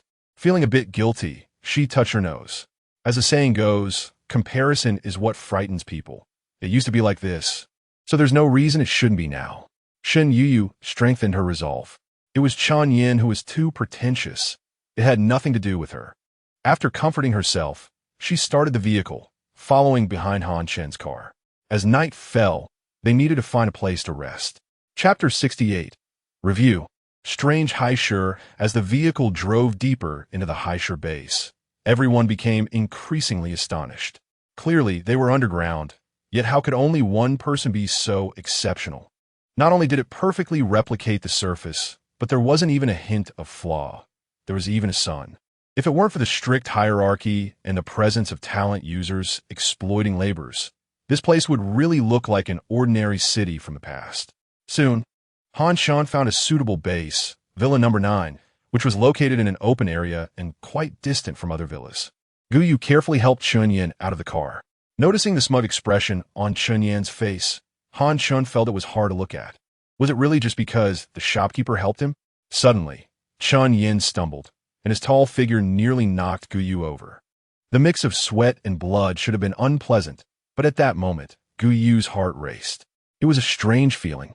Chunyan was also worried about crushing Gou Yu and released her after a few minutes, continuously apologizing, "Sorry, I lost my balance just now." Nearby, Shin Yu witnessed Chun Yan's crafty maneuver and rolled her eyes heavily. It was the first time she realized that a straight man could be so clever after showing affection. Gou Yu felt her cheeks heat up, wanting to escape the pressure and tension, instinctively pushing against his arm. "Let's go inside first." In front of everyone, Gou Yu helped the weak Chun Yin sit on the sofa. For some reason, under their burning gazes, Gou Yu's face flushed intensely, and she felt a surge of shyness. Clearly, there was nothing between them. Gou Yu raised her hand. "To thank you for coming to rescue me, I'll treat you all to a meal. But my cooking skills are poor, so I won't host a feast. I'll just give you the raw ingredients, and you can cook however you like." Because the space rings and spatial talent cards sold couldn't preserve freshness, Han Chen's team had long run out of meat and vegetables.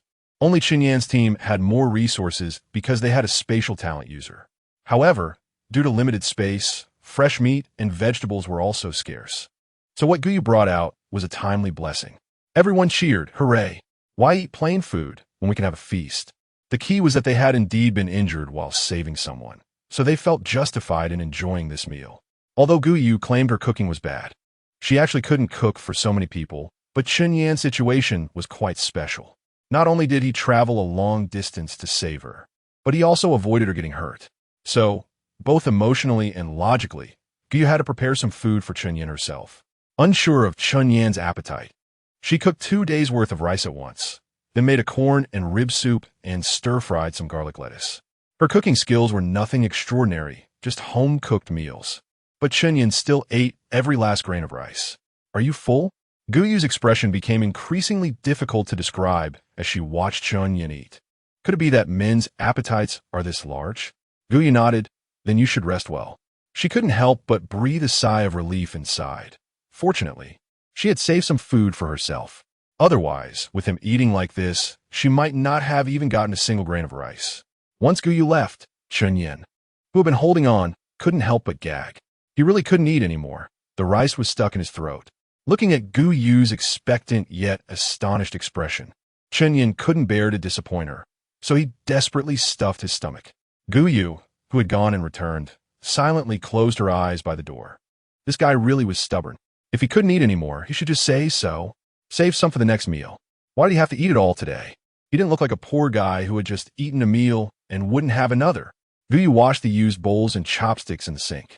The talents at the Haishir base were indeed extravagant.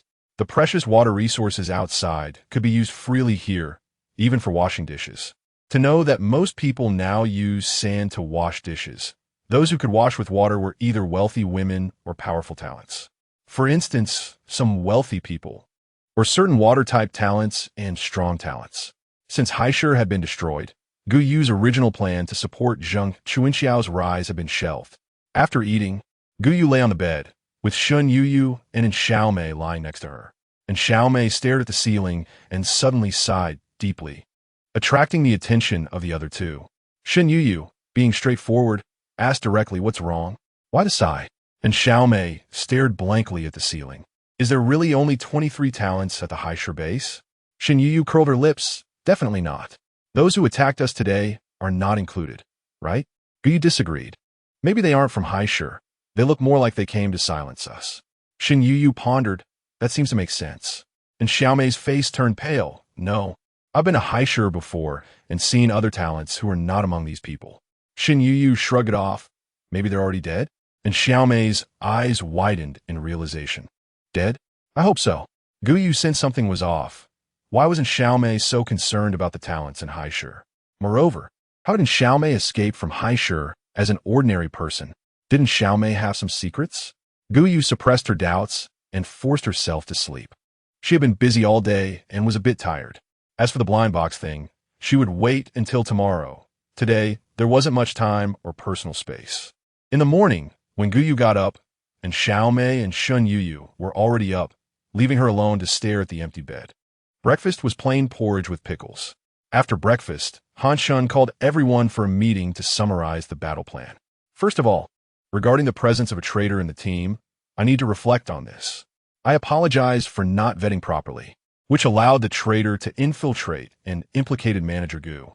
Gou Yu waved her hand dismissively. Captain Han, why punish yourself for someone else's mistake? Han Chen smiled gratefully at Gou Yu. Secondly, why were the vigilance levels of the other two living together so low? Manager, Gou hasn't experienced these things. Don't you understand? At this point, Shin Yu had something to say. I'm also curious, when can Zhao Yun's talent allow him to silently knock someone out? Chapter 69, Strange and Xiaomei. Han Chen frowned. Even so, you need to constantly reflect. However, he had already noted this matter in his mind. After all, Shun Yu's talent was high level. And in the 20 years of the apocalypse, there was no reason to be so on alert. Gou Yu had a sudden idea. Hot pot. Shin Yu realized. She put the drug in the pot, then used the steam to knock us out?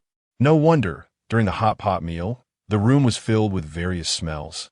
And since they were all familiar faces, their vigilance had decreased significantly. This was just a guess. Perhaps Zhao Yun really had a special method for administering drugs silently. Han Chen's jawline tightened unconsciously, making his face appear even more unapproachable. All right, let's continue the review. Finally, the operation was relatively successful, with no major mistakes, which was commendable. Eat more meat today. With criticism, there must be praise. For every slap, there should be a red date.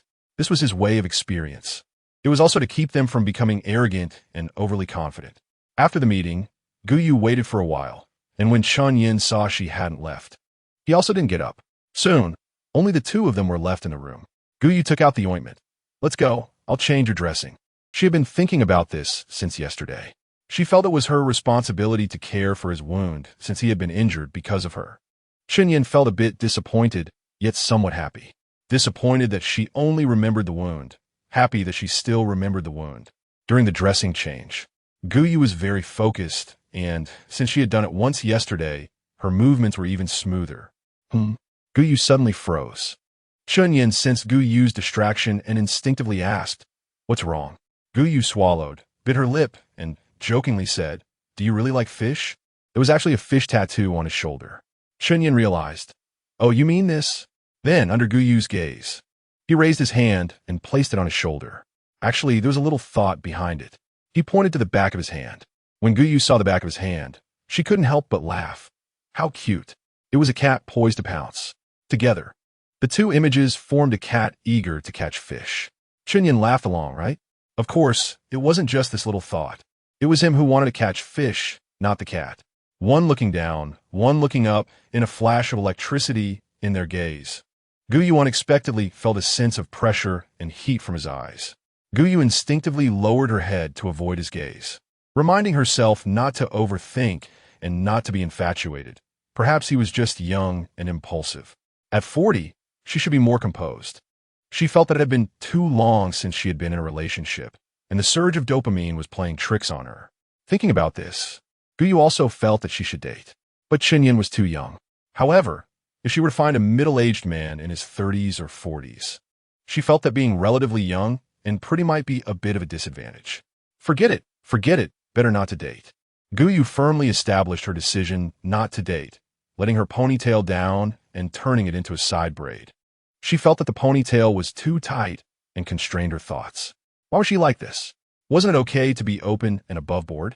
Moreover, just after the Zhao Yun incident, she had a bit of a reflex. Was she being so timid because she wanted to report? People have self-awareness. She was very self-aware. Without the 1,000-machine umbrella, she was just a weakling that others could easily crush. Since Xiaomei was not walking fast, and Chun Yin had strong perception, even if Gou Yu took some time to find someone, they did not lose track of her. And Xiaomei seemed particularly familiar with the layout of the Haisher base, twisting and turning, leaving Gou Yu dizzy. It was impressive that she could remember it so clearly. Gou Yu glanced at the familiar gate, crossed her arms, and sighed deeply. Wow, it turns out that Xiaomei didn't remember clearly either. Then the two of them followed Xiaomei around the base in circles. Finally, Gou Yu couldn't hold back. What do you think she's looking for? She's been searching for so long and hasn't given up. Chun Yin shook his head. I don't know. Gou Yu wondered, could it be that she discovered us? Is that why she's leading us in circles? Chun Yin, it's possible. Suddenly, Xiaomei stood at a crossroads, compared the surroundings, then resolutely walked to the other side. Perhaps after enough trial and error in the morning, and Xiaomei finally found the place, a strangely shaped crooked neck tree. The moment and Xiaomei saw the tree, a flash of surprise crossed her face, and she took out a shovel to start digging. As she dug, the shovel broke, and the iron head even flew out. Gou Chen, feeling a bit uneasy, hid behind a building, patted her chest, and looked doubtful. Is this guy doing it on purpose? That thing almost hit her head. Little did she know, and Xiaomei was also very desperate. She had only brought that one shovel, due to her immense strength. When she got it stuck on a stone just now, the wooden handle couldn't withstand her power and broke. And Xiaomei had to pick up the broken shovel and continue to dig with the damaged tool, looking pitiful. Gou Chen was confused. Did she discover them or not? Chun Yin, using his ability to hide the two of them, remained low-key. Suddenly, it seemed Xiaomei had dug something up, stopping her digging motion to sweep away the surface dirt. She reached out and pulled, revealing an iron cover that opened up, instantly revealing a dark hole before the three of them. Chun Yin, who had been slouching, immediately stood up straight. After all, her earlier wandering had seemed particularly confusing, and he didn't expect it would lead to something significant. And Xiaomei looked around cautiously, crouched down, and carefully closed the iron cover. Gou Chen hesitated for a moment. Should we call the others? Chun Yin confidently replied, No need, I can handle them all by myself. Gou Yu's mouth twitched. She didn't expect Chun Yin to be such a narcissistic person. Upon entering the dark hole, they realized it was likely a man-made passage, looking particularly rough. It gave off a sense that it could collapse at any moment. Chun Yin always protected Gou Yu's side. The passage only went in one direction, but it was winding and lengthy, and inside was pitch black, making it hard to tell how long they had been moving or how far they had gone. Chapter 70. Another trap. Gou Chen noticed it was getting more humid the further they went. Eventually, cold water droplets dripped down from above. Gou Chen touched her damp neck, looked at her palm, and couldn't help frowning. Why did the water look a bit strange? Then she leaned down to sniff it. The smell was also a bit off. In the next second, Gou Chen rolled her eyes back and her body went limp. Luckily, Chun Yin was quick and caught her, otherwise she would have fallen flat on her face. Get out. Chun Yin checked Gou Yu's pulse. It was still normal, and her breathing and heartbeat were fine. But Chun Yin was still furious. It was clear that Xiaomei had discovered them and had set an ambush in advance. And Xiaomei slowly emerged from the side of the rock wall, revealing her figure. Sorry, I wanted to talk to her privately, but I didn't expect you to be here too. She had deliberately lured Gou Chen to chase her, but she didn't expect Gou Chen to be so cautious and bring Chun Yin along. Chun Yin's fire-type talent made him immune to all poisons and drugs. Chun Yin sneered. What do you need to poison for? Do you really think I'm an idiot? And Xiaomei's face turned pale, and her lips trembled. I'm sorry. I have a request, and this is my only option, so I had to resort to this.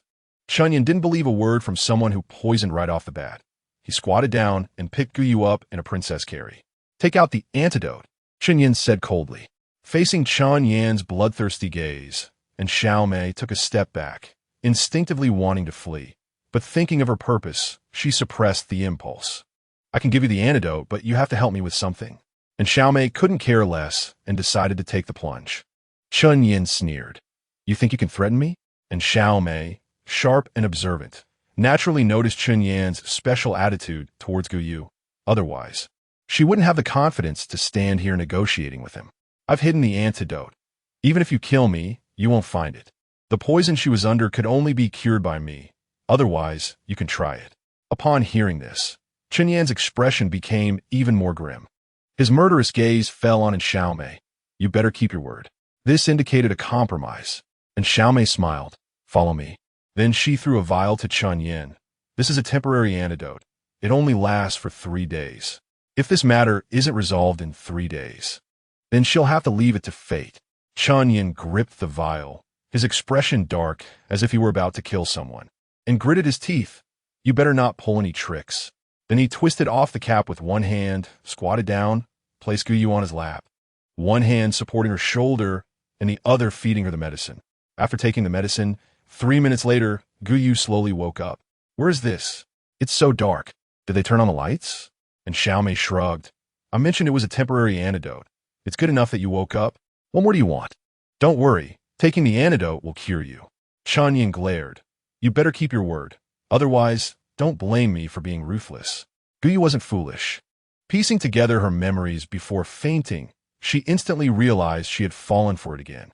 This time, it was worse than before. Not only was she unconscious, but she also couldn't see. Chen picked Gou up and said to Xiaomei, "Hurry up and tell us what you want us to do." And Xiaomei held up a bright light. "Follow me. I have something to show you." The underground was damp and cold. Gou shivered a couple of times. And Chen took off his coat and wrapped it around her. Chun Yan's embrace was warm, and with Xiao Lan still singing to comfort her in her ear, even though she had lost her sight, Gou wasn't too panicked. Gou instinctively overlooked her increasingly rapid heartbeat, passing through the complex and lengthy passage. They arrived outside a row of prison-like rooms, and Xiaomei slowly pushed open one of the doors. Inside, the floor was covered with rows of bedding, with at least 20 beds in one room. And Xiaomei's voice choked. "I've lived here since I was born, under military management and routine." And Xiaomei's eyes showed a mix of nostalgia and hatred. "Women are locked up here to breed. The children born have to be raised here until they are 8 years old, and then they will be taken away for training. Obedient ones are kept, and disobedient ones are sold." Gou was curious. Sold to whom? Now that each base is overcrowded, who would spend money to buy a disobedient child who would consume food? And Xiaomei smiled sadly. "Sold to some perverts. They like young girls, and children are very popular among these people. The more disobedient they are, the more popular they become. There are also some cannibalistic madmen. For them, compared to the meat of the elderly and adults, they prefer the tender flesh of children." Gou fell silent. At this moment, she didn't know what to say. Is it pitiful? But in this world with so many people, can her pity make a difference? Having experienced the ways of the world since childhood, she had long learned to protect herself. She might feel sighing, but she couldn't guarantee she would save them. Because there are too many people like this in this world. Ones that can't be saved. Chun Yin, even more so, having seen the warmth and coldness, had long seen through human nature. He had seen a father and son fight over a blackened bun, and had also seen desperate people resort to cannibalism. Initially, there might have been some emotional impact. But now he learned to be cold-hearted and cold-blooded, not provoking their emotions, and Xiaomei was not disappointed. How could she be any different? Chun Yin frowned, not responding immediately, but asked, "Where are they?" And Xiaomei closed her eyes in pain and said, "If I knew, I wouldn't be looking for you." Gou understood. This meant there were no clues. With no leads, where were they supposed to find the people for her? Moreover, she was still blind right now. And Xiaomei said, "I only know that the Haishur base and the Bailey base have had close interactions, and there are even interests exchanged between them." Gou was surprised. What about the Magic City and Zishi? Logically, their suspicion should be even higher than that of the Guangshi base. And Xiaomei shook her head, then realized Gou couldn't see. So she said, "I haven't heard anything about them." Gou had to temporarily rule out these two bases. So where do we go first? Guangshi eats people. Bailey has strict rules against it. And recently the Jing City has been cracking down hard. So Guangshi wouldn't dare to act rashly. The people should have been transported to Bailey by now. Gou questioned. They wouldn't hide the people away or get rid of them. And Xiaomei's tone was heavily sarcastic. They wouldn't want to give up these interests. Chapter 71. Not yet adapted to the change of identity, there are at least hundreds of people locked up here. The behind-the-scenes figures who value profit would definitely not want to give up on the benefits these people bring them. Gou gently leaned on Chun Yan's shoulder, feeling relaxed. "I'm curious, what can these people bring?" And Xiaomei turned around and looked at the dark, damp dungeon, noticing that there was even excrement on the ground due to their hasty departure. Her expression became very complicated. They could be exchanged for arms. Chun Yan frowned deeply. "What are you saying?" Because the low-level mutated beings are thin-skinned and tender, arms have a significant effect on them. And the authorities are actively producing arms. Moreover, the authorities haven't discovered anything at all. This means someone is covering for them. Chun Yan asked, "Can you guarantee what you just said?" And Xiaomei replied emphatically, "I swear, if I'm lying, my whole family will die, and heaven will strike me with 5 lightning bolts." After all, his parents are in Jing City. If Jing City becomes corrupt, then the other bases won't last long either. Therefore, Jing City absolutely cannot fall. But similarly, if you dare to play tricks, I want to spare your mother and that Min person. And Xiaomei rolled her eyes and silently added, "Her name is Amin. Don't worry, As long as you help me rescue them, I will definitely give you the antidote. Then she notified the members of the nightlight team to gather immediately at the exit of the Haisher base, to avoid making Gou Yu uncomfortable. Chen Yin and she took a separate vehicle. The others drove 2 other cars following behind. If it weren't for the consideration that Gou Yu was a girl, and sometimes it was inconvenient, Chen Yin wouldn't want to drag along this conspicuous group. For example, Shen Yu kept using the walkie-talkie to chat with Gou Yu, making her laugh frequently. Or Chen Baoyu always showing off his cooking skills, which attracted Gou Yu's attention and caused his soup to sit cold. In fact, Gou Yu did drink it, but after losing her sight, she was afraid of bothering others and didn't dare to drink much, fearing she'd need to go to the bathroom. She always felt it was strange to have someone standing beside her while using the restroom. Even if it was Shen Yu, she couldn't fully accept it. Unexpectedly, she had only been blind for a day, and she was already so uncomfortable. Gou Yu's mood began to feel inexplicably heavy. She didn't know why, just felt down, had no appetite, didn't want to talk, and felt like all her energy had been drained. What was wrong with her? Gou Yu realized something was off, but could only watch herself gradually sink. She felt like a fish struggling in murky, viscous water. It was exhausting to breathe hard, yet breathing lightly felt difficult. She was at the edge of half life and half death. Just one day, and she was like this. She couldn't imagine what it would be like if she were blind for the rest of her life. Would she despair and give up? While Gou Yu was dazed by the fire, a large hand suddenly grabbed hers. His hand was big enough to easily hold both of hers in his palm. Don't worry. I will definitely get the antidote within 3 days. Bailey is actually closer to Haisher. If we travel day and night, we can get there by tomorrow morning. Then rush in and rescue the people. Gou Yu felt a bit exhausted. Can I lean on your shoulder? This was a rare moment for Gou Yu to show her vulnerability to him. Chen Yin was pleased and carefully turned her head onto his shoulder. He even said, "It's an honor." Gou Yu's eyes seemed completely lifeless, and Chen Yin felt a pang of heartache, unable to help but tuck a strand of hair behind her ear. Perhaps it was the atmosphere. Gou Yu suddenly asked a question. Have you ever been in love? Chen Yan's fingers paused, his tone carrying a hint of melancholy. No. Gou Yu asked again, then do you have someone you like? Yes. Perhaps the atmosphere was too good. And Chen Yin blurted out, the person I like is right in front of me, yet feels so far away. In a moment of impulse, he said something that seemed out of his control. So, do you want to give it a try with me? Chen Yin was overjoyed. Is that okay? Gou Yu had a fleeting thought. Forget it. Chen Yin quickly insisted. Yes, yes, yes. Gou Yu leaned against him and fell asleep. Chen Yan's hand rose and fell, finally firmly resting on Gou Yu's shoulder. After all, she was his wife. What's wrong with a hug? When Gou Yu woke up, she was lying in the moving back seat, covered with a black cloak, her head resting on folded black sportswear. She couldn't tell day from night. Lying flat, she silently counted Chen Yan's breathing. You're awake? Chen Yan picked up some water beside him, and catching a glimpse of Gou Yu's open eyes, quickly stopped the car, grabbed some milk, and ran to the back seat. Are you hungry? Here, drink some milk. Gou Yu felt a bit wilted and slowly sat up. She took the bottle from Chen Yan's hand and sipped it slowly. What time is it? Gou Yu asked. Aren't you going to rest? Gou Yu realized it was because of her situation that he had to work tirelessly day and night, feeling a bit guilty and a bit heartbroken. Chen Yin understood that Gou Yu felt sorry for him, and of course, he couldn't be ungrateful. So he moved the sleeping He Xiao from the other car to this one. He Xiao said, all right, you're high-minded, you're in love, and your brother carries the burden. When you two get married, if he can't sit at the main table, he will definitely cause a scene. Chen Yin sat in the back seat, holding Gou Yu in his arms, and closed his eyes. Gou Yu was still a bit drowsy, so she didn't notice how intimate their position was. When Gou Yu woke up again, it was already bright outside. Although she couldn't see, she could hear the lively sounds of Chen Baoyu cooking breakfast. And there was someone playing with her hand. Wasn't that a bit too intimate?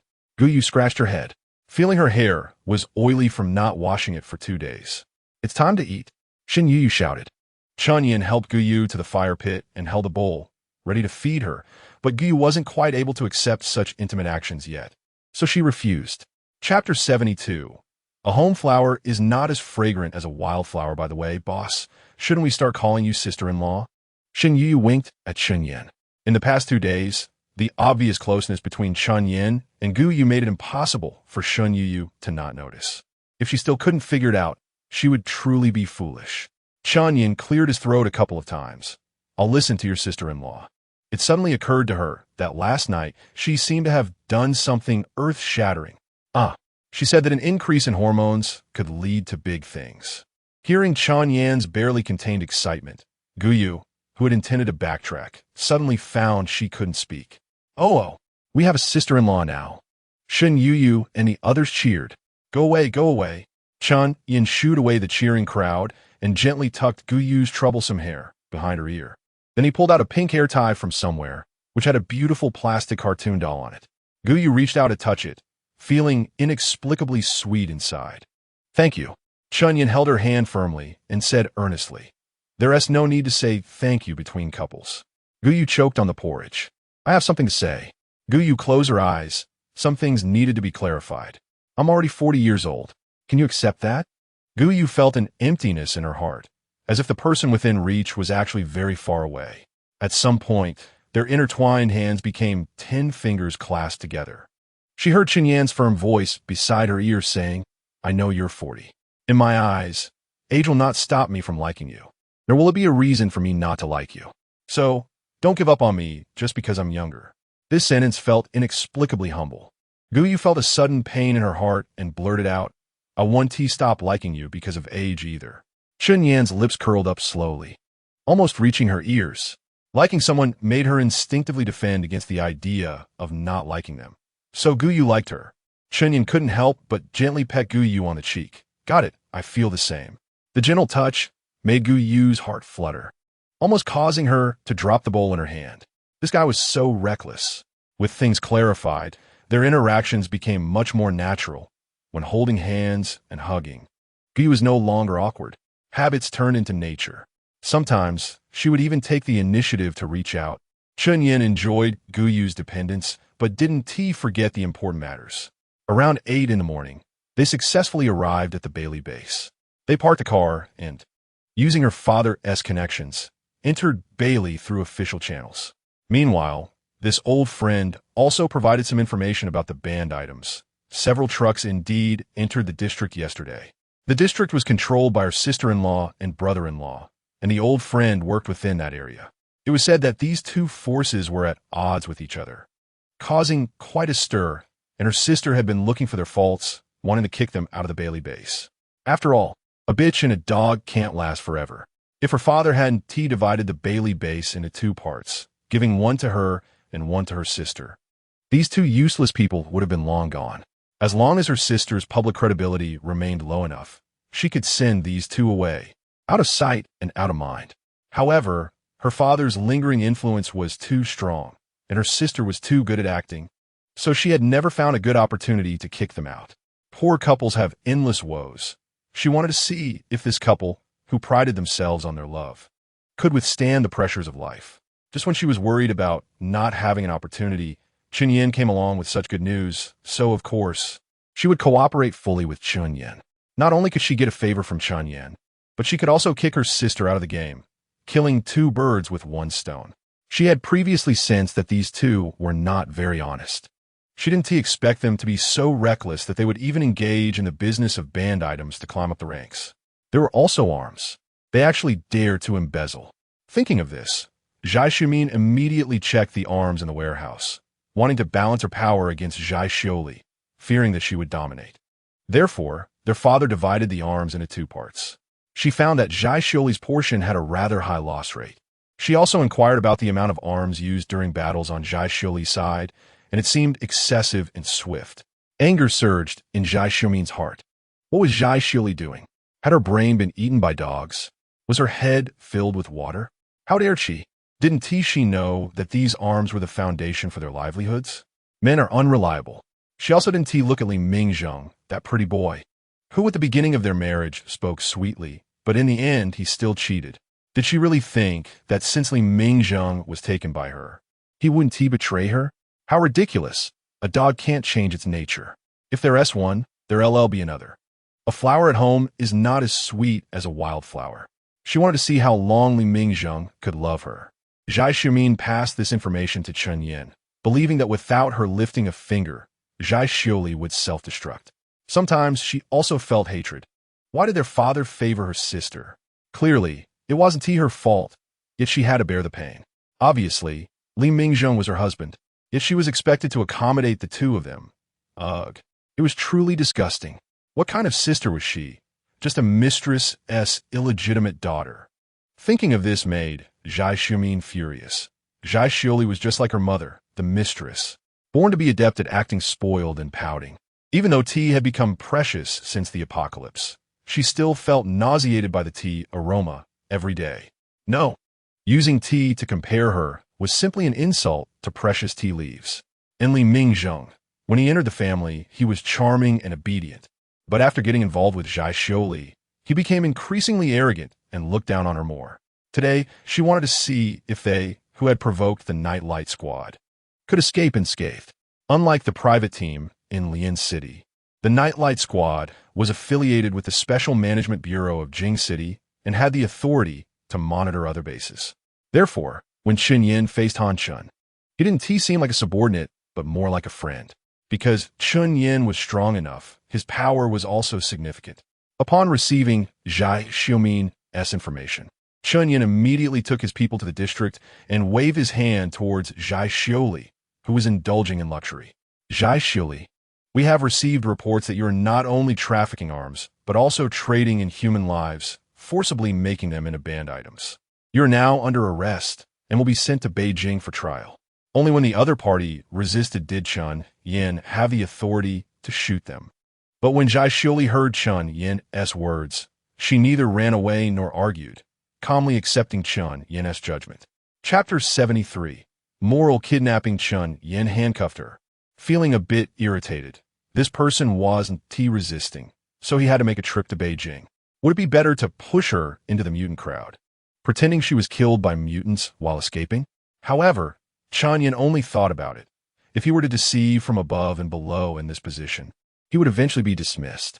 Shen Yuyu and others discovered survivors transported from Haisher in the dungeon, crammed into a heap of people. There was even a place to stand. Following in Xiaomei's description, Shen Yuyu found her mother and that Amin. At first sight of Amin, Shen Yuyu couldn't help but gasp. She looked emaciated, small in stature, around 20 years old, yet she had a belly larger than her body, walking with difficulty. Hearing that these people wanted to take her and Aunt went away, Amin remained expressionless, just numbly following. And when carefully shielded her side, pressing her dry, chapped lips together, she spoke with a tone of self-sacrifice, cautiously reminding, Amin is already pregnant. Please don't bully this girl. Even though I'm older, I still look decent. At this point, Amin felt inexplicably ashamed. Because of Guyu being poisoned, Shen Yuyu's attitude towards these two wasn't very good. Don't insult us. We wouldn't mistreat a pregnant woman and an elderly person. Seeing the two were truly panicking, Shen Yuyu explained, It's your daughter who asked us to come to save you. Thank you. Thank you so much. You've really worked hard. Amin immediately knelt down to the few people while thanking them. Amin knew that if it weren't for them, she would never be able to escape this den of demons in her lifetime. She might die here one day. So she sincerely thanked them from the bottom of her heart. Let us go. The car is outside. Shen Yuyu coldly watched her kneel, turned around, and left, having no intention of helping her up. When she was younger, she might have felt anxious or uneasy about this, but now she could handle it with a calm expression. Amin quickly stood up, showing no dissatisfaction, and smiled brightly as she hurriedly followed. Amin looked dazed. Was what they said true? Was it really Xiaomei who came to save them? When she was pregnant, the rescue was still nowhere in sight. Why? Why did she have to suffer this? Why wasn't she the one who escaped? Just because of Xiaomei and her mother, Antwin? Thinking of this, Amin couldn't help but start to complain, the disparity in her heart almost driving her mad. Zhai Xiumin kindly sent Chen Yin and others to the base gate, smiling brightly as she said goodbye. Come back to play next time. But in her heart, she prayed, Please, let this living Yama not come back. Not long after leaving the Bailey base, a gray sedan followed behind their vehicles. Chen Yin recognized it. It was the one bought at Guyu's shop. So he had Xiao Ranjin drive alongside and pull over.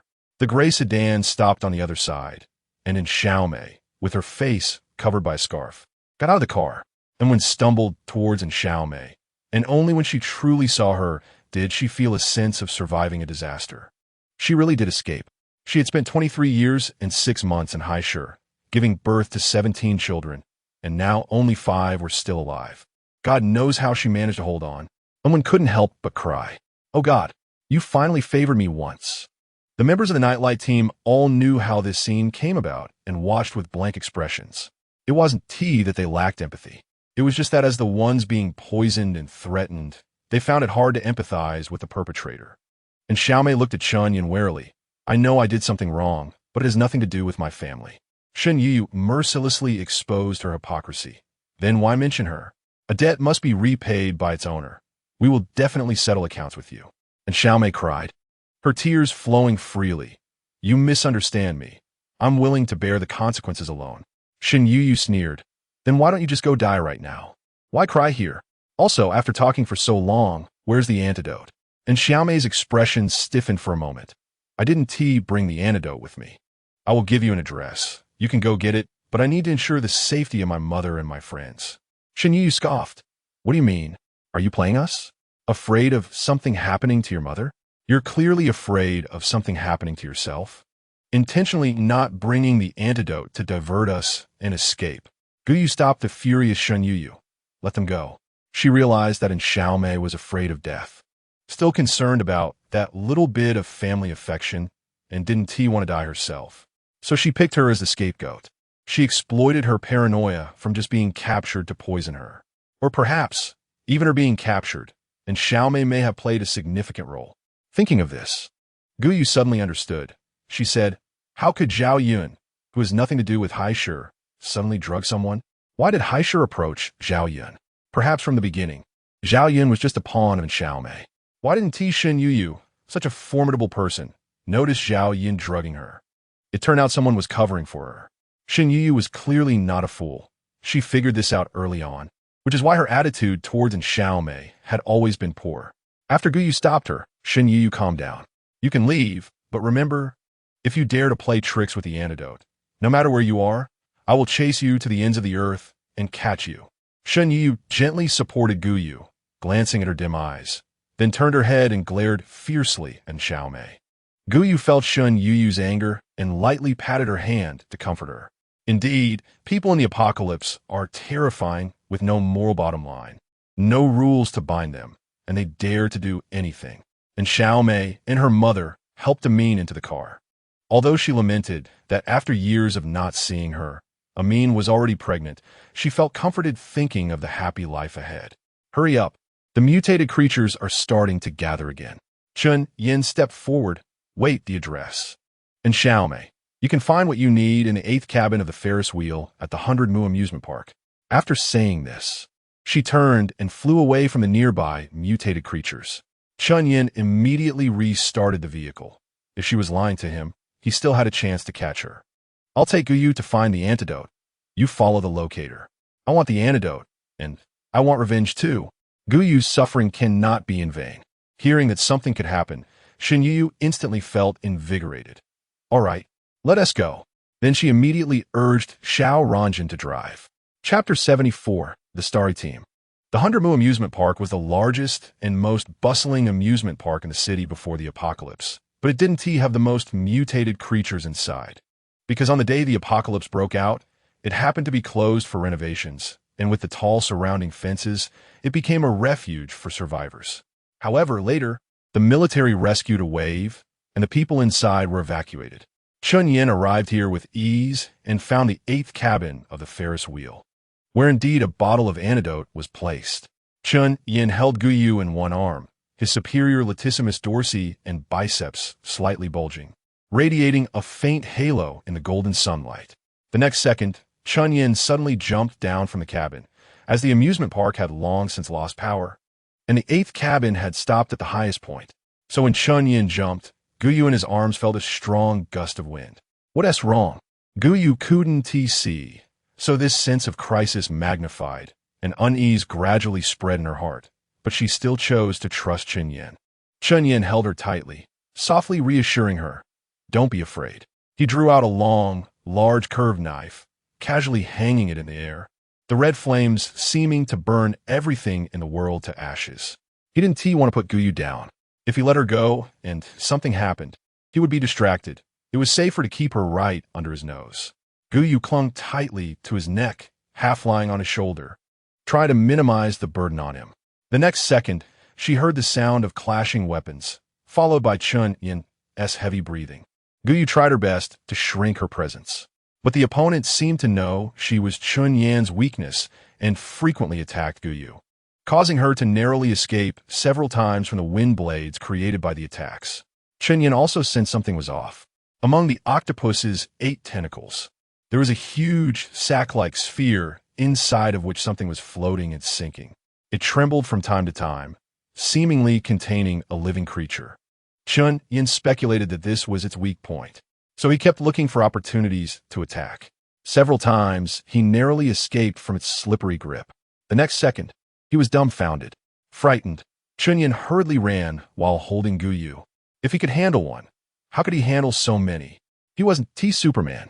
The vehicle shook violently, and as it swayed, Gou Yu actually felt a blurry shadow appear before her eyes. It looked a bit like her vision was starting to recover. There seemed to be quite a few. Suddenly, the satellite phone beside Chen Yan rang.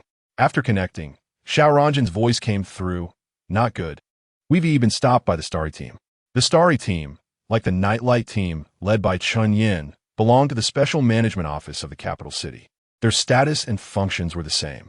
With Chen Yan, the captain, absent, Vice Captain Xiao Ranjin really couldn't do much against them. Chen Yan's face darkened. Understood.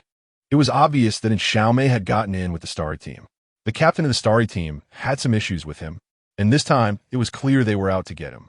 It was intentional. Xiao Ranjin was shouting on the other end. That bratty Lin is so unreasonable. She actually said we abandon our post. Xiao Ranjin replied, all right.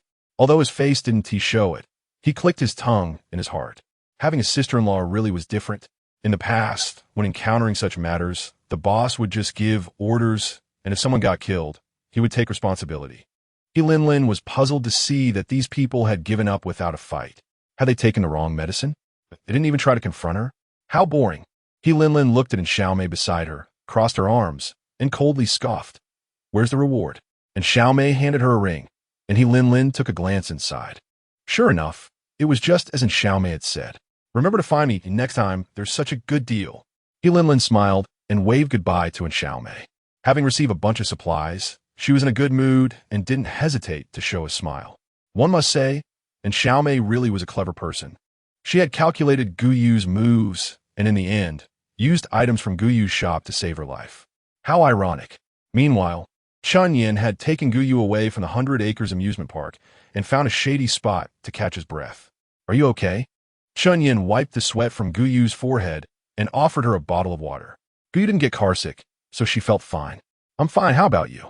Chen Yan replied, what'd be wrong with me? I'm as strong as an ox. Gou Yu's stomach growled. After so much commotion, it was almost noon, and she was already hungry. Seeing Gou Yu's embarrassed expression, Chen Yan thought she looked cute. I'm hungry. This place isn't good for cooking. How about we eat some ready-made food? Chen Yan subtly brought up the topic of lunch, skillfully avoiding Gou Yu's embarrassment. Sure enough, Gou Yu's expression brightened up a lot. What should we eat? Fried chicken or egg fried rice? Gou Yu asked. Chen Yan suppressed the corners of his mouth from rising. You can eat whatever you want. No need to ask me. In fact, Chen Yan felt that Gou Yu still had a bit of childishness about her, as if the 20 years of her disappearance had never existed. Yes, Gou Yu was still a college girl with a mental age of only 20. There was a pure yet naive stupidity about her. Gou Yu made up her mind. Then I'll have fried chicken. In this hot weather, a bucket of fried chicken with ice cola was just right. Chen Yan smiled indulgently. I want fried chicken too. He also missed the taste of his childhood. The fried chicken was indeed fragrant. Each type had different sauces. Gou Yu chose sweet plum powder, while Chen Yan opted for sweet and spicy sauce. But halfway through, Gou Yu got a craving for the sweet and spicy flavor, so she bought another bucket, but in the end, she couldn't finish it, and Chen Yan cleaned it up. Gou Yu felt a bit embarrassed. She told herself not to think too much and reminded herself, wasting food is shameful. Along the way, Shen Yu, who had switched to Gou Yu's car, kept complaining about Xiao Mei. Can you believe how scheming she is? First, she used us to save people. then reported us for not taking Zhai Xiuli and Li Mingzheng to the capital in time. It's so infuriating. Shen Yuyu was the youngest among them, full of youthful vigor. So naturally, she couldn't swallow this grievance. Gou Yu gently patted her shoulder to help her calm down and said ambiguously, "Who knows? Such people might not have a good life." Meanwhile, in his Xiaomei's gray sedan, and Xiaomei was chattering about future plans, while Amin didn't listen to a word. Looking down at her palm, there was a card in it. She suddenly recalled the words of the invisible woman before she got out of the car. Do you want to live your whole life in Xiaomei's shadow? Do you want to be her maid forever? Or do you want to turn the tables and become the master? This was a level archery talent card. If torn open, she could gain a level talent, but the cost of obtaining it was kill in Xiaomei. That's right, Gou Yu wasn't a good person either. She could feel Amin's resentment and hatred, so she was willing to give her a push. If others don't offend me, I won't offend others. Since Xiaomei has done this, she must pay the price. Amin tightened her grip on the card, unable to make up her mind. After all, Xiaomei was her good friend, and she had just saved her, so she didn't want to do it for now. Moreover, Xiaomei seemed so happy. She certainly wouldn't treat her casually. But for some reason, Amin instinctively hid the card. Leaving a backup plan was also good. Over here, Shen Yuyu was so angry that she fell asleep, seemingly cursing in her dreams, as just looking at her face made it seem like she was swearing a lot. Chun Yin was somewhat dissatisfied. Shen Yu, this oblivious light bulb. She was blocking his wife from sitting in the passenger seat. When the car finally stopped in front of a long-lost little shop, the sun had already set, and the orange-red glow illuminated the towering buildings. People wore comfortable smiles on their faces, making the scene feel warm and reassuring. Chun Yin carried Gou Yu down from the back seat, and the moment he touched her, everything became clear in Gou Yu's eyes, revealing Chun Yan's handsome jawline. Gou Yu swallowed hard, instinctively turned her head, and tentatively said, I think I can see now." Chun Yin was momentarily stunned, frozen in place. For some reason, he suddenly felt a nervousness like the tension after an online romance meeting in real life. "UI," Chun Yin stammered, after a long time finally finding his voice. "Do you want me to put you down?" Gou Yu blushed and replied, "Sure." Chun Yin set Gou Yu down, feeling nervous and at a loss, not knowing where to put his hands and feet. Sometimes he raised a hand to scratch his head, and other times he placed them on his thighs. Gou Yu chuckled. Chun Yin's nervousness instead eased her discomfort. It's pretty good." Chun Yin scratched his head awkwardly, carefully explaining, I might have to go to the capital for a while. Just starting a relationship, and now it's long distance. So frustrating. Would his wife think he was unreliable? He felt quite reluctant. Gou Yu naturally knew what caused the situation. She wasn't ungrateful and proactively took Chun Yan's hand. Chun Yin visibly brightened up, holding Gou Yu's hand in return. "I'll call you, and you must answer. Remember to miss me." Gou Yu felt a bit embarrassed and hurriedly agreed. Although he looked like a silly dog, she quite liked it. After 40 years of being single, it was time to date. Chun Yan's firm choice also gave her courage. After a hurried goodbye, Chun Yin left that night, leaving Gou Yu feeling a bit forlorn. Just half an hour after he left, Chun Yan's beautiful aunt, Chun Yuru, arrived with a medical kit. "Oh, is this my nephew's wife? So beautiful. I thought you two were a good match before, and now seeing you, you really are a golden boy and jade girl." Chun Yuru's voice arrived before she did, her clear and loud voice praising Gou Yu endlessly. "Oh, girl, let me tell you, this brat has never dated anyone. The only person he ever liked was you. I was worried he didn't like women." Chun Yuru grabbed her hand and, with a lewd smile, touched it several times. Oh, so soft and white, really beautiful. She loved young and pretty girls. They made her feel good. Gou Yu had thickened her skin a bit, but she still couldn't withstand Chun Yuru's flattery. No, Gou Yu humbly replied, then asked, "Is there something you need?" "Chun Jia?" Chun Yuru disapprovingly exclaimed, correcting her, "Call me Auntie." Then teasingly said, "It's not that brat. He said you were poisoned and insisted I come over to check on you." Hearing this, Gou Yu felt a warm glow in her heart. Chun Yuru opened the medical kit. "Come, let me check you." She examined Gou Yu's pupils, eyelids, mouth, and nails, carefully checking various areas, and finally drew a bit of blood for testing. Gou Yu nodded in thanks. "Thank you, Auntie." Chun Yuru instantly beamed. "Hey, come visit me sometime." After Chun Yuru left, Gou immediately opened the blind box system. She hadn't opened a blind box in 4 days and still had 10 special blind boxes for Haisher to open. 28 ordinary blind boxes and 10 special blind boxes, a total of 38 blind boxes. Perhaps after this round, the upgrade conditions would be met. Food: milk, pig heart, raisins, yellow banana, apple, yellow leeks, golden pumpkin, zucchini, red small chili, green eggplant. Daily necessities: quilt, tea set, thermos cup, glass tableware, cutting board, frying pan, stool, sponge mop. Clothing: black skinny pants, pink knitted sweater, blue shirt, white chiffon skirt, black knee-high boots. Medicine: erythromycin, tetracycline, amikacin, ampicillin. Tools: wooden plow, stone mill, windmill. Special: rapeseed seeds, peanut seeds, rice seeds, grade restricted item. Golden beast head agate cup 1, grade restricted item. Fish jade pendant 1, grade restricted item. Dragon pattern jade ladle 1. Grade talent card. Transformation ability, grade talent card. Telepathy, grade talent card. Mind control, bitter orange flower seeds. Grade restricted item, golden beast head agate cup. The liquid poured into it can provide buffs after consumption. Grade restricted item, fish jade pendant. Provides 20 luck when worn. Grade restricted item, dragon pattern jade ladle. Made from dragon bones, contains a trace of dragon energy, condenses a drop of spirit liquid daily, enhances physical fitness after consumption. Transformation ability, can change one's form, appearance, gender, etc. Telepathy, also known as mind reading, can sense others' thoughts, emotions, and intentions. Mind control, can control one's own or others' bodies through thought, including but not limited to levitation, acceleration, endurance, etc. Gou is somewhat happy. Although there's only one of each restricted item, they're all good things. One is enough for her to use. Gou happily threads the fish jade pendant with a red string and hangs it around her neck, tucking it into her clothes. She has always felt unlucky. Otherwise, why would she always encounter misfortune every time she goes out? With this jade pendant, she feels much more at ease when going out. Gou opens the supply channel unlock. Milk, supply channel unlock price, 10,000 points, selling price, 4 points. Pig heart, supply channel unlock price, 10,000 points. Selling price, 34 points. Raisins, supply channel unlock price, 10,000 points, selling price, 5 points for 500G.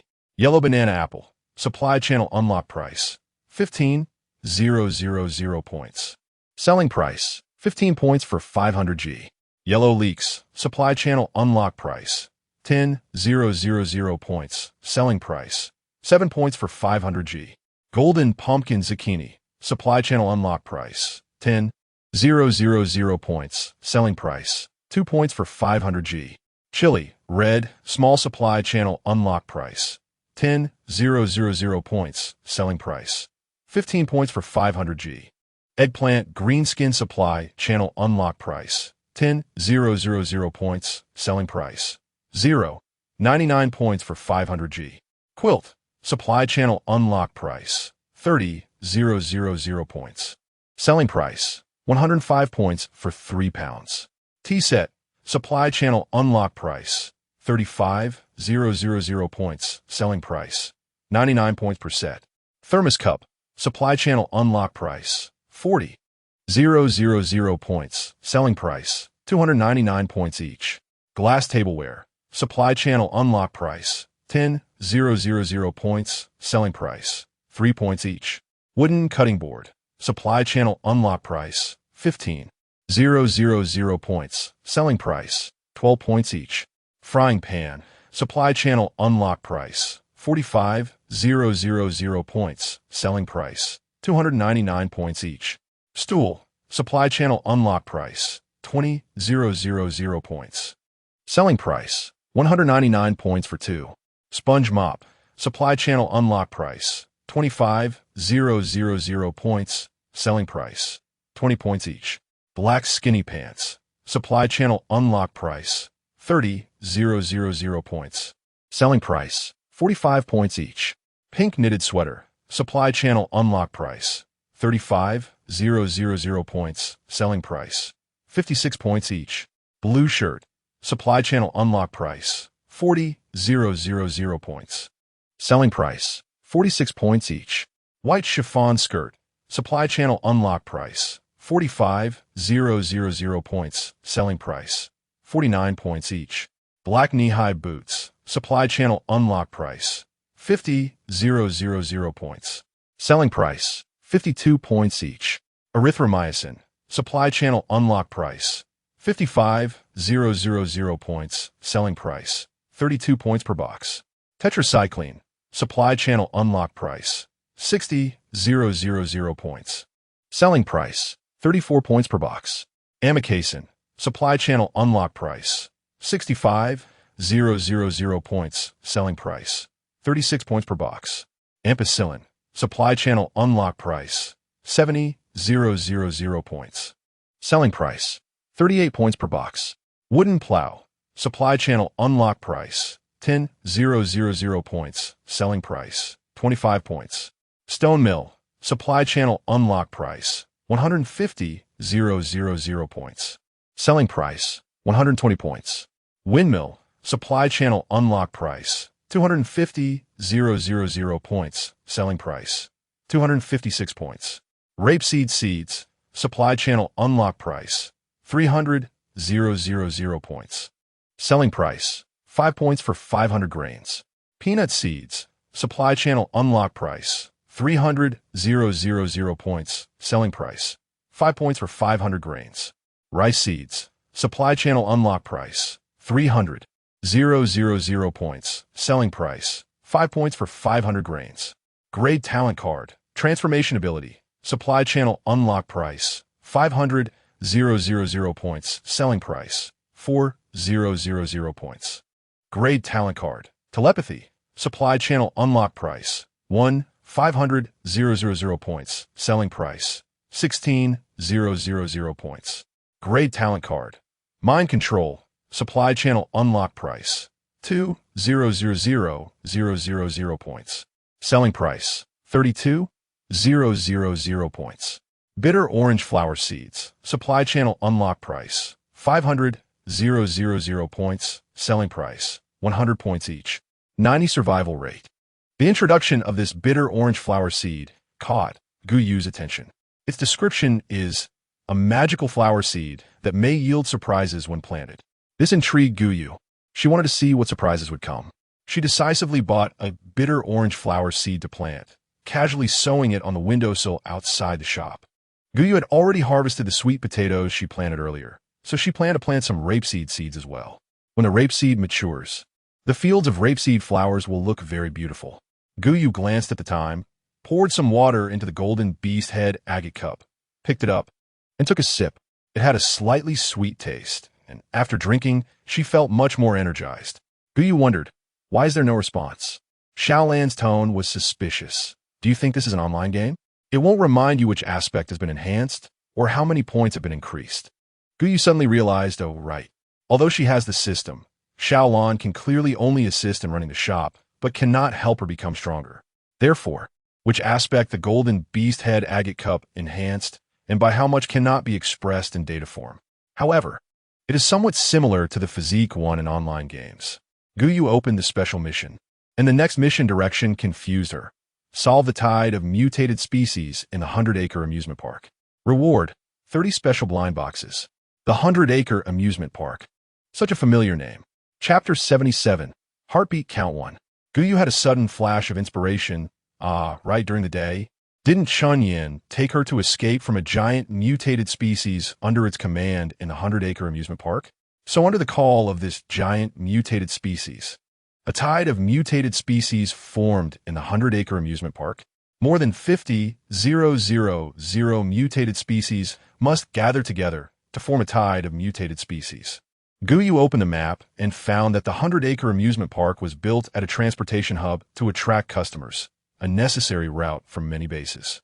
If this place is occupied by mutated species, not only will the progress of shop expansion slow down, but even the speed of earning points will decrease. Although she doesn't care about the speed of shop expansion, she does care about points. The shop may not necessarily belong to her, but the points are something she can use. This outing made her fully aware of her shortcomings. So she decided to cultivate her own trusted subordinates and influence, so that she wouldn't have to rely on others for everything. She planned to find some abandoned babies, preferably those under 3 years old, so that she could not only train her own inner circle, but also greatly enhance their loyalty. After all, brainwashing them from a young age would ensure they wouldn't grow up twisted. Gou put up a notice at the store entrance about her intention to adopt children. However, the regular customers probably wouldn't send their children to her. After all, they had food, drink, and a place to stay, so it wasn't yet time to give their children away. Then, her words were slapped back in her face the next day. But that's a story for later. What she mainly wanted to take in were those unfortunate children, the ones whose fathers didn't love them and whose mothers didn't care for them. By the time Gou finished her tasks, it was almost 10 o'clock, time for her to wash up and rest. She prepared her outfit for tomorrow, a blue shirt with a white skirt, looking youthful and vibrant. After taking a shower, as Gou lay on her bed, the satellite phone on her pillow rang. Beep, beep, beep. Gou was momentarily taken aback. Who was calling her at such a late hour? Hello? Gou answered the phone, puzzled. There was no voice on the other end at first, but she could hear soft breathing. Gou guessed. Chunyan? I miss you. Chunyan's voice came through the receiver, slightly distorted, but that short sentence brought a huge impact. Gou blurted out, I miss you too. Hello? Soft laugh reached Guyu's ears through the receiver. Sister, I've arrived in Zhenjiang. There are very few stars tonight, but the moon is very round. Gou got up and opened the window. In the dark night sky, the few scattered stars looked lonely. However, the moon was indeed as round as he described. Gou rested her elbows on the windowsill, and it was undeniable that she was feeling a rush of emotions from Chunyan's words. Gou raised an eyebrow. Is it your birthday? Chunyan's voice carried a hint of shyness. Yes, my birthday is on the 9th of September. He had never looked forward to a birthday like this before. The 9th of September was still more than 2 months away. She had thought it was just a week later. It seemed she had some worries. Preparing a gift was something she was least skilled at. Saying 1,000 things was not as good as asking the person directly. But Gou certainly couldn't ask outright, or it would ruin the surprise. So, Gou had to ask indirectly. Do you really like fish? Chunyan replied, what? Gou hinted, the fish tattoo on your back. Did you get it because you like it? Has it been a long time since you got it? It seems like it's even faded a bit. Chunyan replied with a soft his voice a bit melancholic. I got it 11 years ago. It doesn't mean much. I just thought it was cute. Gou paused for a moment, sensing something unusual, but she wisely skipped over it. It seemed they weren't at the stage where they could be completely honest with each other yet. Okay, I really dislike fish. Good thing you didn't get it because you like it, Gou sighed. She had always felt that she and Chunyan were on the same wavelength. Although there was a significant age gap, she didn't feel any generational divide. Chunyan fell silent for a moment. The fish he liked was not the same as the fish Gou hated. In the past, Chunyan had a neutral attitude towards fish, neither liking nor disliking them. But now he had begun to dislike them as well. I also don't like fish. So do you like beef? Chunyan asked. Gou thought for a moment. I've never eaten beef, so I don't know if I like it. She wasn't lying. Gou Chen would never let her eat beef. He considered it generous just to let her have some soup. Gou covered her mouth and chuckled. Can you make the decision? For some reason, Gou agreed. Okay, I'll wait for you. Chunyan glanced at the time. It was almost midnight. Afraid of delaying Guyu's rest, he reluctantly said goodbye. Sister, I have to keep watch now. Let's not chat anymore today. I'll call you tomorrow. Gou still felt a bit reluctant, but she was indeed a little tired. So she quickly hung up. Let's talk tomorrow. Good night, Chunyan. Gou paused and added, boyfriend. Chunyan replied, good night, girlfriend. After hanging up, Chunyan excitedly spun around and jumped in place. Every time Gou called his name, it made his heart race uncontrollably. He felt moved every time, especially by the words boyfriend. Lying in bed, Gou quickly fell asleep with a sweet smile and a sense of security. However, Chunyan was too excited to sleep all night. The next day, the weather was clear and the air was fresh. At 8 in the morning, Gou opened the store door on time, stretched lazily, and the hem of her skirt created a graceful arc in the air, making her feel refreshed. Unlike before, the store was no longer crowded as soon as the door opened. People's demand for supplies was not as obvious anymore. Customers only entered the store when they needed something, so the store quickly became empty. At the same time, the increase in points had also hit a bottleneck. Sometimes it grew slowly, and sometimes there was even no movement at all. Gou was calculating when the survivors from the Bailey base would arrive. The one in charge of the Bailey base had now become Zhai Xiaomin. Upon hearing that Gou needed these ordinary people, she generously provided 3 trucks to send them over. Chapter 78. Heartbeat next. Once Zhai Xiaomin completely gathered the Bailey, she would be able to spare the effort to send the people over. At that time, the points would increase significantly again. Moreover, most of these people were pregnant, and perhaps some pregnant women who didn't want children would be willing to give their babies to her. However, Gou was a bit worried that these little ones might inherit their parents' malice and craziness. But since it's uncertain, why think so far? After all, she was the boss. No matter how powerful they were, they couldn't turn the world upside down. In the afternoon, Zhai Xiaomin brought this group of people over herself, intending to show off in front of Chen Yan. She felt a bit disappointed when she didn't see Chen Yan, but once she entered Gou's small store, all her worries disappeared. Gasoline, food, and various daily necessities were all scarce goods that the Bailey base desperately needed. However, she had come light and didn't bring much, as everything within a few miles that could be exchanged for points had already been snatched up by the regular customers. Before leaving, she specially said goodbye to Gou and agreed to come back in a few days. For major customers, Gou generally wouldn't hold back her smiles and warmly waved goodbye. The survivors brought over huddled together in a corner, some even holding hungry babies. Their dull and lifeless eyes reflected a loss of confidence in life, making Gou feel a toothache. What should she do about this? Arranging them was definitely not possible. She considered herself neither capable nor patient enough for that. So, Gou sought out the big brother Han Chun of Lian City again. Big brother, oh no. The big fool Han Chun waved his hand. Don't worry, I'll arrange it. I guarantee it will be taken care of properly. What Gou admired most about Han Chun was his indomitable spirit and generous character. Once the people were taken away by Han Chun, the area in front of the store became empty, allowing Gou to plant the seeds of oil wheat and water them along with the bitter orange flower seeds. The flower-growing genes of the customers from Huagua began to awaken, with flourishing sweet potatoes sprouting everywhere. Some people had even begun planting rapeseed, peanuts, and rice. As for the bitter orange flower, due to her unclear description and already high points cost, Gou was the only one planting it. In the evening, Chinyaru came by with an unexpected piece of news. Are you saying I was poisoned by 3 types of poison from the start? Gou exclaimed in surprise. Was she turning into a sieve? Did everyone poison her?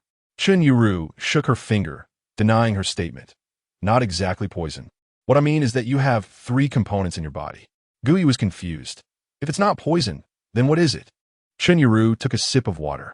Let me explain it to you in detail. After the apocalypse, many plants underwent mutations. Originally non-toxic plants became toxic, and originally toxic plants became non-toxic. Gou was confused. So, the plant I was affected by, is it toxic or non-toxic? Chinyaru raised her hand to negate. That's not what I mean. The poison you were affected by is not ordinary poison, but a mixture of 3 scents that form a toxin. Chinyaru continued to explain, and this toxin has a very important characteristic. It can only last for 3 days. After 3 days, it will dissipate completely. Gou asked, so my blindness is due to this? I don't need to take an antidote? Chinyaru nodded. Yes. From the very beginning, I pieced together the truth from your description. You were initially poisoned by the rice grass, which would make you faint, and then in the corridor, you were poisoned again by the nightshade, resulting in another fainting episode. Finally, the bottle that Xiaomei gave you was not a temporary antidote, but the 3rd poison, the fragrant camellia. The combination of these 3 poisons leads to a temporary loss of vision. After 3 days, the poison will naturally resolve itself, leaving no trace behind. Chinyaru drew blood from Gou, which was just at the beginning of the 3rd day, so there were still some remnants in her blood. Gou understood that the one who poisoned her was not Zhao Yun, but in Xiaomei. Or rather, Zhao Yun mistakenly thought she had poisoned her. In reality, she had been deceived by Xiaomei. But so what? If she wanted to harm others and ended up like this, it was her own fault. Gou naturally wouldn't feel sympathy for someone who wanted to harm her. As for Xiaomei, she had shown mercy. If that was the case, let her have mercy too. And let us see how Amin chooses. Whether Amin chooses revenge or not, she wouldn't pursue it any further. It was settled. As for whether Chen Yin would pursue it, she wouldn't care or want to care. He had the right to make his own decisions. There was no need for her to spoil his mood. Chen Yiru suddenly remembered something. By the way, there are also traces of rice grass in Yu Yu's blood. But she took the antidote, and enough time has passed. If it weren't for my superb skills, I really wouldn't have been able to detect it. At the end of her sentence, Chen Yiru couldn't help but boast a little. Gou Yu gradually pieced together the sequence of events, and Xiaomei poisoned everyone under the pretext of having hot pot, causing them to fall asleep, and she was taken away. And Xiaomei also released the antidote in advance. This way, it would be impossible to detect the poison in Shun Yu Yu's blood, leading to suspicions towards Zhao Yun, who had the talent for using drugs, while Xiaomei was completely overlooked. Then, using Gou Yu's fear of being bitten by a snake once, she lured both her and Chen Yin into the cave, claiming she didn't know Chen Yin would catch up with a lie. She had plotted against Chen Yin from the beginning as well. One link led to another. Gou Yu gasped. Those who could survive for so long in the apocalypse were indeed not simple. To thank Chen Yiru, Gou Yu specially invited her to dinner, treating her with the highest standards. Buddha jumps over the wall and various prepared dishes available in the store. After all, her cooking skills were really poor. After they were full, Gou Yu sent Chen Yiru to the door and waved goodbye to her. Aunt, be careful on the way. As it approached 8 o'clock, there were very few people in the store. Gou Yu opened her computer to check the upgrade tasks, remembering that the tasks should be nearly completed. Upgrade tasks: 1. Serve 10,000 customers 100,001,000. 2. Achieve a turnover of 10,000,000,000,000 points. 3. Unlock 209,200 types of goods. Upgrade cost 100,000 points. Gou Yu glanced at the time. It was still not 10 o'clock, so she first opened the blind box system. Today, she completed the daily tasks and could draw 7 blind boxes. However, since she hadn't completed the special tasks, she couldn't get the 30 blind boxes as a reward. The special tasks were becoming increasingly difficult, but the rewards were also becoming more generous. Gou Yu was quite satisfied with this. Chapter 79: New tasks, after all. Who wouldn't love a job with lots of money and little work? As for how to solve the special tasks, Gou Yu planned to ask Chen Yin for more information about the 100 Acres amusement park before making a decision. Food: pancakes, standard flour, Chinese cabbage, green-white variety. Daily necessities: brushes, clothes hangers. Clothing: high heels. Medicine: amoxicillin. Tools: raincoat. Then she unlocked the supply channels. Pancakes: standard flour supply, channel unlock price, 10,000 points. Selling price, 1 point each. Chinese cabbage, green-white variety supply, channel unlock price, 10,000 points. Selling price, 199 points for 500. Brushes, supply channel unlock price, 12,000 points. Selling price, 3 points each. Clothes hangers, supply channel unlock price, 13,000 points. Selling price, 7 points for 10. High heels, supply channel unlock price, 21,000 points. Selling price, 78 points per pair. Amoxicillin, supply channel unlock price, 50,000 points. Selling price, 42 points per box. Raincoat, supply channel unlock price, 24,000 points. Selling price, 12 points each. After unlocking all channels, Gou Yu waited a while, confirming it was 10 o'clock, and she promptly closed the store door. Then she moved the mouse and clicked. The upgrade began. The lights in the store instantly dimmed. After finishing her personal hygiene, Gou Yu lay in bed waiting for Chen Yan's call, but the satellite phone remained silent. As she waited, the hour hand crossed 12. Chen Yan had let her down. Although Gou Yu didn't say she particularly cared about it, she still felt a bit disappointed. An indescribable feeling, swelling and sour. Gou Yu closed her eyes, forcing herself to forget about it, and gradually fell into a deep sleep. She felt herself dozing off when her phone vibrated twice beside her. Gou Yu instinctively reached out to take a look. It was a new text message. Sorry, good night. Gou Yu opened her eyes and checked the time. 0124. She pulled out Chen Yan's number and dialed. Hello. The call was picked up immediately. This time, it was Chun Yan who spoke first. Hearing Chun Yan's tired voice made Gou Yu inexplicably feel at ease. Did you run into danger? Chun Yan was sitting in the driver's seat, leaning against the car window, and quietly replied, I thought you were asleep. Gou Yu, I slept for a while, just woke up. Chun Yan's tone was filled with dejection. I arrived at Zishi. I was set up. Sister, I miss you so much. Gou Yu pressed her lips together. I miss you too. Chun Yan's voice was very soft, as if afraid of disturbing someone, and Gou Yu also lowered her voice. Good night, Chun Yan. Chun Yan felt cheerful. Good night, sister. Gou Yu placed the phone on her bedside and fell back into sleep. Chun Yan held his phone in hand and fell asleep, exhausted. He had spent the entire day escaping, overusing his abilities, and was mentally drained. If he found out who set him up, he would definitely repay them tenfold. He was supposed to go through a very safe in today, but there unexpectedly appeared thousands of mutated types inside, catching him off guard. In the hurried escape, he didn't even find a single clue. If someone dared to set him up, they must be prepared to face the consequences. The next day, Gou Yu, who hadn't slept well, woke up late. Sounds of cheerful conversations floated in through her not-so-tight window. Gou Yu discovered that she had been moved to the second floor. The room had doubled in size, and the bed had also become larger, making it much more comfortable to sleep in. The room had 2 added wardrobes. The small refrigerator had grown a bit, the desk had turned pink, and a white vanity had been added. It was adorned with a beautiful mirror, carved with lovely patterns. And when she opened the drawers, they were empty. There was a full-length mirror beside it.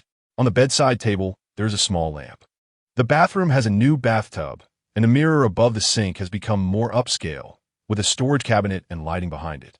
Inside, there are her facial cleanser and soap, while the shelf next to it holds shower gel and shampoo.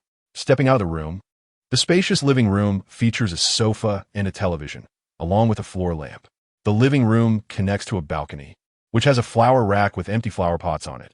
And on the right side, there is a delicate white hanging basket, lined with a soft cushion and pillow. Gou Yu sat down to try it out and found it quite comfortable. At the other end of the living room, there is a bathroom, with the kitchen and dining room next to it. There's a long corridor beside it, adorned with stylish modern paintings, and bookshelves are placed on both sides. With a sofa near the kitchen side, Gou Yu took down a copy of Andersen's fairy tales and walked down the stairs. As soon as she reached the first floor, her eyes lit up. The cash register had been moved to the center, with display cabinets on both sides, showcasing various products, all covered by dust-proof glass. In front of the display stands, there are 10 self-service purchase machines resembling the ticket machines at high-speed train stations. With large screens and simple operations, they look quite pleasant. The remaining spaces are filled with beautifully designed tables and chairs, along with some fake plastic greenery. Gou Yu nodded in satisfaction, opened the minimalist and elegant glass door. And outside, there were 10 recharge machines embedded in the wall, 5 on each side. A crowd of curious onlookers surrounded the little shop, and when the door opened, they all leaned in to see inside. Gou Yu stepped aside to let them in. The sound of astonishment filled the air as Gou Yu sat behind the cash register and opened the upgrade task. Upgrade tasks. 1. Serve 1,000,000 customers. 1,000,000. 10,000,000. 2. Achieve a turnover of 1,000,000,000. 1,000,000,000. 100,000,000 points. 3. Unlock 500, 216. 500 types of products. Upgrade cost. 1,000,000 points. Once again, the number of blind boxes did not meet the standard, and she could only rely on time. Gou Yu placed 5 more buildings. Building 16 for single rooms. Building 17 for 2-bedroom apartments. Building 18 for 3-bedroom apartments. Building 19 for large flat floors. And Building 20 for 4-bedroom apartments. They were placed on the outer side of other buildings. This way, the new survivors would have a place to stay. After Haisher, Han Chun, and others left, she entrusted Haisher to Zheng Chunxiao, as he had done a good job calming the ordinary people during the battle, preventing them from causing chaos. Gou Yu's wish to support Zheng Chunxiao on stage was also indirectly fulfilled. After talking with Han Chun, Gou Chen learned that the power holder of a base needs to submit materials through various bases, and only after approval by the Jing City can they take office. Zheng Chunxiao is currently just a temporary manager, not yet in a rightful position. Only when Zheng Chunxiao is reported and approved by the Jing City base can he be considered the true power holder of the Haishe base. Chapter 80. The New Agent of Haishe. However, Zheng Chunxiao is a regular customer of the little shop and will surely attract more survivors from Haishe to purchase supplies. Gou Chen believes that the foot traffic for the little shop will experience a significant surge in the coming days. At this moment, the shop's upgrade is also quite timely. Gou Chen began preparing breakfast, planning to have a whole sweet potato, 2 ears of corn, and 2 marinated eggs. A bottle of milk would complete her breakfast. Gou Chen took out the satellite phone from the drawer, dialed Chun Yan's number, and opened the message interface, staring at the 5 words in deep thought. Should she contact him? What could she say? Good morning? Have you eaten? Is everything going smoothly? Before Gou Chen could hesitate for too long, a message came through from the other side. 132124 Chun Yan. Are you awake, sister? A picture was sent over. 132124 Chun Yan. Picture. 132124 Chun Yan. I'm driving. The desert here is quite beautiful. 132124 Chun Yan. I'm heading to the Magic City. I'm so annoyed that the people at the Zushi Hotel have all run away. I must clarify things with the He family after returning to Jing City. Gou Chen also had a poor impression of the hotel. After all, she had been kidnapped from a hotel near Haishe a few days ago, and the hotel didn't even notice.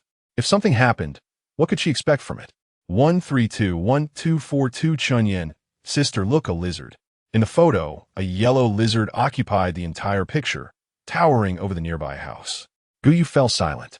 Meanwhile, the other side kept sending messages. 132124 Chun Yan. Sister, I switched places with someone else. Xiao Rancheng said he wanted to drive. 132124 Chun Yan. Now I have a lot of time to chat with you. It's so boring, I miss you. 132124 Chun Yan. Sister, look, a camel. It looks so silly. Watching the rapidly scrolling text on the screen, Gou Chen pursed her lips helplessly and sped up her typing. Yeah, it does look silly. I miss you too. Gou Chen silently added in her heart. You're also silly. 132124 Chun Yan. How much do you miss me? Gou Chen made a questioning face. Stumped by the question, as many stars as there are in the sky, that is how much I miss you. She took a clever turn, playing a mental riddle. 132124 Chun Yan. All right, I'll accept that. Gou Chen teased. You still dare test me? Chun Yan on the other side sensed something was off and quickly pleaded for mercy. 132124 Chun Yan. I was wrong. 132124 Chun Yan. What did you have for breakfast? I'm so hungry. I haven't eaten yet. Changing the topic and trying to play the pity card. This guy is quite clever. However, Gou Chen was somewhat receptive to this tactic and lightly glossed over the previous matter. I had corn, sweet potato, marinated eggs, and milk. Grab some cooked food to eat. You're not driving now. 132124 Chun Yan. Yes, ma'am. Gou Chen chatted without delaying her meal, stuffing the last egg in her mouth and taking a sip of milk before saying goodbye to Chun Yan. You go eat. I'm off to exercise. 132124 Chun Yan. Bye, sister. On the other side, Chun Yan really took out some cooked food to fill his stomach, while Xiao Rancheng in the driver's seat looked surprised. Didn't you say you can't eat in your car? Remember last time? He couldn't even drink water, claiming the sofa was real leather and would be ruined if it got wet. His mouth isn't a funnel. Does it matter that much? Chun Yan retorted. I was talking about you guys, not myself. Xiao Rancheng was speechless. I'm hungry too. Can I stretch out and eat a few bites? Chun Yan, in a good mood, reluctantly agreed, constantly emphasizing, don't drop it on my seat. This car was given to me by my mom. Xiao Rancheng rolled his eyes and muttered, what's the difference? If it weren't for this guy insisting on him driving, he wouldn't care about this big car. Isn't it just a man's dream car? The shopkeeper's shop will have one sooner or later. By then, he'll buy 3 cars, one for morning, one for noon, and one for evening. What is there to be angry about? Gou Chen added some clothes for herself and found that the self-service vending machine had added some size options, No longer just a one-size-fits-all. It's much more convenient now. In the afternoon, survivors from Bailey started exchanging their items for points to buy things. Compared to regular customers, they seemed a bit unaccustomed and reserved, as well as embarrassed by their limited funds. After receiving food, they looked incredulous and kept pushing their items toward Gou Chen. At first, Gou Chen was confused, but after asking, he learned that they used to never get such good things. They thought Gou Chen wanted them to contribute, testing them in the process. Gou Chen was stunned. That wasn't what he meant. An older lady couldn't stand it anymore and pushed Gou Chen aside, directing her words at the group of pregnant women. Hey, what are you all doing? We aren't like those people from Haishur. We can't play around with such filthy things. If you're here in Lian City, just put your heart at ease. Although our Captain Han is a rough man, he's indeed a genuinely good guy. The shop manager seems amiable and is indeed approachable. Anything in her shop can be purchased with points, and whoever spends the points owns the items. Food, drinks, necessities, even housing, it's all available, a one-stop service. Just buy according to your needs. The older lady rambled on, leaving several pregnant women confused, while the children nearby huddled behind them. Bewildered, the older lady fell heartbroken, lamenting, "Look at these kids. Some are even pregnant before they come of age. This cursed apocalypse, those damned endowed from Haishur." One pregnant woman, feeling extremely hungry, grabbed a piece of bread and stuffed it in her mouth, thinking at that moment, even if I die, I want to die full. But after a long time with no one coming to snatch the bread from her hands, she looked up and met the compassionate gazes of the crowd, causing her nose to sting, and she broke into tears. It was too painful. Not only was she hungry and cold, but she also had to endure the violations from those beasts. Her heart felt as if it had been split in two. One half wanted to die, while the other half wanted to live, because life only comes once. But how to live? How to live? She had resisted before, but in the end, it only led to bloodshed. Chapter 81. The newborn baby. At that moment, she finally understood that she wanted to live. No matter what, she wanted to survive. She had endured so much before. She didn't want to die. Someone handed her a tissue, and she clutched it, crying bitterly. The person being clutched didn't push her away, but gently patted her back, quietly waiting for her to calm down. Once she started crying, it seemed to trigger something, and all the pregnant women began to cry, along with the children behind them. For a moment, the small shop of Gou Yu was filled with cries. People outside frequently cast glances in. Gou Yu put on her Bluetooth earphones and opened her tablet to binge-watch a show. It wasn't that she lacked compassion. It was just that one person crying is pitiful, but a group crying becomes a bit noisy. This would make it hard for people to focus on the event itself and instead concentrate on the crying. So, Gou Yu decided to wait until they finished crying before saying anything. After an episode ended, the crying gradually subsided, and the pregnant women, realizing what had happened, began to sweep the goods. Because Lian City had subsidies for pregnant women, with 3,000 points a month, it wasn't much, but it could solve their basic needs. Many pooled money to buy houses, some even borrowed a bit from Gou Chen, while others had some savings hidden away. Thus, this group of pregnant women settled down.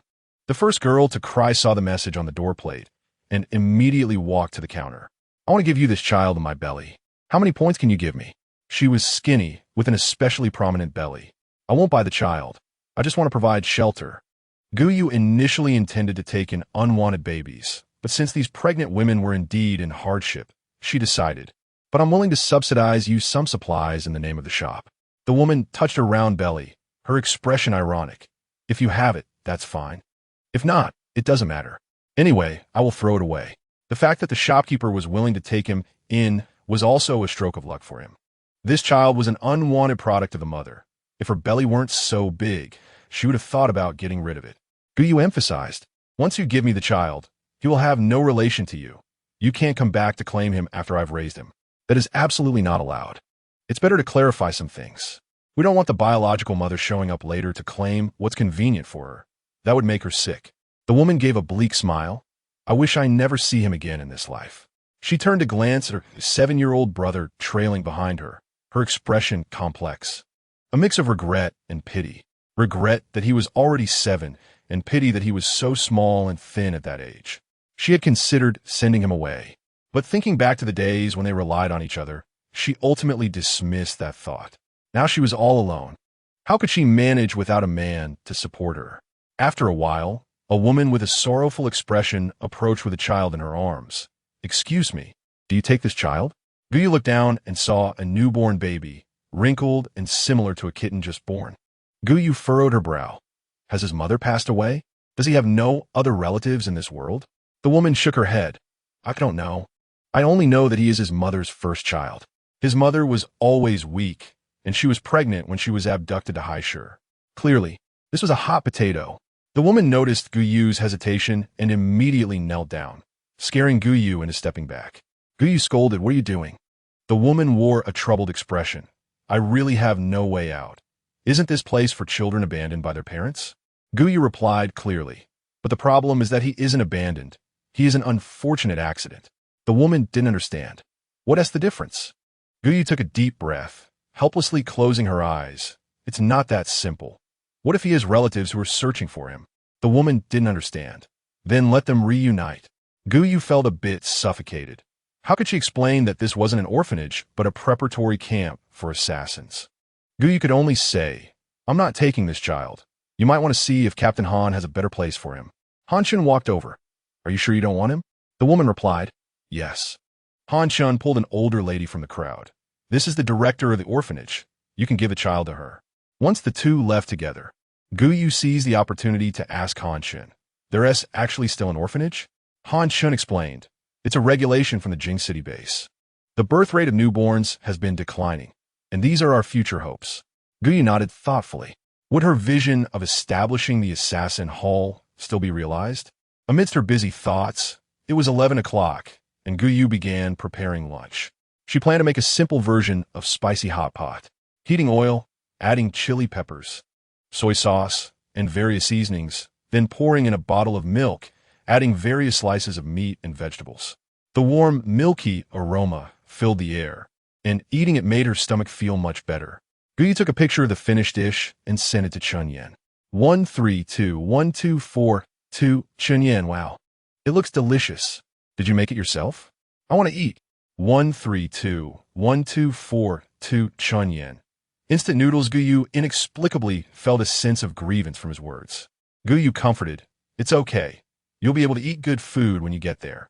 132124 Chunyan. Jing City has already started popularizing nutrient solutions. I really don't know how they can stomach such inhumane things. Gou was puzzled. Is it that bad? 131242 Chunyan. Yeah, it's super disgusting. Gou continued to comfort. It's fine, as long as they don't force us to eat it. 132124 Chunyan. Yeah, I'll bring fried chicken to tempt them. Gou spoke in a doting tone. Okay. 132124 Chunyan. Sister, I miss you. Be careful driving. Gou felt a bit shy and quickly withdrew. Chunyan felt a bit regretful, but he obeyed. Although he wasn't driving, He Xiao, who was driving beside him, clicked his tongue, a man in love. It's hard to watch. Chunyan crossed his arms, his face cold. Driving without looking at the road will make tears flow.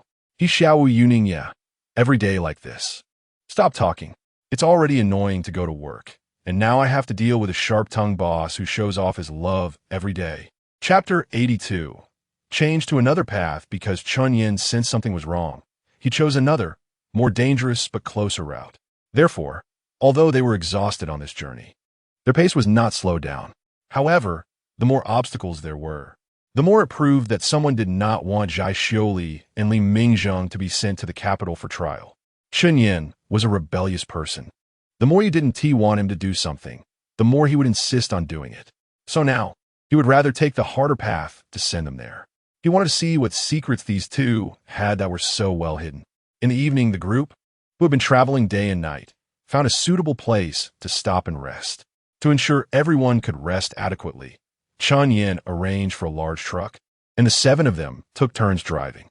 This way, one person only needed to drive for a little over 2 hours a day. Zhai Xiuli winked playfully at He Xiao. "Brother, can I have some water to drink?" He Xiao felt a bit nauseous and quickly raised his hand to refuse. "Don't call me brother, it's a bit disgusting." He then urgently called out to Shen Yuyu. "Yu, this woman says she wants to drink water." Shen Yuyu twisted open a bottle of mineral water with one hand and shoved it to Zhai Xiuli's mouth. Drink. Zhai Shioli felt resentful inside, but her expression was flattering. This sister, my wrist hurts a bit. Can you loosen it for me? Shen Yuyu smiled a little and reluctantly said, 10 minutes. Then she ripped off the rope behind her. Zhai Shioli rubbed her wrist and took off the bracelet on her hand, giving it to Shen Yuyu. Can you give me something to eat? Shen Yuyu picked and chose, grabbing 2 pieces of bread and throwing them to Zhai Shioli. Zhai Shioli was a bit surprised. In this world, even if there were 10 of them, they wouldn't exchange for a piece of bread. She was prepared to eat cornbread. She didn't expect the treatment of these prisoners to be quite good. In a small shop, Gou Yu washed the bowls and chopsticks after eating, took an ice cream, and began to watch a drama while eating. Approaching the lunch break, she yawned 4 or 5 times. At this moment, a familiar child appeared, holding a beautiful tiger-headed doll. Shop manager sister, this is made by my mom, for you. Compared to before, Yuan's cheeks had some meat, looking much fuller and cuter. Gou Yu received it with a smile. The mom he mentioned should be the one in the earrings. She didn't expect they would get along so well. She thought that person should be inconvenient to show up. This is a forbidden item, with the effect of attracting willing participants, hoping it can help you. After Yuan left, Xiao Lan appeared bouncing around. Beep discovered the level-restricted item. Tiger-headed doll can block 1 lethal attack for the binder. Gou Yu was stunned. This is a restricted item? The stitches on this tiger-headed doll were very fine. Apart from that, it didn't look unusual. However, Gou Yu temporarily shifted her focus to Xiao Lan. The shop has upgraded. Have you upgraded too? Why is there not a single change? Gou Yu had a dangerous smile on her face, looking like she would make Xiao Lan regret lying. Xiao Lan shivered, slowly revealing its form from the screen, which was a chubby British short hair. Gou Yu picked up the British short hair and gently rubbed it a couple of times. Oh, our Xiao Lan is still a little chubby. Xiao Lan was furious. This is the appearance randomly assigned by the system. It's not how I look. I tell you, I look handsome, tall and elegant, charming and dashing, brilliant and mighty, outstanding in appearance, and imposing, and so on for 10,000 words omitted. Gou Yu was yawning. So, do you have a photo? Xiao Lan felt guilty. No. Everyone used to not take photos for keepsakes, so I naturally didn't either. As for photos, it wouldn't even take a decent one. Looking at Xiao Lan's ambiguous expression, Gou Yu suddenly realized this was just boasting that almost fell flat. Xiao Lan, with its tail held high, circled the cash register several times, like a mountain king surveying its territory. Gou Yu was speechless. How can a little cat be so full of itself? Gou Yu started preparing dinner, blanching ribs, and then putting them into the rice cooker, adding water and ribs. Dinner would be something light. Then she didn't want to cook, so she picked and chose, finally taking out a bucket of fried chicken. It couldn't be helped, fried rice was too oily. Dipping it in honey grapefruit sauce made it seem refreshing. 1 bite of fried chicken, 1 sip of cola. She wouldn't trade it for anything. As for the soup, it needed to simmer longer until it was soft and falling off the bone to taste good. In the evening, there were more customers because of the hot weather. Everyone chose to buy things in the evening or morning. Unexpectedly, Han Shun came to the door. Do you need something for me? Gou Yu fiddled with the mouse in her hand. She was drafting the information for the Bai Mu amusement park, planning to clarify these matters with Chun Yin later in the evening. Can you give me the list of talent cards for purchase as well? Han Shen's tone was polite, holding a bag in his hand. Gou Yu was curious. What do you want that for? Han Shen explained.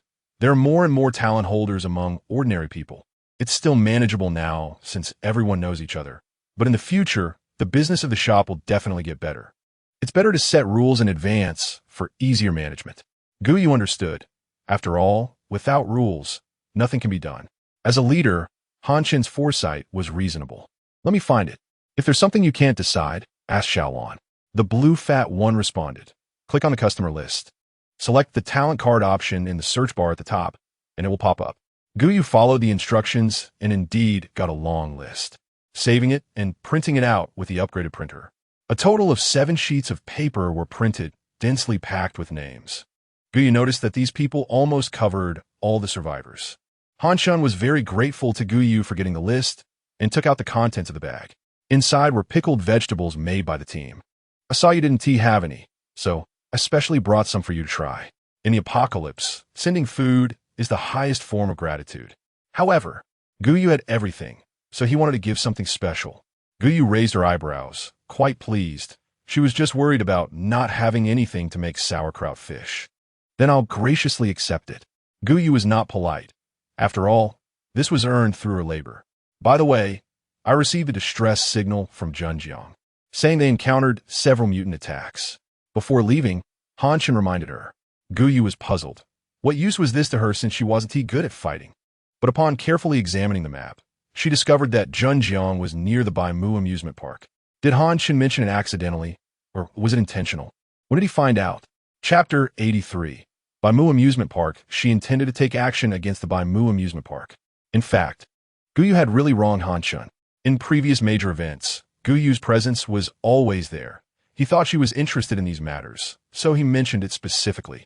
He always felt that beneath these small matters lay something bigger. Gou Yu occasionally fiddling with the computer confirmed his speculation. Gou Yu could hardly imagine how perceptive someone who had experienced the apocalypse could be. Just based on her one action, he could infer so much. Gou Yu glanced at the time. It was already past 8 o'clock. She stood up, looked at the soup in the pot, and the ribs had already softened and fallen off the bone. She scooped a bowl, sat in front of the computer, and slowly drank. The soup carried a sweet corn aroma, steaming hot and warming to the stomach. The satellite phone on the table rang, and Gou Yu was puzzled about who was calling her. She picked it up and took a look. It was a string of garbled characters, so she hung up without hesitation. Unexpectedly, even in the apocalypse 20 years later, she could receive strange calls. Gou Yu sat back down to drink her soup. The next second, the satellite phone rang again. Picking it up, it was still that unfamiliar phone call from before. What does it mean? Gou Yu looked confused. Who could it be? After hesitating for a while, she decided to answer the call. In her store, they couldn't harm her. She wanted to see what kind of strange character was on the other end. Hello. Gou Yu's tone was very cold, with a hint of impatience. Obviously, who could have a good attitude towards frequent calls from unknown numbers? The store was very quiet, and only Gou Yu's breathing could be heard. There was no sound from the other side of the call. Gou Yu got annoyed and cursed, crazy. Then she hung up. After that, the unfamiliar call never came again. Gou Yu thought the caller must have dialed the wrong number and quickly put the matter behind her, considering it an unimportant incident. Taking advantage of her time, she opened the blind box feature. Today, she could draw 7 blind boxes. She drew food, soybeans, broad beans with skin. Daily necessities, water bucket, good mop. Medicine, medicinamycin. Clothing, travel shoes. Residence, small villa cluster. Then she opened the supply channel. Soybeans, supply channel unlock price, 10,000 points, selling price, 2 points for 500. Broad beans, with skin supply, channel unlock price, 10,000 points, selling price, 4 points for 500. Water bucket, supply channel unlock price, 12,000 points. Selling price, 7 points each. Good mop, supply channel unlock price, 14,200 points, selling price, 24 points each. Medicinamycin, supply channel unlock price, 52,400 points. Selling price, 29 points per box. Travel shoes, supply channel unlock price, 52,316 points. Selling price, 69 points per pair. Small villa cluster 1,005. Supply channel unlock price, 10,000 points. Selling price, 1,000 points. Small villa cluster contains 160 small villas. Gou Yu immediately became interested in the small villa cluster. 160 villas, but placed in a 500 square meter space. Is that possible? Gou Yu quickly placed an order to buy it and set it on a 500 square meter empty plot. Suddenly, a mountain appeared out of nowhere on the ground, with beautiful villas sitting on it in succession. The top was shrouded in mist, with lush green hills, looking very different from other ordinary buildings. Indeed, it was worthy of being a villa cluster, looking uniquely beautiful. It seemed that the entire small villa area belonged to Building 21. Around 10 o'clock, Gou Yu closed the door and lay on the bed for a while. This time, Chunyan didn't keep her waiting too long. The satellite phone soon rang. Hello, sister. Chunyan's tone was slightly elevated, sounding like he was on his way. Gou Yu couldn't help but smile. Why are you so happy? Chunyan chuckled. Sister, I've safely arrived in Jing City, and I brought the He family to military court. Gou Yu gave Chunyan a thumbs up, That's impressive. Gou Yu put the phone to her ear and softly reassured him. It's okay. Take another day to rest. Don't rush. Chen Yin, sister, I miss you. Gou Yu helplessly rubbed her forehead. Did this guy not feel embarrassed saying he missed her every time they spoke? Hee. On the other end of the line, Chen Yan's silly laugh came through. As for shame, he probably still had some 10 years ago, but the Chen Yin who had lost her for 20 years didn't. To be honest, to pursue her, he had read the last 2 remaining antique books in the library several times today and was eventually kicked out by the library director. He thought the titles of the 2 books were particularly suitable for him: The 36 Stratagems of Love and 100 Ways to Pursue Love. Unfortunately, he hadn't thoroughly studied them before being thrown out by the director. Sister, do you like flowers? Chen Yin suddenly changed the subject. Gou Yu thought for a moment. I like them. Why do you ask? Gou Yu happily agreed. Okay, I'll wait for your photos. Chen Yin kept describing what happened today. You don't know how much I dislike the second daughter of the He family. It's like she's born to be my enemy, always setting me up. I'm puzzled. When did I offend her? Gou Yu squinted. Didn't this sound like a school kid who likes someone but deliberately causes trouble to get their attention? Does she like you? Gou Yu was a very direct person. She said whatever came to her mind. Since they were dating, Chen Yan's romantic troubles needed to be dealt with directly at the source. Kick Chen Yan out. No. That's impossible. Absolutely impossible. Chen Yan repeatedly denied it, his tone filled with fear. Have you seen someone who likes you so much that they want to kill you? Chen Yan wiped the cold sweat from his face, feeling like he had said something wrong. Gou Yu was curious. What do you mean? Chen Yan immediately recounted everything that had happened between him and He Lin. At the last talent exchange meeting, her look was clearly one of wanting to kill me. I've killed so many mutated species and misbehaving talents. I definitely wouldn't misread her. At that moment, she wanted to kill me. Also, she sabotaged my task, causing me to lose over 200,000 in wages and get demoted 14 times. How could that be liking someone? That's more like having a grudge. Gou Yu frowned. Did you offend her? Chen Yin coughed lightly. Maybe I flaunted my experiences of killing high-level mutated species in front of her a few times. Did it embarrass her? Chapter 84, Having a Grudge. But that can't be it. Her attitude towards me is as if I stole her boyfriend. Gou Yu chuckled. What a terrible metaphor. Seeing Gou Yu laugh, Chen Yin laughed along. Right? You think so too, but that's how I feel. Isn't it strange? Gou Yu boldly guessed. Could it be that the boy she likes happens to like you? Chen Yin complained to her. Sister. All right. I have something serious to tell you. Gou Yu glanced at the time. It was already midnight, and she was feeling a bit sleepy. She planned to briefly discuss the 100-acre amusement park before going to sleep. Upon hearing Gou Yu's inquiry, Chen Yan's first reaction was that she wanted to take risks. But he was worried that not letting her go would provoke her rebellious spirit. So he tried to explain the situation at the 100-acre amusement park in detail, finally emphasizing, Sister, you must not go alone. It's very dangerous there. Gou Yu appreciated Chen Yan's concern and immediately said, Don't worry, I'm not going. Even if I went, I'd just be delivering food. I want to issue a task and use restricted items as rewards. She hadn't forgotten that she still had some special restricted items unsold, which could be used as prizes. Since there were enough mutated species in the 100-acre amusement park, she planned to implement a point system, where the first place in exchanging mutated species for points could receive a feather duster as a reward.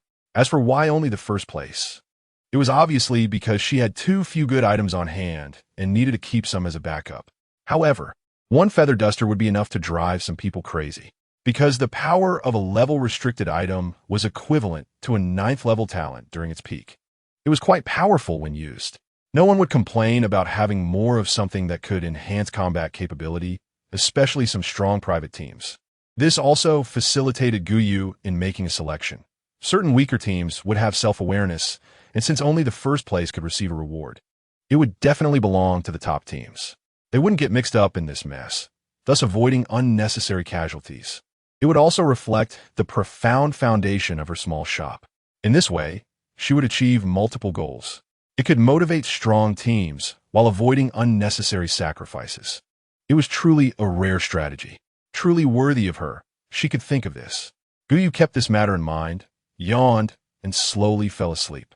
Listening to the breathing on the other end, Chen Yin silently wished her good night and then hung up the phone. It wasn't that he didn't want to continue the conversation, but rationality didn't allow it. If the satellite phone ran out of battery and others couldn't reach him, things would get serious.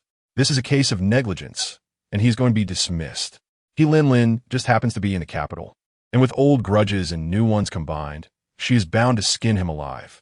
Chun Yin placed the satellite phone under his head, making it convenient to answer calls at any moment. Sure enough, a little after 2 in the morning, Shen Yu called him and said that Li Mingzheng had confessed. This was quite unexpected. Zhai Xiuli, a weak woman, had endured the interrogation, yet Li Mingzheng, a big man, couldn't even last the first night. It was truly a case of a small knife at the butt. It opened his eyes. In the dungeon, Li Mingzheng lay there like a dead dog, blood at the corner of his mouth, mumbling, I'll say anything. Chun Yin walked into the dungeon and stood in front of Li Mingzheng. Li Mingzheng noticed an extra pair of shoes in front of him, looked up, and saw it was the person who had captured him. Suddenly feeling strength, he crawled over and grabbed Chun Yan's shoes. I'll say anything. Chun Yan, be honest. Whose orders are you following? Li Mingzheng shook his head. I don't know. Chun Yan's expression was cold. You better think clearly about the cost of lying. Li Mingzheng was about to cry. I really don't know. Usually it's Ali who contacts them. I mainly follow Ali's orders. Chun Yin kicked him away and looked at him coldly like a turtle turned upside down. Then it seems you have no value. Li Mingzheng quickly shook his head. No, I know one thing. Those people have a Shanghai accent. Chun Yan's face darkened, and he kicked him again. Do you think I'm a fool? Were there no people from Shanghai? Now, every base, apart from Guangzhou, basically has people from various places. Mainly Beijing sends certain people out. The most drawn from Shanghai. Li Mingzheng's statement was as good as saying nothing. The ring finger longer than the middle finger? What kind of strange person is this? He has no impression whatsoever. Chun Yin glanced at the small, ordinary man standing beside him, who shook his head, indicating that Li Mingzheng was not lying. He was a perception-type, gifted person, a lie detector. So if he said it was true, then it was true. It seems Li Mingzheng was not completely useless. Chun Yin promised, if you tell me 5 things that I find useful, I will let you go. Li Mingzheng looked up in surprise. Really? Chun Yin curled his lips and said, of course it's true. Remember, it has to be things that I find useful. And leaving doesn't mean you leave alive. Chun Yin raised his hand behind him, and Xiao Ranjin approached him. Chun Yin whispered something in his ear. Xiao Ranjin's eyes widened. Really going to do this? Chun Yin nodded, indicating for Xiao Ranjin to boldly go ahead. Xiao Ranjin looked at him deeply, ultimately said nothing, and went to deal with this mess. Chun Yin really knows how to make things difficult for people. Just a few words, and he has to run with broken legs and bear the wrath of his superiors. However, Xiao Ranjin unconditionally supports his captain. The next day, as soon as Chun Yin woke up, he heard the cheerful conversation between Xiao Ranjin and Shen Yuyu. Shen Yuyu nudged Xiao Ranjin with her arm. What do you think his family is here for? Xiao Ranjin shrugged. I don't know. Maybe they're here to apologize? Because the boss took them to military court? Shen Yuyu picked up some sunflower seeds from the table and cracked them. Humph. They deserve it. Otherwise, would we have suffered in a hurry to escape from Zushi for nothing? Xiao Ranjin said a fair word. You can't say that. His family is far away in Beijing. They can't control what happens in Zushi. It's possible. Shen Yu huffed. The problem is this isn't the first time there's been a problem. You forgot about the matter with the eldest sister-in-law. Xiao Ranjin instantly sat up straight, solemnly saying, You're right. What are you doing? As Chun Yin came down from upstairs, he immediately heard Shen Yuyu's words and felt a bit comforted that at least someone recognized the key point. Otherwise, with the many problems at other inns before, Chun Yin had not been so harsh as to let his family eat the bitter fruit. Mainly because it happened twice in a row. What was he doing? And he wanted to stir up the waters in Beijing. Chapter 85. Enemies should be resolved. Not deep in the murky waters are better for fishing. Chun Yin, let them in. Just a little weight is enough. Too much is as bad as not enough. Xiao Ranjin responded and went to open the door. It was Jiai's second uncle, a round, chubby man who smiled 3 parts at people, spoke human words to people, and ghost words to ghosts. He was quite a character. Old master, he had 2 sons. The eldest was capable and valiant, and at a young age, he became the CEO. Later, during the apocalypse, he also became a 9th-level gifted person, taking over the He family and holding down the fort. The second son was charming and skilled in dealing with people, with most of the He family's affairs handled by him, showing thinly veiled respect to others. He was sent here, indicating that the He family's sincerity was still commendable. Chun Yin sat with a teapot, his expression indifferent. He Jai wiped the cold sweat from his forehead, feeling uneasy. The visitor is not friendly. Chun Yin brewed tea leisurely and noticed that He Jai was still standing, suddenly realizing, "Uncle He, what are you doing? Why don't you sit?" He Jai looked around. He was just a fourth-level gifted person and not good at combat. Facing a room full of high-level bosses made his back sweat instantly. It wasn't fear, but a kind of suppression from high-level to low-level. He Jai sat down tremblingly, gathering his courage to get straight to the point. "Captain Chun, how do you want to resolve today's matter?" He Jai's pupils trembled, greatly shocked. "What do you mean by that?" Chun Yin pushed a cup of tea toward He Jai and said to himself, "The He family must be quite troubled by these people too, right?" Indeed, the He family also disliked this group that often used inns as traps. Because of them, the He family suffered considerable losses and faced complaint from time to time. He Jai had long wanted to catch them. "What do you want to do? What do you want to see family to do?" He Jai hit the nail on the head and posed a question. Chun Yin snapped his fingers, feeling pleased. "Sure enough, talking to smart people is the easiest. I want to invite you into the trap, follow the vine to find a melon, and use their own plan against them." He Jai frowned. "Why are you so obsessed with these people?" Chun Yin sneered. "Because they've messed with someone they shouldn't have. Like his wife." He Jai concentrated and pondered, ultimately deciding to trust Chun Yin once.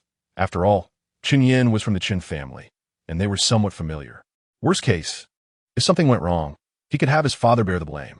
He Jai had an idea in mind, but didn't show it on his face, and he amicably discussed strategies with Chun Yin. Soon, He Jai understood the whole plan, but he hesitated. "Should we inform old Master Chen about this?" Chun Yin waved his hand. "No need. The old man is already over 80. There's no need to bother him with these things and make him upset."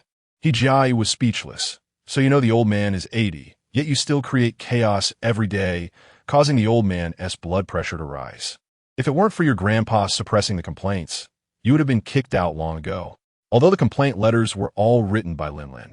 Thinking of this, He Jai couldn't help but feel a little guilty. What kind of grudge does Miss Lin have against young Master Chun? Does she have to put him to death? Saying to put him to death seems a bit too serious, and saying it lightly doesn't seem light enough either.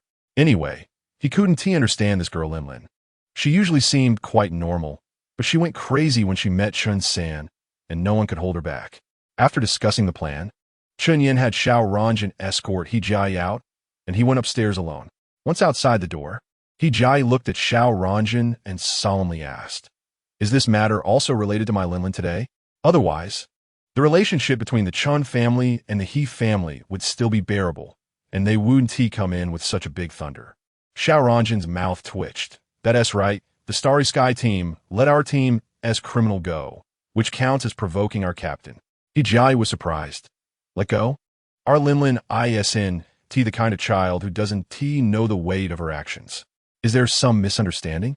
Xiao Ranjin crossed his arms. "I don't know about that, but anyway, my boss is really angry."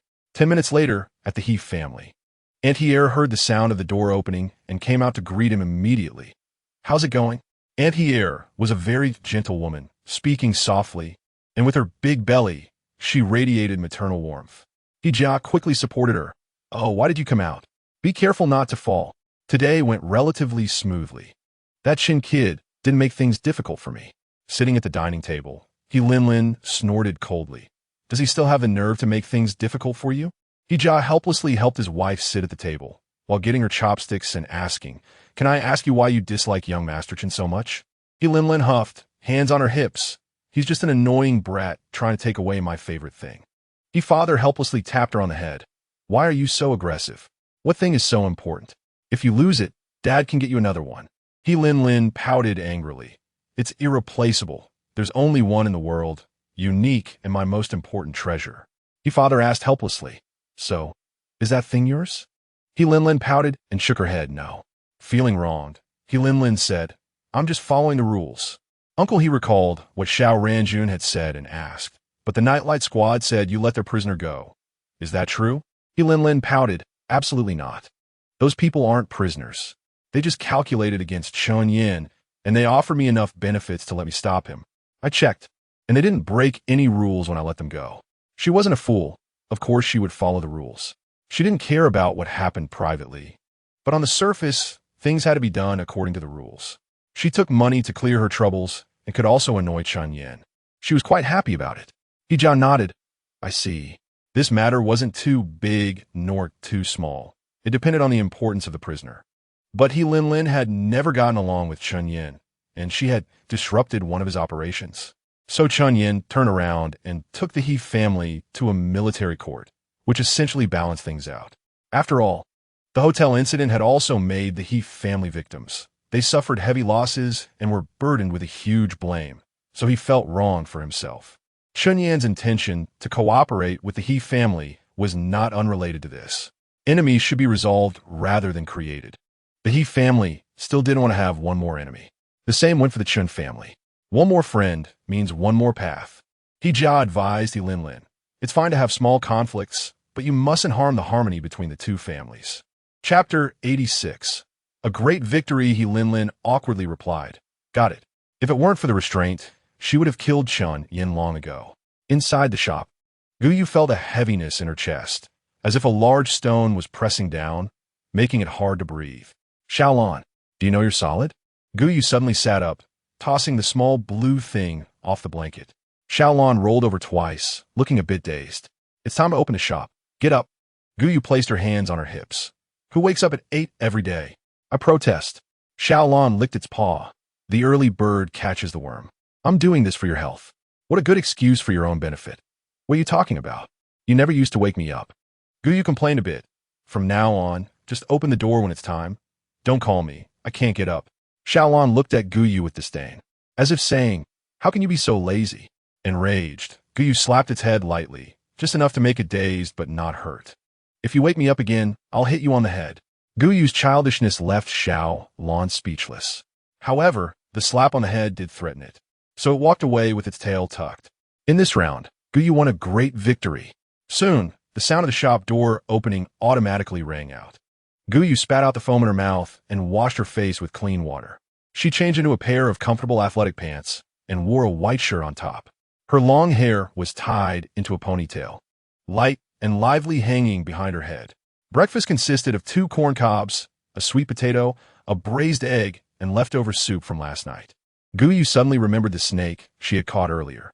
By the way, Xiaolan, what about the snake? Xiaolan had suspicious liquid on the corners of its mouth. In the basement. Gou Yu was puzzled. Where did the basement come from? Gou Yu raised her hand and noticed that Xiaolan's gaze slowly followed her movement. She raised an eyebrow and asked, do you want to eat? Xiaolan felt reluctant. But upon seeing the corn, it couldn't help but drool. Gou Yu waved the corn in front of Xiaolan. Tempting. I'll treat you to corn if you go down and check on the snake for me. How about it? Xiaolan spoke proudly. This cat is not one of those greedy cats. How could I sell myself out for this little food? Gou Yu twirled the corn around Xiaolan's nose twice. Didn't you say we are partners fighting side by side? Corn is food I share with my partner. Don't you want it? Xiaolan spoke in a spoiled tone. All right, then I'll reluctantly help you take a trip. Then it grabbed the corn in its mouth and walked gracefully to the wall beside the stairs. Suddenly, a door appeared above, and with a click, the door opened. Then Xiaolan disappeared inside. Gou Yu smiled for a moment, but soon her smile faded. What to do with the snake in the basement? It looked like it had done a lot of trickery in the past. Gou Yu finished her breakfast, cleaned the bowls and chopsticks, and put them away. She opened the image creator and wrote down the activities she had planned. 100 Acres Amusement Park activity. Mutated species are rampant in the 100 Acres Amusement Park, seriously affecting shop business. A task is now issued to all endowed individuals. The person who earns the most points during the clearance of the 100 Acres Amusement Park will be rewarded with a level forbidden item. The dust brush. Note, only points obtained from mutated species in the 100 Acres Amusement Park will be counted. Note, level forbidden item, dust brush, can raise a dust storm. Side effect, desertification. Gou Yu printed out the activity and posted it on the wall and the glass door, putting up several copies so that more people could see it. Because of this activity, many people inquired about her today, so Gou Yu didn't see Chunyan's message until lunchtime. 132. 124. To Chunyan, I'm on my way. Then he attached a picture of a colorful flower sea, claiming it was a flower sea, but there were only 4 or 5 types of flowers. However, it was a rare sight in this apocalyptic world. Taking experimental subjects from the research institute without permission, even if he was the 3rd son of the Chun family, he would still face criticism, not to mention that he had previously caused trouble for the He family. He wanted a date, but he didn't want to drag his whole family down with him. Besides, he believed that Gou Yu wouldn't want him to do that either. Gou Yu typed quickly. You're right. The shop has unlocked quite a few new products recently, including flower seeds. If I like them, I can plant them myself. It's not worth the risk for you. Chun Yin sent a picture of a cactus. Gou Yu happily replied, great. 132. 124. To Chun Yin, sister. The road ahead is a bit tricky. I'll talk to you later. She looked up and found a small boy in front of the counter, holding a vegetable basket and staring at her intently. Oh my! Gou Yu was startled, and upon closer inspection, she found it was a familiar face. Yuan. Xiaowen, what brings you here? Gou Yu noticed that Yuan not only looked much healthier than before, but his clothes were also much cleaner and tidier. Yuan tiptoed and placed the basket on the counter, which was filled with a bunch of golden fruits that Gou Yu had never seen before. Is this for me? Gou Yu was surprised. She had only helped him a little, but she didn't expect Yuan to take it so seriously. Yuan said, they're delicious. I want you to try them. Gou Yu understood his meaning. He was saying that this fruit was tasty and he wanted to give it to her. Looking into the child's pitiful eyes, Gou Yu couldn't refuse. Suddenly, she had a flash of inspiration and exchanged a bag of apples to give to Yuan. A gift for a gift. I'll accept yours, so you can't refuse mine. Curious, Gou Yu asked, what were you doing down there? Why did you take so long? Xiaolon proudly flicked its tail. Of course, I went to teach that disobedient long worm downstairs a lesson. Gou Yu pushed 2 ears of corn towards it. So, who won? Xiaolon proudly swished its tail. Of course it's me. I was just halfway through saying it. Realizing it had misspoken, Xiaolon instantly fell silent. Gou Yu raised an eyebrow. Who are you? Chapter 87. The Meow Meow Prince has arrived. Xiaolon coldly snorted. I'm the great Meow Meow Prince of Meow Meow Star. Its face showed no emotion, but the fur on its back almost fluffed up completely. Gou Yu tapped her fingers on the table, her tone half smiling. Oh really? Sounds a bit juvenile. Anyway, Gou Yu didn't believe a single word Xiaolon said at that moment. Xiaolon glanced at the fruits on the table. Its eyes instantly brightened. Drooling with desire. Where did you get this? This thing is quite precious. Gou Yu lowered her head to look at the fruits on the table, her expression regretful. Had she known they were so precious, she wouldn't have accepted them. Was this just bullying a child? Xiaolon walked around the basket, its expression filled with longing, forcing itself to look away. This fruit comes from a mutated plant. It can detoxify, but its roots and leaves are toxic, making it quite difficult to harvest. It's rare to find even one elsewhere, yet you have so many here. TSK. Who gave you these? Xiaolon had a teasing smile on its face, never considering that Gou Yu might have picked the fruit herself. Not to mention that it didn't even know where these things grew, just based on Gou Yu's clumsy skills. She would probably have been poisoned before she even got close. Xiaolan's eyes flickered. Is this child a bit strange? What is strange about it? Gou Yu shrugged it off, munching on sunflower seeds while watching a TV series.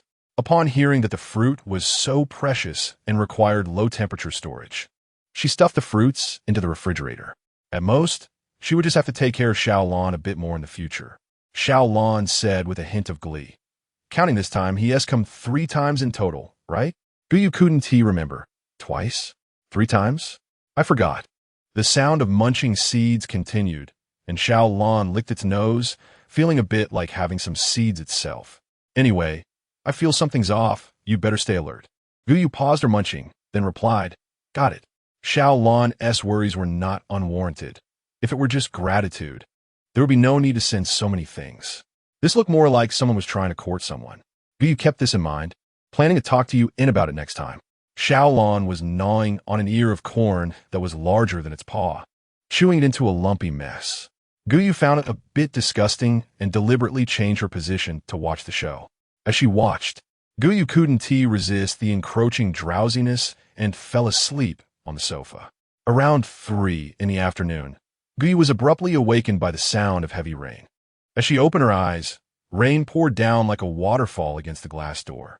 All the buildings stood in the rain, exuding a special charm reminiscent of the misty southern rivers. Unlike the previous oppressive downpour, today's rain was exceptionally clear. The sky was as clean as if washed with water, and the streets appeared hazy like a rainy day. This rain lifted people's spirits considerably. The downpour caused the shop to have no customers. Gou made herself a cup of hot milk, went to the second-floor balcony, closed the window, and sat in the hanging basket, gazing into the distance. Building 21 was already in a beautiful environment, and with the rain, it looked even more stunning, making many survivors consider buying a small villa. Gou leaned back in the hanging basket, closed her eyes, and quietly listened to the sound of raindrops on the glass. Her spirit felt as if it had been cleansed. Xiaolan nestled beside her, squinting its eyes, dozing off. Suddenly, Xiaolan opened its eyes, clarity in its gaze. Survivors. Gou stood up and looked towards the horizon where the sky met the ground. 2 cars with high beams cut through the rain curtain, heading towards the shop. Gou didn't rush downstairs. She just had Xiaolan open the shop door to let them in while she stood on the balcony observing them. These people looked a bit strange. They appeared poor on the surface but wore watches on their wrists. Their shoes had holes in them, but their socks were intact. Their clothes were dirty, yet their pants were relatively clean, and their hands bore no calluses, looking instead like pampered young masters. Very peculiar. Gou observed thoroughly before coming downstairs. Welcome. Our shop sells various goods, food, daily necessities, medicine, clothing, and housing, Gou said as she walked toward the counter. Hello. Is what you said true? You have food for sale here? One of the seemingly leading men asked. Although the other party tried hard to conceal it, Gou could still sense an accent in his speech. Very familiar, but she couldn't remember where she had heard it before. Gou pointed to the display case. Yes, everything in the cabinet can be bought in the shop.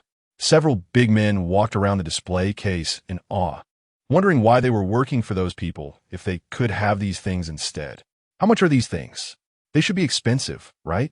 Gou pronounced each word clearly. Very cheap. 100 gold can buy you thousands of items. Upon hearing this, the man's shocked expression was uncontrollable. Really? Without hesitation, he pulled out 2 gold pieces from his pocket and threw them on the counter. Give me 10,000 of these. Gou led him to the charging machine at the entrance and pointed at it. Our shop is all self-service for charging and ordering. With a beep, the points in his card gradually disappeared, while more and more plastic baskets came out from the conveyor belt. The expressions of the several men became increasingly wild. Food. All food. Someone rushed forward to grab cooked food and started eating, while others followed suit, and soon the ground was filled with people squatting and devouring their food. Gou face-palmed. Couldn't these people sit on the nearby chairs to eat? Did they have to squat on the ground like beggars and wolf down their food? Boss, they also sell houses here. Should we buy one? Sure. After eating and drinking their fill, the group quickly bought a small villa to settle down in. Not far from the shop, the nervous group finally started to speak freely. Boss, that woman. One of the tallest men began. Sure, be careful. The walls have ears. Before he could finish, he was interrupted by the man referred to as the boss. Boss, this woman actually bought these things. We didn't know there was such a miracle in the city. The fattest man said. Yeah, good thing we came to carry out the task. Or else this good fortune would fall into someone else's hands, the man called the boss said proudly. Once the task is completed, we'll just stay here and not leave, bringing our wives and children over to settle down. Chapter 88. Being in Chao's camp, but Hart and Hans Gou asked in confusion. Why did you make me hide the talent card and banned items? Gou knocked on its head. Are you silly? Those people just look like bad guys at first glance, and they speak with an accent I can't understand. They obviously aren't from Haishur. Gou felt that these people were too deliberate, giving off a vibe of trying too hard to pose as survivors or ordinary people. Sensing something was off and wanting to avoid trouble, Gou had Xiaolan hide the sales interface for the talent card and banned items. With no customers in the afternoon, Gou had some free time and sat on the balcony, texting Chinyan. 142-5481 Gou. Picture 142-5481 Gou. It's pouring rain like crazy here. Is it raining over there? 132-1 124 Chun Yin. No rains, very dry. Feels like my mouth is full of sand. 132 Chun Yin. Spit, spit. Gou Yu comforted him. Drink more water. Don't open the window. If it's hot, just turn on the air conditioning. 132 Chun Yin. I have something to do tonight, so I want to call. I'll call you tomorrow. 132 Chun Yin. Looking at the emoticons sent by him, Gou Yu had a puzzled expression. Was he sad or just in a daze? 132 Chun Yin. It's nothing. Gou Yu frowned. Was it really nothing? She felt like there was something going on. She wanted to ask clearly, but before she could finish typing, Chun Yin changed the subject. 132 Chun Yin. Sister, we need to find a place to set up camp. Let's talk next time. Gou Yu had no choice but to give up and send him a bye. For dinner, Gou Yu was too lazy to cook, so she casually drank some pig heart soup and steamed 2 ears of corn for Xiaolon. After dinner, Gou Yu asked Xiaolon to take her to the basement. Upon entering the basement, the white long worm they had caught last time was lying on the ground, looking wilted, and its gaze towards Gou Yu was no longer cute, but filled with resentment. How did you find out? It used to thrive with this talent. So how could it stumble over a woman? Thinking about how it had chosen a venomous woman after careful consideration, Min wanted to find a piece of tofu to smash himself. If this got out to its fellow snake tribe, they would laugh their pants off. Min closed his eyes, quietly contemplating life, unwilling to deal with the culprit who ruined its lifelong reputation.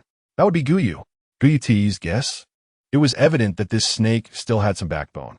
Gou Yu nodded. She didn't like to force others. She would come back to ask again in a few days. Seeing that Gou Yu really intended to leave, Min panicked. Hey, why are you leaving? Why aren't you following the script? Min anxiously tried to keep her. But as she reached the stairs, Gou Yu reminded her, now, I am the chopping board, and you are the fish meat. Unfortunately, Min had learned English, math, Russian, and Chinese, but was the worst at classical literature in Chinese. What fish? What meat? If she were willing to provide him with fish and meat for a lifetime, he would be willing to serve her as the master. Thus, from that day on, he eagerly awaited Gou Yu to bring fish and meat down the stairs, thinking he would be so happy he could fly. However, Gou Yu was determined to teach him a lesson and planned to leave him hanging for a week, only to forget about him. By the time she remembered, Min was almost desiccated. There were a total of 7 blind boxes, and they yielded food, high-protein bean rice flour, indica rice, daily necessities, cup, flat mop, cooking utensils, clothing, black shirt, black coat, medicine, digitalis glycoside, a heart failure medication. Then she opened the supply channel to unlock. High-protein bean rice flour, indica rice, supply, channel unlock price, 10,000 points, selling price, 12 points. Cup, supply channel unlock price, 10,000 points, selling price, 2 points. Flat mop, supply channel unlock price, 32,000 points, selling price, 24 points. Cooking utensils, supply channel unlock price, 84,200 points, selling price, 79 points. Black shirt, supply channel unlock price, 58,400 points, selling price, 45 points. Black coat, supply channel unlock price, 59,700 points, selling price, 109 points each. Digitalis glycoside, supply channel unlock price, 64,200 points, selling price, 56 points. She unlocked and listed everything, glanced at the time, and saw it was already 8 o'clock. The rain outside was still heavy, so Gou Yu simply closed the shop. After all, there were no customers. Gou Yu took the battery off the satellite phone to charge it, then went to the bathroom for a bath, coming out feeling relaxed. Gou Yu lay on the bed and soon fell into a deep sleep. Meanwhile, Chun Yan's actions were just beginning. Because of Chun Yan's audacious act of taking the He family to military court, the hotel in Luoxia City promptly received Chun Yan with VIP treatment. This fully illustrated what it means when a crying child gets candy. Yang Tangqin comfortably leaned back in the massage chair, looking blissful, and sighed, I never expected that in my lifetime I could enjoy this treatment. Chun Baoyu took out his dining utensils, a family heirloom barbecue grill, lit to charcoal, and happily grilled skewers. Zhang Yi, who had a calm personality, felt that although he knew they were acting, it was still too exaggerated. Okay, Isn't this a bit over the top? Chen Baiyu bit into the meat on the iron skewer, burning himself and gasping for air. Well, I didn't forget to retort Zhang. How could it be? Luring the enemy into the depths is not too much, no matter how exaggerated. Shin Yu kicked open the path-blocking Xiao Rankai. Stop talking, or you'll all get shaken out.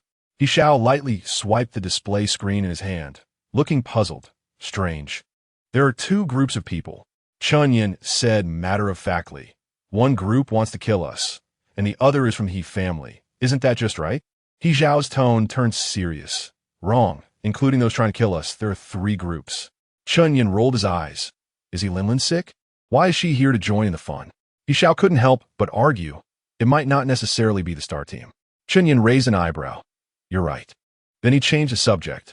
Old He, you can't have your heart in Chao's camp while being loyal to Han. He Xiao scratched his ear, wearing a simple, honest smile. You know, I'm from the He family side branch. Both the palm and the back of the hand are meat. It pains me to abandon either. Chun Yin leaned against the wall, eyes closed. Each of the 5 fingers has its own thickness. Blood ties can't be severed. And I agree with that. He Xiao naturally understood he was one of them and silently closed his mouth, which was about to defend He Linlin. Chapter 89. Want to change jurisdiction by seniority? He Linlin is still his cousin. With a loud bang, the war at the hotel began, as Chun Yin wielded a flaming curved knife, weaving through the crowd, exuding a murderous aura. The usually gentle He Xiao also brandished 2 stylish butterfly knives, killing enemies everywhere. Surprisingly not inferior to Chun Yin. Once these people showed their heads in the hotel, the He family's team followed up with a direct encirclement. Soon the battle ended, and the sounds of clashing blades gradually subsided. He Xiao reported the results. Report, the enemy had a total of 40 people, 32 dead, and 8 captured. Chen Yin waved at the He family team leader. Take 4 people each, see what they can interrogate out of each other. He Chang, the leader of the He family this time, was a middle-aged man over 40 who struck a fashionable pose when he received the mission. 4 people were taken away. Among them, 2 couldn't hold on and confessed. Chen Yin, they're from Magic City, that's all I know. This person knows about this matter because he has seen this person at the official level in Magic City. He Chang, I heard it was from the Guang City base. And indeed, Guang City eats people. They are located on the coast, facing more mutated species, unable to venture out for supplies, so they learn to eat people. Chen Yin nodded at the map. That's right and wrong. Guang City is isolated and helpless. Who sent these people in? Only Magic City can do that. Moreover, it must be someone in charge of transportation and procurement. He Zhao's display screens kept sliding. Found at Yi Baoxian, 59 years old, has been in procurement for 20 years. More importantly, he has a nephew in the transportation team. However, he quickly negated himself. No, what's his motive? For gunpowder? For guns and ammunition? Chen Yan's face turned cold. He had sorted out everything. As long as firearms still have some use against mutated species, they won't be phased out. However, the difficulty of building the production line means that besides Guang City's self-sufficiency line, the other one is still controlled by Jing City, and other bases absolutely cannot access it. This guarantees Jing City's absolute power. But it also means that the insufficiency of firearms and ammunition makes every base want more. After all, in the end times, you can never have too much of that. They want it, but Jing City won't give it, and it's forbidden to seize from small bases. So other bases can only eliminate black forces to obtain firearms and ammunition. However, the underworld forces cannot be underestimated. Previously, we coexisted peacefully, but now you're the one provoking me. So naturally, I have to show you a thing or two. This way, we end up consuming more in the process of confrontation, and whether we win or lose, it's not worth it. Therefore, no one dares to provoke the mafia. Instead, they try to appease them through offers of amnesty. But why would they, who are used to being tigers outside, come to you and act like dogs? I have to say, the rulers of these bases are indeed mixed in quality to come up with such methods. Everyone is short on weapons and ammunition. Thus, Guang City, a major arms dealer, has become a hot commodity. There is a shortage of food everywhere, especially in Guang City, so they came up with this terrible idea of breeding ordinary people to sell their children. Before pregnancy, they can provide a taste to those with special preferences. After getting pregnant, They are well taken care of until they give birth. Then the children are raised until 12 years old before being killed and sold for meat in Guang City. Chen Yin felt a bit of a headache, not because he had anticipated that the mastermind was in Magic City, but because of Guang City. Guang City is in a precarious position, and with their presence, the mutated species 1T easily enter the inland areas. But this also means that Guang City cannot be easily touched. Pulling one thread could unravel the whole tapestry. Once Guang City is disturbed, the mutated species in the ocean would go out of control and the inland would be doomed. The inland areas are already weak against mutated species. Although they are numerous, a single bullet can take down a child. Thus, the people in various bases are not strong. They have become too comfortable and have not experienced hundreds of battles. Even high-level gifted individuals can't match the low-level gifted individuals of Guang City in a fight. They are true warriors who have survived countless battles. This is also why they are so desperate for weapons and ammunition, because they are afraid and lack strength. So they have to strive from other areas. Guang City cannot be touched, but this kind of unhealthy trend must not be encouraged. He must think of a win-win solution. He Changgung nodded in agreement and took these people away. He now felt a sense of impending storm. Chen Yin set off again. With Xiao sitting in the passenger seat, scrolling through the display in her hand, her brows furrowed. Chen Yin noticed. What is wrong? She has tea left yet? Xiao said heavily, still following us, not sure what they want. Xiao Ranch laughed. Maybe they want to stop us and give the boss a beating? Suddenly, Chen Yin slammed on the brakes, and the car jolted violently, almost sending them flying out. Just then, Xiao Ranch, who had leaned forward to speak better, nearly fell into Xiao's lap due to inertia. Xiao pushed him away in disgust. You jinx, can't you say something positive? The car opposite had indeed drifted over from behind, and it was none other than Lin getting out of the driver's seat. Chen Yin was furious. Lin, are you seeking death? Does she know that if he hadn't stopped quickly, both cars would have been in trouble?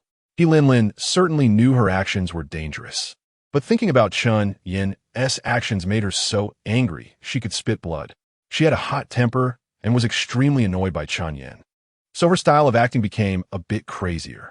Chen Yin coldly said, Where we are going seems unnecessary to explain to you, an unrelated person, right? Lin crossed her arms. You've been stationed in Lian City for so many years and haven't found what you're looking for. Maybe the person you're looking for doesn't even want to see you. Don't occupy the latrine without doing your business. Give up the regulatory power of Lian City. Just thinking about how she was one step away from achieving her goal, only for Chen Yin to snatch it away, made Lin explode with anger. Chen Yin frowned. Who said he hadn't found it? He had just started dating, and Lin wanted him to have a long-distance relationship. Isn't she too vicious? So, Chen Yin's tone also became impolite. What a pity. It's impossible in this lifetime. Chapter 90. The Crowing Rooster You. Lin was so angry she jumped up, but she couldn't do anything about it. She had to uphold the regulations of Jing City. If she violated the rules to drive Chen Yin away, she wouldn't get good results either. Chen Yin refused. You can apply to the higher-ups, and we'll do things according to the rules. If it's a violation, then let it be. Lin angrily shouted. If you have the ability, let them dismiss me. Chen Yin was speechless. When did this girl become so clever? The Regulatory Bureau indeed lacked personnel, and such a minor mistake wouldn't lead to dismissal, at most a few days of suspension. This is also why Lin repeatedly reported him. Yet Chen Yin could still stay in the regulatory department. Lin put her hands on her hips. So how about it? You can't do anything about me, right? Chen Yin sneered. Do as you please. As long as you don't disturb me, it's fine. Of course, that was a later matter. Setting off again, Chen Yin let Xiao Ranch drive. Find a way to shake off Lin. He wasn't worried about anything else. Just afraid that Lin would target him and bully you instead. Xiao Ranch touched the steering wheel, incredulously asking, Boss, really let me drive? Because it was a birthday gift from Chen's mother, and Xiao Ranch drove too recklessly, Chen Yin almost never let him touch this car. The rare occasions he did, he requested a speed limit. He didn't expect such an exhilarating car would be let to him. The boss has changed. Xiao Ranch excitedly shouted. Destination, Lian City. Let us go. The car shot out like an arrow, so fast that Lin almost couldn't keep up. Trying to shake me off? No way. She had grown up racing cars, and this speed was nothing to her. Damn, so persistent? Xiao Ranch was quite confident in his racing skills, suddenly making a sharp turn onto another road. Look, as expected, I'm amazing, Xiao Ranch said proudly. However, his pride didn't last even a minute before they were suddenly stopped by an oncoming vehicle. Oh my god, Xiao Ranch was startled. Lin, are you seeking death? Lin rolled down her window and made a face at him. Coward. Xiao Ranch slammed his hands on the steering wheel. Damn, dared to underestimate me. Chun Yin closed his eyes in disgust. Didn't you say you were the car god of Akiyama? This remark struck Xiao Ranch's pride like a sharp arrow. His competitive spirit ignited fiercely. Just wait, little girl, I'm going to get serious. The car shot off like an arrow, suddenly jerking the steering wheel as it chased after Lin's vehicle. Chun Yin suddenly called for a stop. All right, this girl is obviously just messing with you. Don't pay attention to her, let her be. As long as you have the heart, with a bit of time and effort, you can find her. This time, just take her along. Consider a repayment for the cooperation with the He family. Let's take her out for a good stroll. By the way, gather some interesting things for you.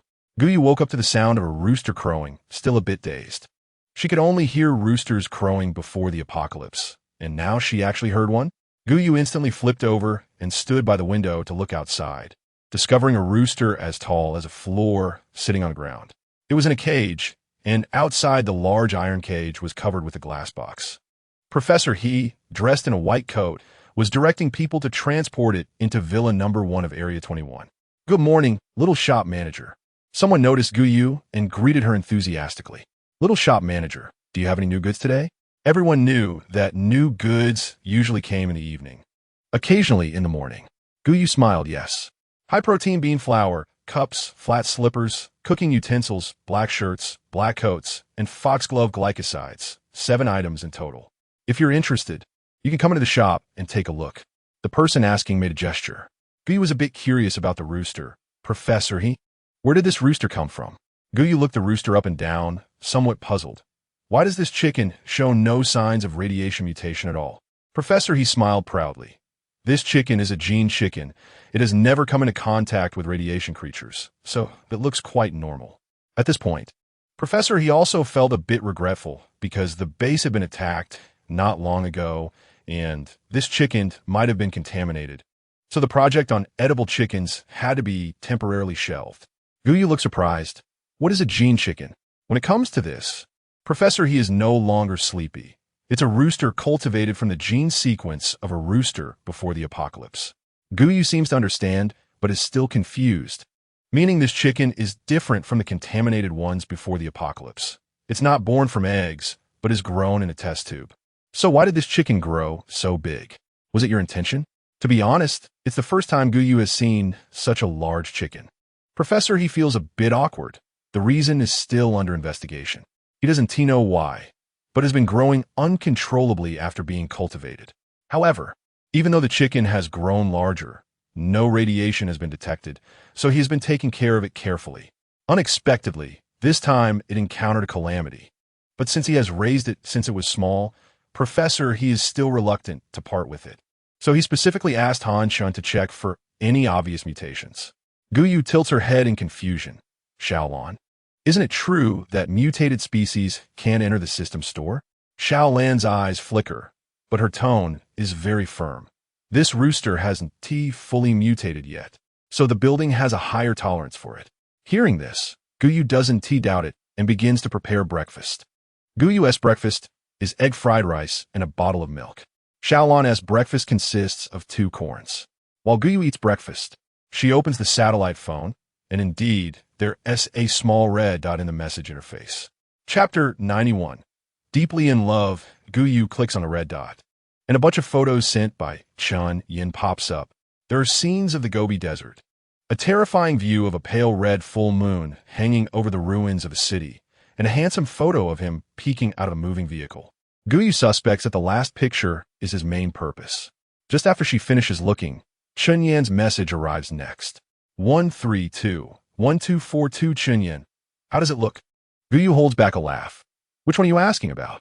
Chun Yan, of course, cannot express his feelings directly, and can only be vague. 132, 124, 2 Chenyin, just all of them. Gou Yu deliberately teases, just average. Chenyin gets anxious. 132, 124, 2 Chenyin, which one? The one in the goby? I knew I might not have taken it well. Wait a moment, I'll take another one for you. Gou Yu clicks on a new picture and can't help but squint her eyes. Not only is it a new photo of the goby, but it also includes a person, and this photo seems to have been taken by someone else, capturing a height of 2 meters. When it comes to sweet talk, as long as it's not face-to-face, she can easily blurt it out. She has rich theoretical knowledge, but lacks practical experience. Chun Yan's smile is so bright he can't contain it, and his fingers are typing rapidly. 132, 124, 2 Chenyin. Sister looks even better. Gou Yu's mouth corners gradually rise, but the text she sends carries a rational inquiry. You're so good at talking. Did someone plant the tree for you to enjoy the shade? Chun Yin is confused. Did he miss some topic? How'd it lead to X's? However, he is not flustered about this matter at all, because he is a giant in feelings but a dwarf in actions. A lifelong single dog has no fears. 132, 124, 2 Chun Yin. Sister, whether you believe it or not, you're my first love. Gou Yu pauses for a moment, a bit surprised, because Chun Yin really doesn't he look like someone who has never been in a relationship. Moreover, didn't T Shun Yu say before that Chun Yin had a white moonlight, and he stayed in Lian City for so many years just to find her? And it was a deceased white moonlight. ISNT, ain't dead, white, moonlight more lethal than a regular one. Gou Yu taps on the screen, then feels unsatisfied and deletes everything. In the end, she only sends, have you eaten? Chun Yin tilts his head, feeling a bit strange. Do these 4 words need so long to type? 132, 124, 2 Chenyin, no. I'm planning to find an open place to barbecue later. Gou Yu looks confused. Whenever this topic comes up, Chenyin gets angry. He wants to make her anxious, but in the end, he doesn't say this sentence.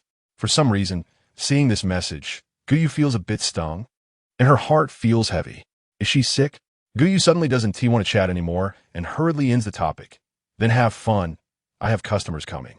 Chun Yin frowns slightly, keenly sensing something. Why does it feel like the other party is angry? Gou Yu pats her sour chest and drinks the milk on the table in one go. Xiaolon bites the corn and goes down to the basement to tempt that snake. Gou Yu holds her chest. Xiaolon, do you think my heart will have problems? It feels like it's been out of my control lately. Xiaolon strokes his beard with his paw and asks in a calm tone. For example, Xiaolon doesn't quite understand human emotions, but even a fool knows this isn't a hard issue, but a mental one. So, Xiaolon states a shocking conclusion in a flat tone. You might be experiencing menopause syndrome. Look at you, nearing 40, with an unstable temper and fluctuating moods. This is clearly menopause syndrome. Gou Yu is speechless. Upon careful thought, it does seem that way.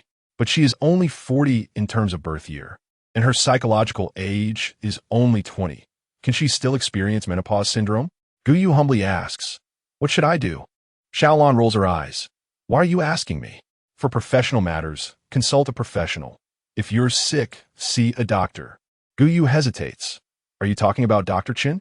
Xiaolon raises his tail proudly and circles Gou Yu. Of course. Why keep resources if you don't use them? Are you going to let them grow mushrooms? So, in the afternoon, Gou Yu specially runs to Chen Yuru's clinic. How is it? How is my illness? Chen Yuru checks Gou Yu's pulse, feeling it left and right. The pulse is very healthy.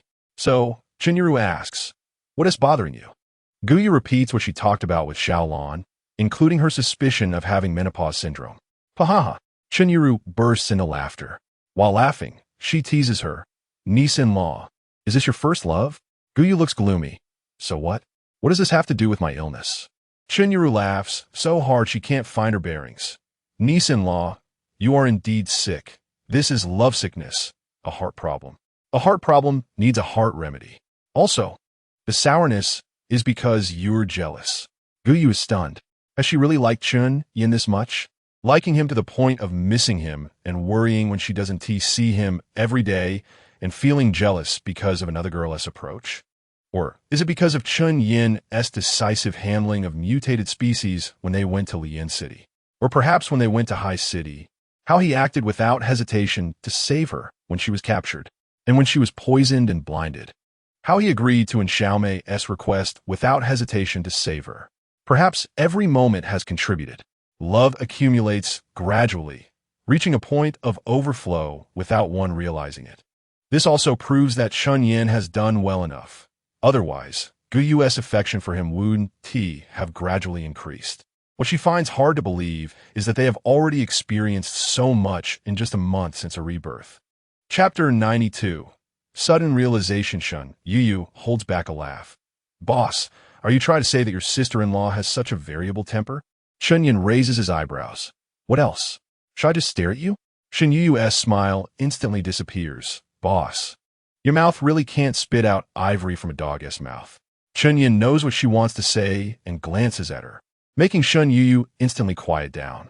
Oh, boss, what I mean is, according to what you said, your sister-in-law is likely jealous. Women understand women. Although Chun Yu has never been in a relationship, she has a strong premonition that Gou Yu is concerned about Linlin. Chun Yin was somewhat troubled. How should I coax her? He felt helpless. He also wanted to throw Linlin into the garbage bin according to his thoughts. However, his family background and strength didn't allow it. The He family and the Chun family were equally powerful. Linlin was a 9th-tier lightning ability user. And if it came to a fight, Chun Yin really couldn't take her down without being ruthless. Chun Yu tidied her collar, cleared her throat a couple of times, and it was finally her turn to lecture Chun Yin. The people from the Haisher base arrived at the small shop in the evening. Although they had learned about the situation from Zheng Chunxiao beforehand, the visitors were still shocked by the scene before them, their eyes wide and jaws almost dropping. The tall buildings and colorful neon lights made it seem lively and comfortable, like a city before the apocalypse, which was simply enviable. The visitors were from the Haisher base's volunteer team, and as staunch supporters of ordinary people, they quickly lined up to become Zheng Chunxiao's guard team. Although most of Haishi's talented individuals have been captured, it didn't mean that Haisher was truly calm. There were still some direct descendants of talented individuals. After losing favorable treatment, they began a frenzied and suicidal retaliation, so Zheng Chunxiao's life was constantly threatened.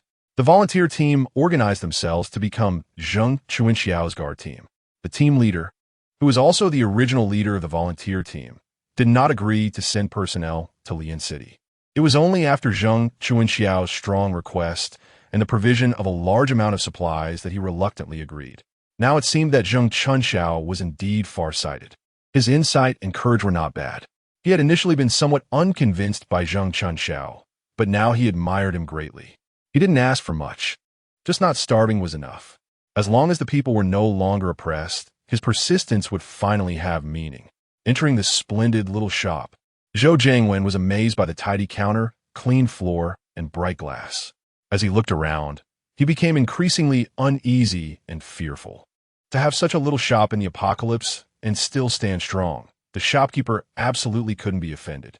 Just then, Gou Yu, wearing slippers and holding an ice cream, came down while eating and was met with a 90-degree bow from Zhou Jiangwen.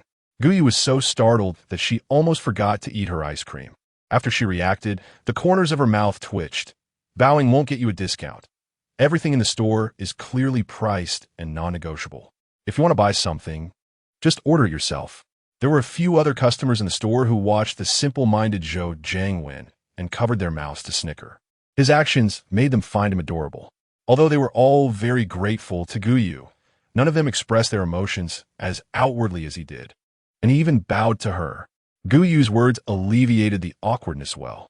Zhou Jiangwen looked up, initially flushed from the laughter around him, but now focused on buying goods. Zhou Jiangwen asked, "Shopkeeper, what does this store sell?" Gou Yu opened the product interface, and the dazzling array of goods left Zhou Jiangwen dazzled. "Can all of these be purchased?" Gou Yu nodded. "Yes, as long as it's on there and you have enough points, you can buy it." Zhou Jiangwen asked again, "How can I earn points?" Gou Yu pointed at the paper on the wall. "First, collect trash to exchange for points.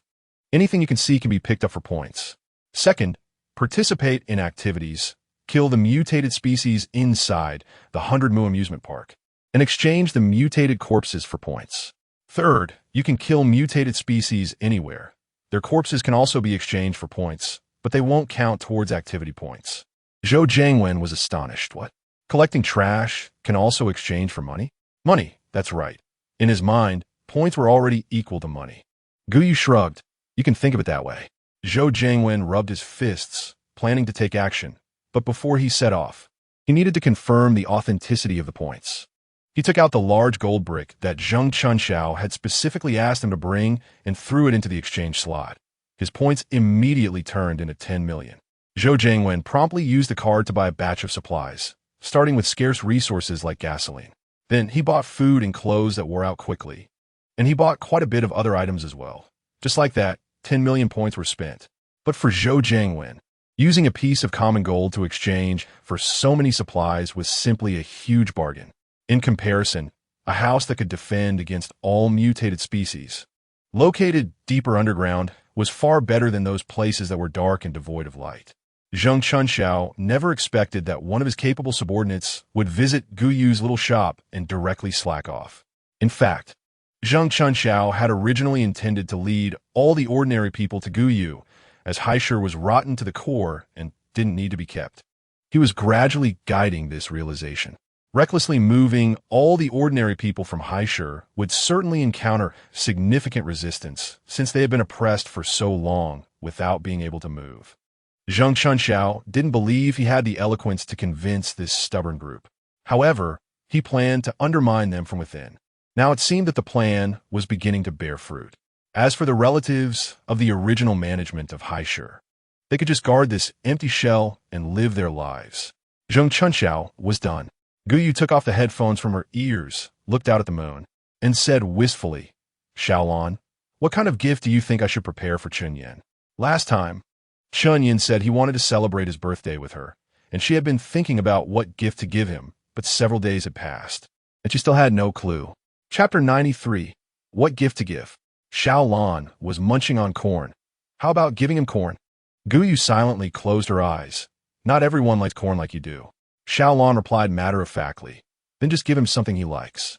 Guyu scratched her head, her bun getting messy just like her chaotic thoughts. But the problem is, I don't know what he likes. Xiaolon asked, puzzled. Doesn't he like you? How would you not know? Guyu immediately doubted her life. You actually know he likes me? Xiaolon said oddly. Why wouldn't I know? When you two were on the phone at night, your voices were so loud I could hear you from the living room. At this point, Guyu felt a little embarrassed. She didn't expect this cat to hear her on the phone, even while sleeping. What a terrible house. The sound insulation was so poor. Guyu lightly coughed twice. Let's not talk about that for now. I can't just give myself to him, right? That would be so weird. Xiaolon looked at her as if she were silly. Are you stupid? Can't you be a bit more flexible? He likes you so much. He would definitely like whatever you give him. Why not put in a little thought and make something unique to give to him? Guyu stroked her chin. What can I make? Xiaolon suggested. Clay sculptures, wood carvings, embroidery. These are all things you can do now. Guyu conceded because she realized Xiaolon was right. Besides these, she really didn't know what else to give. Because the area around the little shop was safe. Lian City was gradually regaining some of its pre-apocalypse prosperity, and some handmade shops had opened. There were some old artisans teaching, so she didn't have to worry about not being able to learn.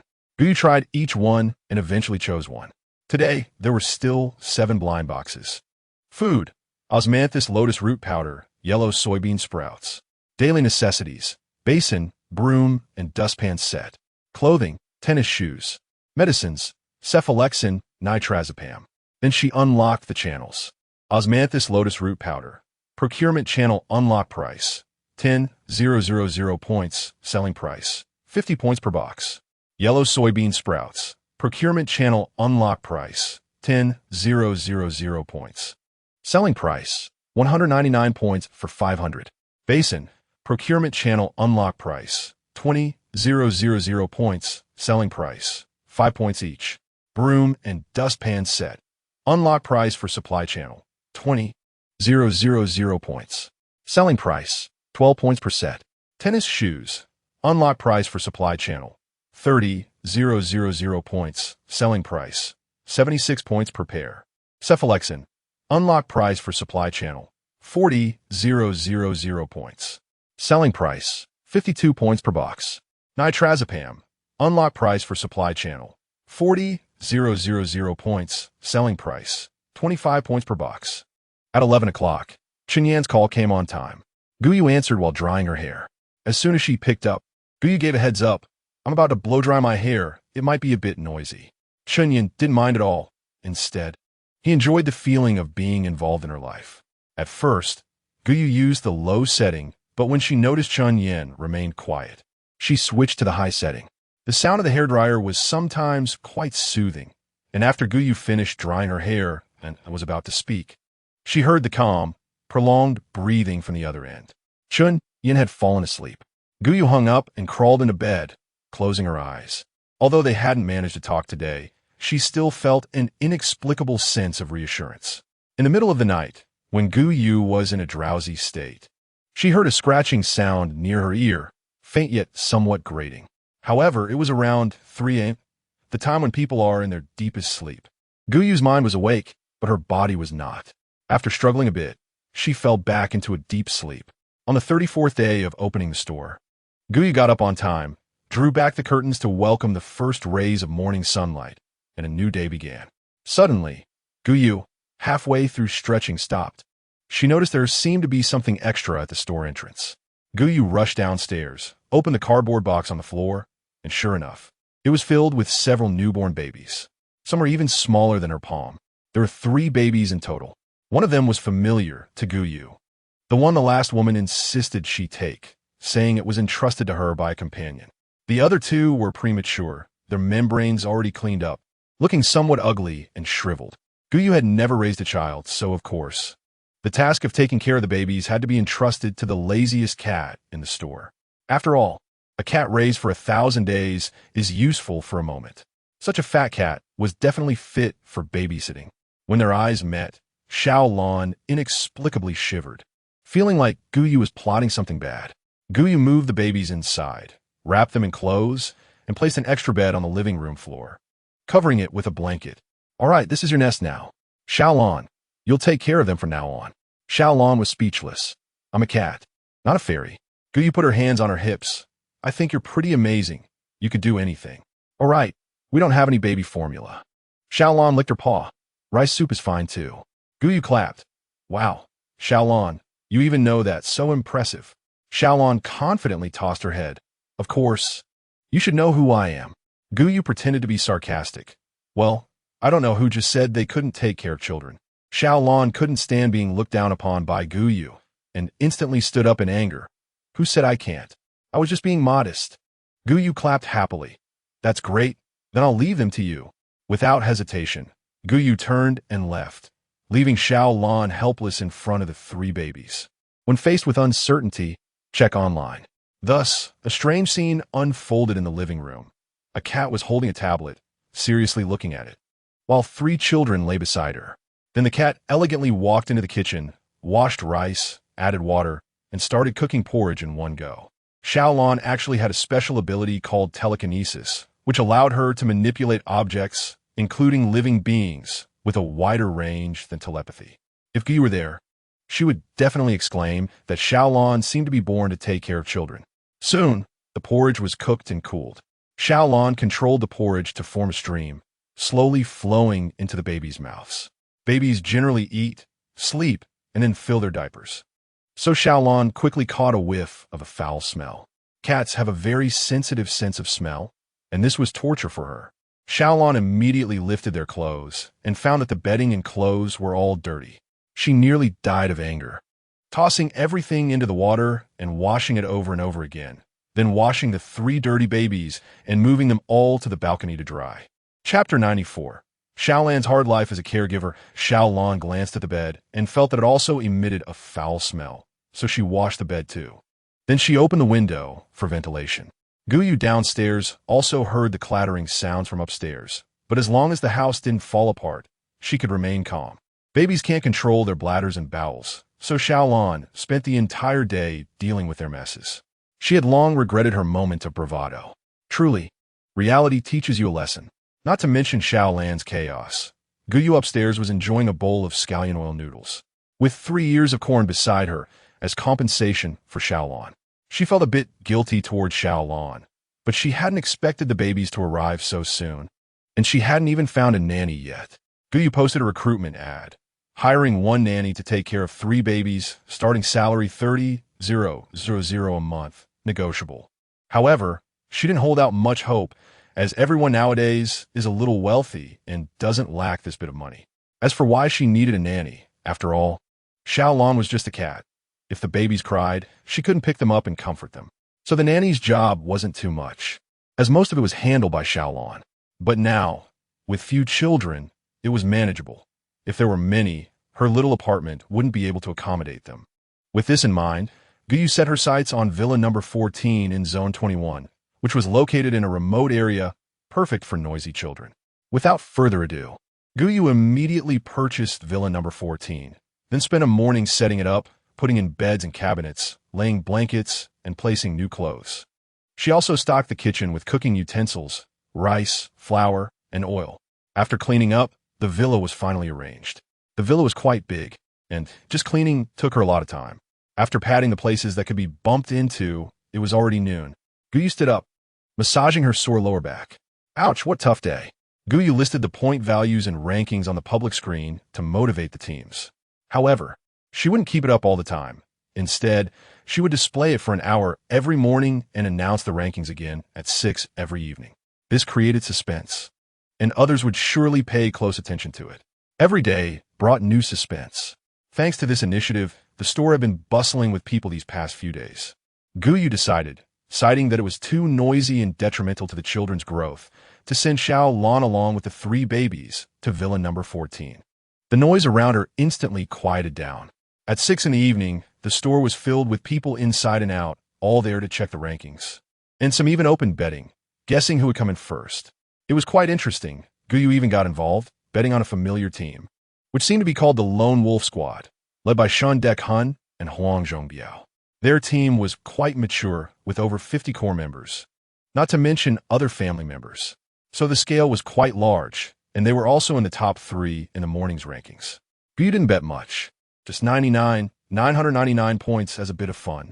The odds were 115, which was relatively low, indicating their strength was decent.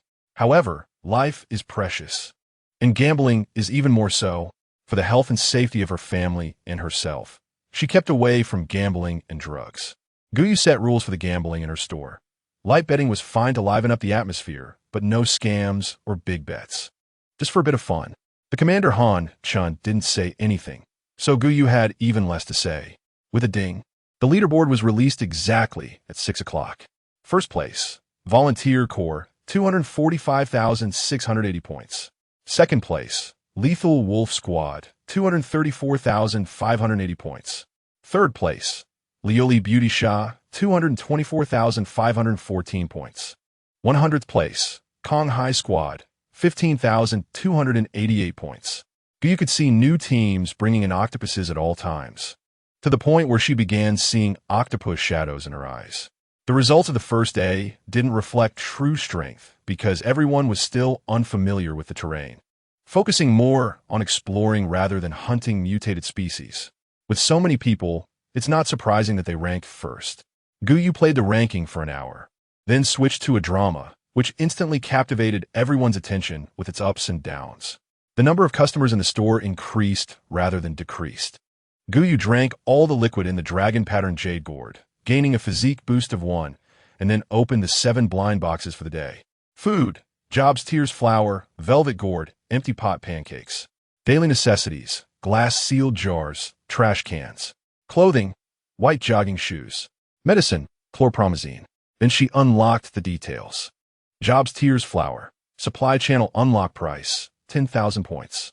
Selling price, 2 points for 500. Velvet gourd, supply channel unlock price, 10,000 points. Selling price, 3 points for 500. Empty pot pancakes, supply channel unlock price, 10,000 points. Selling price, 10 points for 500. Glass sealed jars, supply channel unlock price, 20,000 points. Selling price, 12 points each. Trash cans, supply channel unlock price, 20,000 points. Selling price, 24 points each. White jogging shoes, supply channel unlock price, 30,000 points. Selling price, 49 points per pair. Chlorpromazine, supply channel unlock price, 40,650 points. Selling price, 27 points per box. Gou Yu unlocked all channels, then opened a spider solitaire game, put on headphones to block out sound, and immersed herself in the game. Before she knew it, it was 9:30, and Gou Yu turned off the TV on the big screen. Someone was still not satisfied. They instinctively shouted, "Hey, why is it off? Manager, the TV is gone." Gou Yu stood up. Closing time is approaching. If anyone is still lingering in the store, the consequences are on you. Meeting Gou Yu's cold gaze, the restless crowd quickly quieted down. They couldn't afford to offend Gou Yu. If they got blacklisted, they would be worse off than the wealthy district people. It was said that they had fallen so low that they were now collecting trash at the city base, trading it for high-priced supplies with others. The supplies they exchanged were barely enough to fill their stomachs. If this continued, they would eventually collapse. The main issue was the comparison. They had gone from being wealthy to being broke, and those they once looked down on were now people they had to look up to. How could they accept this? Who could accept such a disparity? No one could, as Gou Yu's earlier words had already stirred many in the wealthy district. Some had even started to take action. When Gou Yu lay in bed, she was still thinking about how she missed Xiaolan on this day without it. Then she peacefully fell asleep. Because Chunyan had mentioned not to call today, Gou Yu went to bed early. Meanwhile, in Villa 14, Xiaolan was exhausted, lying on the ground with its tongue out. Chapter 95. The little girl that crazy Gou Yu actually dared to mess with it like this. It's suspected that Gou Yu was doing it on purpose to distract it and escape. Suddenly, a child cried out, and when one cried, the other two would inevitably join in. Xiaolan, feeling annoyed, flicked its tail and used telekinesis to lift them up, simulating a cradle to rock them to sleep. Once they were asleep, Xiaolan finally lay down to rest for a while. 2 hours later, the children likely woke up hungry and began to cry again. So Xiaolan had to resign itself to feeding them. It was just a mass of consciousness, and it could still get tired. Who understands? It wasn't physical exhaustion, but mental fatigue. The only advantage of being in Villa 14 was that it could eat corn freely. Gou Yu woke up feeling refreshed, prepared breakfast. A bowl of noodles with vegetables and braised eggs. She slurped it down in a few bites. Gou Yu quickly checked the leaderboard. First place, Volunteer Corps, 246,248 points. Second place, Lethal Wolf Squad, 237,480 points. Third place, Liuli Beauty Sha, 229,614 points. 100th place, Konghai Squad, 16,278 points. The mutated species at night were very dangerous. So everyone hunted during the day and rested at night. Therefore, after one night, the ranking changes were not significant. After an hour, Gou Yu switched back to the drama, and the store was instantly packed. However, the screen faced the tables and chairs, so it didn't affect sales. Gou Yu watered the bitter orange flower seeds, and the rapeseed outside had already started to sprout. To avoid trampling, she put up a sign. Today, she planned to enclose the area with bamboo. The bamboo came from the forest. After mutation, it not only retained its original toughness, but also grew as thick as a barrel. Just one piece would satisfy Gou Yu's needs. But this bamboo was also not easy to deal with. Once someone entered its territory, they would be attacked by bamboo leaf darts. The wounds were not large, but very painful, and they were densely packed, making it quite uncomfortable. Thus, a small market had emerged where people would place items obtained from the forest to earn a few points. There were 4 stalls selling bamboo, and Gou Yu walked over to compare prices before buying from the most affordable one. After Gou Yu left, the owners of the 4 shops exchanged glances, giving each other affirming looks. Gou Yu asked the seller to cut the bamboo into strips about 5 meters long and 2 centimeters wide, totaling 108 pieces. She planted the bamboo into the soil, surrounding the rapeseed field, then strung them together with iron wire into a circle. This simple rapeseed garden was now complete. By noon, Gou Yu was both tired and hot, lacking an appetite. She washed an apple to eat, had some snacks, and drank some milk, thus getting through lunch. Gou Yu replayed one episode of the drama daily. Those who had seen it found it boring and would leave on their own, while those who hadn't could still watch. This way, there were always people in the store without it feeling overly crowded. Gou Yu would also search for videos on making food to play occasionally, improving the food offerings. Sometimes, when Gou Yu didn't want to cook, she could go out to eat, due to the lack of cooking methods. Although the flavors at small restaurants were slightly better than the survivors' cooking, they still did not meet Gou Yu's taste. They were too monotonous. Moreover, when the children grew up, wouldn't she have to cook for them? With so many kids, she would have to cook all day. If she wanted to improve her quality of life, she needed to motivate them to improve their cooking skills. If everyone's cooking improved, how could her small restaurant retain customers without refining its own culinary skills? Around 2:30 p.m., Gou Yu, dozing off on the sofa, was startled awake by a blurry figure. She opened her eyes to see a thin little girl, about 11 or 12 years old, standing in front of her with a 1 or 2-year-old baby on her back. The baby's head was bigger than its body, with sunken cheeks and prominent features, looking particularly terrifying.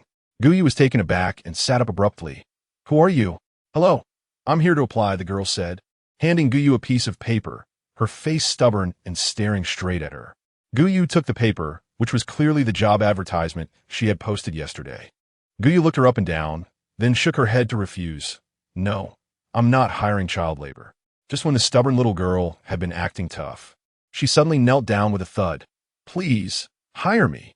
I can cook, do laundry, and take care of children. I don't need a high salary. Just food is enough. Please, please."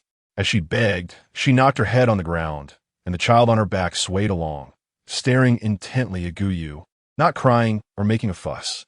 Gou Yu frowned and asked, "First tell me, why do you want to apply for this job?" The girl sniffled. "My mother died in childbirth, and my father died in the mouth of a mutant while trying to protect us. I'm small and all alone, and no team wants to take in useless people like us." As she spoke of her sorrow, the little girl broke down in tears. It had been too hard.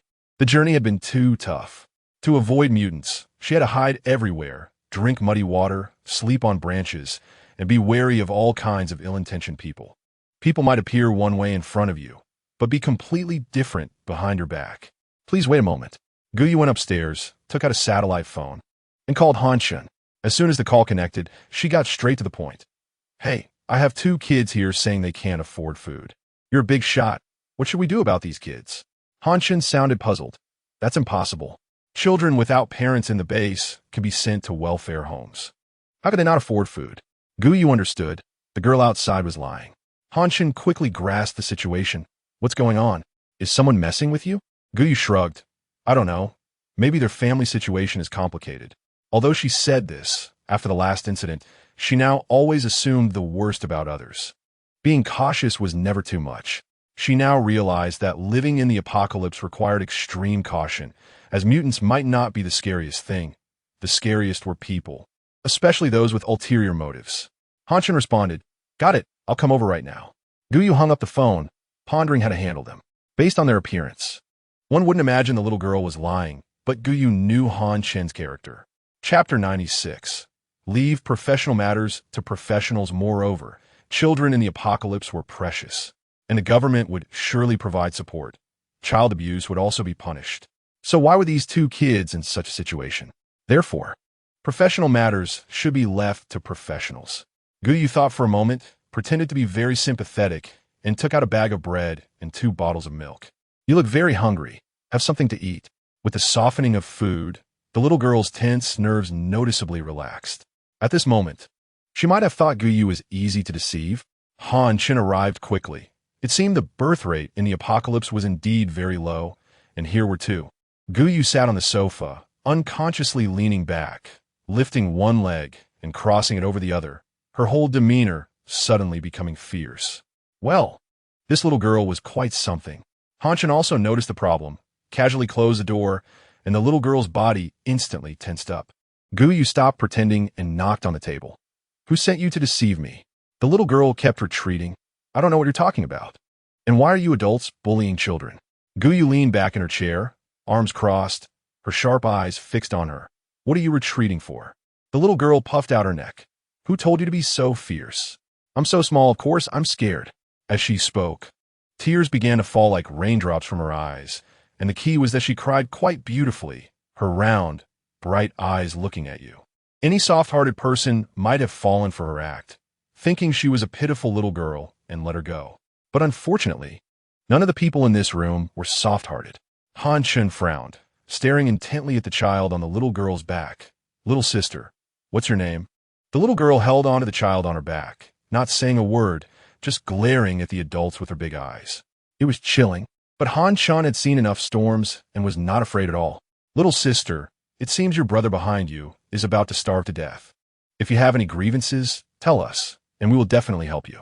Only when mentioning the child behind her did the little girl show some reaction.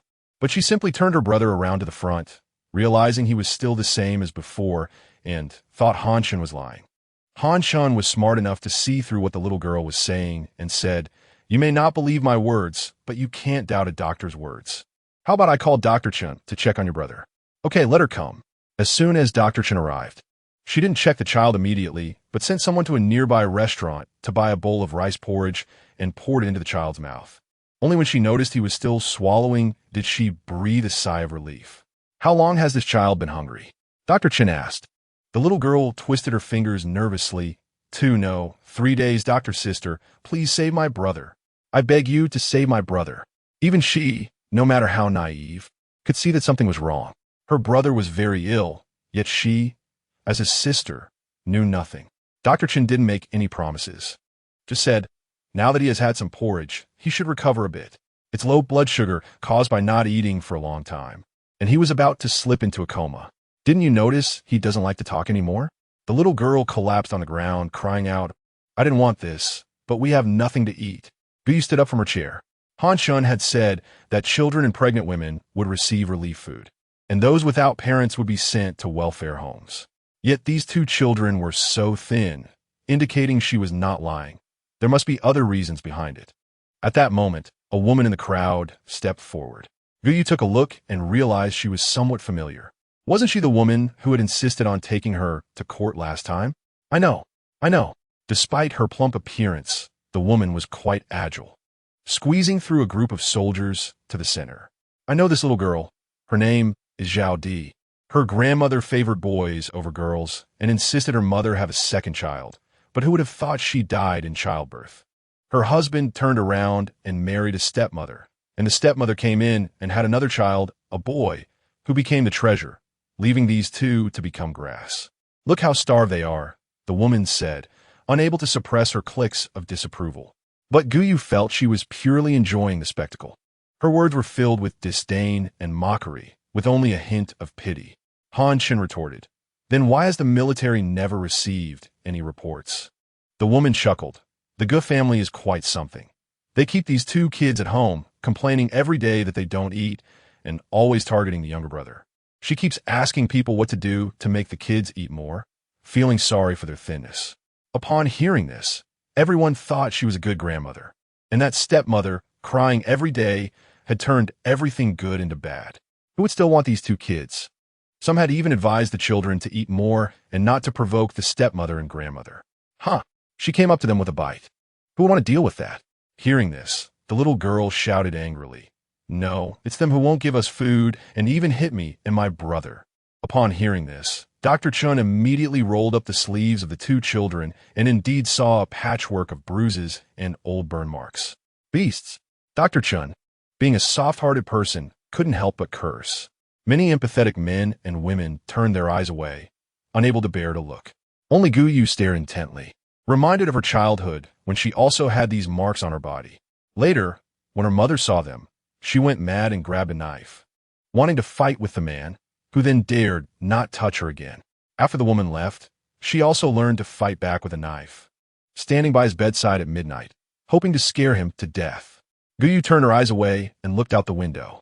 Han Shan was so angry that his veins bulged, but he still held back his fury and bought 2 pieces of clothing in the store to wrap the children up. Don't worry, Uncle will definitely take charge of this matter. In the future, you will always have enough to eat and stay warm. Perhaps Han Chen's embrace was too warm and his actions too gentle. The child noticeably relaxed some of their guard and quietly nestled into his arms. Chen Yuro picked up the younger one, who was as light as a bundle of cotton.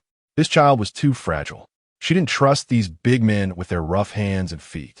A large group of people, including that Annie, headed towards the Gou family. Chapter 97. The bustle of the Gou family. Gou hesitated for a moment, but still lifted her legs to follow. Although she couldn't do much, she was happy to witness the misfortunes of the bad guys. The Gou family lived in Building 13, Room 504.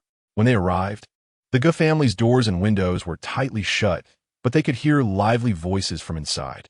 I didn't expect raising this girl would bring such a surprise. This was a lewd male voice, presumably that father, Gou Chen. But what if the store manager sees how pitiful the big girl is and discovers something? This was a weak female voice, likely the stepmother, Shun Rong. What is there to be afraid of? It's not like we're not feeding them. They just refuse to eat themselves. The man's indifferent voice rang out. Up to now, he still didn't know that all of this was the stepmother's scheme.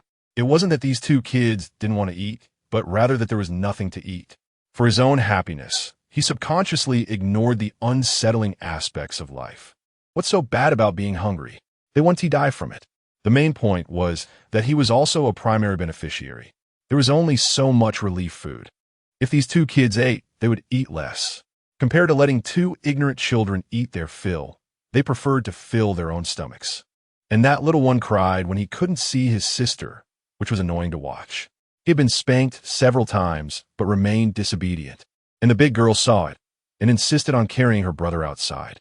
As more survivors gathered around, there was less garbage to scavenge, and, accustomed to being well-fed, they were unwilling to go hungry.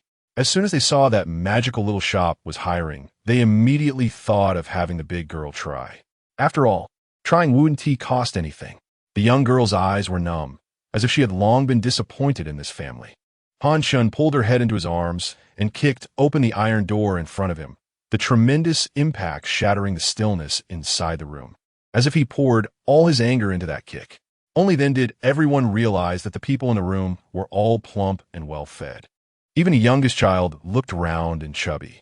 The table was filled with braised pork, shredded pork with green peppers, minced eggplant with meat, and corn rib soup, all of them eating with greasy mouths. Gou Chen instinctively stood up and slammed the table, but upon seeing the military uniforms on this group of people, his pupil shrank, and he instantly cowered. He was inherently a bully who feared the strong. A flattering smile instantly appeared on his face. "Officers, what brings you here? We are law-abiding citizens." The well-dressed old lady straightened her jacket, stood up, and her face was full of smiles, the wrinkles at the corners of her eyes crinkling with laughter. The weak-looking woman, dressed in a dazzling skirt, fearfully hid behind Gou Chen, as if she had been frightened. Han Shun fixed him with a cold gaze. "If you don't want to die, then get down and cover your head." Gou Chen's smile froze, and he glared fiercely at Gou in Han Shen's arms before slowly squatting down. Seeing her husband yield, Shen Rong's face turned white, biting her lip, silently shedding tears as she gracefully squatted down. Yang Liun glanced at Gou in Han Shen's arms, thinking herself older and speaking rather rudely. "Chief, is this girl just talking nonsense? Oh my, I'm really wronged." Han Shen closed his eyes. Did she think he was a fool? How could he be deceived by something so obvious? Yang Liun, spitting as she spoke, noticed Han Shen's indifference and even tried to move closer to argue. Han Shun gave a glance to the people beside him, and in an instant, Yang Liun felt a sharp pain in her knee and thudded down on one knee. Yang Liun was stunned. Han Shun was also taken aback, glancing at the subordinate who kicked her, showing a satisfied expression. This was some heavy resentment, but he liked it. After all, it was normal for a man to be passionate. Being spirited was the essence of youth. Han Shun pronounced the crimes of these three, Gou Chen, monopolizing the relief food meant for two young children, child abuse, multiple crimes to be punished, sentenced to life imprisonment in the coal mine.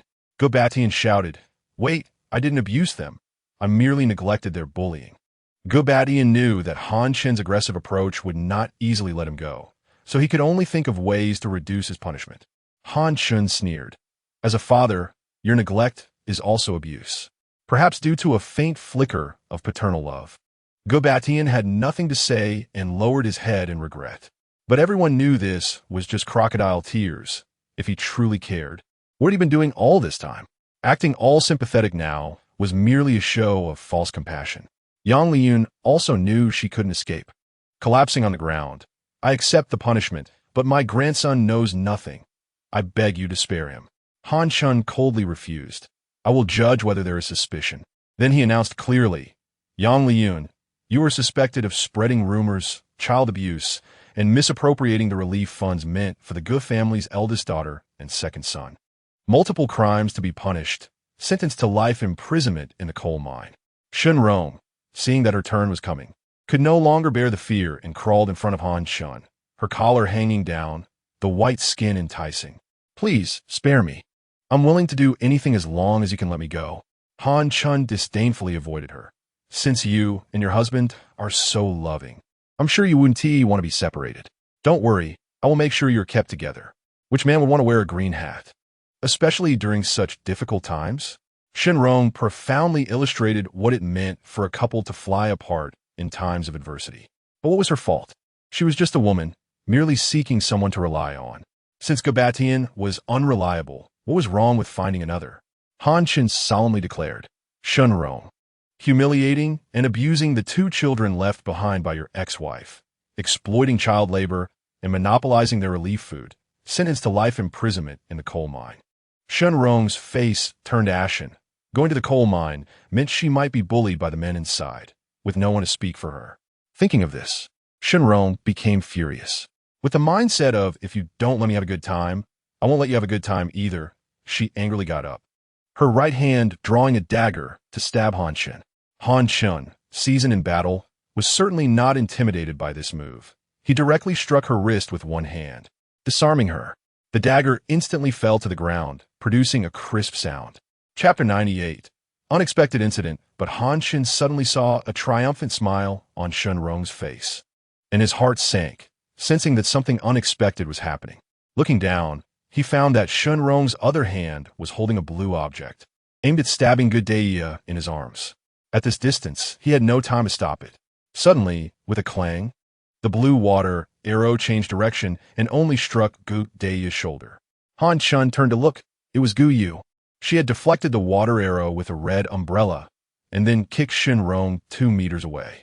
Gou Yu moved her ankle, not expecting that the water from the dragon-pattern jade ladle she used daily would be so effective. It felt infinitely powerful, radiating a sense of strength from within, rather than relying on the power of a talent card.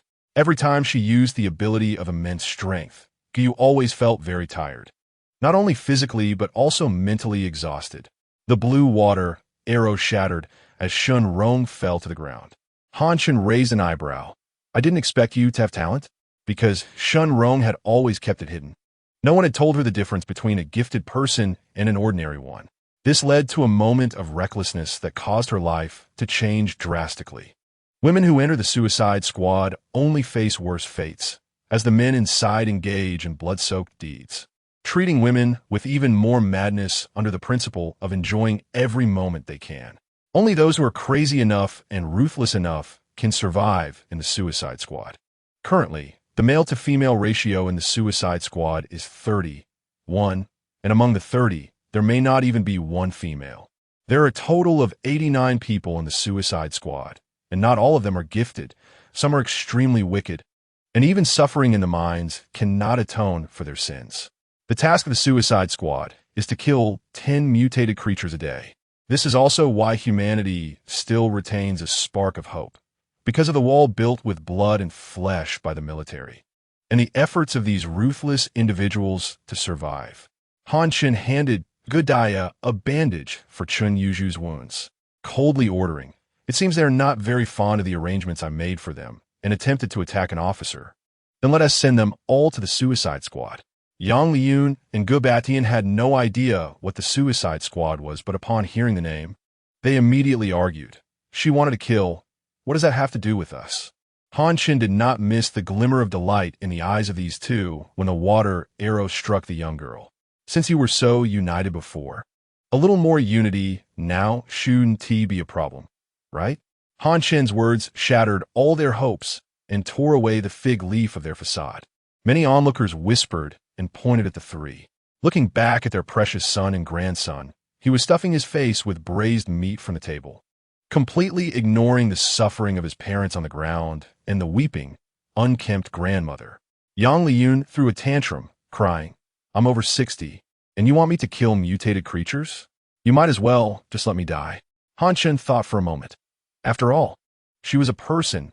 Dying would be pointless, and it would only provide nourishment for the mutated creatures. Considering Yang Liyun's advanced age, he decided not to count her in and continued to send her to the coal mine. Upon hearing this, Yang Liyun immediately expressed her gratitude with tears streaming down her face, as if going to the coal mine was a good thing. Gou Chen was unhappy. He could also kneel and wail. "Sir, I'm just an ordinary person. I can't kill mutated creatures." However, the treatment was completely different. What he received was only Han Chen's mockery. "You've grown so big and still can't kill a mutated creature. What use are you?" Gou Chen wanted to say more, but Han Chen waved his hand, ordering them to be taken away. By the way, that house and supplies would be left for Gou and Gou Chen to inherit. Done. Gou turned to see it was the child she had just fed rice porridge. Han Chen did not understand what was meant by this. Gou silently reminded him. He said his name is Gou Chen. She turned her face away, afraid she wouldn't be able to hold back her laughter. Yet inside, she couldn't help but feel sorrow. What a peculiar name, just like hers. Because her father liked fish, she was named Gou. She hated her name. It made her feel that her birth was not something anyone had hoped for. Han Chen, being an officer, showed no change in expression and solemnly repeated, "That house and supplies will be inherited by Gou and Gou Chen." After saying this, he left with Chun Yuzhu and the two children. Gou looked at the balcony, where a wooden board and a cotton blanket were laid on the floor. This must be where the two little ones usually slept. This family was truly malicious, enjoying good food and drink while not even preparing a proper place for the two little ones to sleep. As they were going down the elevator, that auntie had somehow squeezed back to Gou's side. "Hey, little shopkeeper, do you want to know how the little son Gabaoju was dealt with just now?" Gou replied, "Sent to the welfare home." The auntie excitedly clapped her hands. What a coincidence! Gou said the same thing. It was clear that Gou was also no simple character. There might be some clever maneuvering on her part. If she left the child behind, Gou would have to call her foolish. Raising a tiger would lead to trouble, and the child would eventually become a menace. In the apocalypse, kindness is not a suitable trait for survival. Dragons give birth to dragons. Phoenixes give birth to phoenixes. The son of a mouse knows how to dig holes. And a dog can't change its nature of eating shit. Even if bad bamboo can produce good shoots, why gamble on that possibility? Gou did well, but it also meant that Gou had to take this little girl seriously and could not regard her as an ordinary child. The apocalypse truly is a difficult world to survive in. Suddenly, Gou's satellite phone vibrated. A strange number sent her a text message. 194-4652 masked man. "Do you know your father?" Gou frowned. Who was this person? Gou already disliked that man Gou Chen, and with a stranger mentioning him, she certainly suspected that this person might have known Gou Chen and had seen her before. Chapter 99. Gou Chen is not your father. Thus, Gou typed quickly, seemingly filled with anger. "Who are you?" 194-4652 masked man. "I mean no harm. I just want to tell you information about your biological father." Gou scoffed. Her father was Gou Chen. Who cares what his situation is now? 194-4652 masked man. "Do you think Gou Chen is your father?" "Actually, he is not. He is a thief who stole your father's identity." Gou found this baffling. Then what about her mother? Was she fake too? If not, how could her mother not know that Gou Chen was a fraud? Gou typed quickly. "Nonsense, where's the evidence?" The masked man sent a bunch of pictures. Gou felt that this phone number looked familiar. Wasn't this the same person who called her late at night, and didn't he say a word when connected? 194-4652 masked man. Images. 194-4652 masked man. Images. The first picture was the marriage certificate of Gou's mother and Gou Chen. The second was Gou's birth certificate. Gou was confused, wondering why they were sending her this. "You must have gone through a lot of trouble to find such old documents." The masked man could tell that Gou had not examined them closely and reminded her. 194-4652 masked man. Look at the dates. The wedding date was July 24th, 2024, and her birth date was January 5th, 2025. There were less than 6 months in between.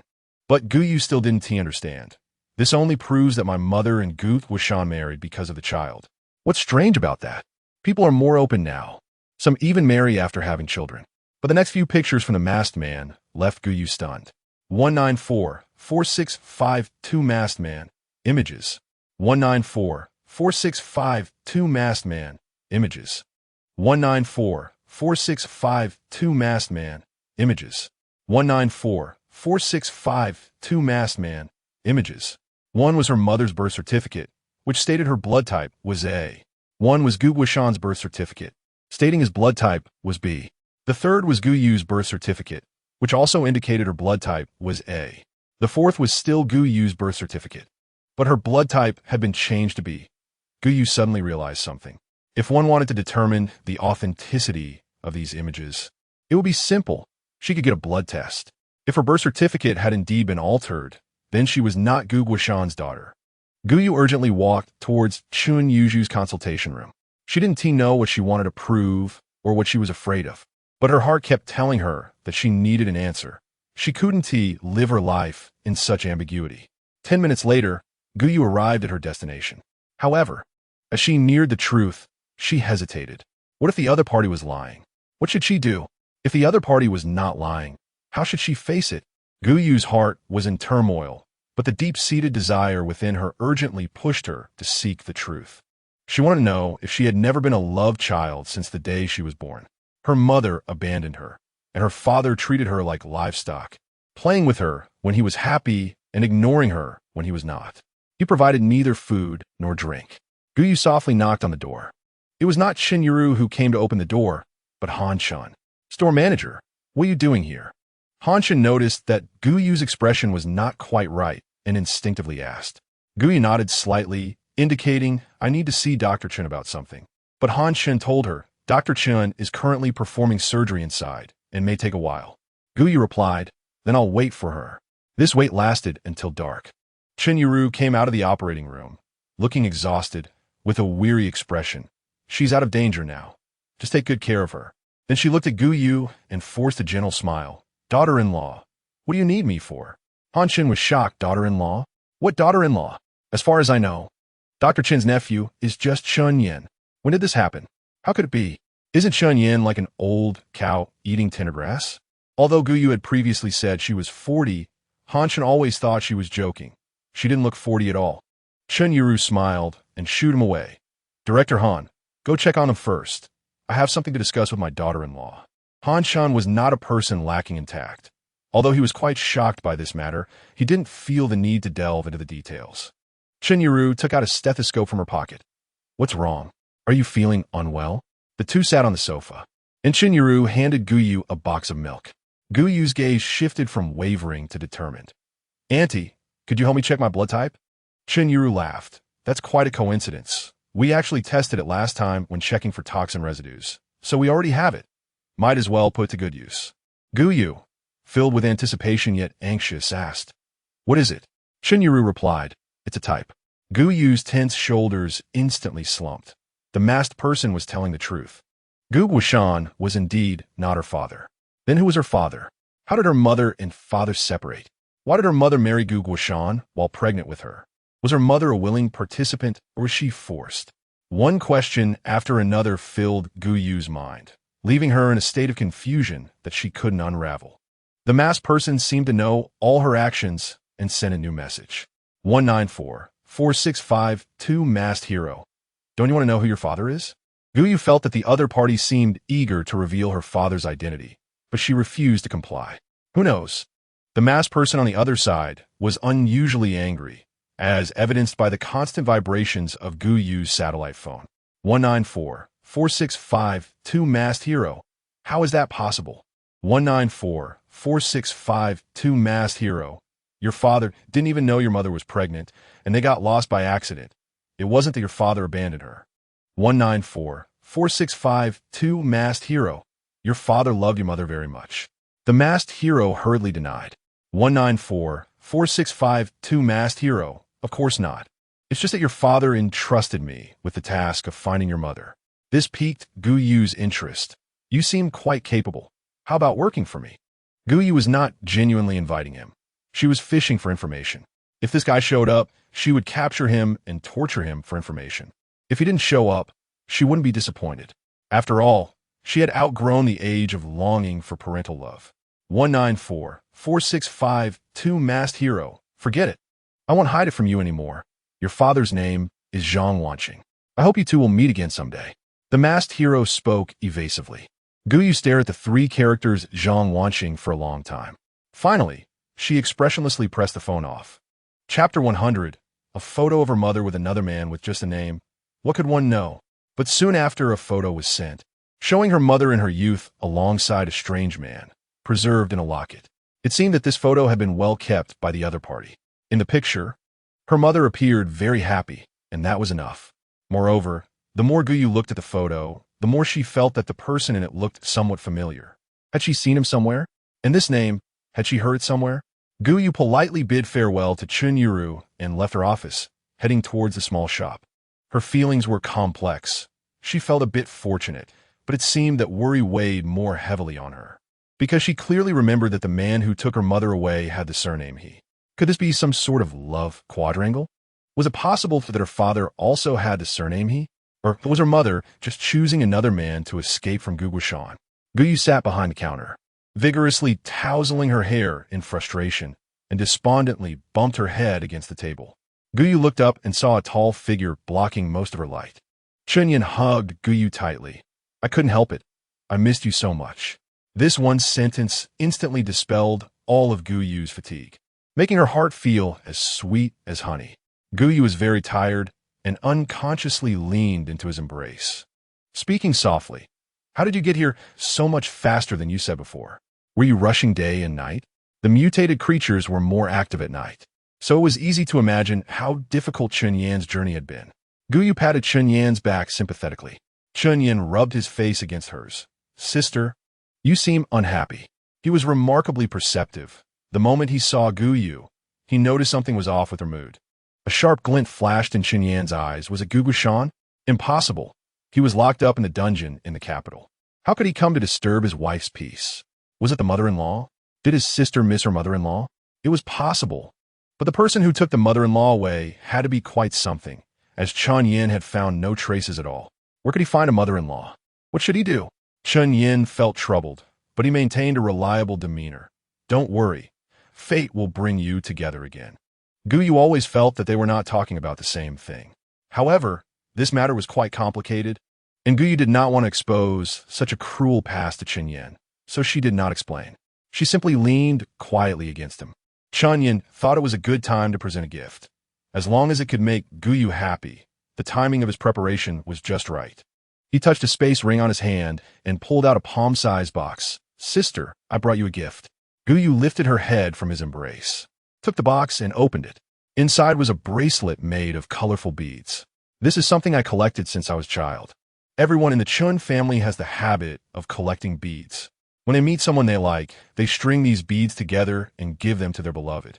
Chun Yan learned it from his dad, and his dad learned it from his grandfather, until Grandma passed away. The bracelets in her jewelry box could be counted by the boxes. Gou Yu put it on and took a look, although the colors were particularly strange. Each bead was a rare gem, looking carefully selected. Gou Yu smiled and said, It's beautiful. I will take good care of it. But she kept moving her hands to take the bracelet off. It was too precious, and if she accidentally broke it, she would be heartbroken. After all, this was the first gift Chun Yan had given her.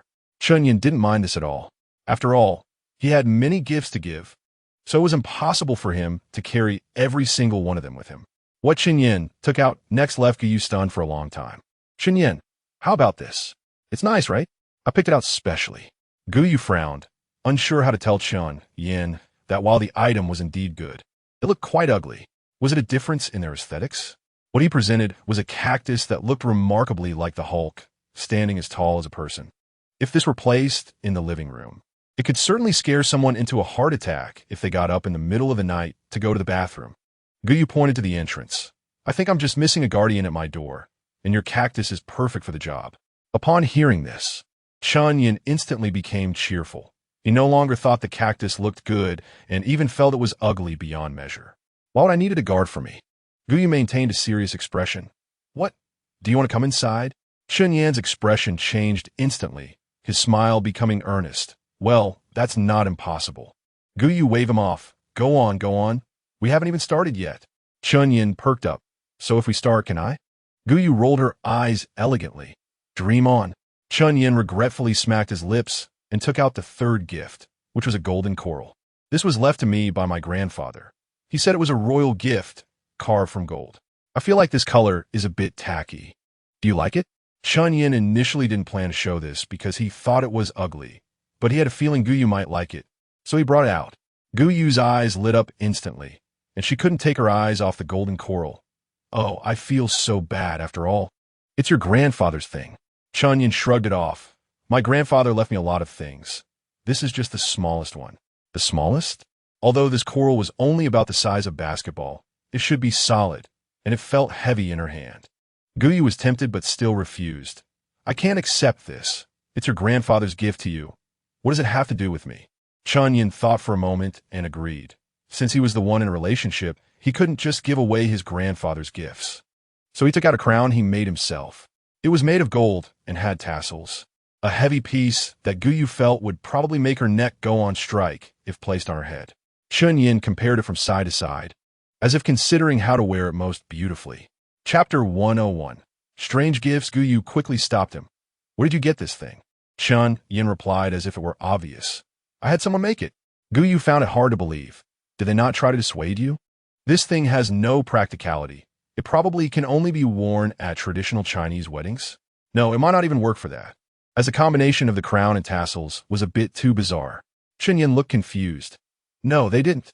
Gou Yu face-bombed. It's too heavy. I can't wear it. I'll just keep it for collection. Chen Yin was a bit disappointed. All right. Gou Yu felt a bit helpless with him, held the crown up to her head for a moment, and Chen Yin instantly beamed with joy. Gou Yu thought the gifts were over, but unexpectedly, Chen Yin took out another box. When Gou Yu took in her hands, she realized that it couldn't be opened with conventional methods. What is this? She looked at Chen Yin in confusion. Chen Yin, with a hint of nostalgia in his eyes, said, I don't know what it is. This was prepared by my grandmother for her granddaughter-in-law as a meeting gift. Gou Yu was curious. Then how do you open it? Chen Yin shook his head. I don't know. Grandma never said, only that it will open naturally when the time comes. Gou Yu had to suppress her curiosity and put the box away, as gifts from elders cannot be refused. But we haven't even met your grandmother, right? Chen Yin wrapped his arms around Gou Yu from behind, looking up at the sky. She's in heaven. She must have seen you long ago. Gou Yu followed his gaze, a hint of apology on her face. I'm sorry, I didn't know. Chen Yin gently rubbed Gou Yu's face, saying, It's fine. My grandmother would only be happy for me. The two just stayed quietly like this, the atmosphere infinitely pleasant, until the closing bell rang. Gou Yu pushed Chen Yin. Have you eaten yet? Chen Yin grinned widely. Not yet. Gou Yu shot him a glare. Come on, are you eating noodles or not? Chen Yin straightened up. Yes. Although it was just simple noodles, when the steam rose up, Chen Yin actually felt the taste of home. He ate heartily, and after just a few bites, the bowl was empty. Slow down. There's more in the pot. Gou Yu was relieved that she had cooked enough. Otherwise, it would be awkward if there wasn't enough to eat. Chen Yin shook his head with a mix of affection and helplessness. If he didn't want to leave, even if Gou Yu tried her hardest, she wouldn't be able to get rid of him. Gou Yu held the bracelet that Chen Yin gave her in her palm, examining it carefully, feeling pleased. The concept of a father didn't appear when she needed it most, so she wouldn't need it in the future either. Now she already had someone she could rely on.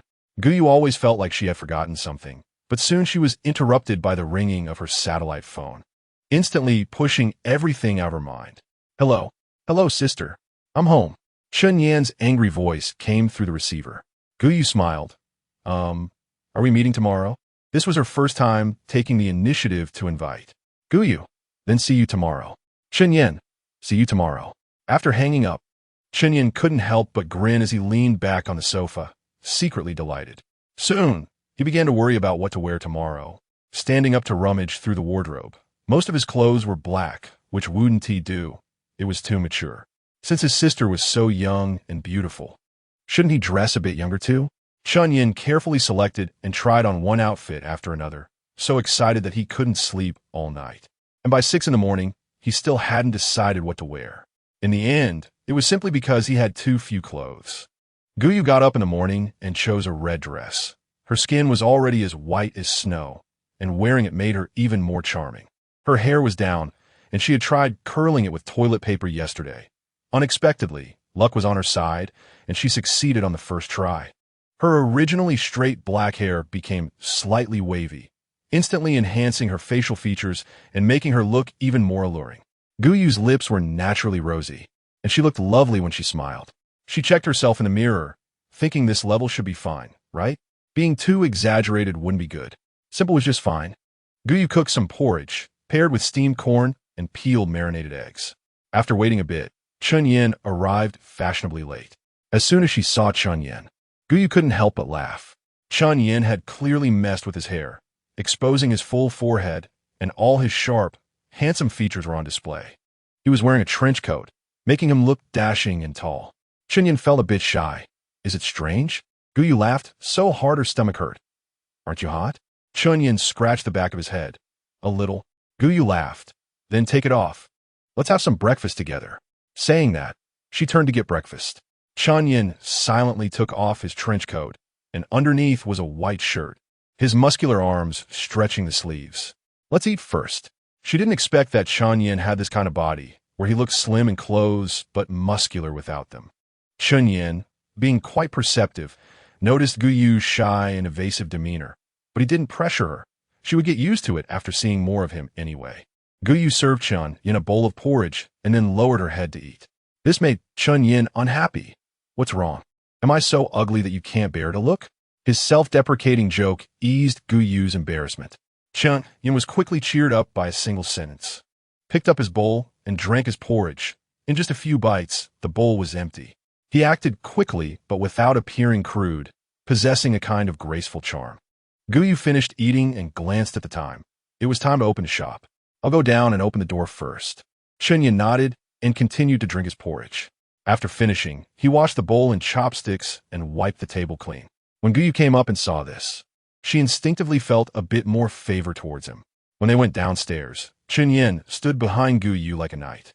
The two of them unconsciously ignored the teasing gazes of the people around them and held hands as they exited the little shop.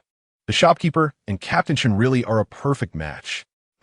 Maybe Captain Chen wants to live off his wife's earnings? There were quite a few people who thought this way, but only one person dared to say it out loud. With his keen hearing, Chun Yin naturally heard it. But he felt no shame. Instead, he was quite pleased. They were just jealous that he could enjoy his wife's support. Among the crowd, a handsome man stomped his foot in frustration. He had long set his sights on Gou Yu, a quality catch. Chapter 102. The dazzling him every day, dressed sharply and stylishly, wandering around the store just to attract Gou Yu. Yet unexpectedly, he was one step behind Chun Yin. Of course, he wouldn't dare to compete with Chun Yin. He still wanted to keep his life. Ignoring the emotions of others for now, Chun Yin and Gou Yu held hands and stepped out, only to find that the area around them was desolate and uninviting. Yesterday, in a moment of excitement, he had invited her out, forgetting that this wasn't the pre-apocalypse world. There were no beautifully styled streets, no bustling crowds. There wasn't even a place for entertainment. However, Chun Yin thought this was nice. Walking hand in hand, even in silence, the atmosphere was relaxed and pleasant. But Gou Yu looked a bit bored. Chun Yin had a sudden inspiration. Wait for me. Hey! Gou Yu's gaze followed Chun Yin, but all she could see was his tall, straight back. What was he going to do? Gou Yu took out an item from her space ring and began crafting a gift for Chun Yin to pass the time. It was August 15th, and there were still 25 days until Chun Yin's birthday. A sleek black motorcycle appeared in front of Gou Yu, and looking up, she saw Chun Yin's handsome and wild face. Let's go. The motorcycle stopped in front of her, and Chun Yin tossed his head back, signaling her to get on. Gou Yu was glad her dress wasn't tight. She swung her long legs over and pressed herself closely against Chun Yin's back. She reached out to wrap her arms around his sturdy waist, and the motorcycle suddenly jolted, almost shooting forward. Gou Yu was startled. What's wrong? Chun Yin's face flushed slightly, and he coughed a couple of times, explaining, It's nothing, I accidentally pressed the gas. As for why it was an accident, it was naturally because of Gou Yu's embrace, and his self-control wasn't strong enough. Under these dual factors, he almost lost control of the bike. Are you seated properly? Chun Yin asked. The motorcycle sped away, and as they left the little shop behind, the surroundings became increasingly desolate, with more and more mutated creatures appearing. The roar of the engine attracted the mutants, and soon a group of them followed closely behind the motorcycle. Growing in number as time went on, Gou Yu rested her head on Chun Yin's shoulder, her warm breath brushing against his ear, making it hard for him to keep the bike steady. Sister? Gou Yu looked confused.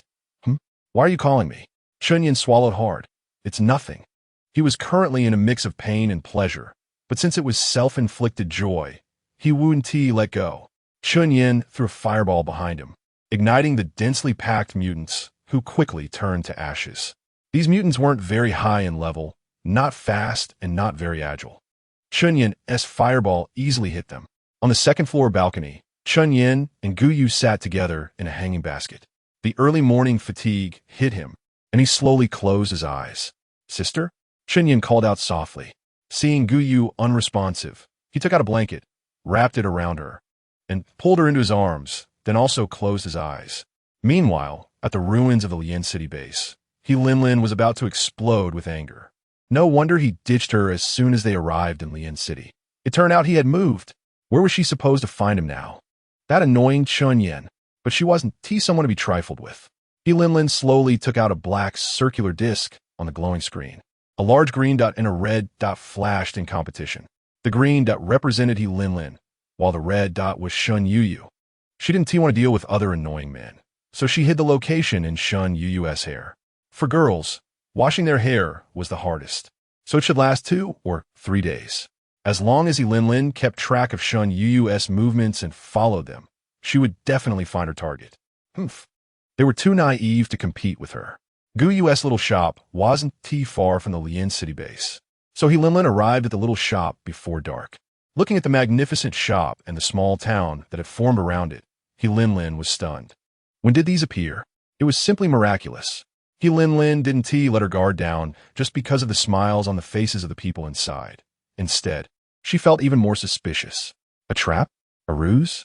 Had the people of Lien City been replaced? Were all those here mutants? Lin's sense of crisis intensified. If the entire Lien City had been replaced like this, what about the other bases? Were there even more? And why was the replacement so perfect, both in appearance and movement, indistinguishable from humans? Lin took out her weapon, a pair of beautiful butterfly knives with vines painted on them, but upon closer inspection, those vines were composed of small fish. She turned her back to the people behind her, gesturing for them to be careful and stay alert. The survivors around the little shop scrutinized this group of unfamiliar faces, mainly because they stood out from other survivors. Dressed neatly and carrying exceptional weapons, they clearly didn't belong to Lien City. Everyone looked curious, but they understood their vigilance. After all, who wouldn't be worried about a miraculous place like this? Lin walked deeper inside until she reached the most splendid shop, sternly warning, "Be careful, everyone." "Yes," the group replied in unison. The people in the shop looked curiously at this group. Whispers began to rise. "Who are they? They look so strange. I know them. They're from the Bright Star team in Kyoto, and the woman in front is the second miss of the He family." "Huh, what are they doing here? I heard the captain of Bright Star has a grudge against the captain of Night Glow. Maybe they're here for revenge." "Oh, should we notify the shopkeeper?" "Notify the shopkeeper about what? That someone is causing trouble for her boyfriend?" In the crowd, a plump ant quickly slipped away from the group.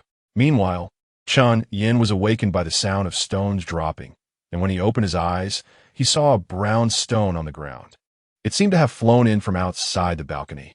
Chun Yin stood up and walked to the balcony, where a plump ant was excitedly waving at him, and there were words written on the ground ahead. Shopkeeper's boyfriend. Someone is causing trouble in the shop." Chun Yin read the words he saw aloud. Gou Yu, groggy, suddenly opened her eyes at the mention of trouble and sat up in the hanging basket, her tone cold. "Who is causing trouble?" Chun Yin was worried she would fall if she got up too quickly and hurriedly supported her. "It seems there is someone causing trouble downstairs." Chapter 103. The rumored Lin hearing this. Gou Yu's expression instantly changed. How dare they cause trouble in her territory? Did they not take her seriously? Gou Yu smoothed her skirt and marched downstairs confidently. "Let us go. I want to see who dares to cause trouble in my shop." Chun Yin had no choice but to follow her. On the first floor, the noisy scene that Gou Yu had anticipated did not materialize. There were only a few unfamiliar faces blending into the crowd. Gou Yu raised her eyebrows. Wasn't it said that someone was causing trouble? This didn't look like trouble at all. In front of the counter, Lin, who was fiddling with the self-service vending machine, suddenly froze in place. Sister, sister. Lin's voice was drowned out by Chun Yan's voice. Then she watched in disbelief as Chun Yan reached out his hand and grabbed her sister's wrist. Lin clenched her fists, making a creaking sound. This guy, he really was her natural enemy. But she couldn't act rashly. She must not leave a bad impression in front of her sister before knowing their relationship. Lin took down her high ponytail and let her hair down. Her mother had once said that she looked more well-behaved with her hair down. A teammate next to her looked at her in surprise. He remembered that she had once said she disliked having her hair down. Not only was it hot, but it also affected her ability to kill mutated species. Captain Chun, long time no see, Lin greeted politely. But Chun Yan's expression looked as if he had seen a ghost, staring at her in shock, as if to say, "What on earth are you doing?" Lin almost couldn't maintain her smile. Gou Yu looked at him curiously. "A yin, who is this?" Lin gritted her back teeth, her jawline tightening. "A yin? How come you're so close?" Chun Yan, as if declaring his territory, wrapped his arm around Gou Yu and introduced them. "This is my girlfriend, and this is team leader Lin of the Stardust Squad." Lin? Gou Yu raised an eyebrow. So she was the rumored Lin. Gou Yu extended her hand. "Hello, I'm Gou Yu. I should be older than you, so you can call me Sister Gou." Chun Yan corrected her. "What's sister? You should call her sister-in-law." Lin's back teeth were almost crushed. This damn guy actually dared. But her sister was still here, and she wanted to leave a good impression, so she forced a smile. "Hello, sister. I'm Lin. You can call me Lin." Gou Yu nodded. "Hello, Lin." The two shook hands, and Gou Yu wanted to let go, but unexpectedly, Lin held on tightly. Gou Yu hesitated. Did she want to test whose strength was greater? Gou Yu felt uncertain. Being a team leader meant she was not weak, and since she could challenge Chun Yan, she might be comparable. But after a long time, Lin didn't squeeze her hand. She just held it with a strength that Gou Yu couldn't break free from. Chun Yan sensed something was off about Lin, and, fearing that Gou Yu might be bullied, immediately interrupted their handshake, deftly taking Gou Yu's hand to check it. Gou Yu shook her head at him. Lin then realized her own loss of composure and quickly explained, "Sorry, sister. You're just too beautiful. I was mesmerized." Gou Yu smiled and nodded, not saying whether she believed it or not, leading everyone to sit on the nearby sofa. "By the way, do you want any drinks?" Gou Yu asked. Lin mischievously rolled her eyes. "I want milk, please, Captain Chun." Her teammates, true to form, asked for the same drink as her. Gou Yu felt a bit strange, as if Lin was flirting with Chun Yan in front of her. Noticing Gou Yu's distraction, Chun Yan gently squeezed her fingertips, looking at her with concern and inquiry. Gou Yu shook her head and took out 9 bottles of milk from her spatial ring, distributing one to each person present. Once everyone had opened and taken a sip, the atmosphere eased considerably. Gou Yu took the initiative. "I wonder what brings team leader all the way here." Lin paused for a moment, looking at Gou Yu with a pitiful expression. "Sister, didn't you say to call me Lin?" Moreover, Gou Yu's tone was even somewhat defensive. Although she knew it was inevitable, it still made her very sad. Gou Yu was taken aback. "All right, Lin, what do you want from us?" She hadn't forgotten that Chun Yan had said on the phone that Lin insisted on coming to Lian City, and that there was no way to refuse her. Furthermore, she had even risked defending Chun Yan for this. Lin didn't drink the milk on the table, her expression turning sorrowful, tears welling up. "To be honest, I'm here to look for someone." Gou Yu blinked and instinctively handed her tissue. "So you mean, you hope we can help you find someone?" Lin theatrically took the tissue, crumpling it in her hand, dabbing at the corners of her eyes with the small tissue. "Yes, sister. This place has a lot of foot traffic, so there must be clues about my sister." Gou Yu thought about it and realized it made sense. So she took out a piece of A4 paper. "Ahem, I can help, but there is no free lunch in this world. I'll put in the effort, and you'll give me points." Lin had already learned what points were. For her, killing a few mutated species was an easy task. So she readily agreed. "Sure, how much is appropriate?" If it was just about posting a missing person notice, it seemed inappropriate to charge too much. Instead, how about renting a spot for the notice for 50,000 points, and the bounty would be provided by you? Linlin's tone was as firm as if she were joining a party. Sure, 50,000 a month. I'll definitely need to post it for a long time. Gou certainly wouldn't mind the money deal. She wanted to buy a house and settle down here.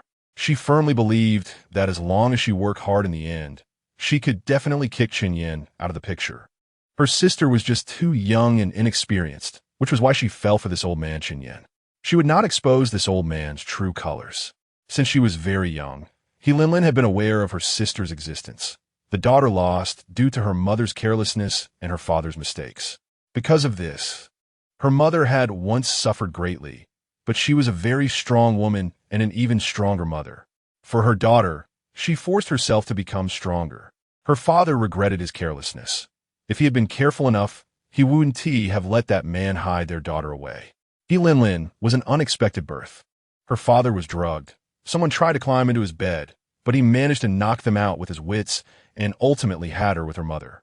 However, this did not mean that she was not loved. Her parents gave her a lot of love, enough for her to be a happy child. From a young age, she knew there was only one sister, and her parents had been searching for her, but they had not neglected her. Every time there was news, they would take her along, and gradually, she began to fantasize about what her sister was like. What kind of person was her sister? Was she like her? What should she say when they first met? Gradually, this matter became an obsession, and she resolved to find her sister.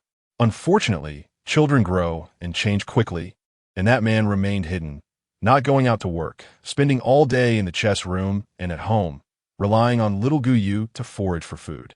When she was younger, she would collect scraps for money, and as she grew older, she worked in a restaurant washing dishes, barely managing to make ends meet. The first time Linlin saw Gou, she knew she was her mother's daughter. They looked too alike, as if they were carved from the same mold when their mother was young. Linlin wrote down her mother's descriptions of her sister based on her memories. A very beautiful girl born in the spring of 2024. Anyway, she had found her, so the information didn't need to be too detailed. It would be bad to alarm the snake in the grass. And Chen was the biggest obstacle on this road. Chen was hot-tempered, sharp-tongued, arrogant, and definitely wouldn't be kind. He was simply unworthy of her youthful, beautiful, and kind-hearted sister. Thinking of this, Linlin became even more determined to kick Chen out of the picture. Over the years, she had thoroughly analyzed the quality men in Kyoto and was sure she could find a gentle, kind, and handsome man to match her sister. On the second floor, Gou snuggled in Chen arms watching TV, allowed a big sneeze, feeling dazed. Who is thinking of me? Then she sneezed again. Who is cursing me? Gou rubbed her nose, confirmed she wasn't catching a cold, and then put the matter out of her mind. To her surprise, the TV was actually watchable. At first, she thought it was just a decoration. Chen yawned. Yeah, this drama is not bad. The corners of Gou's mouth twitched. This guy was clearly so bored that he could barely keep his eyes open, yet he was now wide awake and talking nonsense. The drama on TV was a very familiar soap opera, making Gou feel sleepy as well. But isn't that what being in a relationship is about? Even if you just sit together watching a soap opera, it can still feel interesting, right? In the end, Gou fell asleep while watching, and Chen had already dozed off. Soon, the living room was filled only with the flickering light from the TV and the rustling sound of leaves outside in the wind. As the handsome representative of Kyoto, Chen was always so good-looking that it made people feel envious. Not to mention, he was meticulous, even doing skincare and hydration routines in private. Sometimes Gou even thought his skin was smoother than hers, so she loved to rub his face. When she woke up in the morning, Gou found herself lying in bed with a blanket over her. Upon moving from her room to the living room, she noticed that the snack bags from yesterday had been cleaned up and even the kitchen had been tidied. Then she heard water running in the bathroom. Chen suddenly felt a bit thirsty, so he went to the kitchen to pour himself a glass of cold water, then started preparing ingredients. This morning, he planned to make dumplings and tossed noodles. These were labor-intensive dishes that Gou had always loved. A bowl of warm dumplings in the morning could brighten her mood for the whole day. As soon as Gou came out of the bathroom, she noticed the activity in the kitchen and quickly changed her clothes, grabbing a broom nearby. At this time, there shouldn't be any thieves, right? In broad daylight. But what if a thief really had the guts to do it? However, before she could enter the kitchen, Gou caught a glimpse of Chen. focused on stirring something in the pot through the glass door. At that moment, his handsome profile was heart-stopping. Gou Yu set the broom down and stealthily approached Chen Yan. Who was Chen Yan? How could he not notice such a movement? The corners of his mouth curved up in a smirk, and with a final turn, he pulled Gou Yu, who had sneaked up behind him, into his embrace. "Good morning, sister." Gou Yu's face flushed red. Being greeted with such a beauty attack and voice control benefits so early in the morning was too much for her to handle. Well, she couldn't handle it all. Chen Yan let go after a brief hug. "Sister, the food will be ready soon. Just wait a moment." Gou Yu didn't leave the kitchen, but leaned against the glass door, watching Chen Yan. At one point, she took out her camera. Click! Both of them froze. The camera hadn't turned off its recording. Seeing Gou Yu's guilty expression, Chen Yan teased in a good mood. "Do you need me to pose?" Gou Yu, embarrassed and angry, replied, "No need."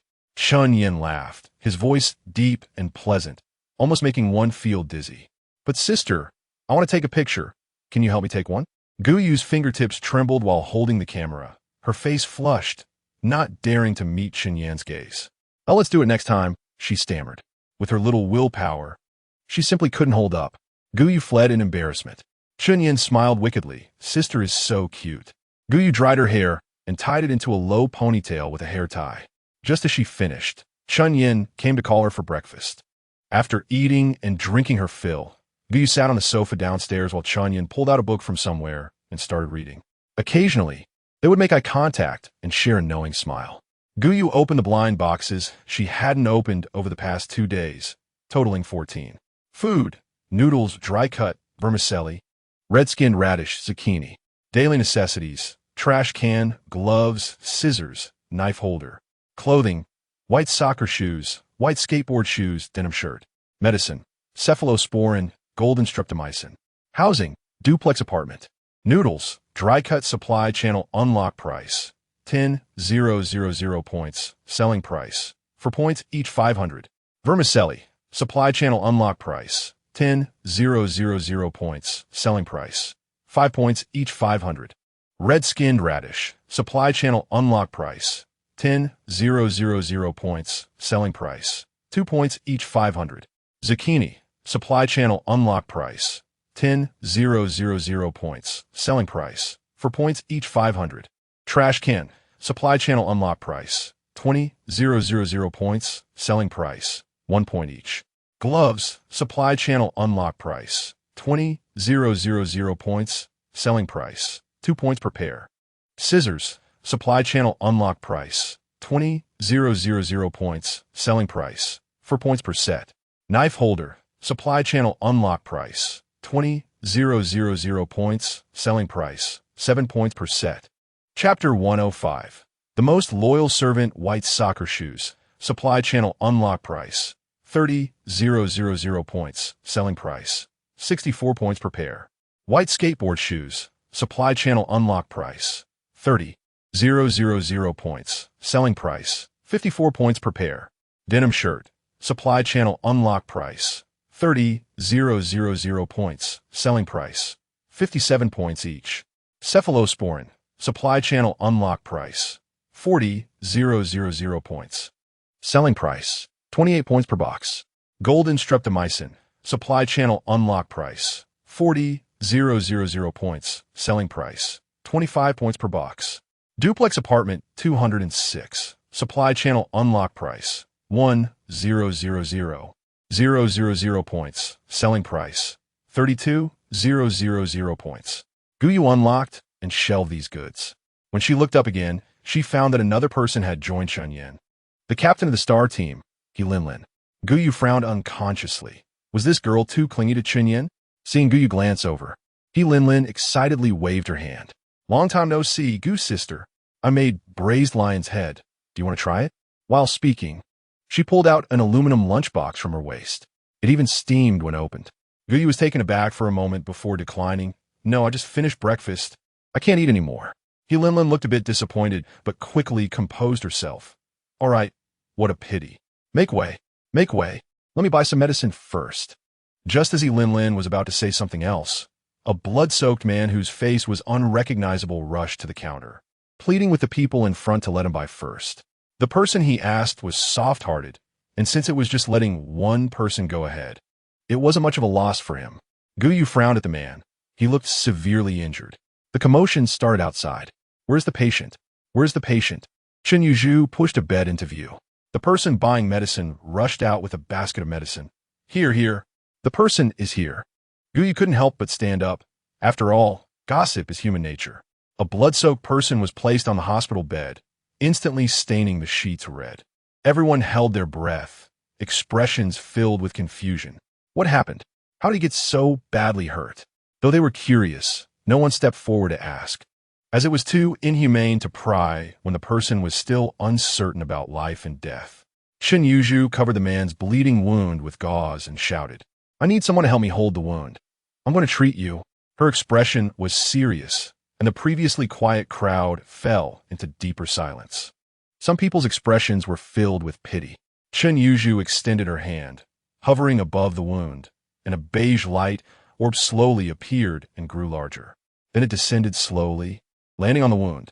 Her healing ability is only at the 3rd level, and even when fully utilized, it can only bind a fist-sized penetrating wound together.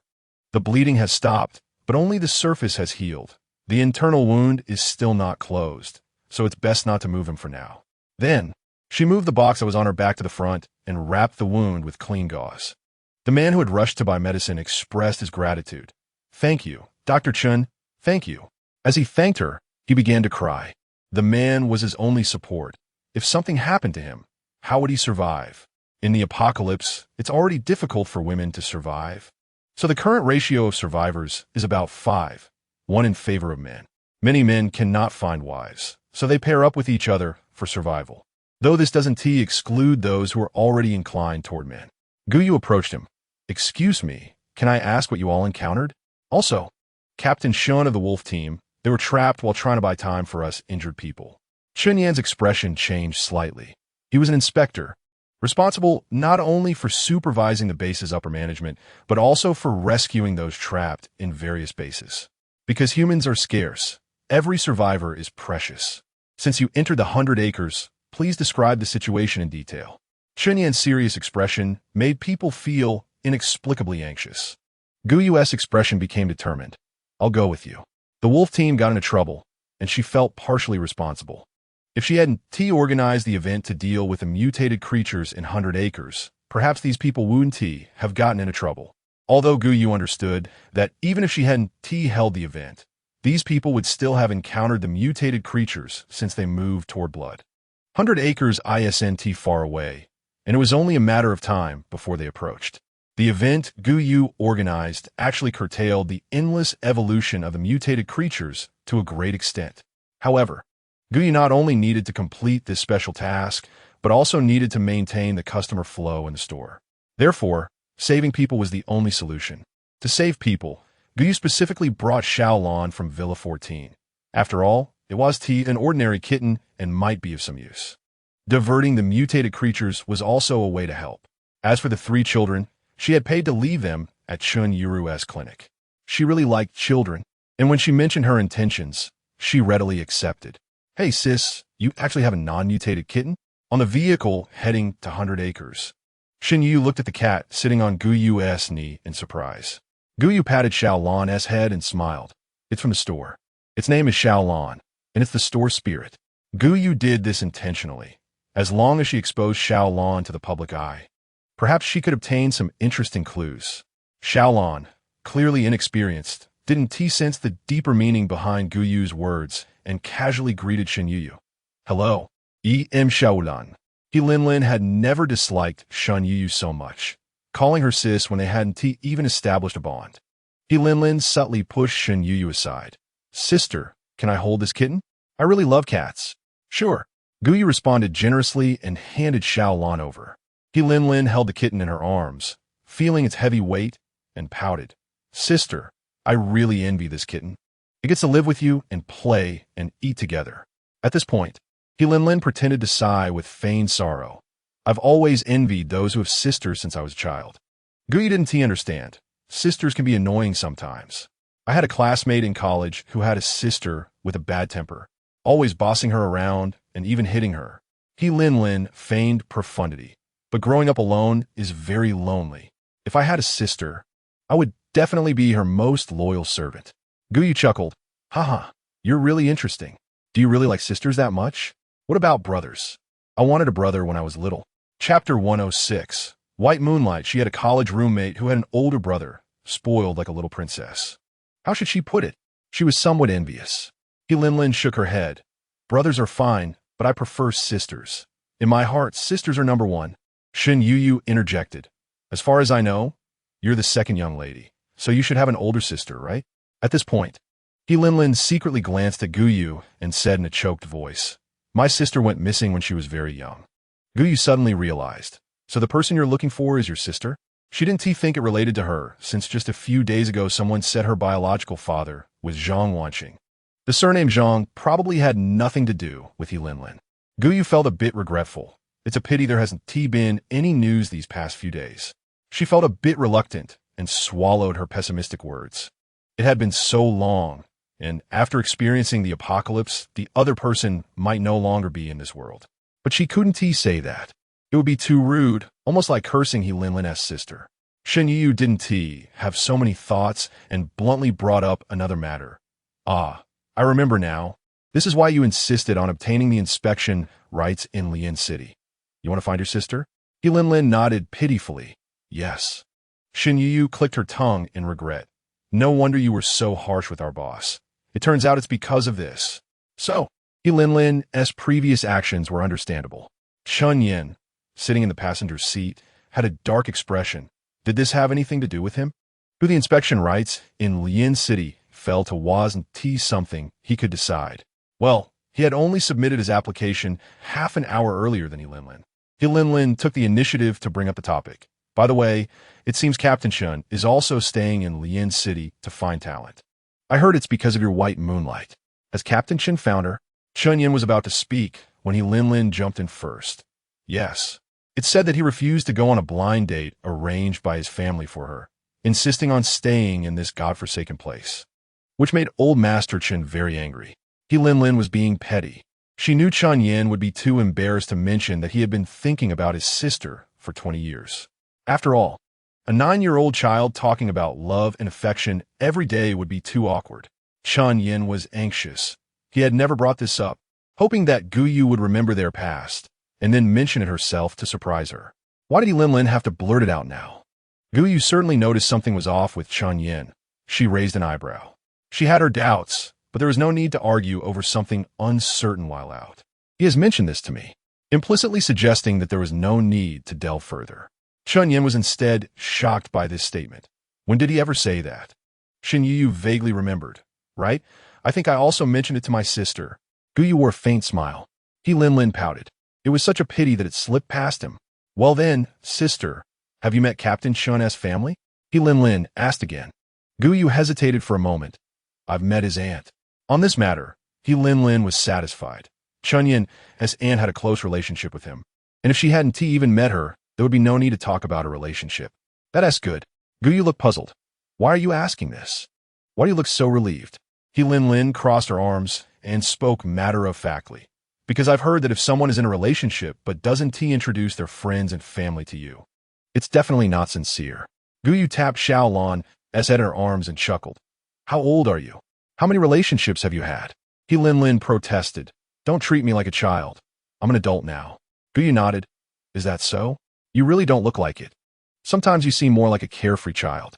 This showed that she must be very cherished at home to grow up with such a carefree nature.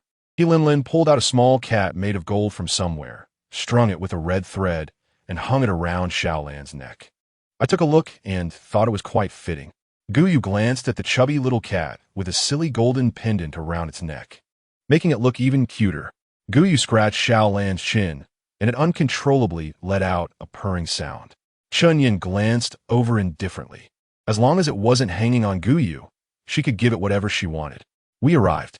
The car made a sharp turn and stopped outside the entrance of the 100 Mu amusement park. The rusty iron gate was already in a state of disrepair, with clots of dried blood scattered here and there, looking like it had experienced a baptism of slaughter. Chun Yin was the first to push the door open, followed closely by Gou Yu, with Linlin tightly protecting Gou Yu from behind. Gou took the Qianquan umbrella from her wrist, the red canopy standing out starkly against the gray ground. The first wave of mutated creatures quickly surrounded us. Gou was fine, able to block with the Qianquan umbrella. The others, caught off guard, ended up splattered with blood. After about 10 minutes, we finally cleared the first wave of mutated creatures, which numbered over 500. She discovered that the long needle was suitable for close combat, but for this many weak creatures, the Qianquan umbrella was more appropriate. Linlin stared at the Qianquan umbrella, a glimmer of light flashing in her eyes. Soon, the second wave of mutated creatures appeared. This time, the mutated creatures were taller and their tentacles thicker and stronger. She occasionally asked Gou, "Sister, isn't it cool? Isn't it handsome?" This made Chen Yin extremely jealous. The long knife moved faster among the mutated creatures. As if fueled by rage, and without hesitation, it severed the heads of the mutated creatures. Chapter 107. Doubts Gou wasn't an idiot. She could tell that Chen Yin was deliberately showing off. However, Chen Yin wasn't a child either, and there was an inexplicable sense of shame when he boasted. Yet, Linlin kept fanning the flames, occasionally throwing a smug glance at Chen Yin, making him so mad he wanted to chop her with his knife. This woman was indeed born to be at odds with him. Gou felt a bit suspicious. Was this family's second miss being a bit too clingy? Did she think she looked a lot like her sister? Watch out! Gou didn't notice the tentacle creeping up behind her. But Linlin did, and instantly dispatched the daring mutated creature that attempted a sneak attack. As she turned, she even threw a flirtatious glance at Gou. Gou, startled but filled with gratitude for Linlin, thought to herself that she was just a child lacking love. Why should she hold it against her? Gou swung the Qianquan umbrella, the sharp canopy slicing off all the tentacles of the mutated creature, rendering it as harmless as a toothless old lady. Gou used the tip of the umbrella to finish it off, and a splattering dark green blood sprayed right onto the umbrella surface. The action was clean and swift. After a month of training, Gou had already adapted to the discomfort brought by killing mutated creatures. Her previous hesitation had completely vanished. The second wave of mutated creatures took about 15 minutes to deal with. Chen Yin raised his hand, signaling everyone to rest for 5 minutes. He found it a bit strange. Logically, Linlin, who always had something to say to him, shouldn't be so obedient. Moreover, she believed in quick resolutions and would never agree to a break. She would think it was wasting time. Linlin certainly didn't want to listen to him, but she didn't want to leave a bad impression of disobedience in front of Gou, so she had to endure. Plus, since her sister was here, a break was certainly needed. It was just a little more time, and she could wait.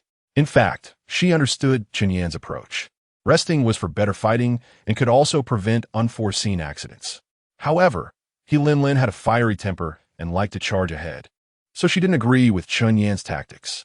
Gou took a sip from the gold-studded beast-head agate cup filled with water, which she had been saving up for the purpose of preparing for battles against mutated creatures. Linlin opened a bottle of milk. "Sister, drink some milk to replenish your energy." Since Linlin offered it, Gou accepted her kindness. After all, it was just a bottle of milk, not worth quarreling over. Chen Yin was a step slower, feeling frustrated, and quickly squeezed past Linlin to sit next to Gou, quietly complaining. "She's too much, always hogging you." Gou held his wrist, and Chen Yin instantly quieted down. "Come on, why argue with a little girl?" Chen Yin muttered. "What little girl? She's 26. She's only 3 years younger than me." Gou found it amusing. Chen Yin pressed his fingers into her hand, intertwining their fingers. Seeing his deep grievance, Gou let him be and took a couple of sips from the milk.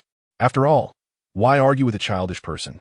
Chen Yin felt her indulgence and chuckled, leaning his head on her shoulder again. Gou shook her head with a smile. Linlin almost crushed the glass bottle in her hand. "Damn Chen Yin. Get off my sister." Linlin shouted silently in her heart, but she didn't even have the right to stop him, her face turning red with anger. Especially since this damn guy was even showing off to her. "Just wait, there'll be a day when you cry." Chen Yin felt a chill on his back, glancing around but finding no enemies. Linlin shifted her gaze, paying attention to the surroundings. "I have a question. Logically, the ability users in the city have been working hard to clear the mutated creatures in the 100 Mu, but why are there still so many mutated creatures attacking us?"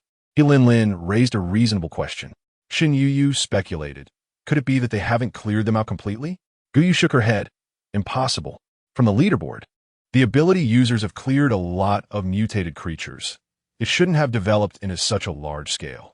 Also, the evolution of the mother body has issues. Without energy, how could it evolve? Logically, mutated creatures need to devour a large number of other mutated creatures or humans to level up.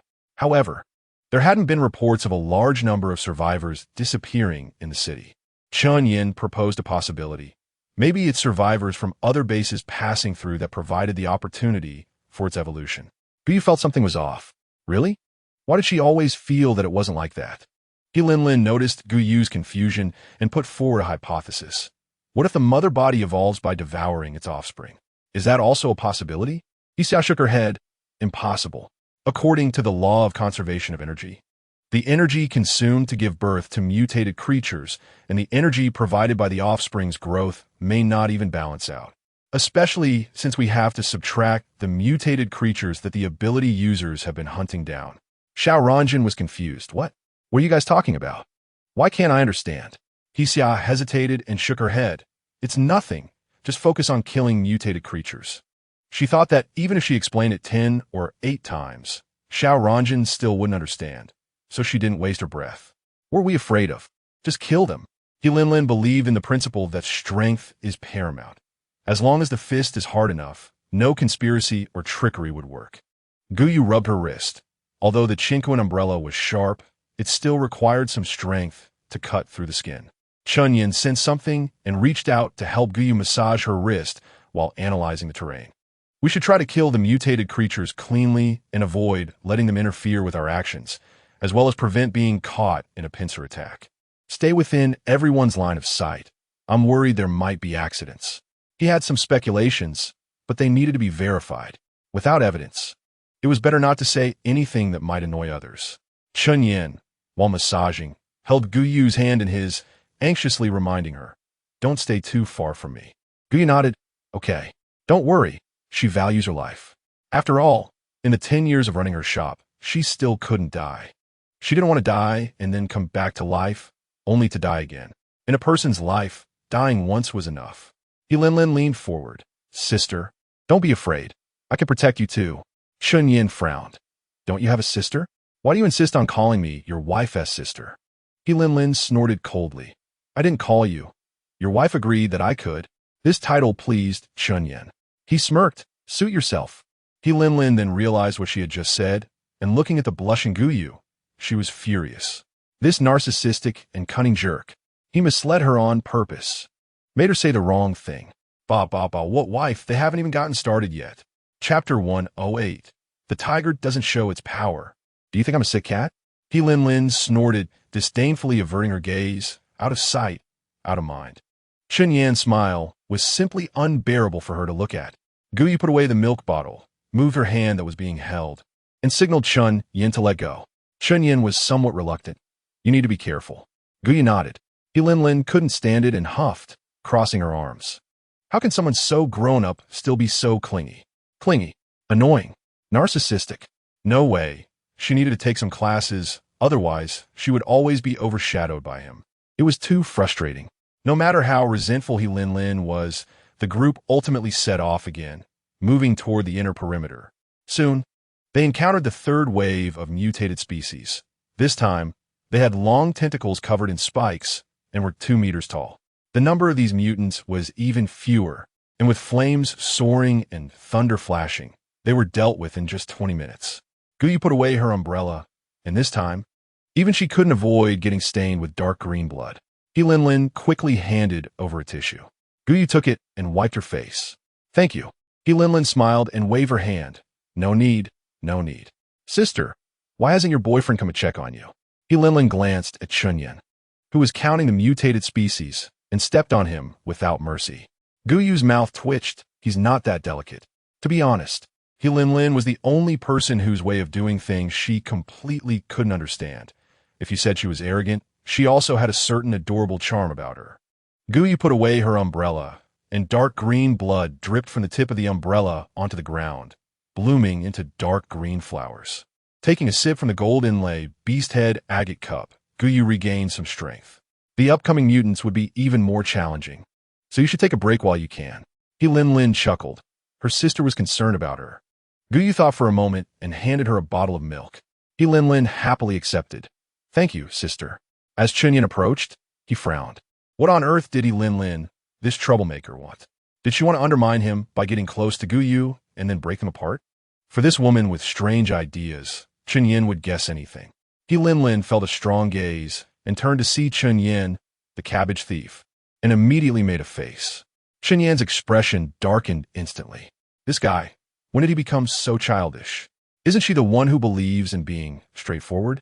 Every time she saw him, she would pull out her knife if she was unhappy. Why was she so well-behaved these days? Chen approached the two and sheltered Gou in his arms. Captain I won't disturb your rest. I have something to discuss with you. Under Gou's gaze, Lin could only force a smile and say, okay. Once the two left, Lin's smile instantly vanished.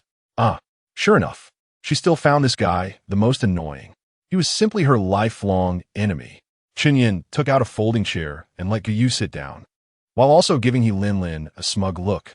Lin was so furious she almost couldn't catch her breath. So obvious, right? Just less than a minute after resting, new mutants appeared. This time there were only a dozen, but each was as big as a truck. With their hideous heads and green faces with sharp teeth, they were hard to look at. A slightly yellowish slime covered their bodies, dripping down from their long tentacles. The blue spots on their bodies highlighted their extraordinary identity. Gou opened her umbrella, her expression serious, the long hem of her skirt billowing in the breeze, creating a graceful melody. As it waved its tentacles to counterattack, Gou blocked it with her hand, and for a moment, the two worked together seamlessly. Gou raised her eyebrows. Was this Shun Yu's talent? Such a strange ability. It was completely unrecognizable. Shun Yu's ability was named One Force Breaks 10,000 pounds, and combined with her long spear, it often proved to be very effective. Gou turned her head and found that everyone had already dealt with their opponents. Just as she was about to speak, the Qinji umbrella suddenly flew behind her. A crash sounded, and the resulting shockwave lifted her long hair. In a daze, Gou saw Chen appear before her, holding a long knife. Then he brushed past her. Lin's expression turned cold, and with a forceful push of her toes, she zipped past him from the other side, racing towards her back. The others also showcased their abilities, clearly heading for her rear. Gou turned around, and the red umbrella stood in front of her. The previously used Qinji umbrella seemed to have automatically protected its owner. Gou controlled the Qinji umbrella to soar into the air, interfering with the tentacles, while the others also showed their skills to cut the tentacles. Among them, Chen and Lin were the fastest, seemingly competing, cutting one while the other chopped another. Chapter 109. 3 consecutive bone fractures. Green liquid poured down from the sky like rain, covering the entire ground and dyeing it green. Time was of the essence. Chen didn't have time to think about why Lin seemed more anxious than him. As for why Lin didn't choose to go herself, it was because her strength was indeed not as good as Chen Yan's, and her tracking skills were also inferior. It was also her fault for being impatient in class and always spacing out. She wished she had studied tracking properly. Chen turned and left without hesitation, and the others consciously filled in his absence. Gou felt like she was going to be choked. Her back was burning, probably from bleeding. She summoned the Qinji umbrella, trying to cut through the tentacles, but the usually effective umbrella failed this time, not only not cutting through the tentacles, but also being knocked away.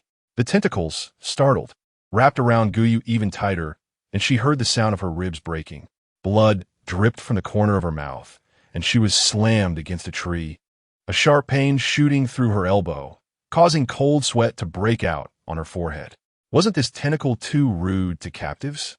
Gou opened her umbrella, using the resistance of the umbrella and the wind to slow her descent, occasionally catching a branch to increase resistance.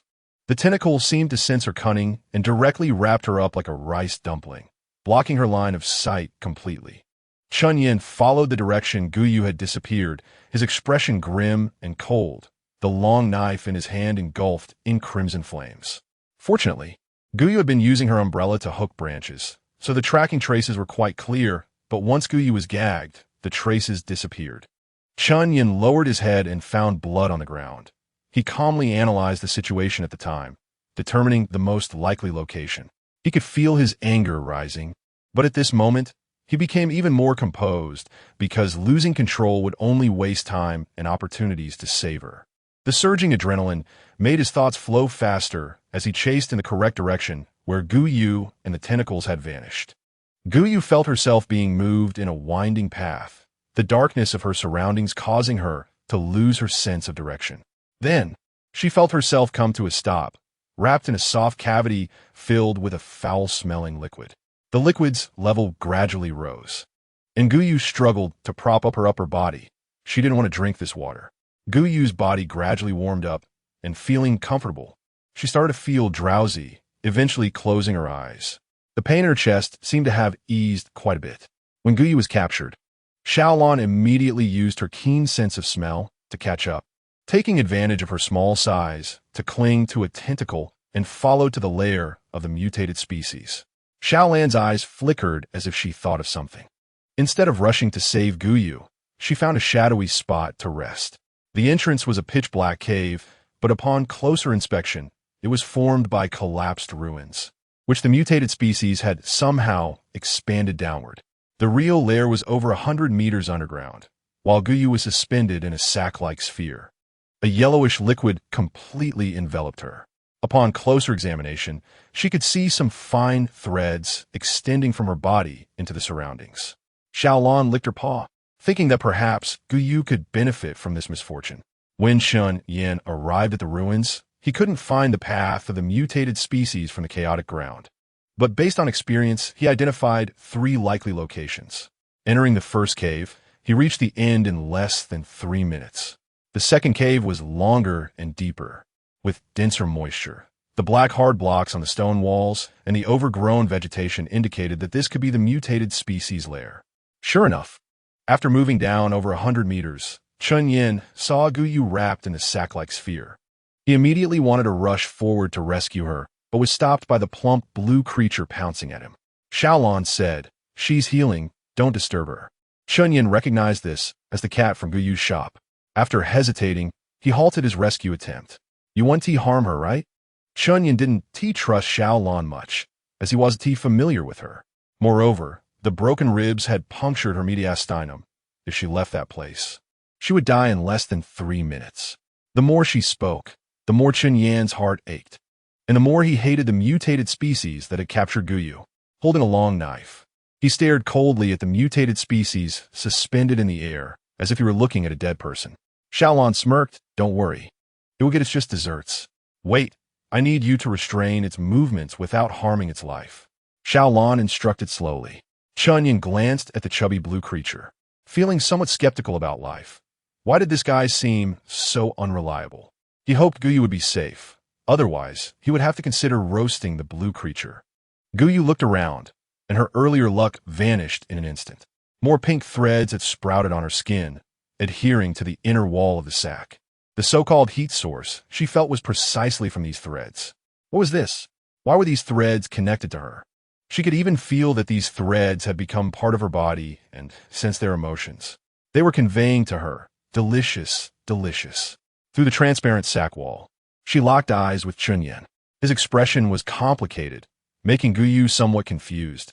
It seemed to say, "Are you okay? But also, how did you become a monster?"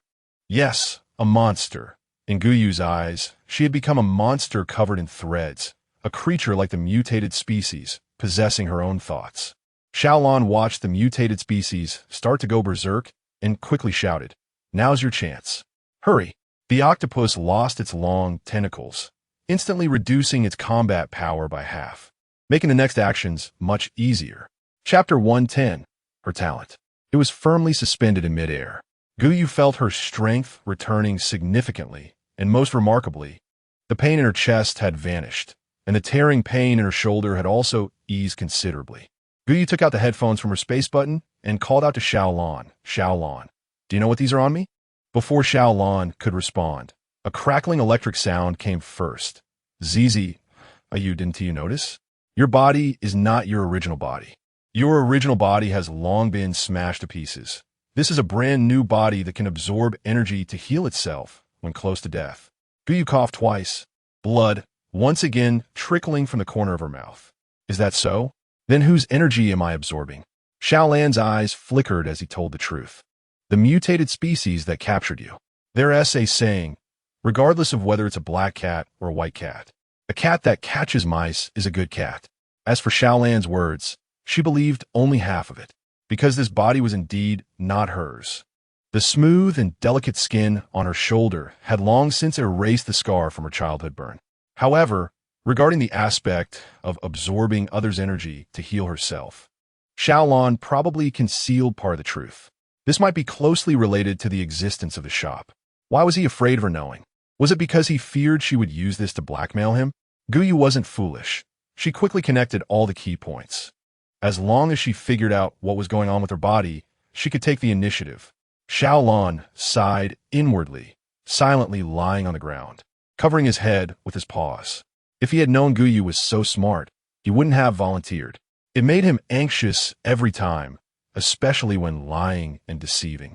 Every time he met Gou Yu's penetrating gaze, he felt guilty. If he had known, he would have let Gou Chen come. He was stubborn and unafraid of being scalded, tough as a dead duck.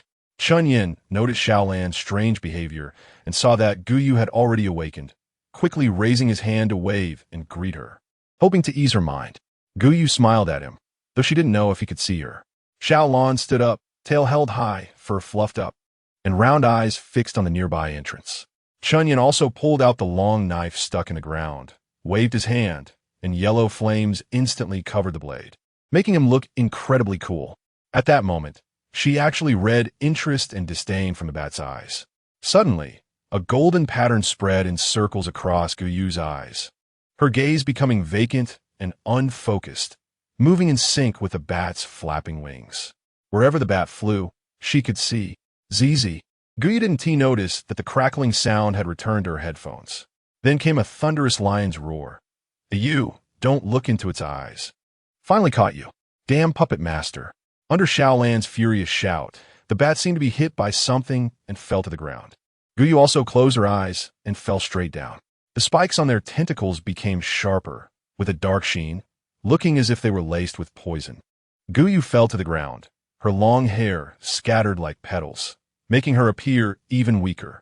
Chun Yin was heartbroken, and his actions to slay the mutated species became more decisive and ruthless. Therefore, he would let those who harmed Gou Yu have it easy. He himself wouldn't either.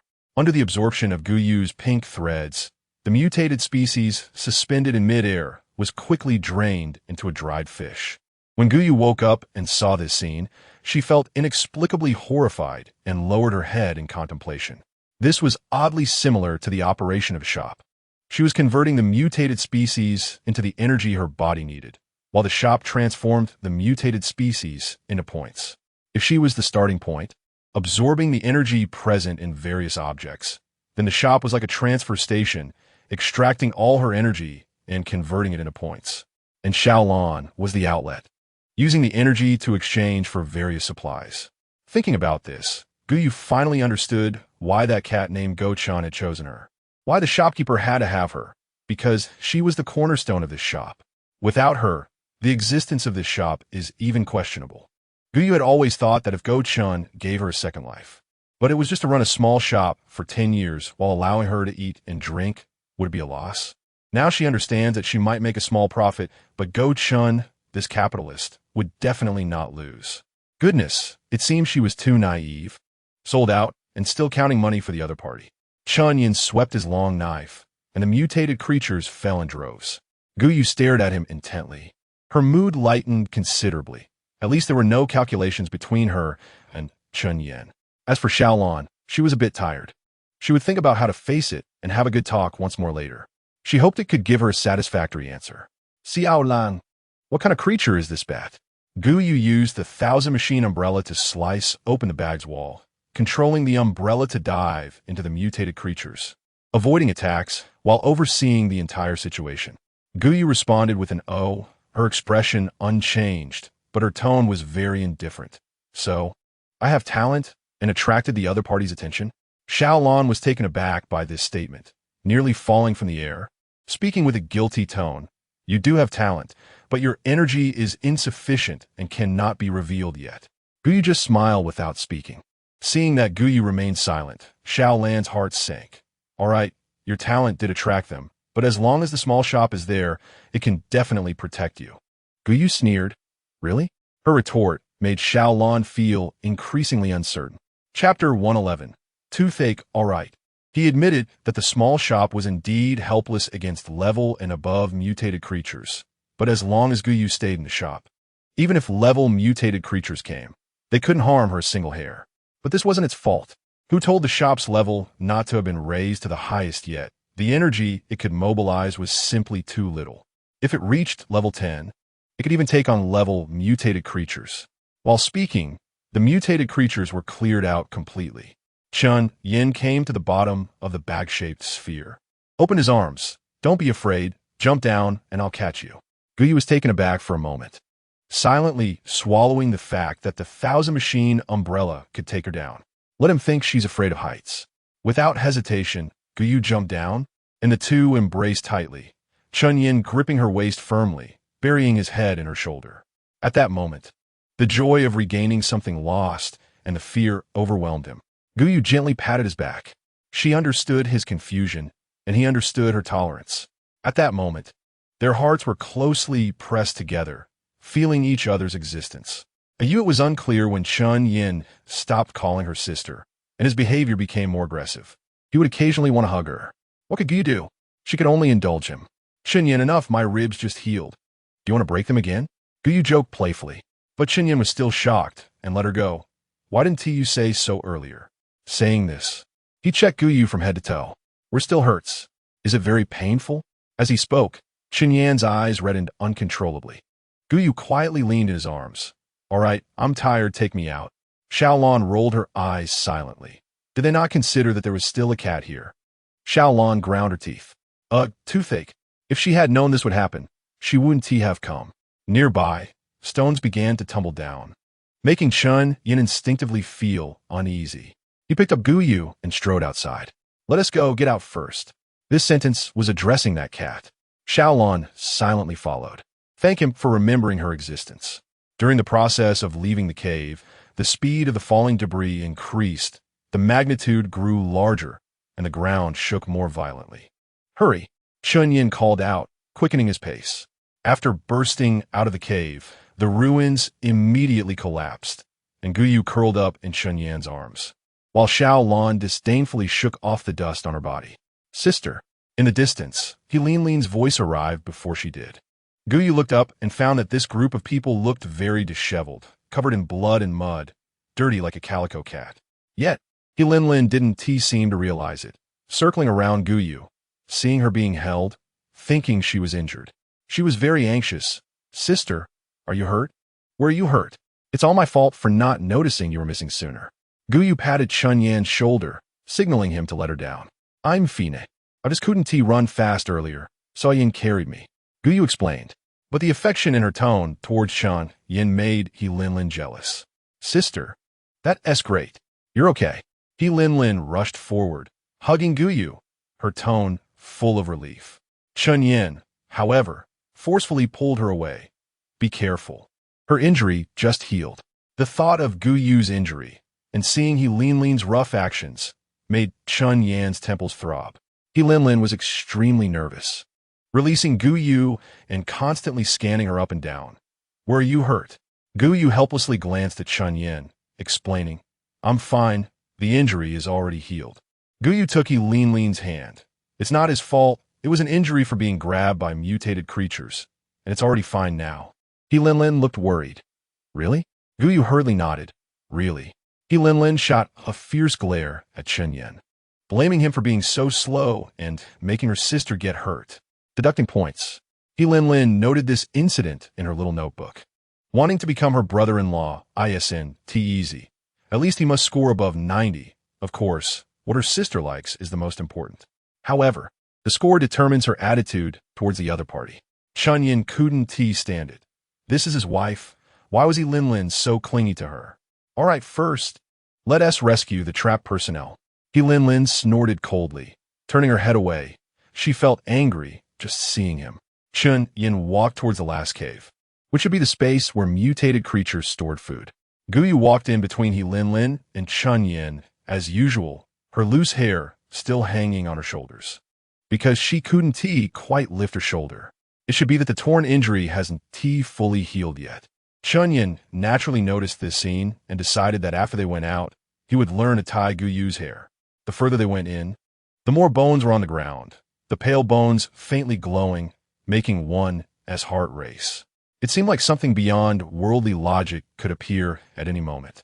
With a creak, Gou Yu stepped on a long bone, causing her hair to stand on end, and she dared not move. What is that? Creak, creak. He Lin directly stepped on those bones and played. Sister, don't be afraid. It's just some bones. You'll get used to it. He Lin comforted her. Although she found it strange, after 20 years of apocalypse, most people had gotten used to life and death. How could Gou Yu be afraid of even bones? Gou Yu's face turned slightly pale. She wasn't afraid of bones, but with the sound of bones cracking, she seemed to see a vague shadow flash before her eyes. Xiaolan sighed slightly. As expected, the drawbacks of this body were still showing. After all, it wasn't the original. Gou Yu's body from years ago had long been turned to mush, and after the passage of time, it had shattered into bits. This body was reshaped by Gou Chen. It drew a soul from the underworld, and the soul and body not merging was normal due to being influenced by certain magnetic fields. Gou Yu noticed that everyone had seen the strange occurrence just now and thought she was seeing things, so she forcibly suppressed her fear. As they moved deeper, the smell of blood became stronger, and everyone unconsciously quickened their pace. For a moment, only the sound of breathing remained in the corridor. Xiao Ranch glanced at Gou Yu in surprise. Wasn't she said to be injured? Why did she seem to be breathing more steadily than him, who wasn't injured? Gou Yu also found it strange. She usually would be panting by now, but now her face was not flushed and her heartbeat steady.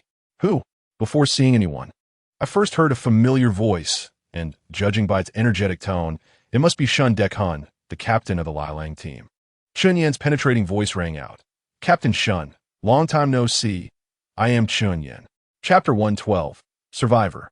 Shin Dechuan's voice was filled with joy. Great, you finally arrived. We have someone injured here. Chun Yan raised his hand to stop everyone. Wait, be alert when we go in, to avoid traps. As he said this, he glanced at He Xiao. He Xiao nodded and opened a black box from his backpack. A B-sized surveillance device slowly flew up, circled around He Xiao, and then flew straight inside. He Xiao sat cross-legged. I will stay here with Xiao Ranjin to provide support. After Xiao Ranjin responded, he stood behind He Xiao to guard him. Chun Yin put on his earphones, and after a couple of crackling sounds, He Xiao's voice came through clearly. Boss, can you hear me? Chun Yin replied, I can. Everyone moved inward together. He Xiao's voice came through again. Boss, there's no danger, but there are quite a few injured people. Wait, boss, there are mutated species inside. No, wait, it's their eggs. Chun Yin looked up at the massive nest writhing in midair and said calmly, I see it. There are at least hundreds of mutated species hatching here. Shin Dekun had his arms slung around his neck, and his head was wrapped in bandages, looking very disheveled. Captain Shun, you finally made it. There are 2 mutated species outside that we have been hunting, and the one we can see is the obvious one. Shin Dekun wanted to remind them not to be caught off guard by the hidden one. Shin Dekun let out a sigh of relief. That's good. The Shun family had some patriarchal tendencies, and as a girl, Shun Yuyu was often belittled, while her brother Shin Dekun was always elevated. Although Shan Dekun was kind-hearted and treated his relatives well, Shin Yuyu felt a pent-up frustration inside. Why did Shin Dekun get unconditional support from their family, while she had to persist alone? Shin Dekun sighed lightly and shook his head, not rebutting Shin Yuyu. Indeed, I was careless this time. Not all. It's because someone in the crowd stood up for Shin Dekun. If it weren't for the captain, the people here wouldn't have survived. Shin Yuyu looked at his bleeding head, pouted, but ultimately didn't say the sarcastic word she had prepared. Take this. Shin Yuyu threw a bottle of hemostatic medicine to Shin Dekun. Shin Dekun gratefully said, Thank you, Yuyu. Shin Yuyu crossed her arms. I'm afraid you'll die, and the old which will come to me for trouble. Shin Dechuan's face briefly showed embarrassment.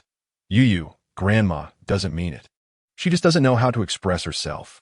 Although Shan Dekhan knew what his grandmother was like, publicly as her grandson, he still had to cover for her. Besides, as a beneficiary, he couldn't just scold her. Shin Yu snorted, angrily saying, "That's for you." After saying that, she turned away. If she stayed, she would definitely be lectured by Shan Dekhan, which hurt her ears. Chun Yin counted the number of people and found that a third were seriously injured, a third lightly injured, and the rest at scrapes. He could only arrange for those with scrapes to help the seriously injured while the lightly injured took care of themselves. Shen Yu supported Shan Dekhan, almost spitting on his face. If she had known this would happen, she wouldn't have come in. Gou Yu also fell into the category of lightly injured. She couldn't even lift her hand and could only follow behind Shen Yu to listen to her, a Shun Dechuan's little brother banner. Shen Yu, Shen Dekhan, what have you been eating lately? Why are you so heavy? Little brother, bullshit. Why don't you say it's because you're too weak? Gou Yu held back her laughter. This was the first time someone dared to be so arrogant in front of Shen Yu. This kid has potential. Shen Yu's face darkened. What do you mean? Who are you? Little brother patted his chest, almost spitting blood from the effort, forcibly swallowing the blood that surged up his throat and mustering his courage. I am Captain Shun's loyal little brother. What I mean is, our captain hasn't gained weight. Shen Yu, angered, instinctively asked, "How do you know?" With an attitude that suggested she would throw him to feed the fish if he didn't clarify. Little brother straightened his chest. Because my eyes are the measure. Shen Yu became interested. Oh, how so? Little brother declared with righteousness. Because our boss's measurements last week were 98, 82, 92, but this week's measurements have changed to 97, 82, 92. So he hasn't gained weight. Shen Yu held back her laughter and finally couldn't help but burst out laughing. Ha ha! Your boss is lucky to have you as his little brother. Truly fortunate. Such a gem. With this little brother around, my cousin will surely face social death soon. Thinking of this, Shen Yu lost interest in arguing about the trivial matter. Little brother proudly puffed out his chest, thinking that he was the one who understood the boss the best in this world. Shin Dekhan only regretted that his arm was injured. Otherwise, he would have covered this guy's mouth to prevent him from saying another word. Such trivial matters. Yet he spilled them all. However, seeing Shen Yu's beaming smile, he swallowed his words of admonishment. He hadn't spent quality time with his sister like this for 7 years. A moment of social embarrassment could lead to such a peaceful interaction, which was quite good. The road ahead was unusually quiet. After being rescued, sadness quickly engulfed everyone. Those who died in this war included family, friends, lovers, and comrades. Having seen life and death did not mean they were numb to it, nor did it mean they were unafraid of death. Correspondingly, they cherished the present even more. It was hard to tell when it started, but the sound of crying gradually rose. Several people hugged each other to comfort one another. Listening to Xiao Lan describe the situation of the few trucks behind, Gou Yu fell silent. Did this count as her share of karma? If she hadn't held the event, would they have not died? Unfortunately, there are no ifs. The apocalypse is inherently cruel, and the relationship between humans and mutated species is one of life and death. Gou Yu also silently mourned for these lost lives in her heart. Some of the bodies were collected by Shan Dekhan and returned to their relatives, while those without relatives were cremated and buried. As for those who exchanged points in Gou Yu's shop, some felt that being buried anywhere would be disturbed by mutated species. So they simply tossed them into the machine. In the future, if they missed the other person, they could still come here to talk to them. Chapter 113 name. Every time Gou Yu saw this, she felt exhausted. It was also somewhat unsettling. If her hypothesis really held true, then the final resting place of these bodies was her talent. Did that mean she was feeding on her own kind? But let's put that aside for now. For a moment, the crying diminished significantly. The evil den gradually burned down under the flames, turning to ashes and smoke. Gou Yu in the vehicle felt quite unhappy, and with some motion sickness, she leaned back and closed her eyes to rest. Shen Yu was in a good mood, sticking her head out the window to enjoy the wind. Dangerous behavior, do not attempt. Are you crazy? What if some garbage flies up and hits your face? Gou Yu was awakened by the noise, opening her eyes and feeling a bit envious of their playful interactions. She always felt that Shan Yin was a bit too cautious around her. Sometimes it felt like his feelings were quite heavy. She often wondered if she could truly bear his feelings. If she decided to take on that burden, how would she do it? And what about her origins? Was Zhang Wanqing really her father? Thinking of this, Gou suddenly recalled when she had heard that name before. During the last meeting regarding the Haisher base. She had heard that name. Perhaps she could find time to ask General Han about it. Whether he is an enemy or a father, it all depends on this time. After returning to the small shop, the team dispersed. Gou hurriedly went to find Han Chen. Zhang Wanqing? What do you want with him? Han Chen's expression was strange. Zhang Wanqing was coerced into doing such things. Moreover, last time he even opened the door of convenience, which could be considered as making a contribution despite his guilt. Therefore, Zhang Wanqing was not locked in a dungeon, but was confined to a villa, so his abilities could be utilized effectively. I have something to discuss with him. Han Chen sighed. He was indeed right. Gou didn't quite understand what he meant. Who is he? Zhang Wanqing lived in Villa 15, not far from Villa 14. But the villa had been modified.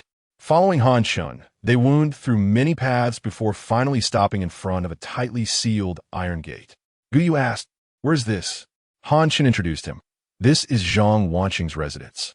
He is a very intelligent person and is skilled in hacking. This is his request. He doesn't like staying in bright places and prefers big iron doors, which give him a sense of security. Gou's mouth twitched. This person's preferences were indeed quite special. Han Chen entered a password on the door. With a click, the door opened. A man dressed in a black trench coat came into view, about 187 meters tall, with a crew cut that looked stiff and neat. He was ruggedly handsome, with a solid build, looking like a middle-aged handsome uncle. At that moment, he was fiddling with the computer in front of him, green data scrolling continuously on the screen. Zhang Wanqing, someone is looking for you. Upon hearing this, the person who had been furiously typing froze in place. He had told Han Chen that he would only meet one person, and that was his daughter. He didn't expect this day to come so soon. Han Chen looked at Gou and, after getting her consent, voluntarily exited the room. Gou said, "You are the masked hero." Her tone was affirmative rather than questioning. Zhang Wanqing smiled and retorted, "What evidence do you have?" Gou's expression was cold. There are too many flaws. First, what friend can persist for 20 years helping you find someone? Moreover, this happened during the apocalypse. Second, your tone pretends to be playful, but in reality, it conveys more urgency, giving me the impression that you are very concerned about whether I care about my father. Besides my biological father, I can't think of anyone who would go to such lengths. Third, the necklace and photo you sent me were clearly taken recently. I don't believe you would give such important items to an outsider. What ultimately confirmed it for me was your attitude just now. You didn't deny it, but instead asked me why. Zhang Wanqing sighed. You are just as smart as your mother. Gou replied, "Don't bring my mother into this. Whether you are my father is still uncertain. Just a photo cannot prove anything." Zhang Wanqing let out a long sigh. You don't believe me? Our blood types are the same. I was with your mother for 7 years. You were about the same age as we were together. Gou crossed her arms, but you don't look over 60. Zhang Wanqing frowned. Is it wrong for me to look young? Although I am indeed not young anymore, it doesn't mean I have to look old. Gou shook her head. That only proves you were with my mother. It doesn't prove I am your daughter. Also, how did you and my mother separate? Why did you separate? I searched for her for a long time, but couldn't find her. Thinking she left without saying goodbye. She probably didn't want to see me, so I stopped looking. I didn't expect she would give birth to a daughter for you.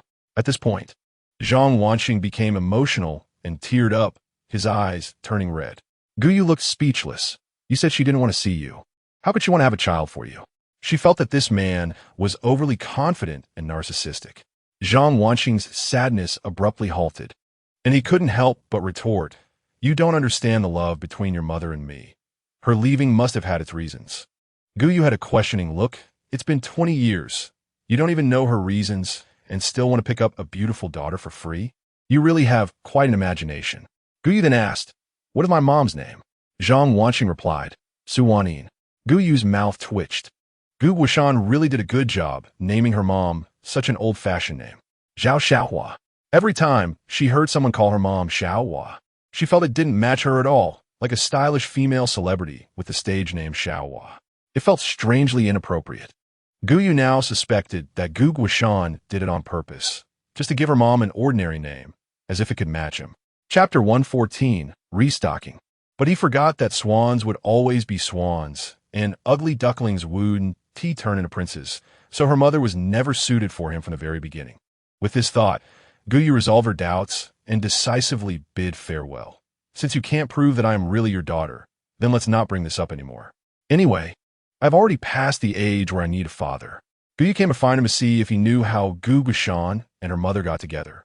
But it was clear that Zhang Wanqing was not informed. Therefore, Gou did not intend to stay any longer. Wait, Zhang Wanqing had just met his daughter and wanted to spend more time with her. I am your father. How can you? Gou interrupted him coldly. First, whether we are father and daughter is still uncertain. Second, even if you are, just providing a sperm doesn't seem sufficient for me to call you father. The one who struggled to give birth to me is my mother. Gou was not hysterical, but spoke calmly. And it was precisely because of this that Zhang Wanqing felt a chill in his heart. He had done nothing but lost the chance to be a father. And it was precisely because he did nothing that he lost the opportunity to be a father. In the shop, Gou opened the interface for special tasks. The 30 special blind boxes from the previous task had already been received. The new special task was, let 1 million people know about the existence of the small shop. Reward, 50 special blind boxes. Gou began to draw today's blind boxes, a total of 37. Food, dried tofu, fragrant dried tofu, red radish. Daily necessities, vacuum compression bags. Cleaning cloths. Clothing, white brogue shoes. Housing, row villa. Medicine, Banluo ring. Special talent cards. Level 1 telekinesis talent card. Level 1 teleportation talent card. Level 1 time travel talent card. Level 1 foresight talent card. Level 1 healing ability talent card. Level 1 invisibility ability talent card. Level 1 telekinetic combat talent card. Level 1 mental attack talent card. Level 1 spiritual vision talent card. Level 1 spiritual hearing talent card. Level 1 spatial manipulation talent card. Level 1 fire element manipulation talent card. Level 1 water element manipulation talent card. Level 1 electric element manipulation talent card. Level 1 earth element manipulation talent card. Level 1 wind element manipulation talent card. Level 1 light energy manipulation talent card. Level 1 electric energy manipulation talent card. Level 1 thermal energy manipulation talent card.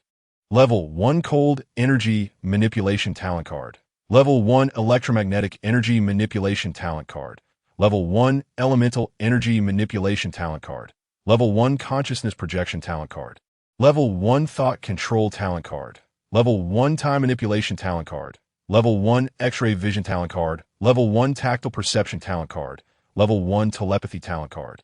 Level 1 mental control talent card. Special seeds. Rice seeds, corn seeds, spinach seeds, peanut seeds, wheat seeds. Special band items.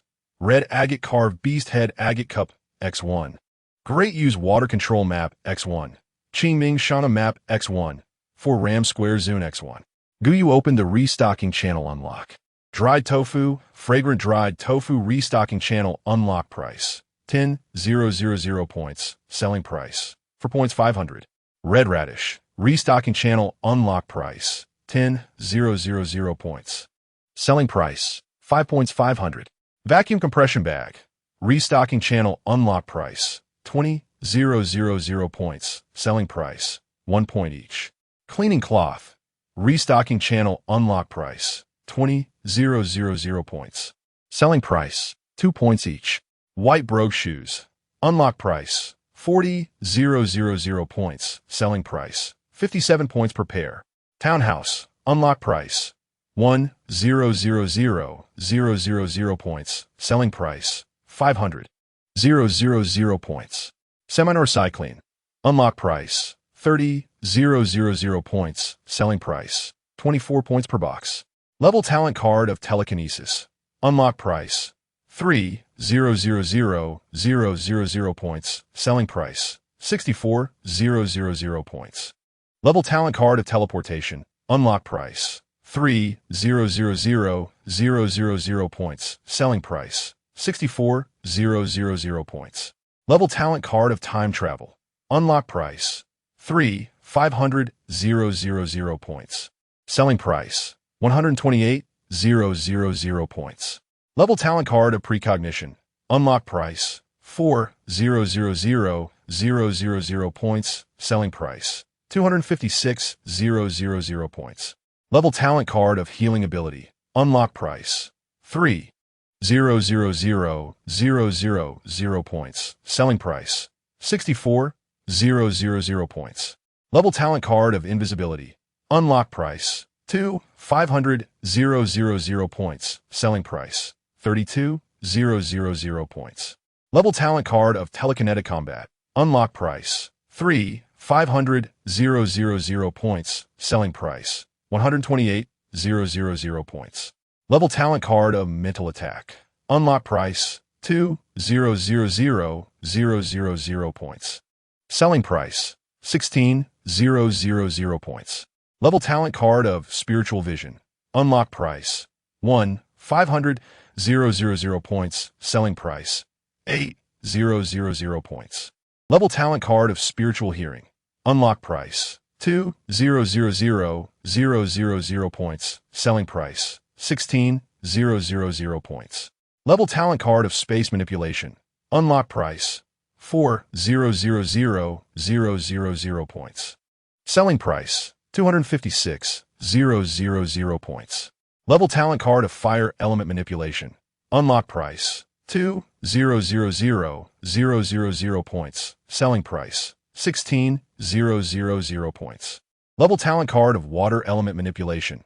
Unlock price 2,500,000 points. Selling price 32,000 points.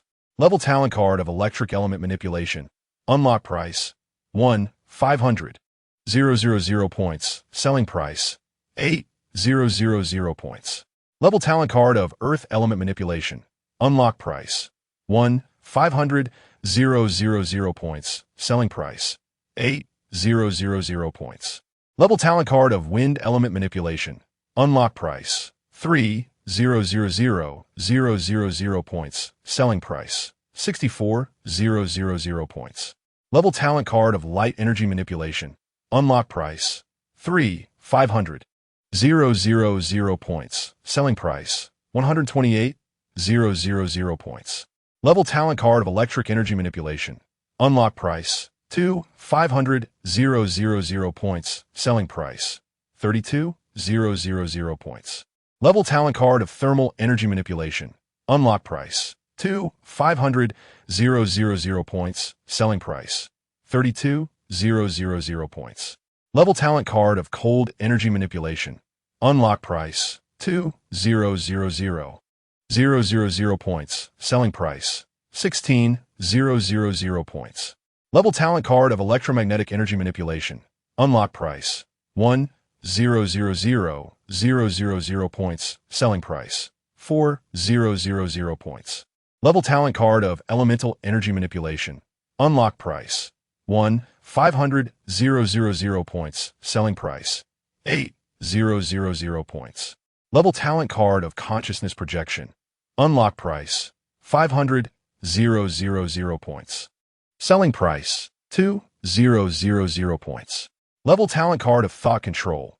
Unlock price 2,500,000 points. Selling price 32,000 points. Level talent card of time manipulation. Unlock price 2,000 points. Selling price 16,000 points.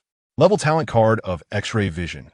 Unlock price 2,000 points. Selling price 16,000 points. Level talent card of tactile perception. Unlock price 2,500,000 points. Selling price 32,000 points. Level talent card of telepathy. Unlock price 3,000 points. Selling price 64,000 points. Level talent card of mental control.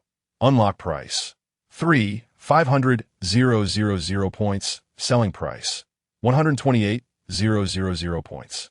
Rice seeds. Unlock price 1,000,000 points. Selling price 500 points. Chapter 115. The Surge of Talent Cards. Corn seeds. Unlock price 1,000,000 points. Selling price 500 points. Spinach seeds.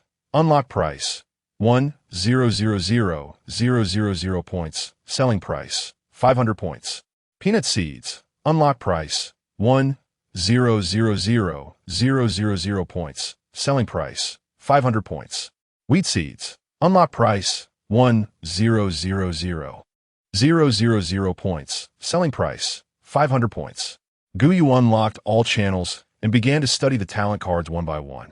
Telekinesis. Control objects with thought, including but not limited to movement, levitation, throwing, etc. Teleportation. Able to traverse space at will, ignoring distance and spatial limitations. Precognition. Able to foresee the outcomes of future events. Healing ability. Able to heal others' injuries and ailments. Invisibility. Able to make oneself invisible. Telekinetic combat. Combat through thought, including telekinetic shields, telekinetic weapons, etc. Mental attack. Attack others with mental power, including thought interference, memory alteration, etc. Spiritual vision. Able to see entities that ordinary people cannot perceive, such as spirits and souls. Spiritual hearing. Able to hear sounds that ordinary people cannot perceive, such as whispers of deities and messages from the spirit world. Space manipulation. Able to manipulate space. Change the form or structure of space, traverse space, teleport, move objects through space, create and delete space, create spatial passages, create invisible spaces, etc. Element manipulation. Able to manipulate natural elements, such as fire, water, electricity, earth, wind, etc. Energy manipulation. Users can manipulate energy, such as producing and controlling light energy, electric energy. Thermal energy, cold energy, electromagnetic energy, elemental energy, etc., including releasing energy, absorbing energy, transforming energy, etc., and can also change the temperature, density. Massive objects through energy. Consciousness projection. Able to project one's consciousness onto others, influencing their behavior and decisions. Thought control. Able to control others' thoughts and actions. X-ray vision. Able to see through obstructions and see the scenes behind barriers. Telepathy. Can capture the thoughts of those around and communicate thoughts over a distance. Mental control. Can control and distort a person's thoughts and mind. Even their memories and personality may be affected. Gou put the goods on the shelves and began to consider how to complete the new task. Xiaolan, help me check the layout of other bases. Xiaolan casually licked her paw and pulled up the layout map of the bases, revealing a huge world map with more than 20 red dots and 1 green dot. The green dot is me, and the other red dots are the locations of the bases. Gou thought for a moment and added a shelf to the trunk of her SUV. As long as she opened the trunk, the shelf could extend out to display the goods inside. Gou selected a few popular items to display. Then she left the small shop overnight. Chanya needed to go to other places for inspection and had said goodbye to her in advance. Although it was hard apart, life is not just about love. In the passenger seat, Xiaolan was leisurely enjoying an ice cream, swaying her tail. Gou felt envious and jealous. How happy it must be to be a cat, eating and drinking without any toil. Xiaolan, isn't it time for you to ask me to help you look after the kids? Gou drove toward the first destination, the rumored Guang City, the city that eats people. As for why to go to Guang City, it is also because the suffering caused by the management level is severe. In fact, many ordinary people cannot get enough meat. Some gifted individuals born into poverty may not even realize they are consuming human flesh. Some might have realized it, but after starving for 10 days or half a month, they subconsciously ignore it. They can't afford to be seen as starving ghosts. Gou also hopes to get some weapons from Guang City. Since it's all about bartering resources, why shouldn't she fully utilize her own resources? The next day at dawn, Gou finally saw the outline of Guang City after traveling day and night. Unlike other bases that are hidden underground, the continuous city fortifications surrounded the entire coastline, and Guang City is located within that coastal line. Gou stopped at the city gate. A patrolling soldier noticed her, left his post, presumably to find their leader. Gou opened the trunk, pressed the button for the speaker, and a loud sound echoed out. Extra! Extra! A massive clearance sale at the Jia store. A loaf of bread for 1 bullet, a box of milk for 1 gun. The announcement repeated 3 times. A round, plump man arrived late. Gou narrowed her eyes. In the apocalypse, being so plump must mean he has consumed a lot of children, right? Thinking of this, Gou Yu's expression soured. The man wiped the sweat from his face and asked, "Girl, where are you from? Where are you going?" Gou Yu looked at him with disdain. Although he wore a big smile, there was a deep malice in his eyes, as if she were some naive little lamb. She ignored him and looked toward the city gate, noticing several daring individuals peeking at her. Gou Yu retorted, "Who are you? Can you be the master of Guang City? Are you the one trading children for weapons? Looking for death," the man said, and without further ado, he attacked. Initially, he had wanted to be gentle because Gou Yu was pretty, but since she refused to cooperate, he couldn't be blamed. In the next moment, a current struck him from the sky, leaving his Mediterranean-style hair standing up in a frizzy mess. Gou Yu coldly watched the flailing fat man. The fat man began to threaten her. "You wait, you foul woman. If you have the ability, don't leave." Gou Yu's fox-like eyes were as cold as ice, seemingly coated with frost, silencing the fat man. Soon, a man in military uniform emerged from Guang City. Although his face appeared somewhat sunken, his muscles were solid and strong, and the scars on his exposed hands showed he had been through many battles. Gou Yu, who had been leaning against the car door, stood up straight. The man looked to be in his 50s or 60s, with strands of white in his hair, but he still stood tall. His name was Su Jiangliang, the third son of the Su family from Kyoto.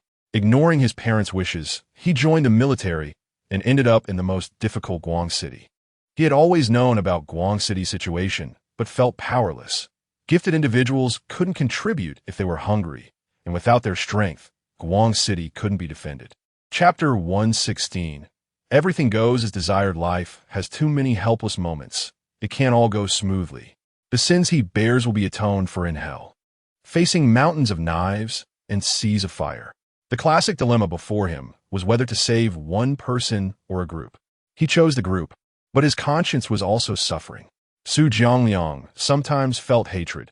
Hatred for his own powerlessness. Hatred for the debts of human relationships. But he had never regretted putting on this military uniform and coming to Guang City, because he knew he was not only protecting the people of Guang City, but also safeguarding his family far away in Kyoto. Gou Yu looked at Su Jiangliang and then at the arrogant fat man, unable to help but shake her head. "You are the boss of Guang City?" Su Jiangliang's wrinkled face looked calm. "Who are you? What do you want from me?" Gou Yu sighed. With such leadership, Guang City is not completely hopeless. "My name is Gou Yu, the manager of Jejia store, mainly selling food, daily necessities, clothing, medicine, and talents." These items deeply touched Su Jiangliang's heart. But having lived for 40 years, he had seen all kinds of storms, and his expression remained calm, as if he was hearing about something ordinary. "Talent? Manager Gou, are you joking with me?" Gou Yu took out a card-like item from the trunk and handed it to Su Jiangliang. "You can find someone to test it."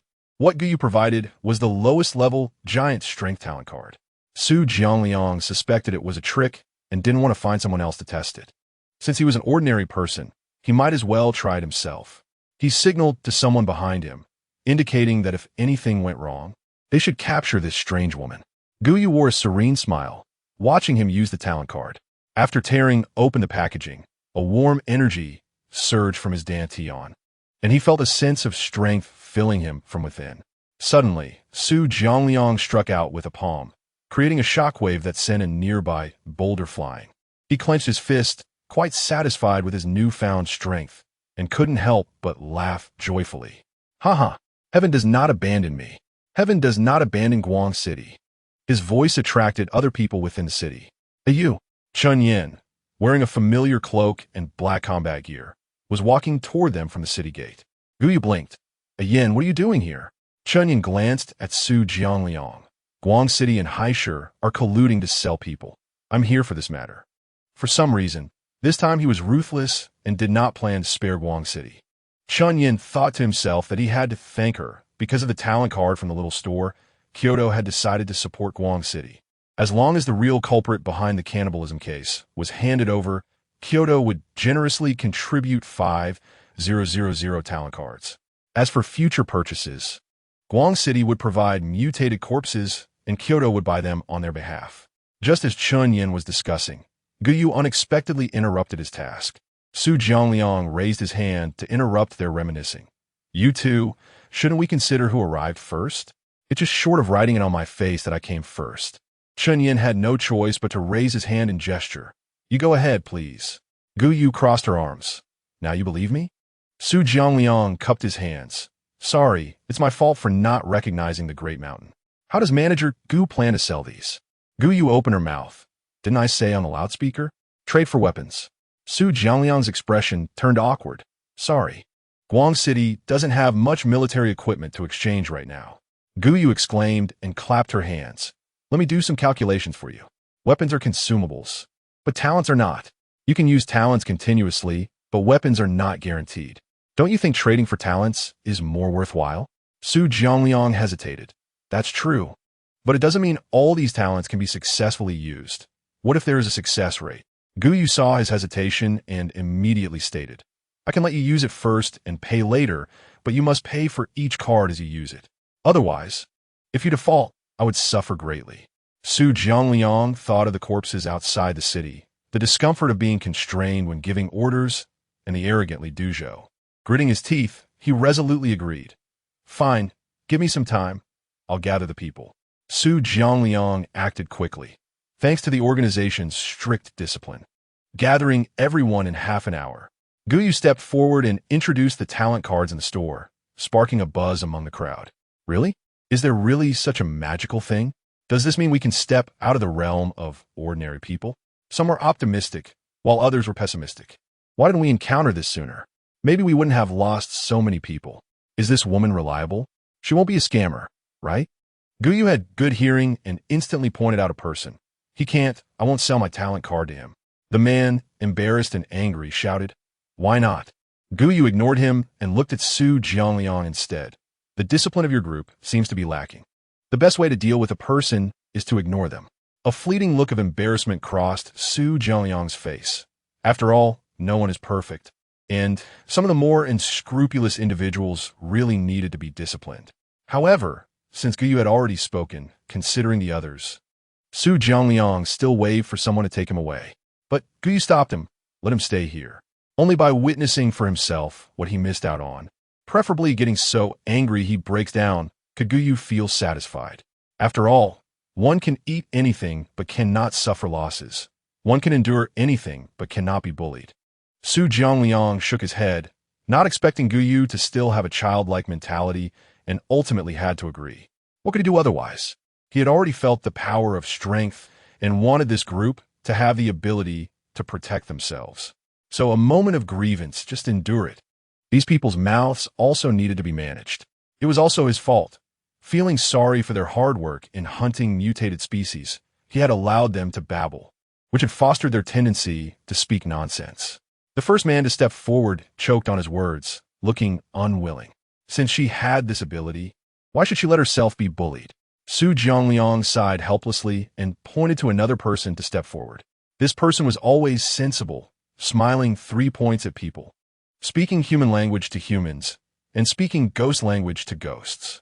Chapter 117, Talent Card Popularization. Gou Yu asked, Which talent do you want? Zhang Erniu replied, clearly, Giant Strength.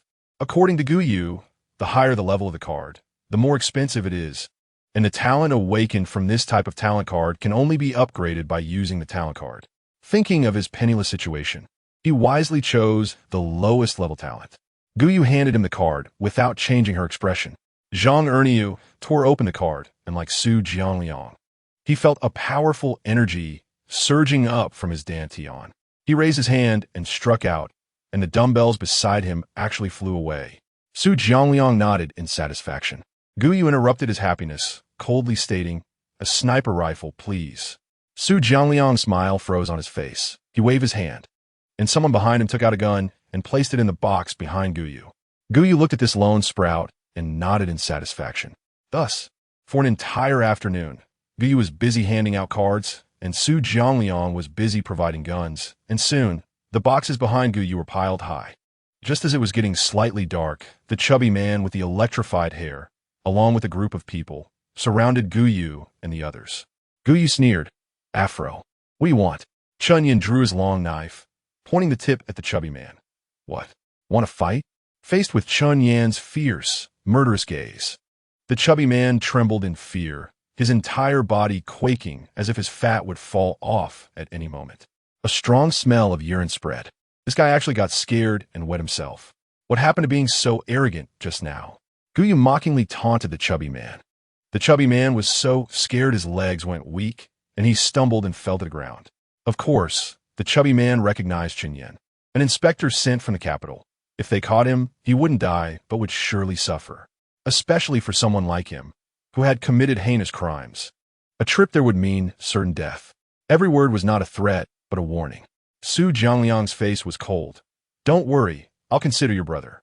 Consider sending you and your brother in together. He was initially hesitating about whether to keep Wang Jianying and Wang Jianjia, since they were both talent holders. But now it seemed he didn't lack these two talent holders.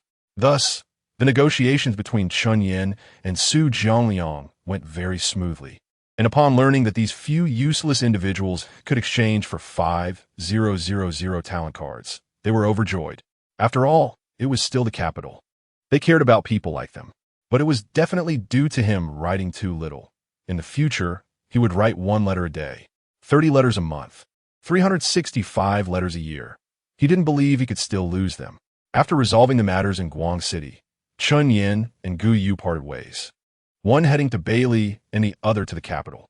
On the way, Gou opened the blind boxes she received today, a total of 7 ordinary blind boxes. Then, she opened the supply channel, unlocking products like donuts, spicy strips, snow glutinous rice, flower pots, spray bottles, orange slippers, and ergotamine caffeine tablets. The ruler of Bailey remembered Gou and warmly welcomed her upon seeing her. After hearing her intentions, he immediately showed his utmost sincerity, extracting gold from the mountains within Bailey overnight, not only promoting the existence of a small shop, but also warmly entertaining her. Thus, Gou left after just 1 day.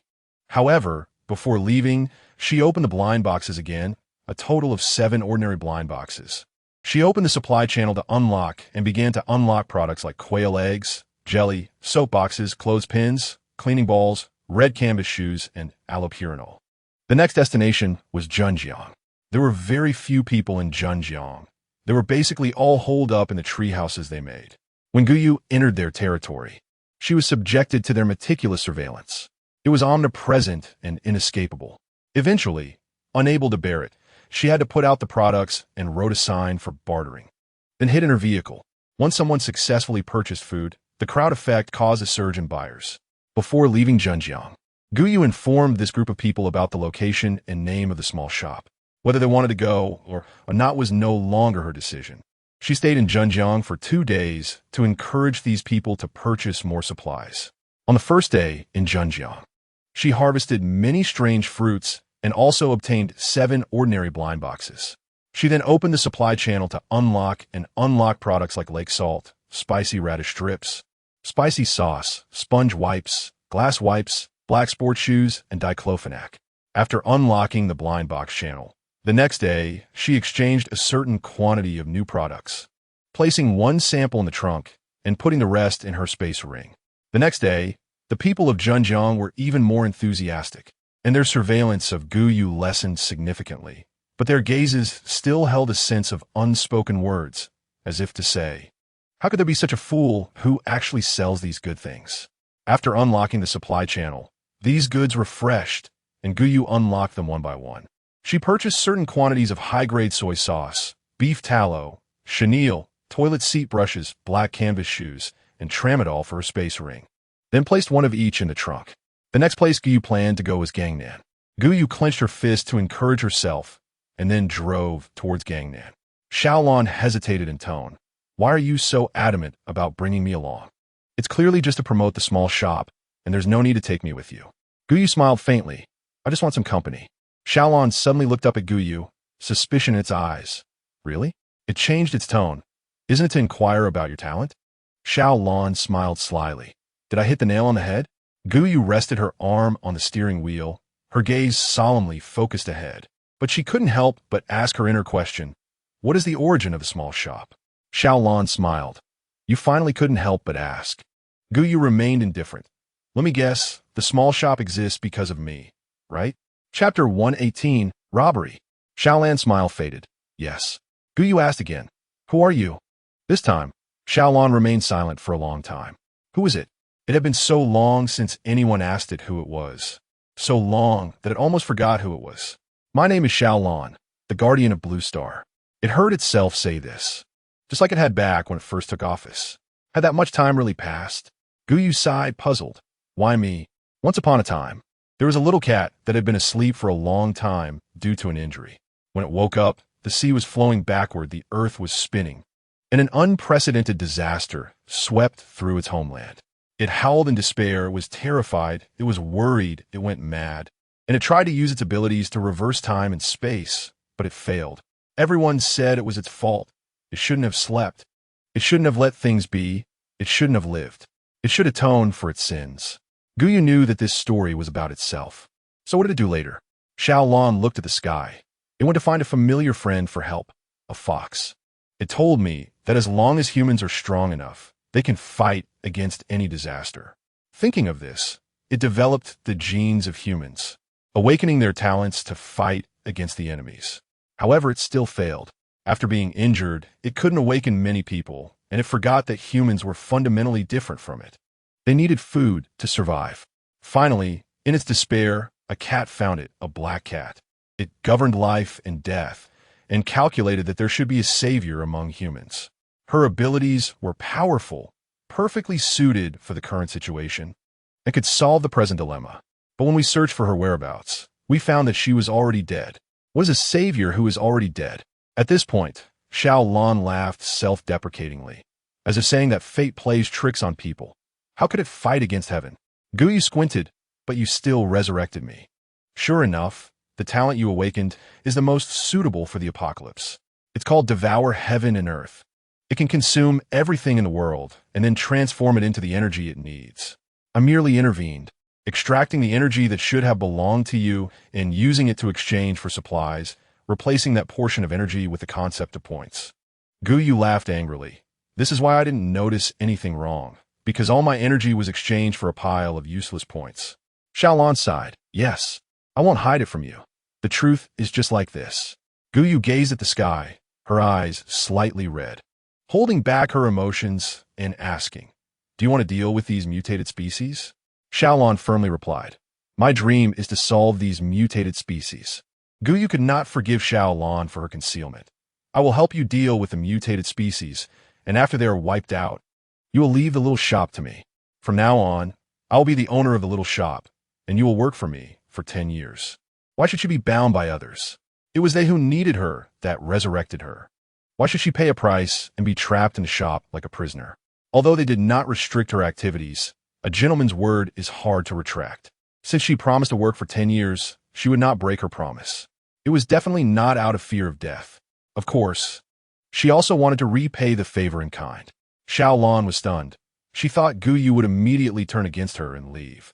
Gou raised an eyebrow. What? Don't you need to? Xiaolon quickly denied it. No, I'm willing. Gou stepped on the accelerator, and the vehicle set off again, this time heading straight for Gangnan.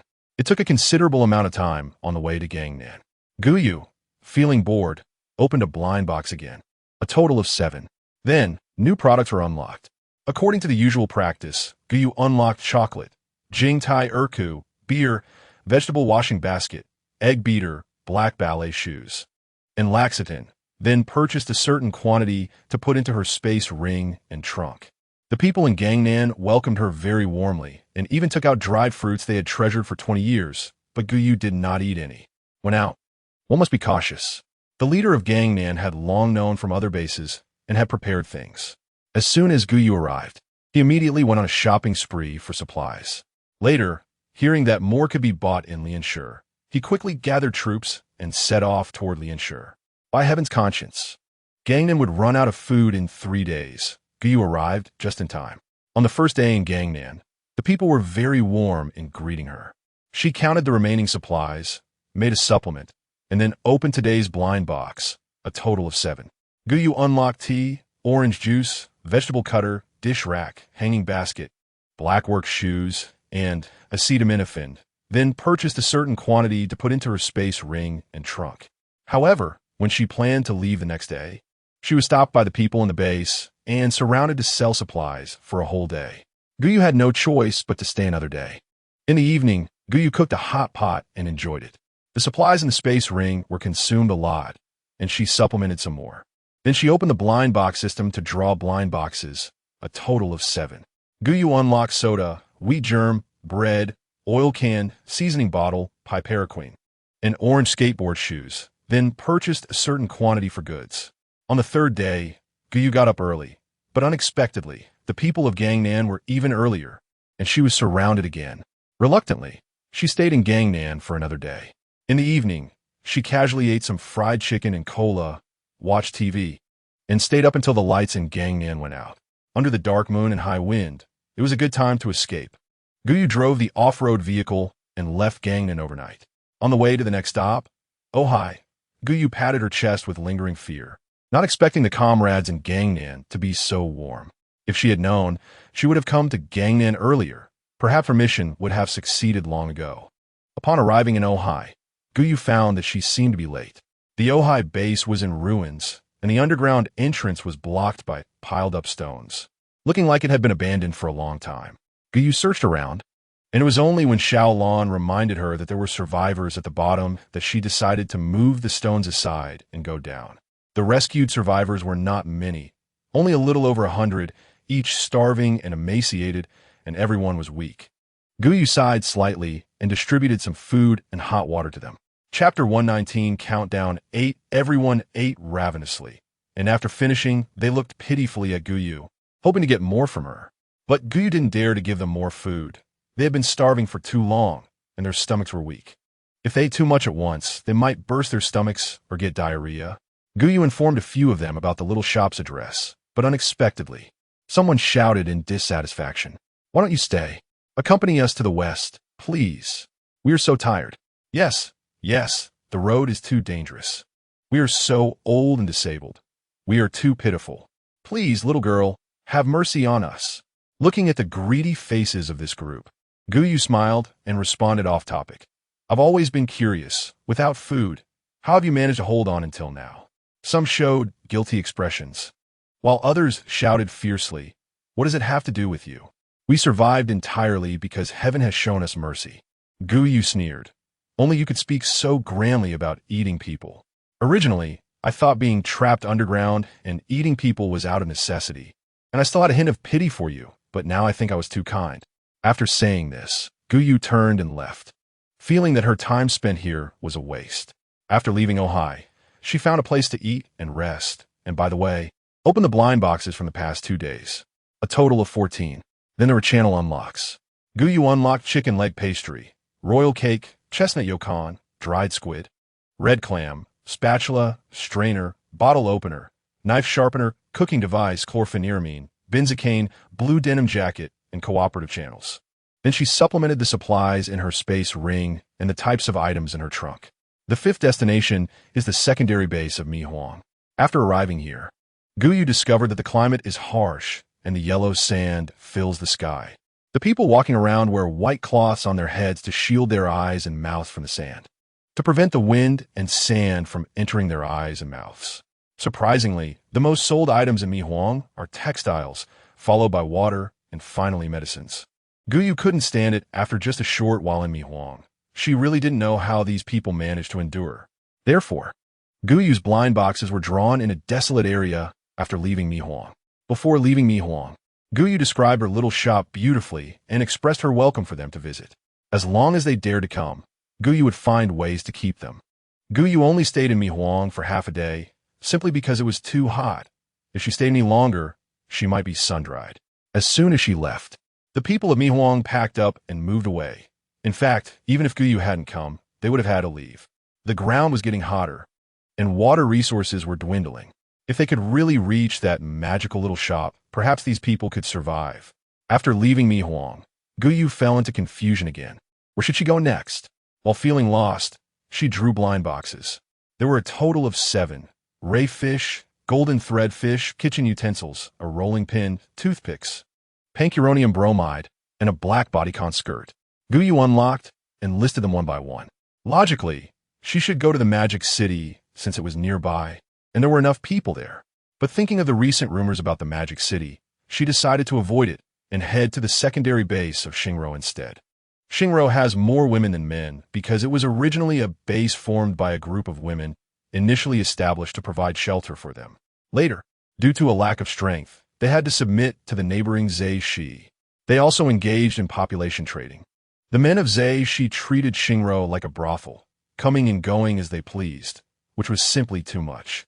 They were also forced to do so, lacking money, people and talents. Unable to fight back, even cursing became a luxury. Gou Yu's arrival was like a timely rain. Those who bought talent cards rushed to Shi first. They took revenge and expressed their grievances, wiping out those who threatened them completely.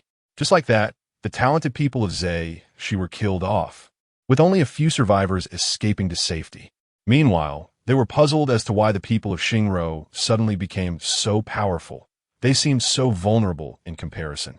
After Xingro took their revenge, Gou Yu finally appeared. In contrast to the talented people of Shi, the ordinary people here were oppressed, and it was time for them to stand up. The ordinary people who received supplies knelt before Gou Yu, thanking her profusely, especially those who obtained talent cards. Feeling immensely grateful, with these, they would no longer be bullied. Gou Yu looked at their festering wounds, but ultimately couldn't bring herself to help them. She only said with compassion in her eyes, "Live well. Things will definitely get better in the future.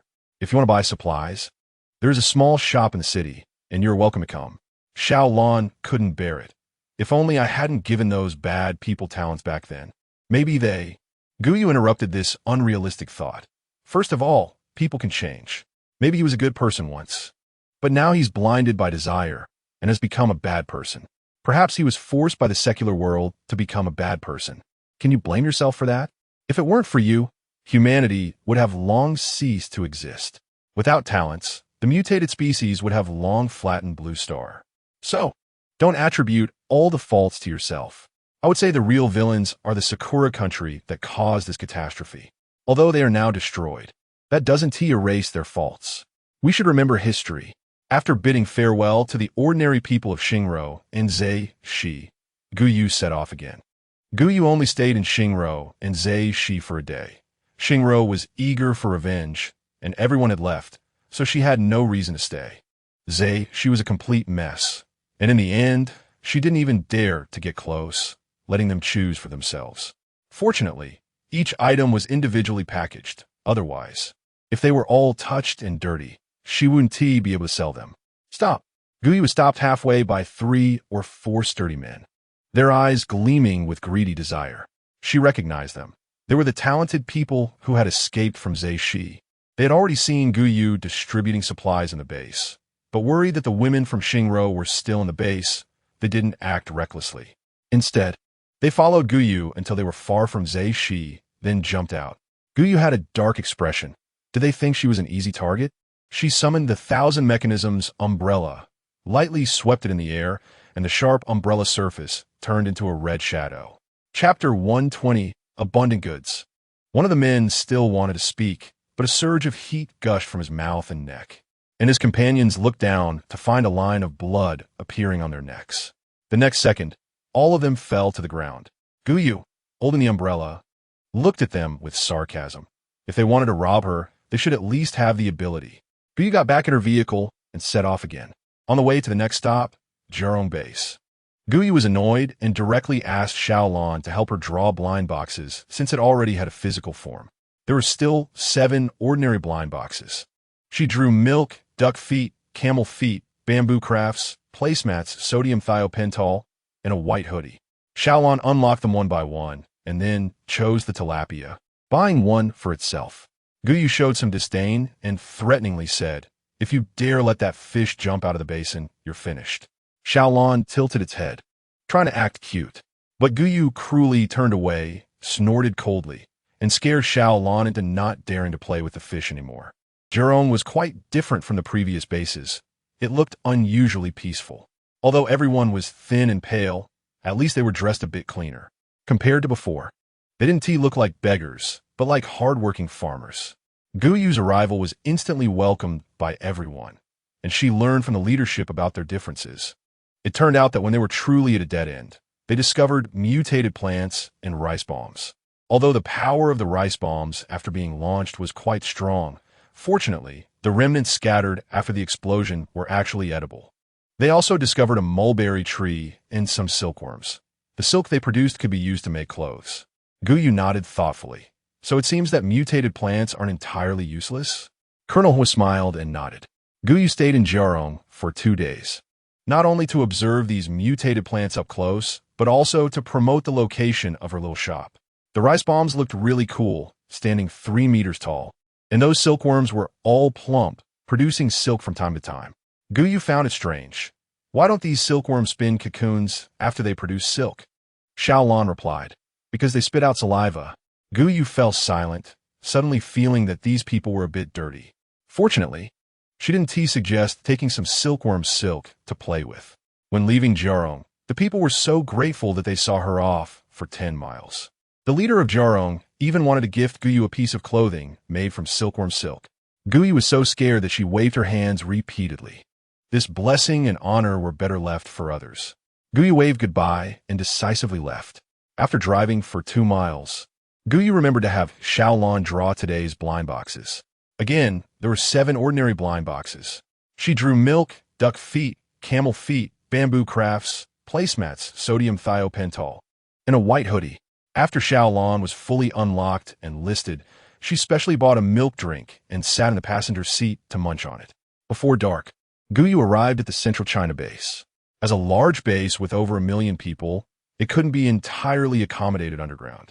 So there were many low bungalows on the surface, with several well-equipped guard teams patrolling continuously. As soon as Gou appeared, she was surrounded. Who are you? Where did you come from? The guards asked her, as if she were a notorious criminal. It wasn't entirely the guards' fault.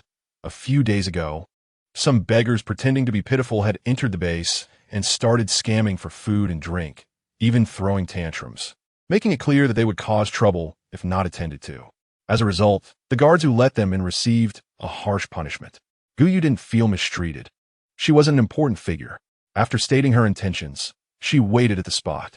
Some people looked at her suspiciously, but their attention was drawn to the supplies behind her. What if what she said was true? Wouldn't they miss out on a gold mine? The leaders of the central China base were 2 people, a sternly dressed man and a glamorous woman. They were notoriously incompatible. The reason was that they had once been engaged, but the man fell in love with someone else midway, called off the engagement, and the scene was quite unpleasant, leading to a rivalry between them.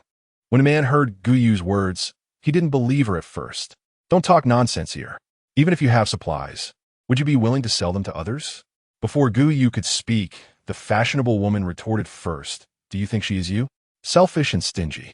At this point, the woman disdainfully snorted. It seemed that their relationship was indeed irreconcilable. Gou stated her conditions. Before the woman could respond, the man jumped in to assert his presence. Do as you please, but be careful not to end up like me. It turned out that the guards who were punished last time were under his command. Gou looked at the woman. Helping girls was a priority for her, and she was definitely more inclined to the woman who had a better character and attitude. The woman didn't disappoint her. After hesitating for a few minutes, she agreed. The man snorted coldly and left. The woman, upon receiving the goods, was instantly overjoyed, but after the excitement came doubt. Can you really produce so many items? You're not lying to me, are you? It was understandable for her to doubt. Even the well-established Jing city couldn't produce such items. So how could a girl who appeared out of nowhere provide so much? Gou directly proved her point by handing over a space ring filled with items to the fashionable woman. After confirming everything was correct, the woman promptly paid 10 tons of high-quality steel and immediately armed her guard team with the talent card. Gou stayed in central China for 7 days. During this time, she witnessed a grand spectacle. The fashionable woman used the supplies given by Gou to win people's hearts, then forced the man to take action, brutally severing his left and right arms and pulling him down from his position. Compared to the overbearing man and his spendthrift wife, everyone preferred the fashionable woman who was friendly and could ensure they were well fed. Thus, the man was quickly ousted, along with his pampered wife, and they were thrown out of the safest position to the surface. The woman, who had been spoiled, quickly got involved with a man from the 17th level underground. Gou only left after watching this complete drama unfold, which delayed her for a few days. Of course, she didn't forget to draw from the blind boxes, totaling 35 ordinary blind boxes. Chapter 121 Countdown 6. She drew cow tendons, cooked, beef, fat and lean, salted pork, pork, fat and lean, almonds, roasted, unsalted, cantaloupe, oranges, jujube, red fruit, coasters, spoons, storage jars, glass water cups, wine glasses, glass flower pots, vases and ashtrays, candle holders. She also obtained artemisinin, miconazole, azithromycin, ribavirin, benzoylsulfonamide, red overcoat, white leisure suit, white cashmere sweater, red skateboard shoes, black football shoes, red slippers, black basketball shoes, white casual shoes, white sports shoes, and black sandals. After unlocking all these items, Xiaolan's cat paw pads turned red. Next stop. This name sounds interesting. After Gou arrived, she found it even more intriguing. It seemed to be a base founded by a group of passionate fans of the burial of Love family. The managers of Jing City didn't quite understand their preferences, resulting in little assistance and attention to this place. Thus, upon arriving, Gou thought she had gone to the wrong place, as even the shelter was pieced together with wood, steel bars, and iron plates. The people living there were as thin as bamboo poles, and yet this shabby base had persisted for 20 years. Later, when she inquired with the leader of the burial of Love family, she learned that they used a special hair dye that allowed mutated creatures to ignore them, which was how they managed to stay safe. Gou was shocked and asked, "What kind of hair dye?" The leader enthusiastically demonstrated how to make the dye, using materials at hand. A special hair dye was produced. To her disgust, this dye emitted a strange smell. Not just people, but even strange creatures would be driven away by the stench. Gou pinched her nose and stepped back, nervously asking, "Would you just dig up?" The leader grinned widely, revealing his 8 yellow-black teeth. Hee, it's the feces of mutated creatures. Gou fell silent. She was so shocked that she couldn't speak. Obviously, no matter how hungry mutated creatures were, they wouldn't be insane enough to eat their own feces. Gou could only think, what a talented bunch of people. No wonder she felt they smelled strange, and she took another 3 steps back. Gou could actually understand. To survive, a little stench was better than death. Better to live poorly than to die well. During her time here, Gou hesitated for a long time, but eventually told them the name of her small shop, emphasizing one point: absolutely no hair dyed with mutated creature feces could be brought in. Goodness, she didn't want other customers to be driven away by the smell of feces. Gou only stayed here for a day before fleeing. Just thinking about them possibly spreading mutated creature feces everywhere made her feel sick. When Xiaolan was drawing from the blind boxes, her sensitive nose made her gag continuously. So in the end, Gou had to take over. As soon as she took the tablet, Xiaolan immediately stopped gagging, making Gou laugh in frustration. There were still 7 blind boxes in total. She drew green bananas, water bottles, water utensils, rifampicin, white basketball shoes, white work shoes, and white Oxford shoes. After unlocking everything, Gou replenished the supplies in her space ring and restocked the variety of goods in her trunk. Next stop, Paiming Base. Paiming Base was not far away. Gou arrived in an hour, but unfortunately, it had become a ruin, likely breached by mutated creatures. Along the way, Gou avoided areas with large numbers of mutated creatures. She preferred to take a detour rather than provoke formidable mutated creatures. She was afraid of a repeat of the previous situation. Last time, she was fearless, but this time she had learned her lesson. She was here to complete a task, not to seek death. The Tianshui base was built on a lake, and to get there, Gou set up camp for 3 days, waiting for people from Tianshui to pass by. During this time, she dealt with 108 level mutated creatures, 72 level mutated creatures, 47 level mutated creatures, 13 level mutated creatures, and 5 level mutated creatures. Thanks to the application of the Qianji umbrella and the powerful talent of devouring heaven and earth, as long as she opened a wound on her opponent, Gou could drain her enemies dry. Of course, she didn't forget to draw from the blind boxes. Over 3 days, she opened a total of 21 blind boxes. She drew dried kelp, Kinlion's main mushrooms, phoenix seeds, prickly pear, asparagus, sealed jars, and fresh-keeping boxes. Tableware, clay pot, tinidazole, clarithromycin, black skateboard shoes, white short skirt. white bodycon skirt, white long dress, white wool dress, white coat, white cotton coat, white jeans, white lace skirt, and other items. Someone reported to the executor of Tianshui on behalf of Gou Yu, so she got an audience with the ruler of Tianshui. Thanks to her massive killing spree by the lake, the ruler immediately agreed to her demands and even offered more during the transaction. Gou Yu was very satisfied, and the Tianshui ruler was overjoyed because he thought Gou Yu was there to rob them, even though what she was taking were worthless items. But he didn't expect she was there to bring warmth. The ruler of Tianshui respectfully sent Gou Yu off, and after learning the address of the small shop, he immediately pledged loyalty and promised to visit. After leaving Tianshui, Gou Yu fell into deep thought about the last two bases, Modu and Jingshi, wondering which one to go to first. In fact, every time she passed a base, Gou Yu was consciously looking for Xiaomei and others, but found nothing. Either they did not successfully reach other bases alive, or they were in one of these last two bases. She had said that she would always repay any grievances. And if she couldn't confirm that Xiaomei was dead, Gou Yu would never be at ease. Gou Yu suddenly remembered the snake in the shop and wondered how it was doing after so many days of hunger. After asking Xiaolon said, "Don't worry. The snake will hibernate when it's hungry. It won't die." Gou Yu pondered, "It still hasn't revealed anything?" Xiaolon nodded. "Yes, it hasn't said anything." Gou Yu understood and didn't expect this guy to be so tough, so she decided to leave it alone for a few more days. Gou Yu started the car and ultimately decided to go to Modu first because Jingshi was farther away. Modu truly lived up to its reputation. Before arriving, she could already feel the prosperity inside, the largest base besides Jingshi, with a population of 5 million. The leadership in Modu certainly wouldn't meet with a small fry like Gou Yu, so Gou Yu could only set up a stall outside to promote her shop. Soon, on the first day, the task was completed. 1 million people learned about the existence of the small shop. Chapter 122, Countdown 5. It really had to be a big city. More people meant more power. Her task was thus completed. Gou Yu opened the special task interface on her tablet and found that a new special task had refreshed. Special task: uncover the backer behind Haishur. Reward: 100 special blind boxes. Gou Yu closed her eyes, feeling that the darkness before her was not just black, but the hardships given to her by the system. Gou Yu pushed this matter aside and drew the blind boxes first. Today's blind boxes consisted of 7 ordinary blind boxes and 50 special blind boxes. Seeing the number 50, Gou Yu felt pain in her hand and ultimately decided to draw 5 first, saving the rest for later.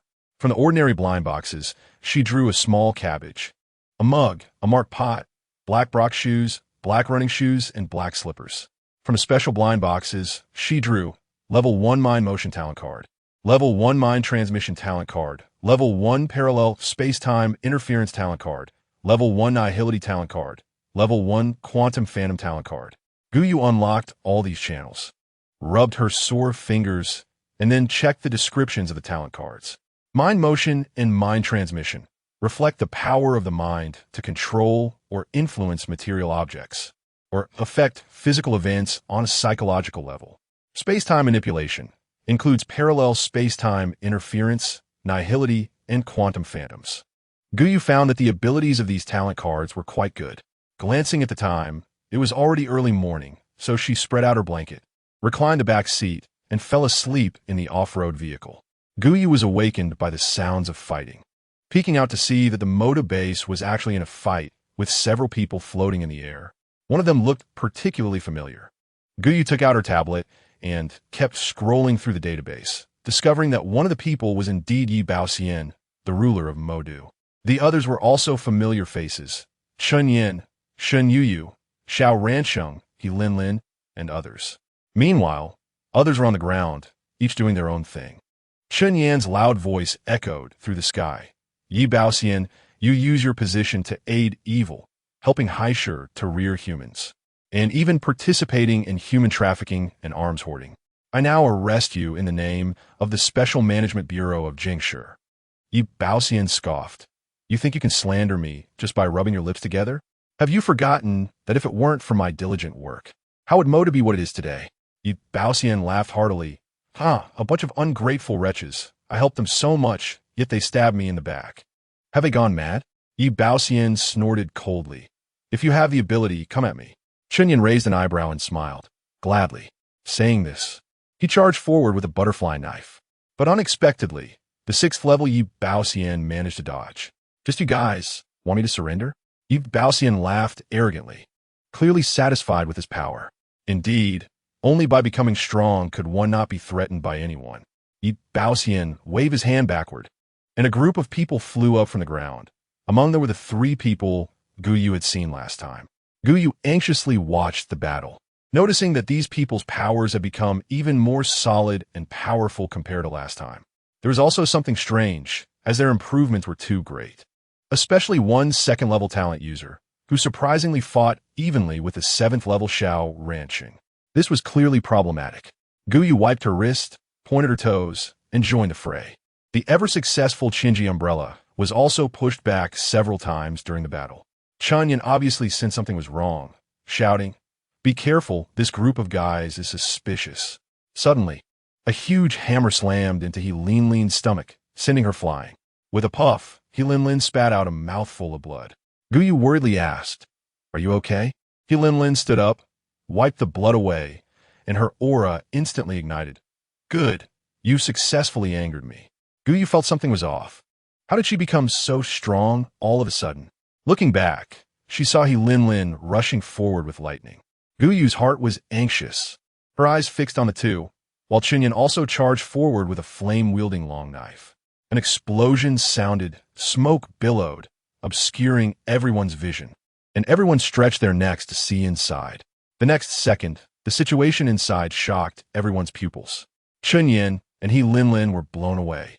While the center of the explosion, Yi Baoxian, had vanished, transformed into a massive heap of flesh. Everything that had happened flashed through Gou Yu's mind, and she instantly understood. He was studying mutated creatures. He was no longer human. He had become a mutant. Saying this, she jumped with the Qinji umbrella and charged toward Yi Baoxian. Upon seeing this, the others also rushed over, but were stopped. These people perhaps saw that their boss had changed, and they revealed their true forms in a reckless abandon. But there was one exception, the bespectacled man, who still maintained his original state, and his combat power was not as strong as the others who had mutated. Yi Baoxian roared and charged toward Gou Yu, his muscular body resembling a giant mountain. Chun Yin calmed his surging blood and also met him head-on, while He Linlin was unwilling to back down. Gou Yu was knocked away, but fortunately, the Qinji umbrella cushioned her fall. The monster's strength was too great. Being hit by a punch from him, her blood surged instantly. Chun Yan's long knife struck sparks off Yi Baoxian, but it didn't even break the skin. He wondered, what kind of skin is this guy made of? Chun Yan's level of forbidden items couldn't inflict any harm on this monster, so how could they fight? He Linlin's butterfly knife did break through a layer of his skin, but compared to the massive body of the opponent, it was like a mosquito bite. It was merely scratching him. Gou Yu pulled out a long needle from the 1000-mechanism umbrella, trying to attach her supernatural power to it. Chapter 123, countdown for as long as she could break the skin, she could use her powers to drain him dry. The long needle was very sharp, and actually succeeded in piercing Yi Baoxian's defenses. Success! Gou Yu could feel a pure energy flowing from the needle. Sensing the threat from Gou Yu, Yi Baoxian focused his attention on her. Chun Yin and He Linlin exchanged glances and rushed forward to divert his attention. With their help, Gou Yu pressed down firmly on the long needle, and Yi Baoxian visibly weakened. Yi Baoxian, unwilling and furious, shouted, No, I can't fail. I will dominate the world. I will rule the world. I will succeed." But unexpectedly, after saying this, he deflated like a punctured balloon. "Who are you? Damn it. You should die. Return my power. Why did I fail? What did you do to me?" Yi Baoxian lay on the ground, losing his fighting spirit. He now understood that he had failed, and the experiment had failed. Yi Baoxian looked over at the man who was controlled on the other side, and, seeing that he was still a normal person, became enraged. "Why haven't you changed?" The bespectacled man took off his glasses, his expression mocking. "Do you remember me?" Yi Baoxian's eyes widened. You are Zhao Rujing." After saying this, Yi Baoxian seemed resigned, lowering his head. "Kill or cut. It's up to you. Just one thing. Do not involve my family." Zhao Rujing laughed, his laughter growing louder, but his words pierced Yi Baoxian's heart. "Don't worry. Your daughter, I will make her suffer the same pain as my wife. Yi Baoxian suddenly raised his head. No, it has nothing to do with her. I harmed your wife. I was bewitched and forced her. Please do not hurt my daughter. Zhao Rujing coldly questioned. When you harmed my wife, did you ever think that she was also someone's daughter? I want to return the favor in kind. I believe she is now crawling under dozens of people. If only his daughter hadn't mentioned his wife, if only she hadn't said his wife deserved it, he wouldn't have been so ruthless. Yi Baoxian wailed to the sky. Zhao Rujing, I curse you. Curse to go to hell. Zhao Rujing's face was calm, but his tone was filled with hatred. I am the evil spirit that crawled out of hell to seek revenge on you. Don't worry. I will tell everything you have done. Saying this, he even bowed to Zhao Rujing. I hope you handle it fairly. Gou Yu looked at Chun Yin and found his expression very calm, not moved by Zhao Rujing's tragic experience. After all, Zhao Rujing had aided the tyrant, and he couldn't escape either. Zhao Rujing didn't care about Chun Yan's attitude, but laughed at Yi Baoxian. Do you know? Your theory is feasible. It was I who altered your experimental records, causing the success rate to plummet. It was also I who had that little girl burn down your lab in Haishur, forcing you to start over. And it was I who pushed your youngest son into the lotus pond. Aren't you curious? How could such a small pond drown someone? It was me. I held his head down, not letting him rise. You know, he was calling for his dad until he died. Zhao Rujing had followed Yi Baoxian for so many years. He knew exactly how to hit him where it hurt. Sure enough, Yi Baoxian almost stood up, breaking free from their restraints, rushing towards Zhao Rujing to tear his mouth apart. Unfortunately, he failed. Zhao Rujing smiled triumphantly. By the way, I almost forgot to tell you. The potion you used has also been switched, which is why you are so vulnerable. Also, the potion will overdraw your potential, and once its effects wear off, you will most likely become a useless person. The light in Yi Baoxian's eyes instantly vanished. Becoming a useless person was more painful than being killed. Yi Baoxian immediately tried to crash into Chun Yan's knife, but the knife only left a faint mark on his neck. Seeing this, Zhao Rujing laughed heartily. Haha, don't worry. I have given you permanent defense. You will definitely live forever. Gou Yu swallowed hard. This ruthless person was truly powerful, and she was glad she hadn't offended him. Chun Yin gently held Gou Yu's shoulder, pulling her into his embrace. When did you arrive? Was the journey hard? Gou Yu shook her head. It's fine. I arrived yesterday. He Lin squeezed over, pushing Chun Yin aside, and jumped into Gou Yu's arms. Sister, it's so good to see you again. Gou Yu had always had a question. Why do you keep calling me sister? But thinking of her father and mother waiting at home, she steeled her heart, gritted her teeth, and began to tell the truth. Gou Yu was shocked. Are you saying that I am your long-lost sister? But how do you know? He Lin said matter-of-factly. Of course, it's because you look just like my mother when she was young. Gou Yu pondered for a moment and asked, what is your mother's name? Gou Yu recounted what Zhang Wanqing had told her. He Lin suddenly understood.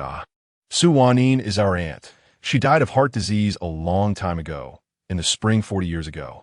This matched the time Zhang Wanqing mentioned. Gou Yu hesitated. Then whose child am I? And why did I end up with my mother next to Gou Chen?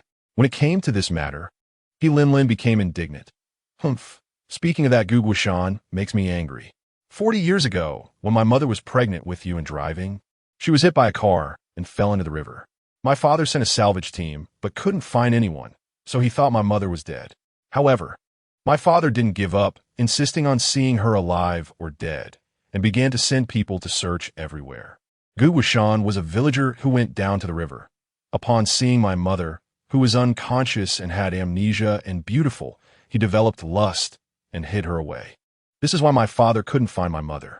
Later, when my mother gave birth to you, her bodily memory rejected Gou Chen's approach, which angered him, and he started to hit people. One time, my mother was pushed down by him and remembered the truth, but she was too weak and first contacted my father. Moreover, he was very good at hiding. My father and mother used all their strength and still couldn't find you. Gou Yu's gaze fell into the distance, her expression conflicted. But ultimately, she was defeated by her longing for her mother and He Lin's pitiful expression.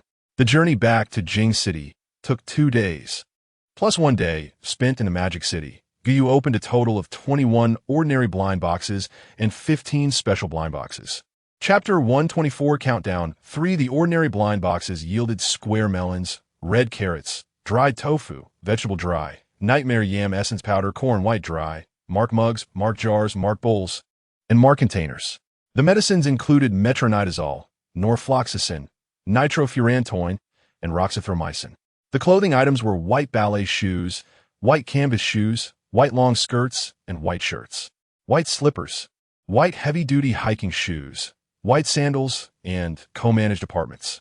The special blind boxes yielded level time-space travel talent cards, level time-space absorption talent cards, level time-space creation talent cards, level time-space deletion talent cards, and level time-space distortion talent cards, level time-space replication talent cards, level cosmic manipulation ability talent cards, level yin-yang I talent cards, level perception sharing talent cards, and level thought-driven talent cards, level element fusion level consciousness division talent cards, level time law manipulation talent cards, level space law manipulation talent cards, and level energy law manipulation talent cards.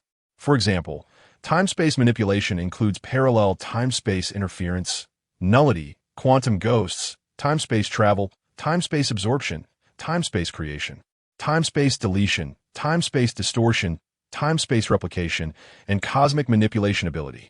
Yin-yang I, the ability to see ghosts or supernatural phenomena that ordinary people cannot see. Perception sharing, the ability to share perceptions with others and collectively experience certain emotions or situations. Thought-driven, the ability to move objects or devices through thought, enabling automated operations. Element fusion, the ability to fuse different elements together to create new powers or forms. Consciousness segmentation, the ability to divide one's consciousness into multiple parts to control different objects or individuals separately. Law manipulation refers to the control and operation of various physical laws and natural principles, including time, space, energy, and matter. Law manipulators can alter the flow of time, create powerful force fields and protective barriers, and control the flow and transformation of energy. During this time, Gou carefully studied the introduction of talent cards. Upon arriving in Jing City, Gou was taken to the He family by He Linlin. As soon as she entered the He family's door, she was embraced in a warm hug by a beautiful woman. The woman had an elegant and noble appearance, but there were strands of white hair at her temples. The warm embrace made Gou's throat choke up, and she couldn't say a word. It turned out this was her mother. In her memory, this was the mother who would hold her and sing lullabies, coax her to sleep, teach her to dance, and protect her when she was being punished. Tears from the woman instantly soaked her shoulder, and for some reason, Gou felt a heaviness in her heart, her eyes itching. "My child, I finally found you." Su Wanqing released her precious daughter, looking her up and down to see if she was healthy. As she looked, she couldn't help but hug her again. The joy of having her daughter back overwhelmed her. In her heart, she couldn't help but feel regret that such a beautiful daughter had been taken away by that scoundrel Gou Chen for so long. Su Wanqing hugged too tightly, and Gou felt a bit uncomfortable, gently pushing her away. "Sorry, let me adjust." Su Wanqing covered her mouth, almost crying. "It's okay, take your time. My dear will always accept them." Especially Su Wanqing and her husband, along with He Linlin, were desperately serving Gou food. But Gou wasn't good at accepting others' kindness and felt at a loss instead. He Linlin kept making jokes to ease Gou's mood. After dinner, Su Wanqing originally wanted Gou to stay overnight, but Gou refused, feeling a bit uneasy. From today onwards, she hadn't even met many people here. Everyone reluctantly sent Gou to the door, watching their precious daughter fall into the arms of that stinky boy from the Chen family. Su Wanqing blinked in disbelief. Was that just Now Chun Yin from the Chen family? He Linlin reluctantly replied with He Hung Rui clenched his fist. "I finally understand why you want to hit that kid so badly." He Linlin proudly raised her head. "I knew it long ago. This guy has ulterior motives towards my sister. Despite all the precautions, he still succeeded. Long ago, He Linlin learned about the existence of this white moonlight from others.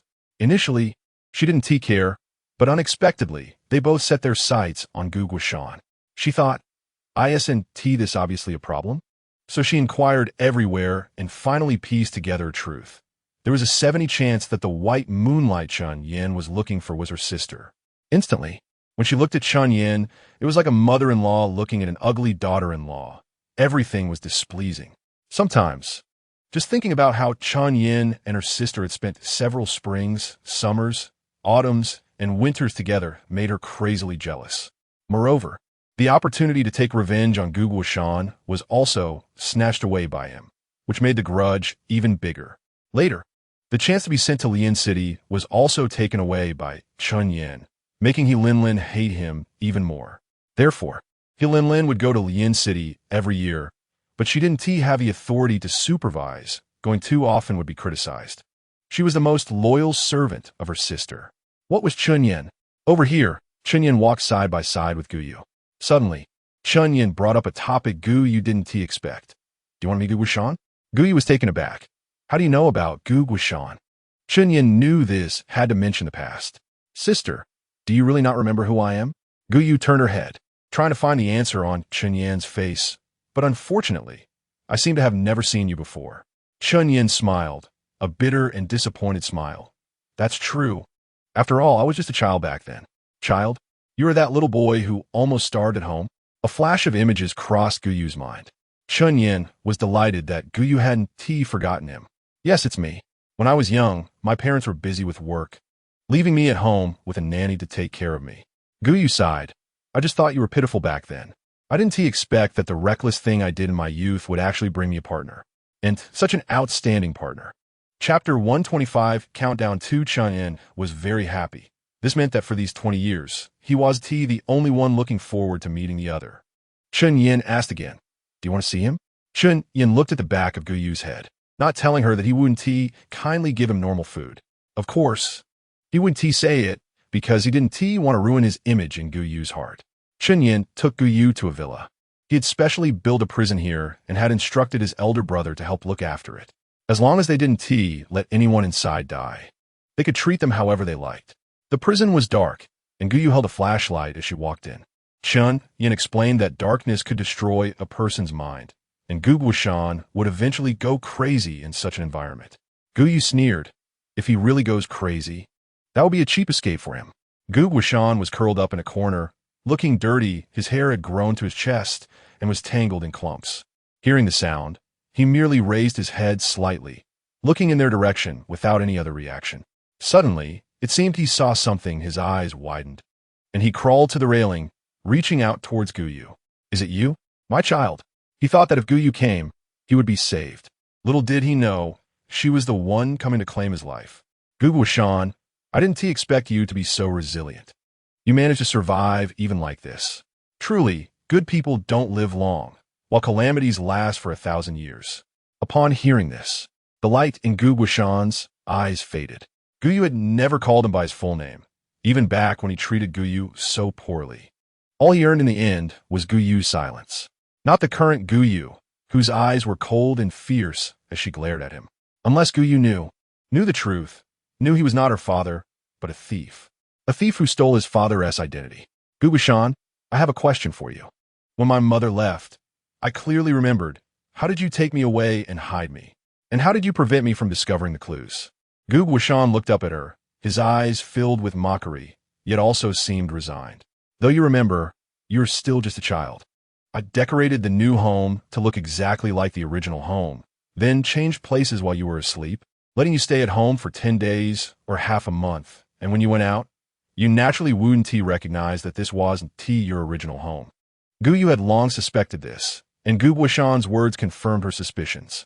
During her growth, Gou Yu indeed discovered something was off. The graffiti in the corner, the wear on the furniture, the newness and smell of the refrigerator. Everything was wrong.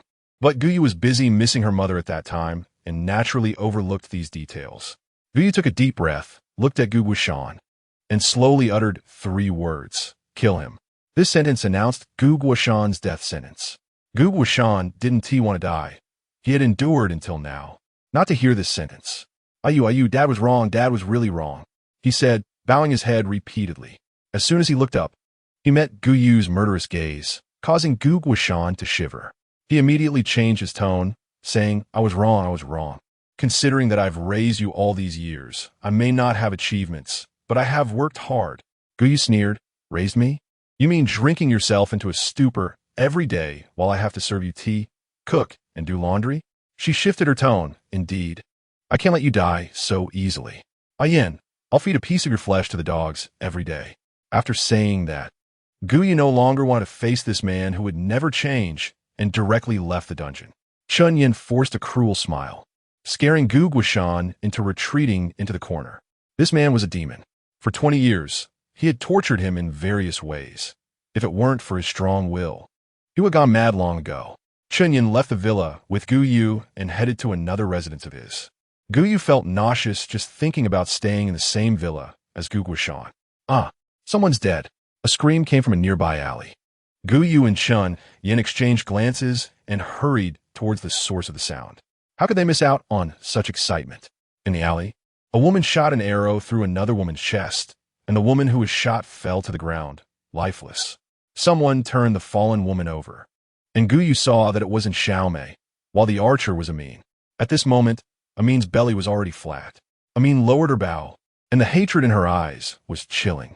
It turned out that after they left, and Xiaomei, relying on being Amin's lifesaver, had taken charge of supplies and treated Amin like a servant, making her do everything, regardless of how uncomfortable Amin was after giving birth. And Xiaomei's mother followed suit, as if ordering Amin had become second nature. Even the child she had just given birth to was killed as an abomination. Although Amin didn't particularly like the child, it was still a part of her. How could they kill it without her consent? This made Amin, who already had a thorn in her heart, explode.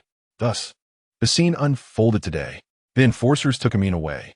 Gou Chen looked at Xiaomei, who still had a breath left, and said, "Those who do evil will bring about their own demise." Also, her talent card was given to her by me. The next moment, and Xiaomei breathed her last. Chun Yin noticed that Gou Chen was staring at Amin's back and comforted her. "Don't worry, she's a talent user and will likely be sent to develop new areas." Gou Chen exhaled. "I know." On the day Amin was taken away, Gou Chen went to see her off and gave her a box. When Amin opened the box in the car, she found a pile of talent cards for archers and instantly cried. Her heart filled with gratitude towards Gou Chen and hope for life. A stranger could still offer her kindness, yet her childhood companion had become her death warrant. Gou Chen gave her the talent cards not for any other reason, but to thank her for killing in Xiaomei. However, this matter had nothing to do with Gou Chen anymore. Gou Chen widely promoted her small shop in the capital city. With the sale of talent cards, the number of talent users surged, and with talents, who would want to hide underground? Chapter 126. The ending. Gou Chen looked at the topographic map in her hand and let out a deep breath. The last special mission was completed in the Magic City, and a new special mission had refreshed. It was not easy to handle. The special mission was restore transportation links across various regions. There had been some before, but they were not close enough. Now, Gou Chen's task was to clean up the mutated species between each base and arrange for people to maintain them regularly. She decided to take it slow. It was definitely not something that could be achieved right away. Gou Chen opened the blind box system and found that she had accumulated 21 ordinary blind boxes and 130 blind boxes that had not been opened. Gou Chen cracked her knuckles, took a breath into her palms, and began to open the blind boxes. From the ordinary blind boxes, she drew a white dress, red brogue shoes, a manor, a 3-story apartment, galantamine, clonazepam, pentobarbital, ibuprofen, a black cashmere coat, a white shirt, and orange brogue shoes, yellow slippers, a kettle, a mug plate, a mug dish, a mug bowl, artemisia, rapeseed small, fava beans, mung bean cakes, cake fold, fava bean starch. Special. Level Time-Space Replication Talent Card. Level Cosmic Manipulation Ability Talent Card. Level Yin-Yang Eye Talent Card. Level Perception Sharing Talent Card. Level Thought-Driven Talent Card. Level Element Fusion. Level Consciousness Division Talent Card. Level Time Law Manipulation Talent Card. Level Space Law Manipulation Talent Card. Level Energy Law Manipulation Talent Card. Level Material Law Manipulation Talent Card. Level Physical Mechanism Principle Manipulation Talent Card. Level Chemical Mechanism Principle Manipulation Talent Card. Level Biological Mechanism Principle Manipulation Talent Card. Level Time Perception Talent Card.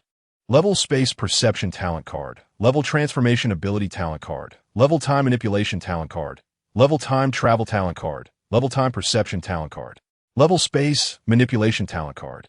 Level Space Travel Talent Card. Level Space Folding Talent Card. Level Space Sealing Talent Card. Level Space Tearing Talent Card.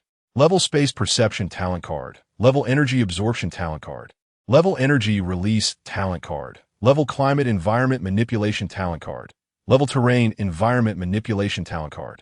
Level Plant Growth Manipulation Talent Card. Level Thunderstorm Environment Manipulation Talent Card. Level Storm Environment Manipulation Talent Card. Level Foggy Environment Manipulation Talent Card. Level Plant Wilting Manipulation Talent Card. Special Seeds. Eggplant Seeds, Bean Pod Seeds, Mango Seeds, Lychee Seeds, Banyan Tree Seeds. Gou rolled up her sleeves, her fingers trembling from exhaustion. If she had known, she shouldn't have left so many boxes unopened. Then she clicked into the supply channels to unlock them, feeling like a heartless clicking machine. After clicking through all the supply channels, Gou began to study the functions of the talent cards. Principal Manipulation refers to the control and operation of various principles and mechanisms, including physical mechanisms, chemical mechanisms, biological mechanisms, etc. A principal manipulator can change the chemical properties of substances, create new chemical substances, and also control the growth and aging processes of living organisms. Time Perception, the ability to perceive the flow and change of time and predict the outcomes of future events. Space Perception, the ability to perceive the structure and changes of space, create spatial passages, etc. Transformation Ability, the ability to change one's own form and appearance. Time Ability includes time manipulation, time travel, and time perception, etc. Space Ability includes space manipulation, space travel, space folding, space sealing, space tearing, and space perception. Energy Absorption, using energy absorption skills to draw energy or abilities from others. Energy Release, converting absorbed energy into other forms of attack. Environment Manipulation refers to the control and operation of the environment, including climate, terrain, plant growth, etc. An environment manipulator can change weather conditions, create phenomena like thunder, storms, and fog, and can also control the growth and wilting of plants. As she was studying, Gou fell asleep. The next day, He Linlin specially invited Gou to hang out, and when Gou arrived, she found that most of the He family had come. Due to the harsh outside environment, He Linlin suggested having a barbecue at home, which was quite a different experience. Gou had no objections. After all, she was just there to eat and drink. With He Linlin making connections multiple times, Gou's interactions with her parents became more natural, and she increasingly felt the warmth of family. When Gou accidentally called Su Wanqing mom, Su Wanqing was instantly overwhelmed with joy and hugged Gou tightly. As Gou's relationship with her family warmed, Chunyin began to feel anxious. Gou asked him what was wrong. He said he felt that the He family didn't like her very much and had been inquiring about outstanding young men of marriageable age everywhere, which clearly indicated they wanted to replace him. Gou rubbed his head. When will you take me to meet your parents? With her relationship with the He family becoming increasingly close, he felt neglected. So, she gave him plenty of security. But Gou was also worried. Was it that he didn't want them to meet since he had not mentioned his parents for so long? Thinking of this made Gou's mood start to sour. Sure enough, Chunyin awkwardly hesitated for a moment and said, "My mom has gone to another base recently. Can we wait a few days?" He hadn't prepared the betrothal gifts yet, and when his family heard he was getting married, they started preparing the betrothal gifts, now scattered in different places. He didn't expect Gou to want to meet them so soon. He thought she would be shy. Gou felt a bit disappointed and said goodbye to Chunyin. The day Gou met Chunyin's parents was quite a coincidence. She happened to be staying at the He family's house, and they had prepared generous gifts to visit the He family early in the morning. "I'm really sorry, Mrs. He, about last time. My son Ian was reckless. It was really a big mess." Su Wanqing paused for a moment, remembering that Chunyin had previously taken the He family to a military court. However, since Mrs. Chen had come to apologize, Su Wanqing was not a petty person and forgave them. "What is the big deal? Young people are just passionate. It's normal. My Linlin is the same, and she has also been taken care of by Chunyin." The two exchanged pleasantries, chatting happily. Mrs. Chen glanced at the time, then shifted the conversation to her own agenda. "My son is a bit impulsive, but he inherited my looks and temperament." Hearing such self-recommendation, Su Wanqing immediately understood what she meant. Since Gou and Chunyin were in love, she naturally wouldn't obstruct them. "As long as your boy treats my daughter well, that's fine." With Su Wanqing's endorsement, Mrs. Chen immediately began to prepare the betrothal gifts and marriage proposals, ensuring everything was in order. A year later, after both had met each other's parents, Chen Yin and Gou Yu held a grand wedding under the witness and blessings of everyone. For years later, all the goods in the small store were unlocked. 5 years later, all the mutated species on land were eradicated, and people's attention turned to the ocean. Perhaps 20 years later, all the mutated species in the ocean could be completely cleared. Xiao Lan licked its paw, looking at the children crawling all over the place with despair. Gou Yu did it on purpose, saying she wanted it to be a leader, but unexpectedly, it turned out to be the director of a nursery. Fortunately, it still had a snake to enslave. The end.